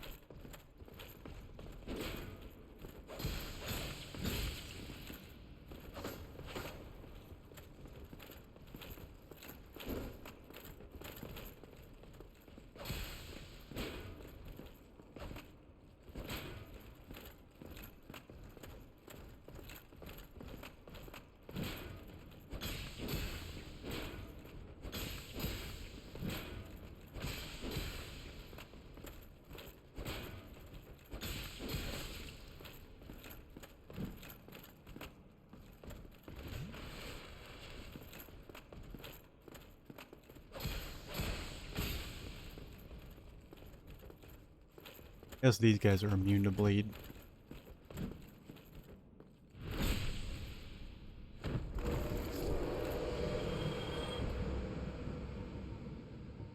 So, I don't know. I think I might...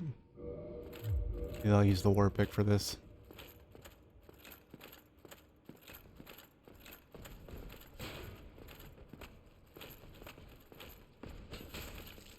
Oh, fuck you, guy! Fuck was that?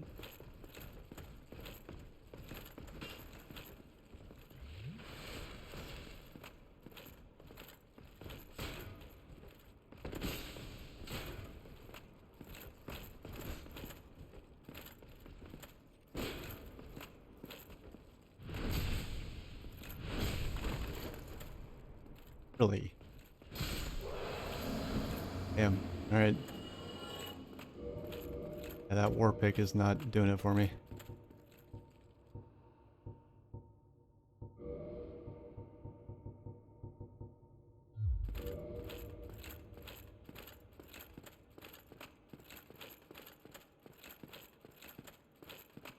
Main problem is like getting off hits fast enough for the bleed buildup to accumulate and stick.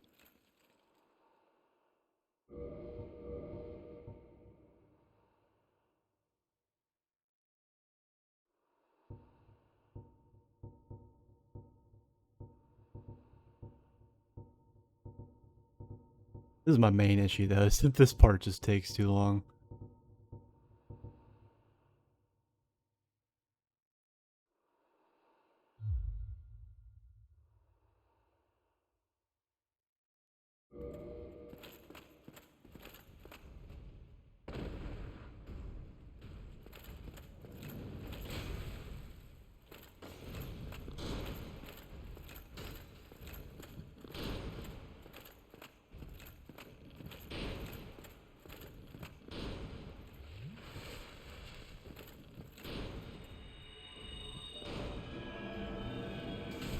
Fuck you!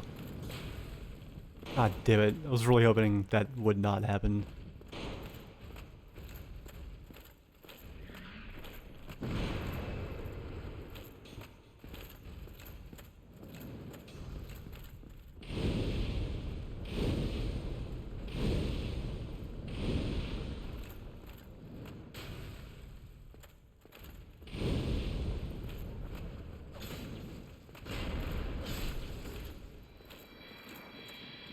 Fucking A. Alright, you here.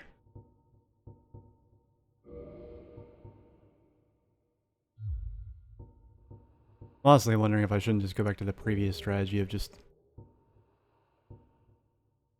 in that ring.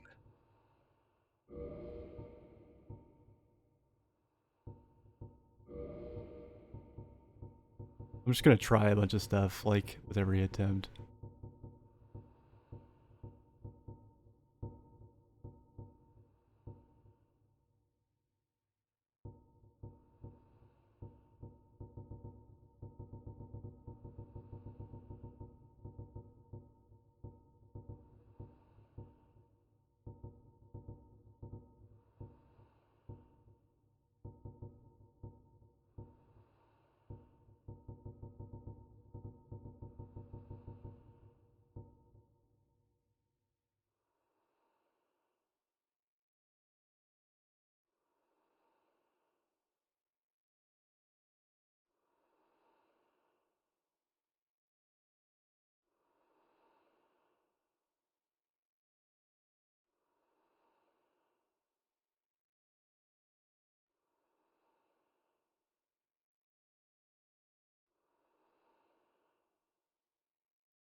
Build up per strike. Okay, 2 dagger.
I don't know what the value of the lead build up per strike, like, what is it?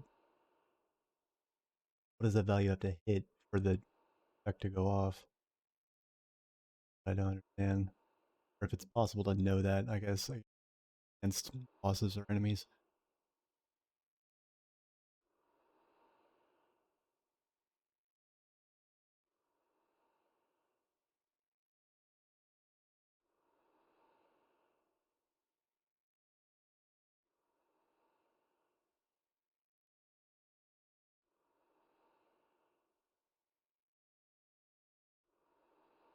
Build up number, like, completely meaning.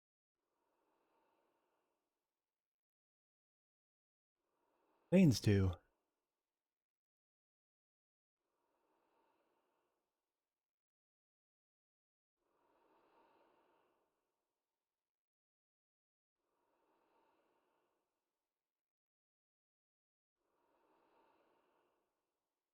Oh, okay. So it doesn't actually show bleed resistance here. It just shows a fucking letter rating. It tells me nothing. Hold on.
Once again, here goes nothing.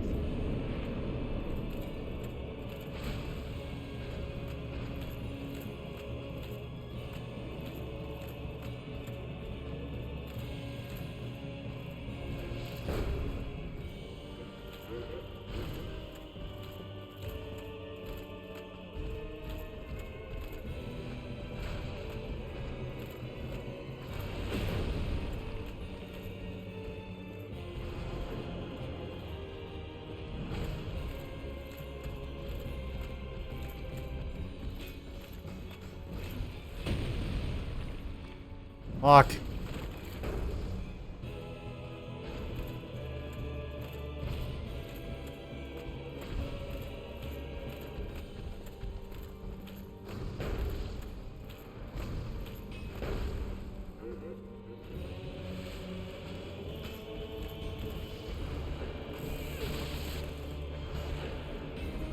Fucking A.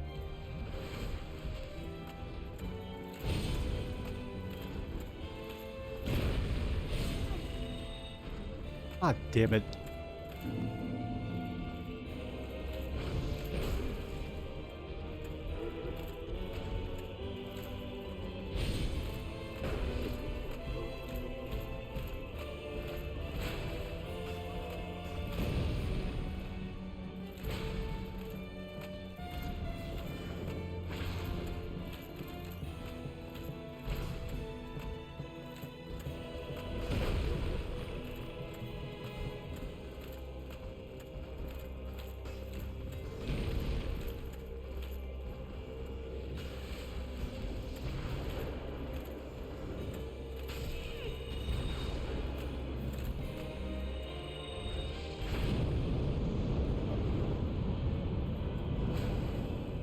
Dude.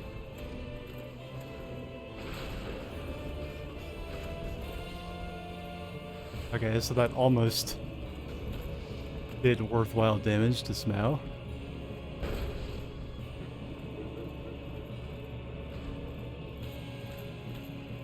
Okay, maybe it's time to bust this out. Or maybe not.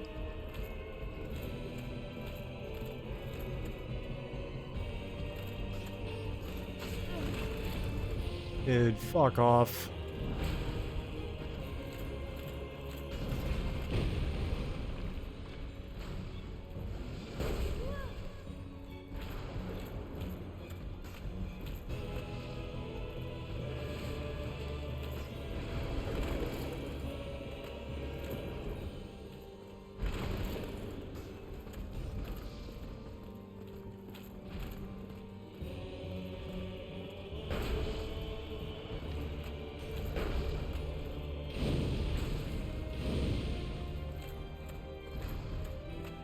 Whenever I try and keep Smough in between me and Ornstein, like, Ornstein always just, like, clips his fucking spear through them.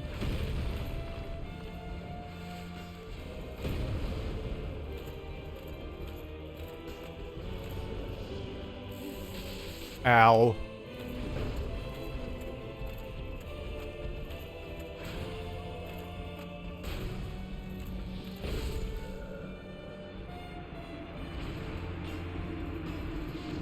Oh, man.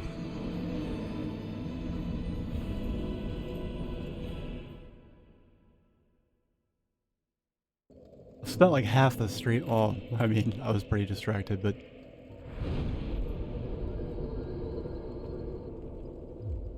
I'm very reluctant to cut this stream without at least beating these guys in one way or another.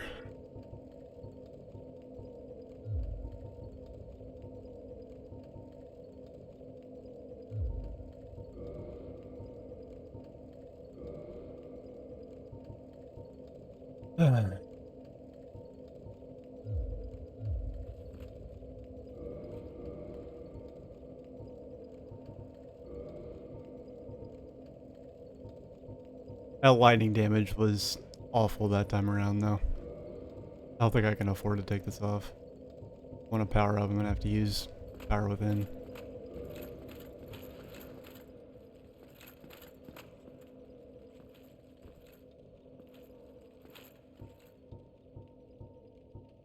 Really, I just wish there was a quicker way around these guys.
Do that from now on.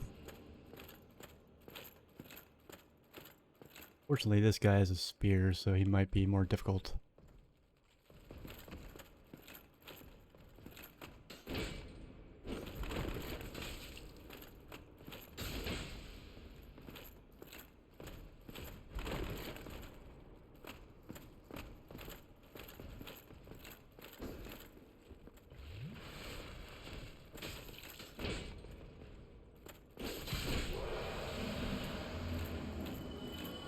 Not particularly efficient, but at least it was quick.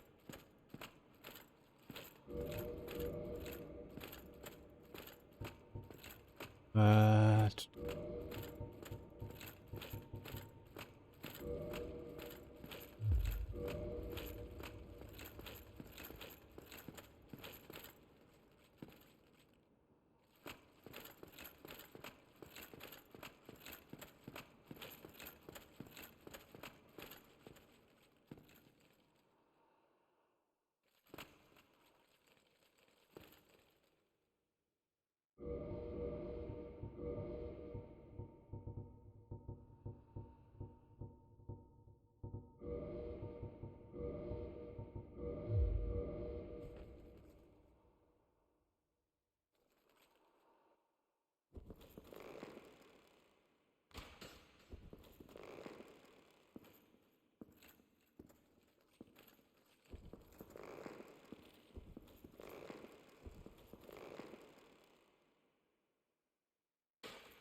God damn it. I thought if it made it by, I would just eat it, but I completely forgot how little HP I was working with. Okay, I'm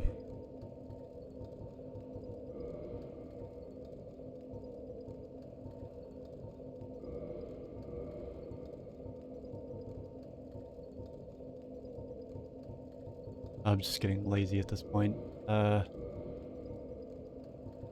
Let's see.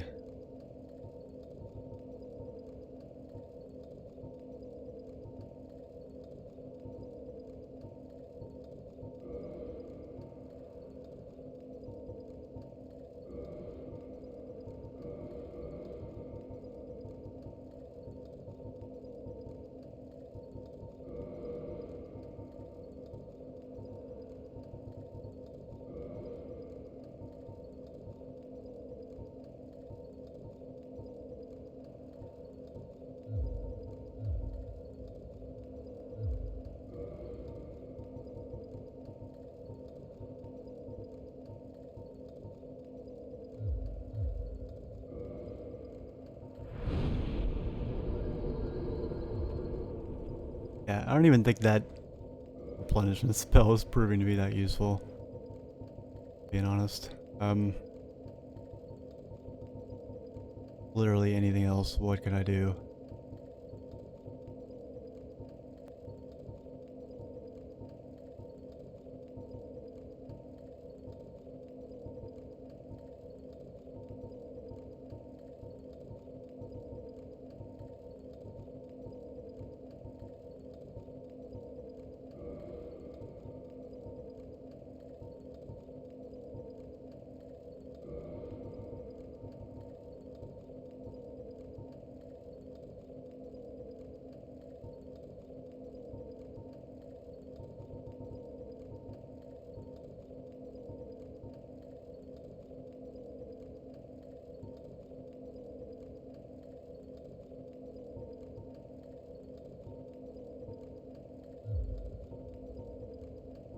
I don't really have anything to lose from at least trying this. I haven't yet.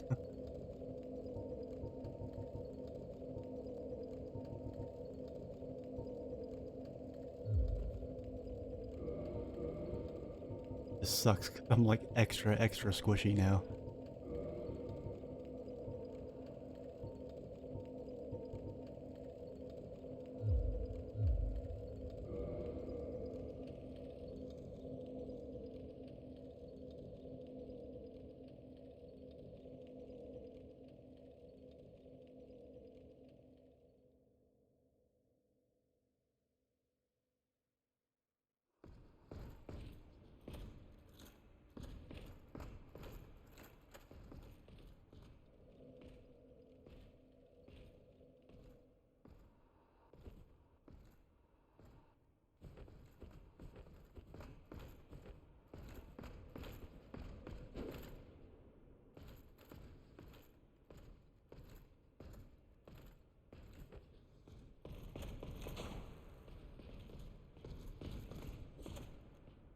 On, go away.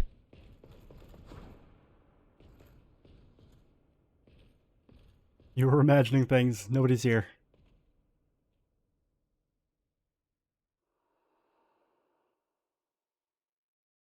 At least I get that blood stain. Such as it is.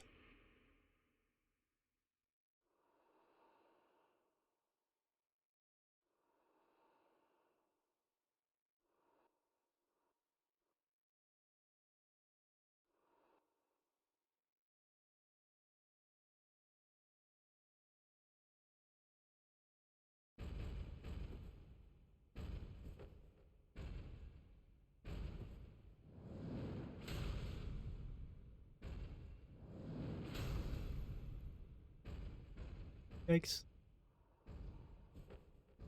Stay away from me. It does actually like shorten their aggro range pretty substantially, so that's nice. At the very least. Enjoy that. Alright.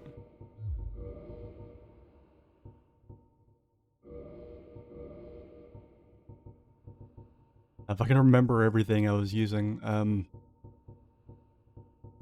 let's...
Yeah, that didn't work. No good if I get caught between them.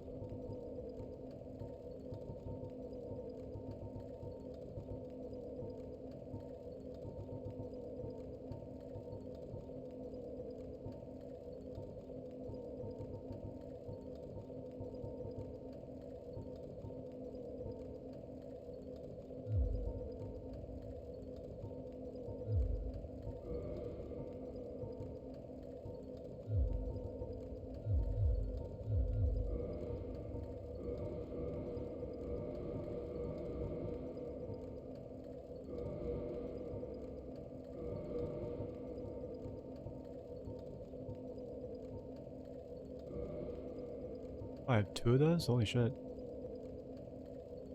I didn't realize I completely forgot I got another one. Okay.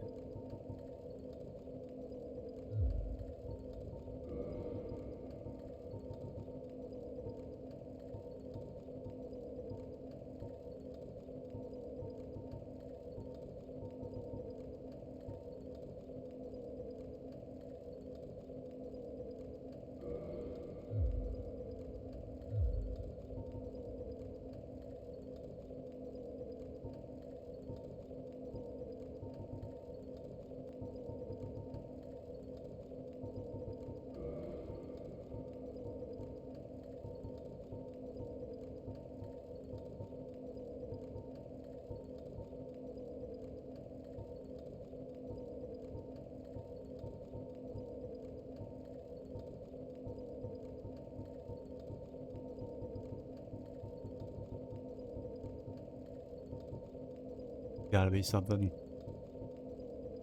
And the Dragon Ball Breakers open demo, and I have to say,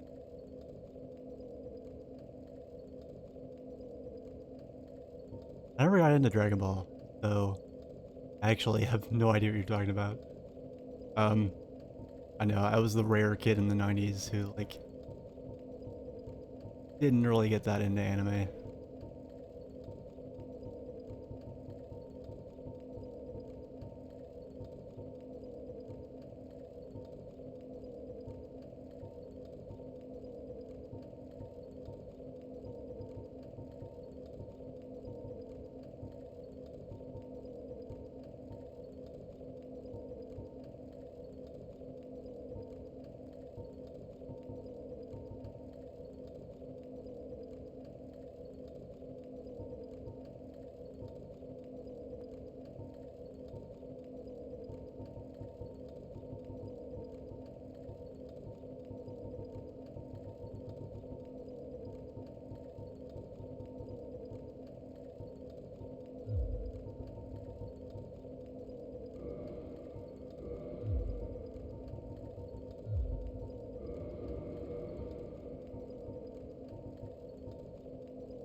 Oh shit, do I have 2 uses of that?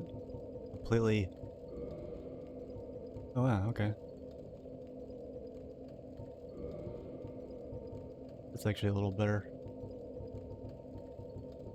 A little bit.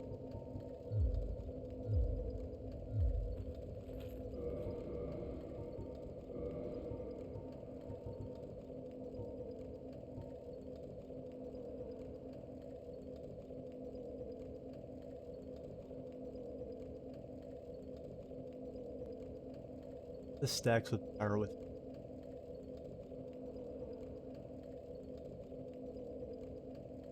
getting into position.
Right this way.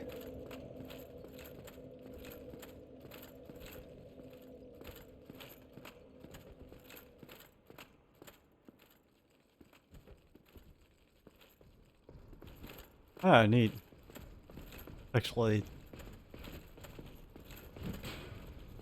the pretty interesting concept.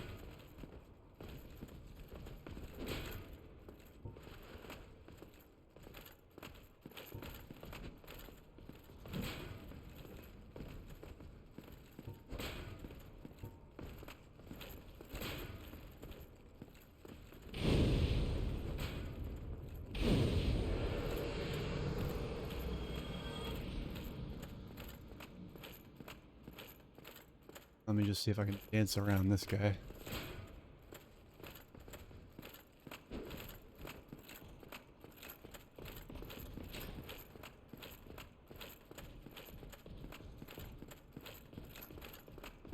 Dude, I'm wearing armor that's definitely heavier than yours.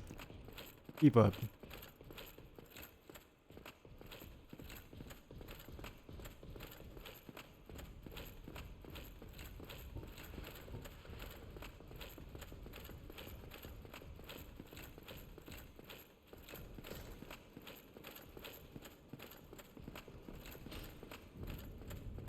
I don't even know what he's aiming at anymore.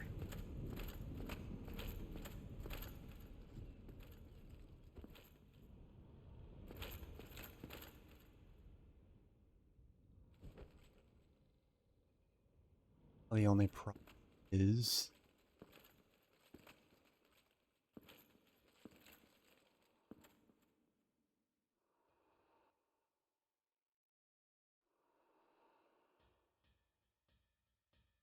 I just have to wait for that guy to fuck off before I have this.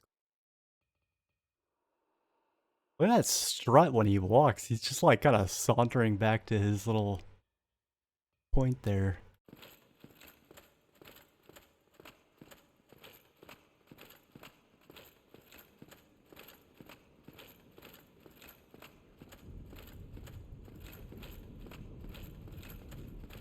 Yeah, like, I'm literally just like, I'm looking at lightning resistance and like physical defense, and that's quite literally it. You know, and whether or not it puts me over my load maximum.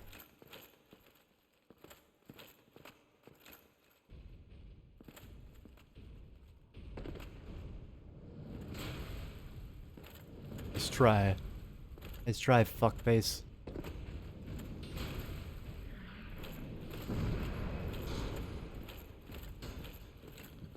Fucking buddy was on point though, god damn. He was fucking ready.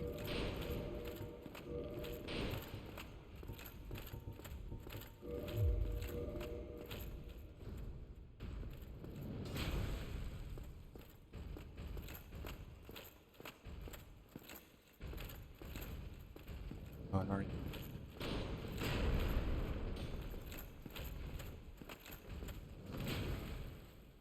Damn it.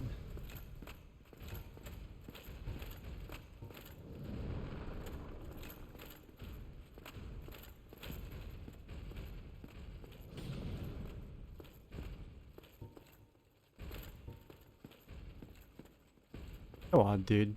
How much are they paying you for this job? Just go back to your post.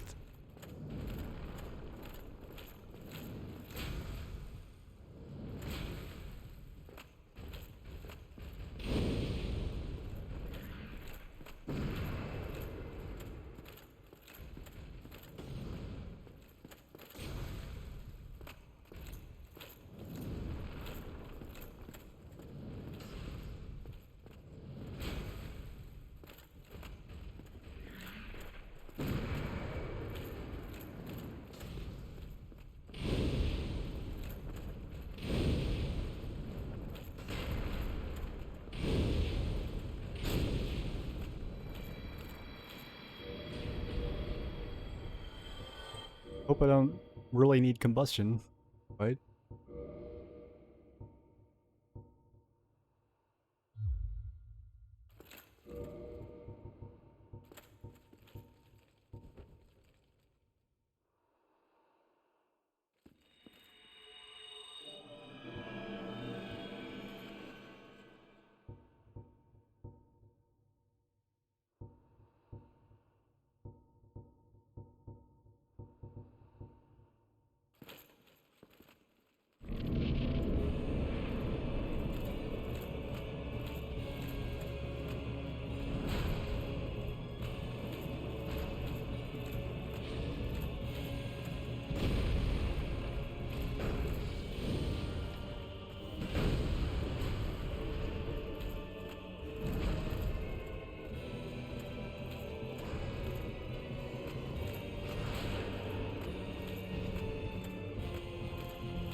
Doing better-ish.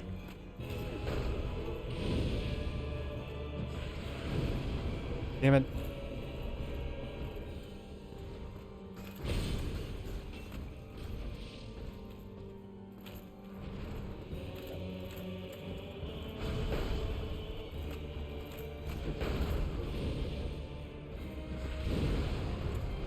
Okay, good, good, good.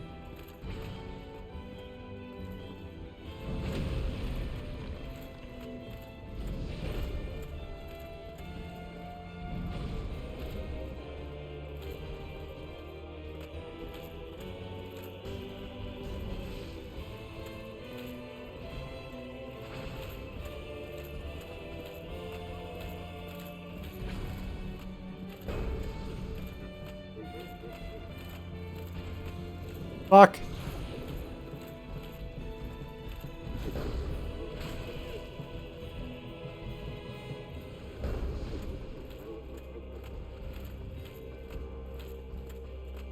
No explanation for why I did that.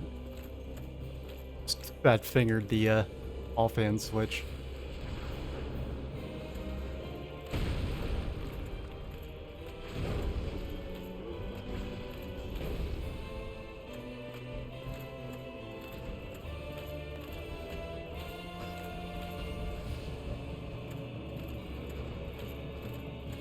Back here.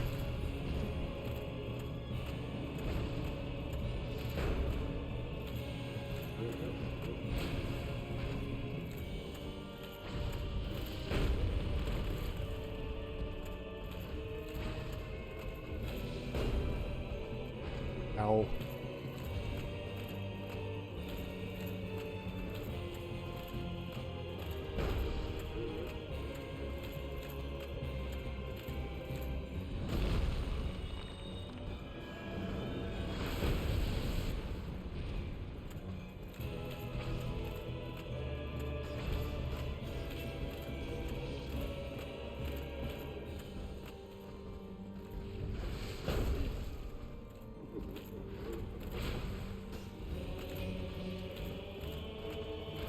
Boy. Is that the sound of my wife singing?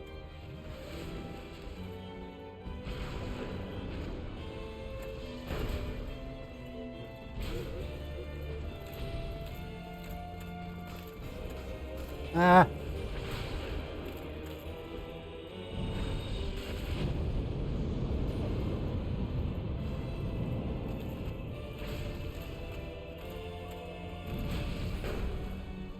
Fuck. Yikes. Oh my god, oh my god, oh my god. Fuck off long enough for me to heal. All I ask. Okay.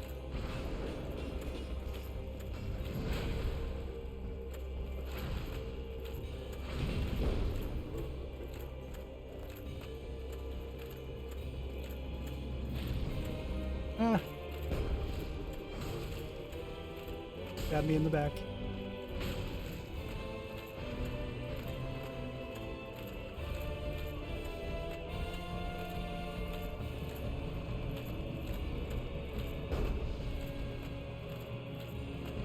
Touch me, please.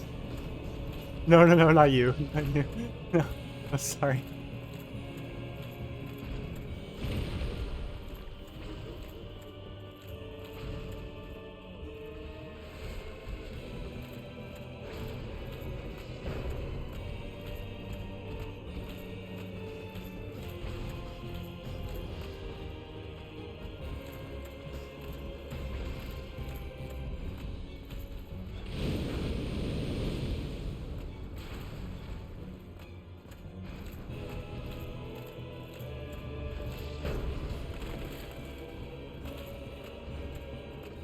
Good.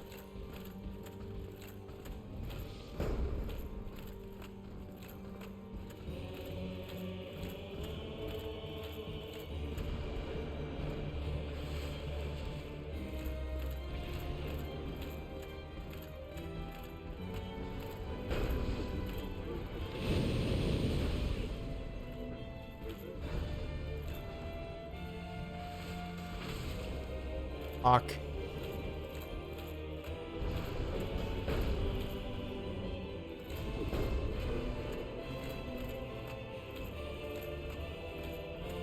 Mm-hmm.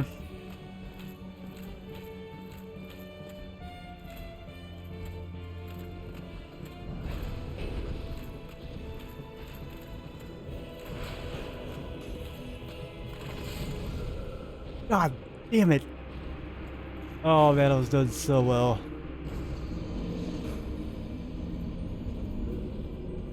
Oh hey Alanius. Yeah, thanks for the hugs. I was thinking about not streaming today, and then I was like, well, what will I do if I don't do that? Sit around and think? Let's not do that.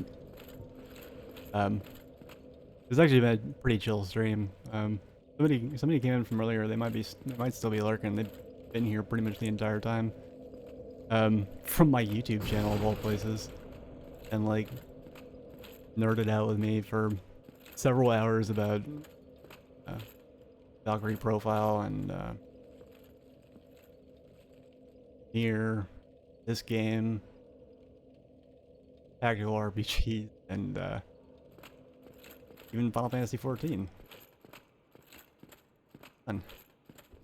Fun. Progress-wise, the stream hasn't been good. I'm essentially right where I left off. Because I took a detour when I wasn't streaming to go do some stuff, and it took me a hot minute to get back to where I was.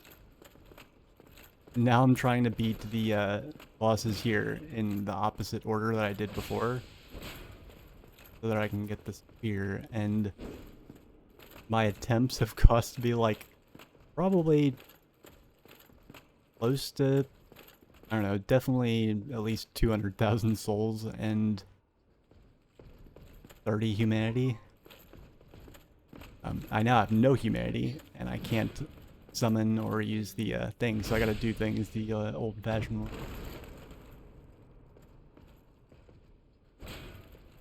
But I've sunk so much time into it, like I'm determined to get through it.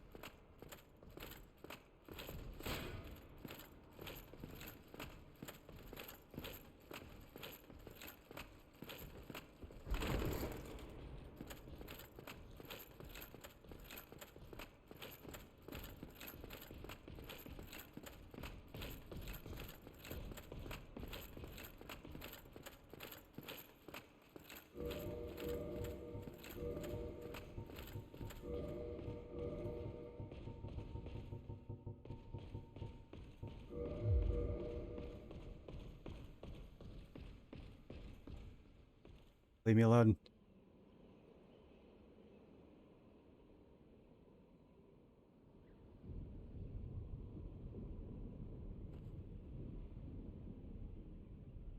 I have lost more souls and humanity in this one stream than on any. Mostly because, like, by the time I figured out like an effective strategy to have summon Phantom Flare like help me with the bosses, uh, while killing them in the right order. By the time I got that hammered out, I ran out of humanity and then couldn't summon them anymore. So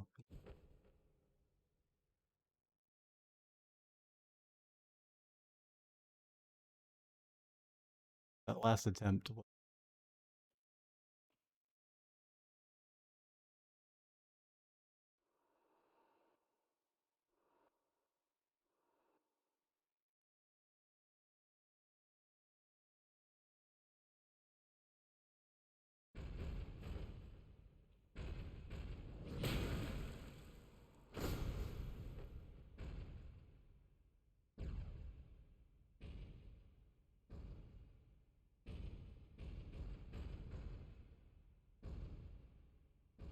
Back to your post, nothing.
forego a traditional weapon. I don't think I used it.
I don't know, maybe this might help. Who knows?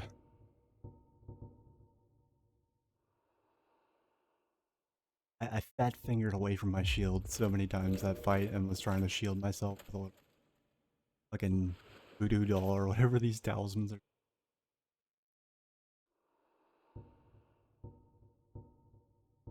Quality comedy when I haven't been slamming my head against it.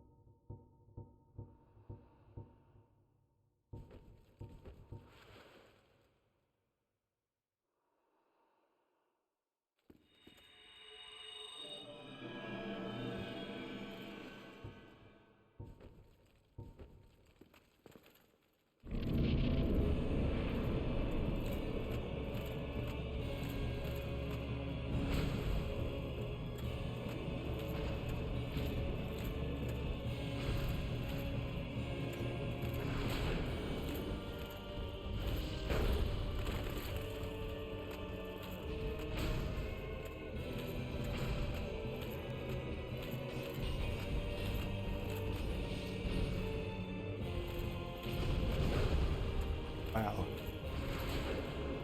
They are really going.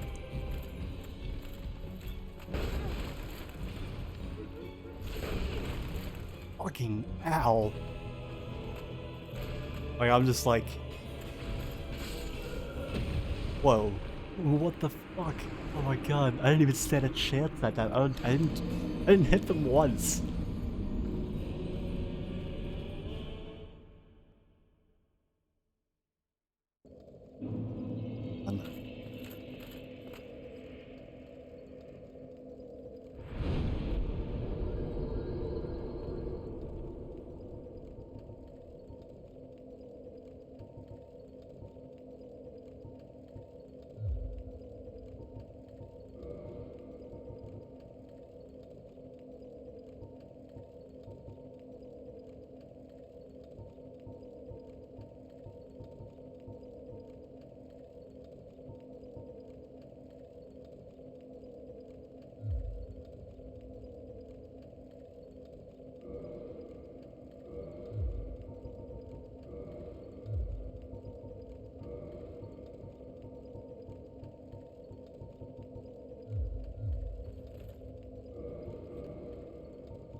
Literally anything, any strategy I haven't tried so far.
It is roughly time for her to be fed, by the way. You just like listening to her sing to you?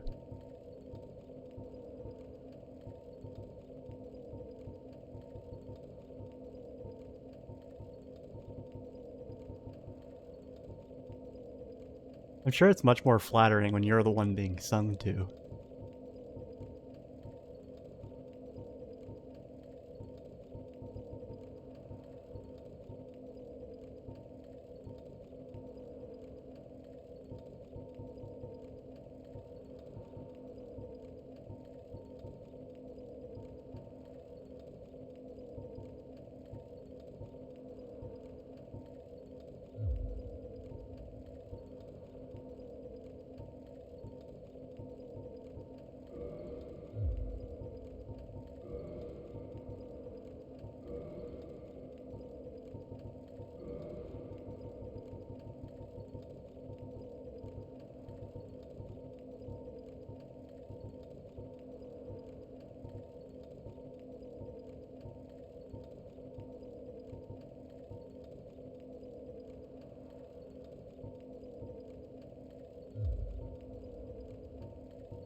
A little bit.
Come on.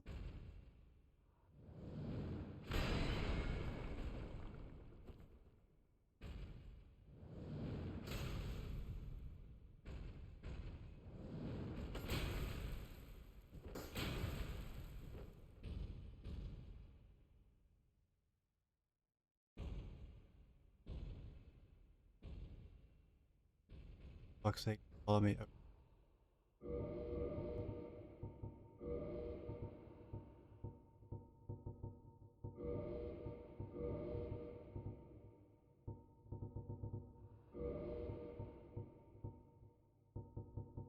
Remember when, like, using both of these rings together seemed like it would be ridiculously powerful, and now that just that daydream.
Whip the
some other sword that gives HP back.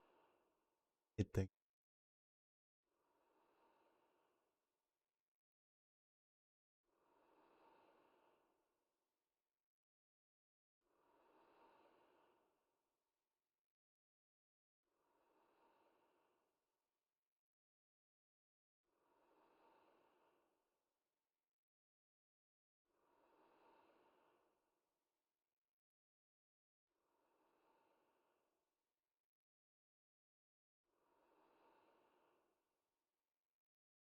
It's the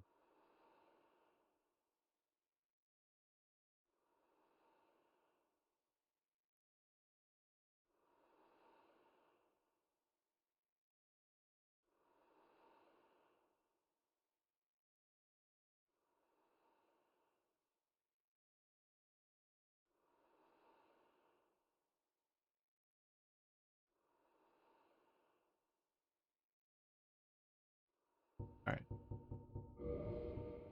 Well, got plenty of time to get my HP back there, so...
On.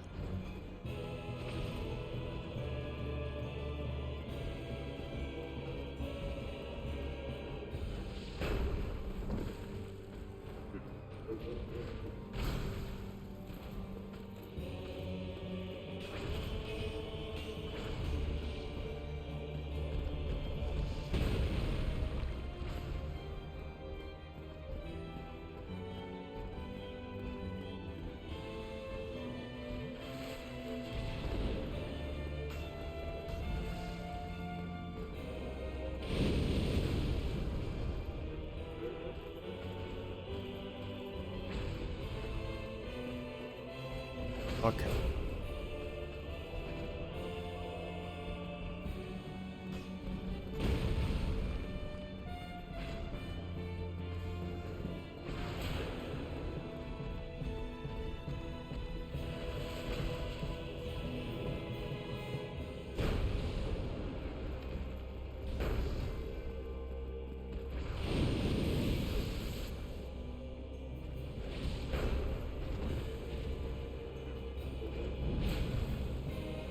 Oh my god, fuck off.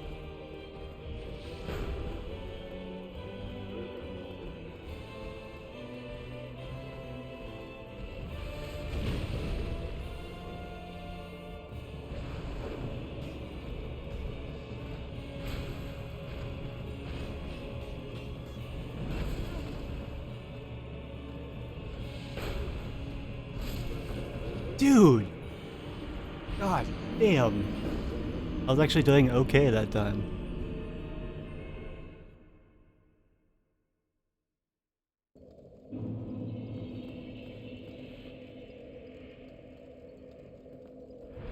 Although I couldn't tell if dropping all the extra weight actually helped or not.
really just want to, and that will free me up to do.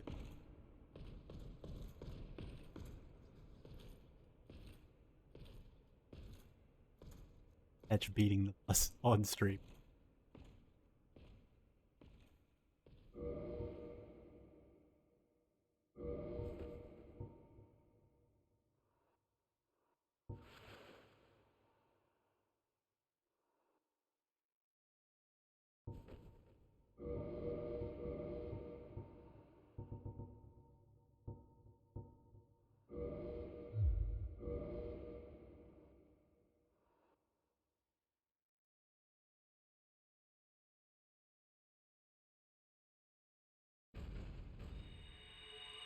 That was incredibly dumb. Ow. Why do I do these things?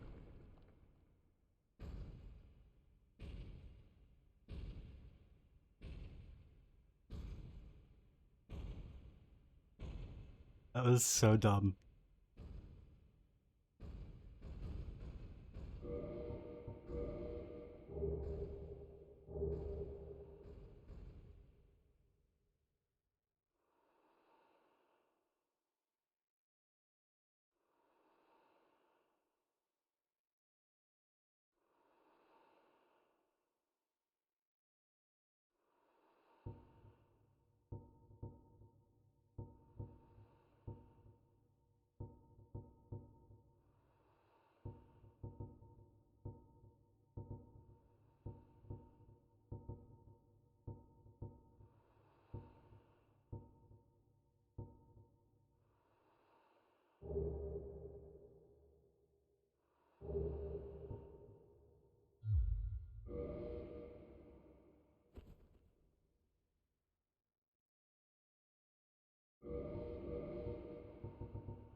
Not strong, but I'm trying to put a bow.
Fuck, fuck, fuck.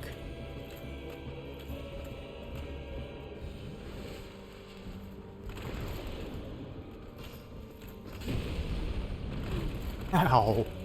Oh my god. That was just mean-spirited.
Go away.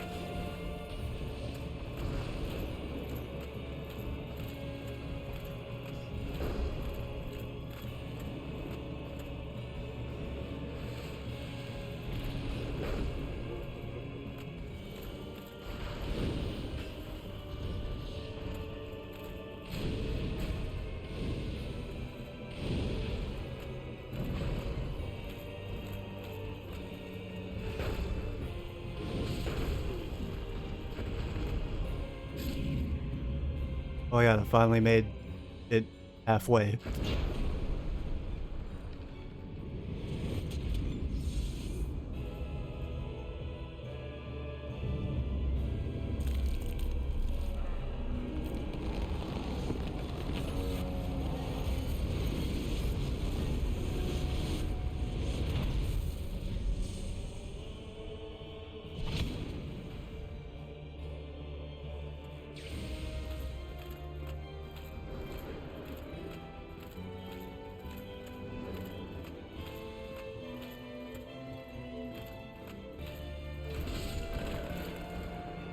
Wow.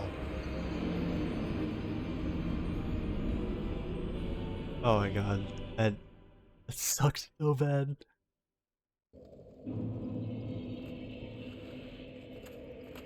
And that was once again my fault. That's not no, audience, that is not progression because I actually got it. The most infuriating thing about this is that before I lost all those souls in humanity, you know, several hours ago, I actually I beat what's his name, Smough, and actually I had Solaire there with me, but I got hung up on, and like I had, like basically I was, fight was all but over, and then I don't remember what I did. I tried to like switch weapons or something. I thought I was safe to go into the menu for like a quick second because I was hiding behind a column, and of course that asshole's spear clipped through and killed me. And then from that point, I had gotten him down to like 20% that attempt, and that was like my second or third attempt in every attempt since then.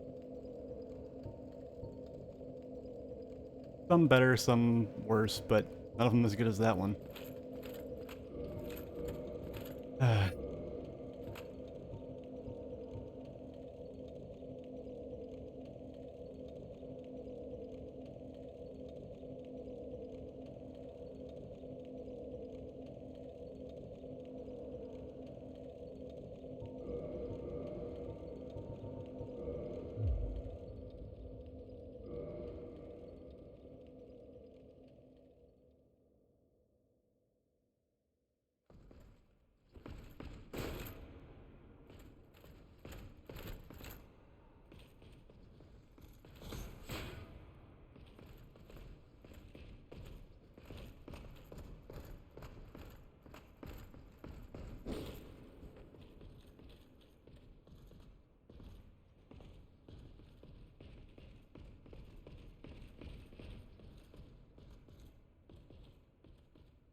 Got off to a good start here.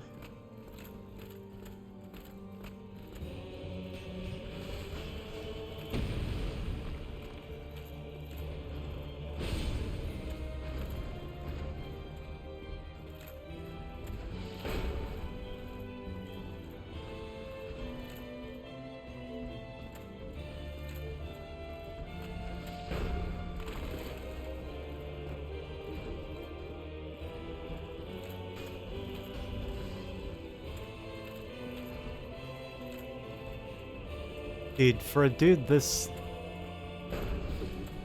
large and in charge, oh my god. Literally every time I get any kind of opening to cast.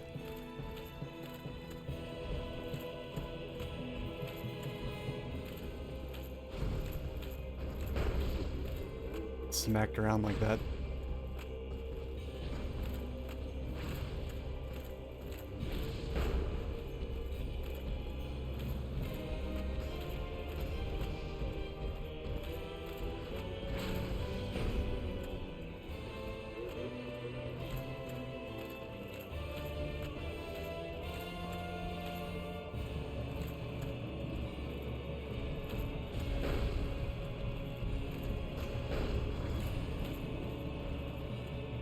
I literally haven't even touched either of them.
Fuck! God damn!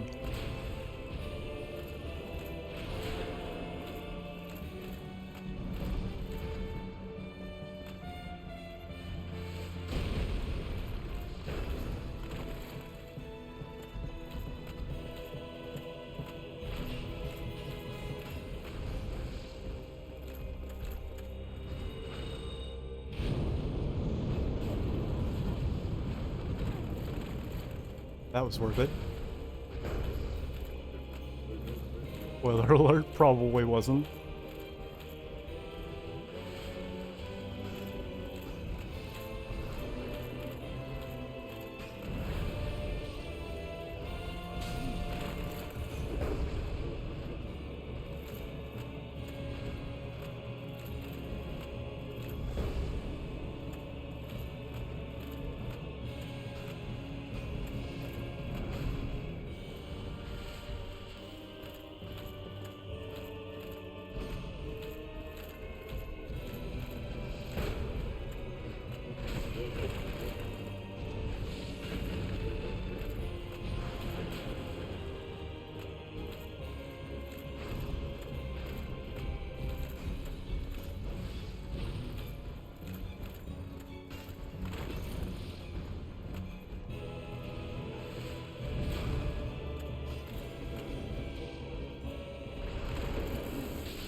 Here we go. Some hits.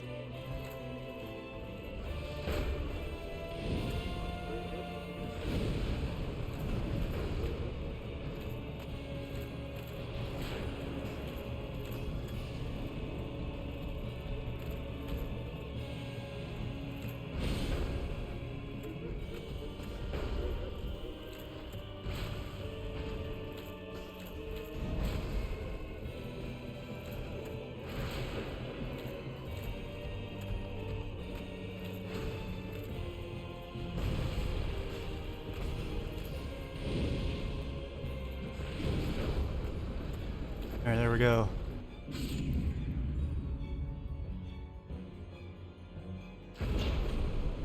Back to the halfway point.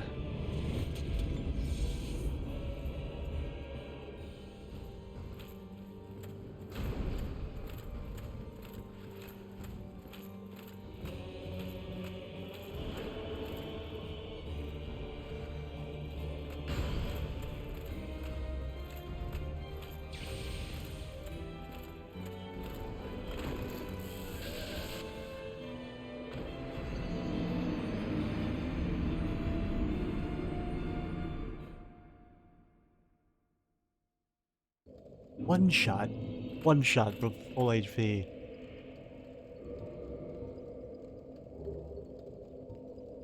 And yeah, with all this.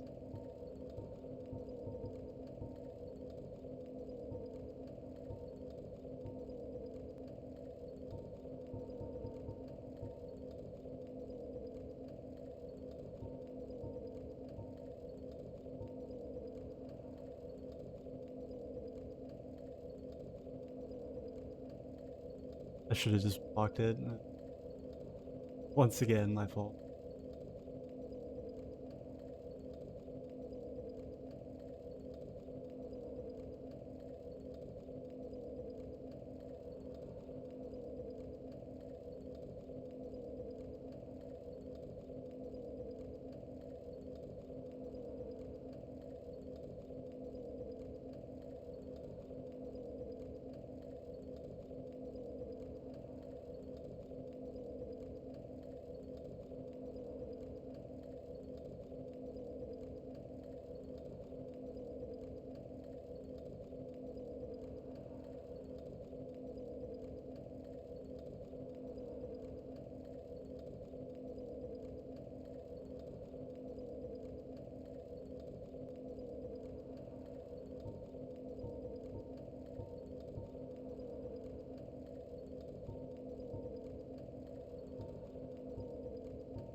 I was so close. Oh, no, I wasn't that close. I was 50%. But, yeah, I don't...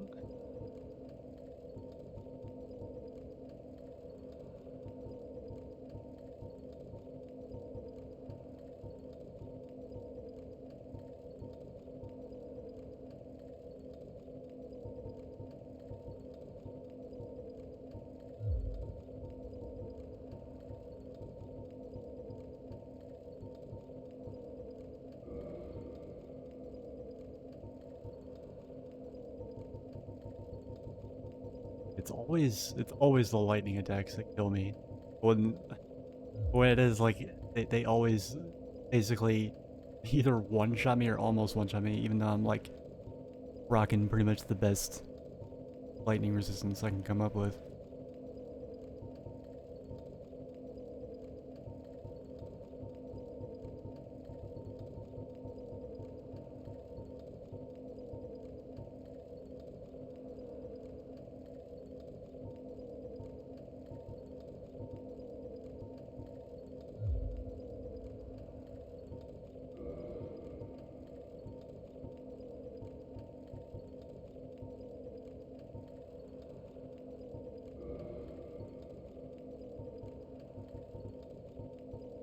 The only thing better I could possibly do is maybe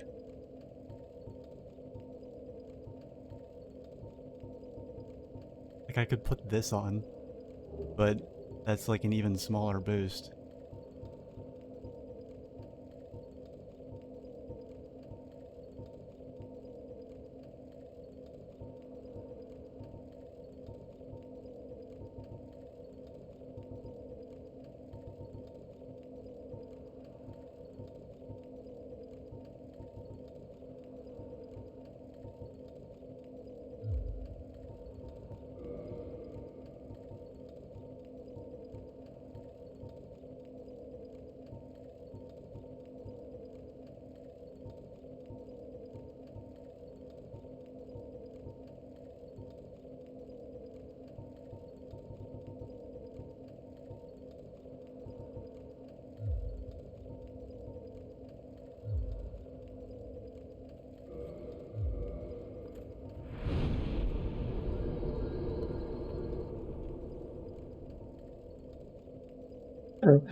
Getting desperate enough that I might actually put this armor set on.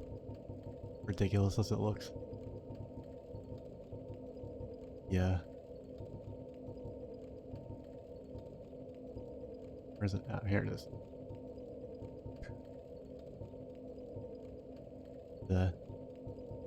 pretty ludicrous.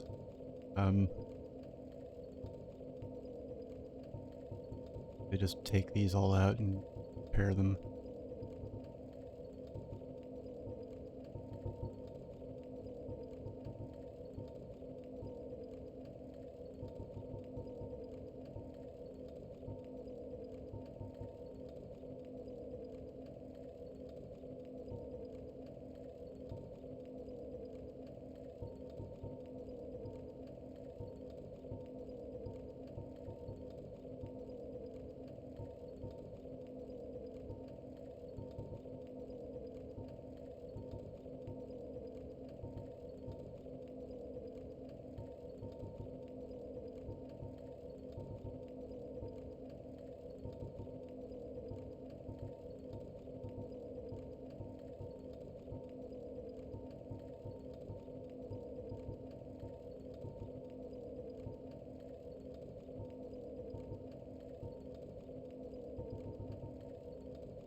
I guess I guess I'm doing that.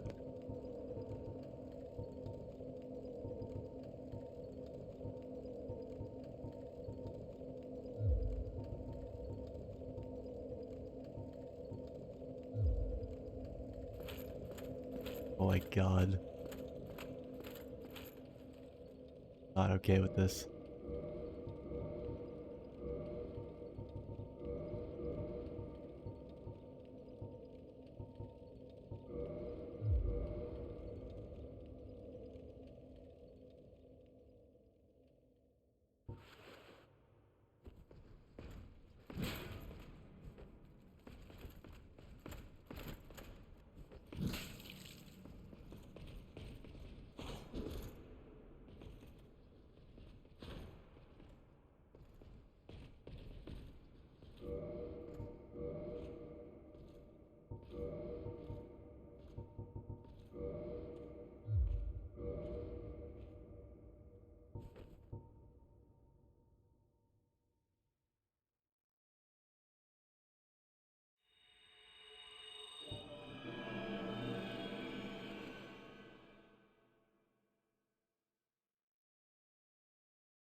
Oh no.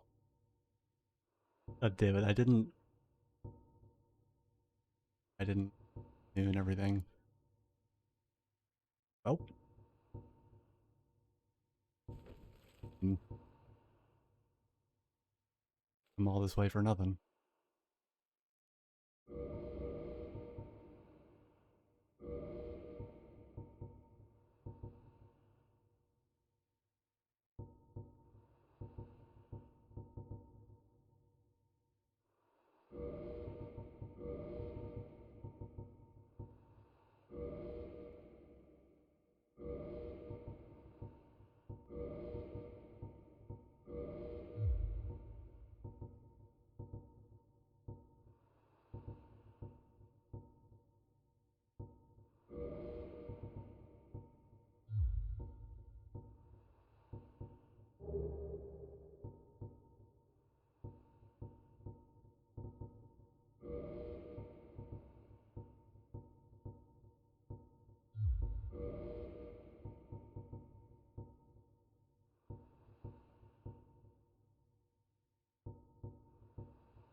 Wow, that was cheap.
Oh man.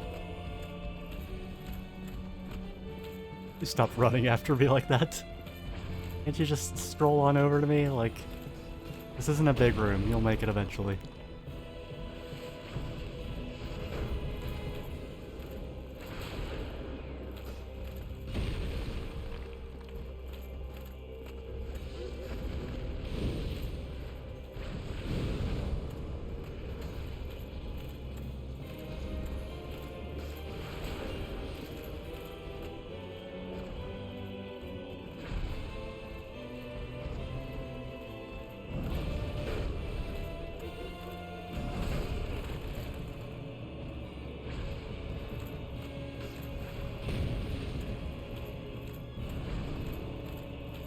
That was just cheap.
Dude, come on.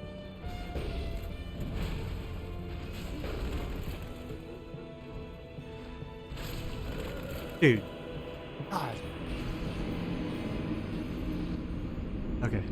Alright. I can do this.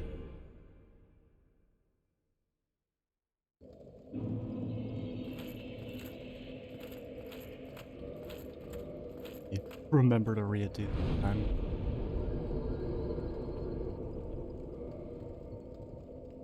I don't even know how much it's helping. Probably not that much.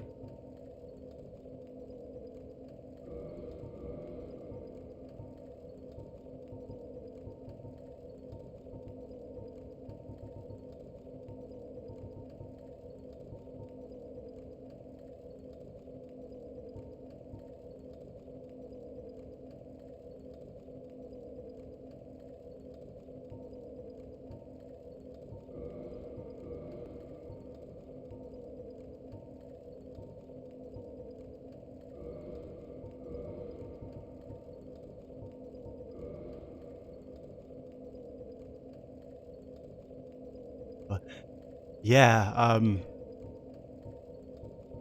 I've had numerous opportunities to, like, beat it traditionally, but now that I'm, like, respecing towards dexterity, I really have no interest in getting the weapon. Blood. Yes.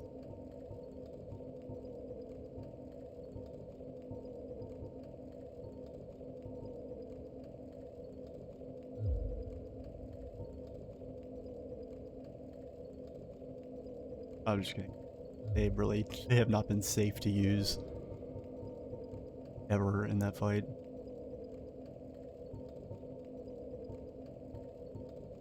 Doubt this will be safe to use, but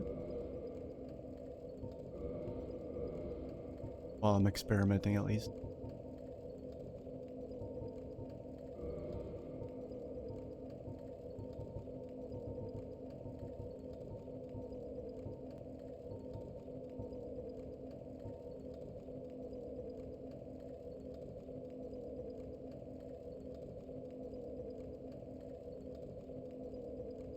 And yeah, Audius, I do appreciate the moral support, like, even if it's lurking. Rough.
Bad enough I'm being made to do it while wearing this.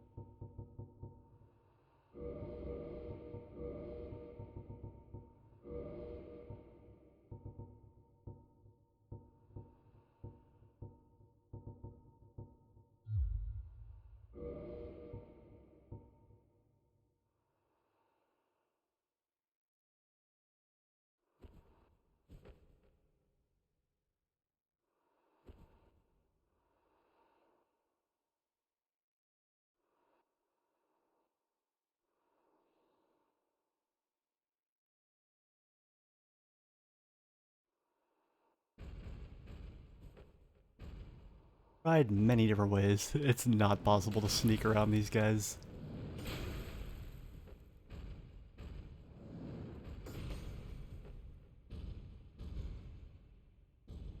What I'm using. Best I can hope for is like put on all these rings and then run up here in the corner and aggro.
Ooh, man, that was a super lucky shot. Fortunately, most of the damage went to the guy I don't want to kill first. I guess it could have been equal.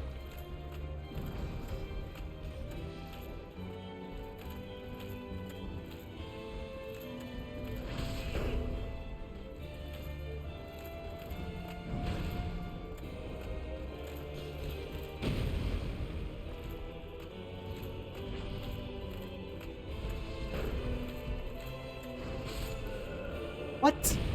Oh god, the fucking thing killed me, of course. Of course.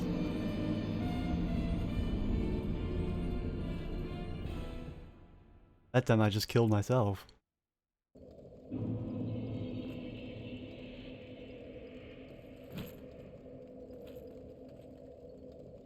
Say again? Yeah, are you...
I'll try. Good.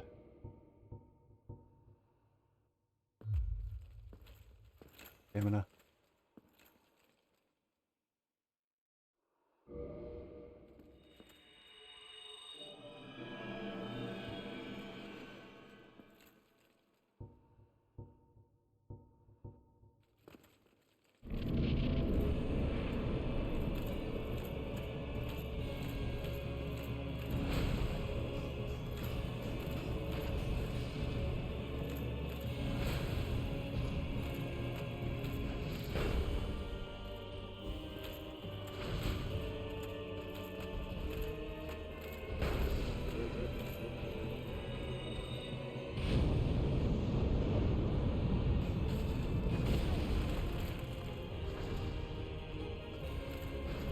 Not even fucking stagger him.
There's talk.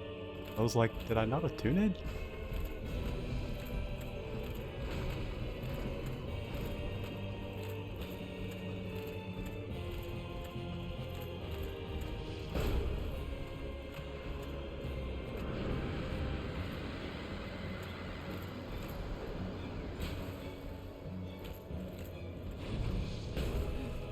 Wow.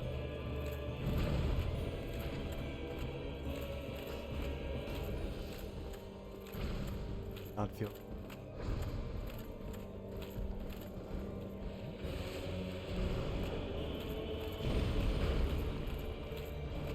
That's nice. At least we managed to toxic the big guy.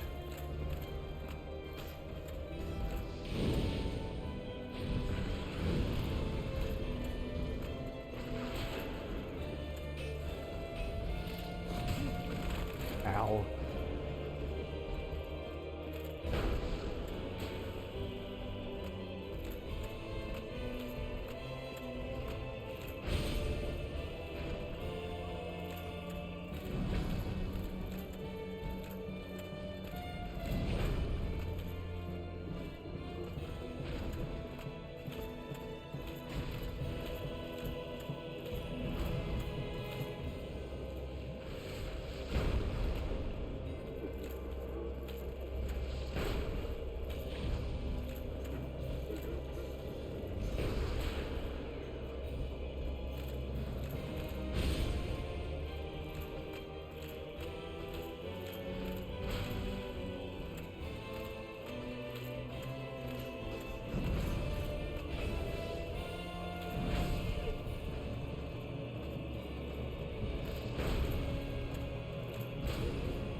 I fear for my life.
Yay, did it. Well, part of it. Okay, now if I can just handle this.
Oh, he tried. He tried.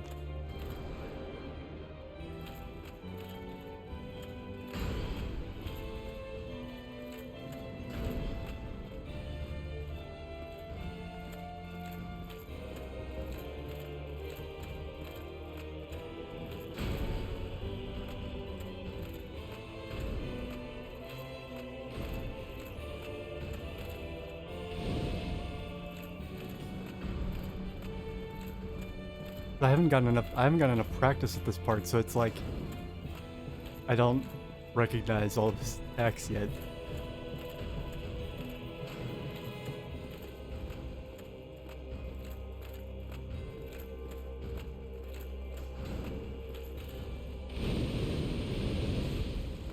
Ow. Didn't feel nice.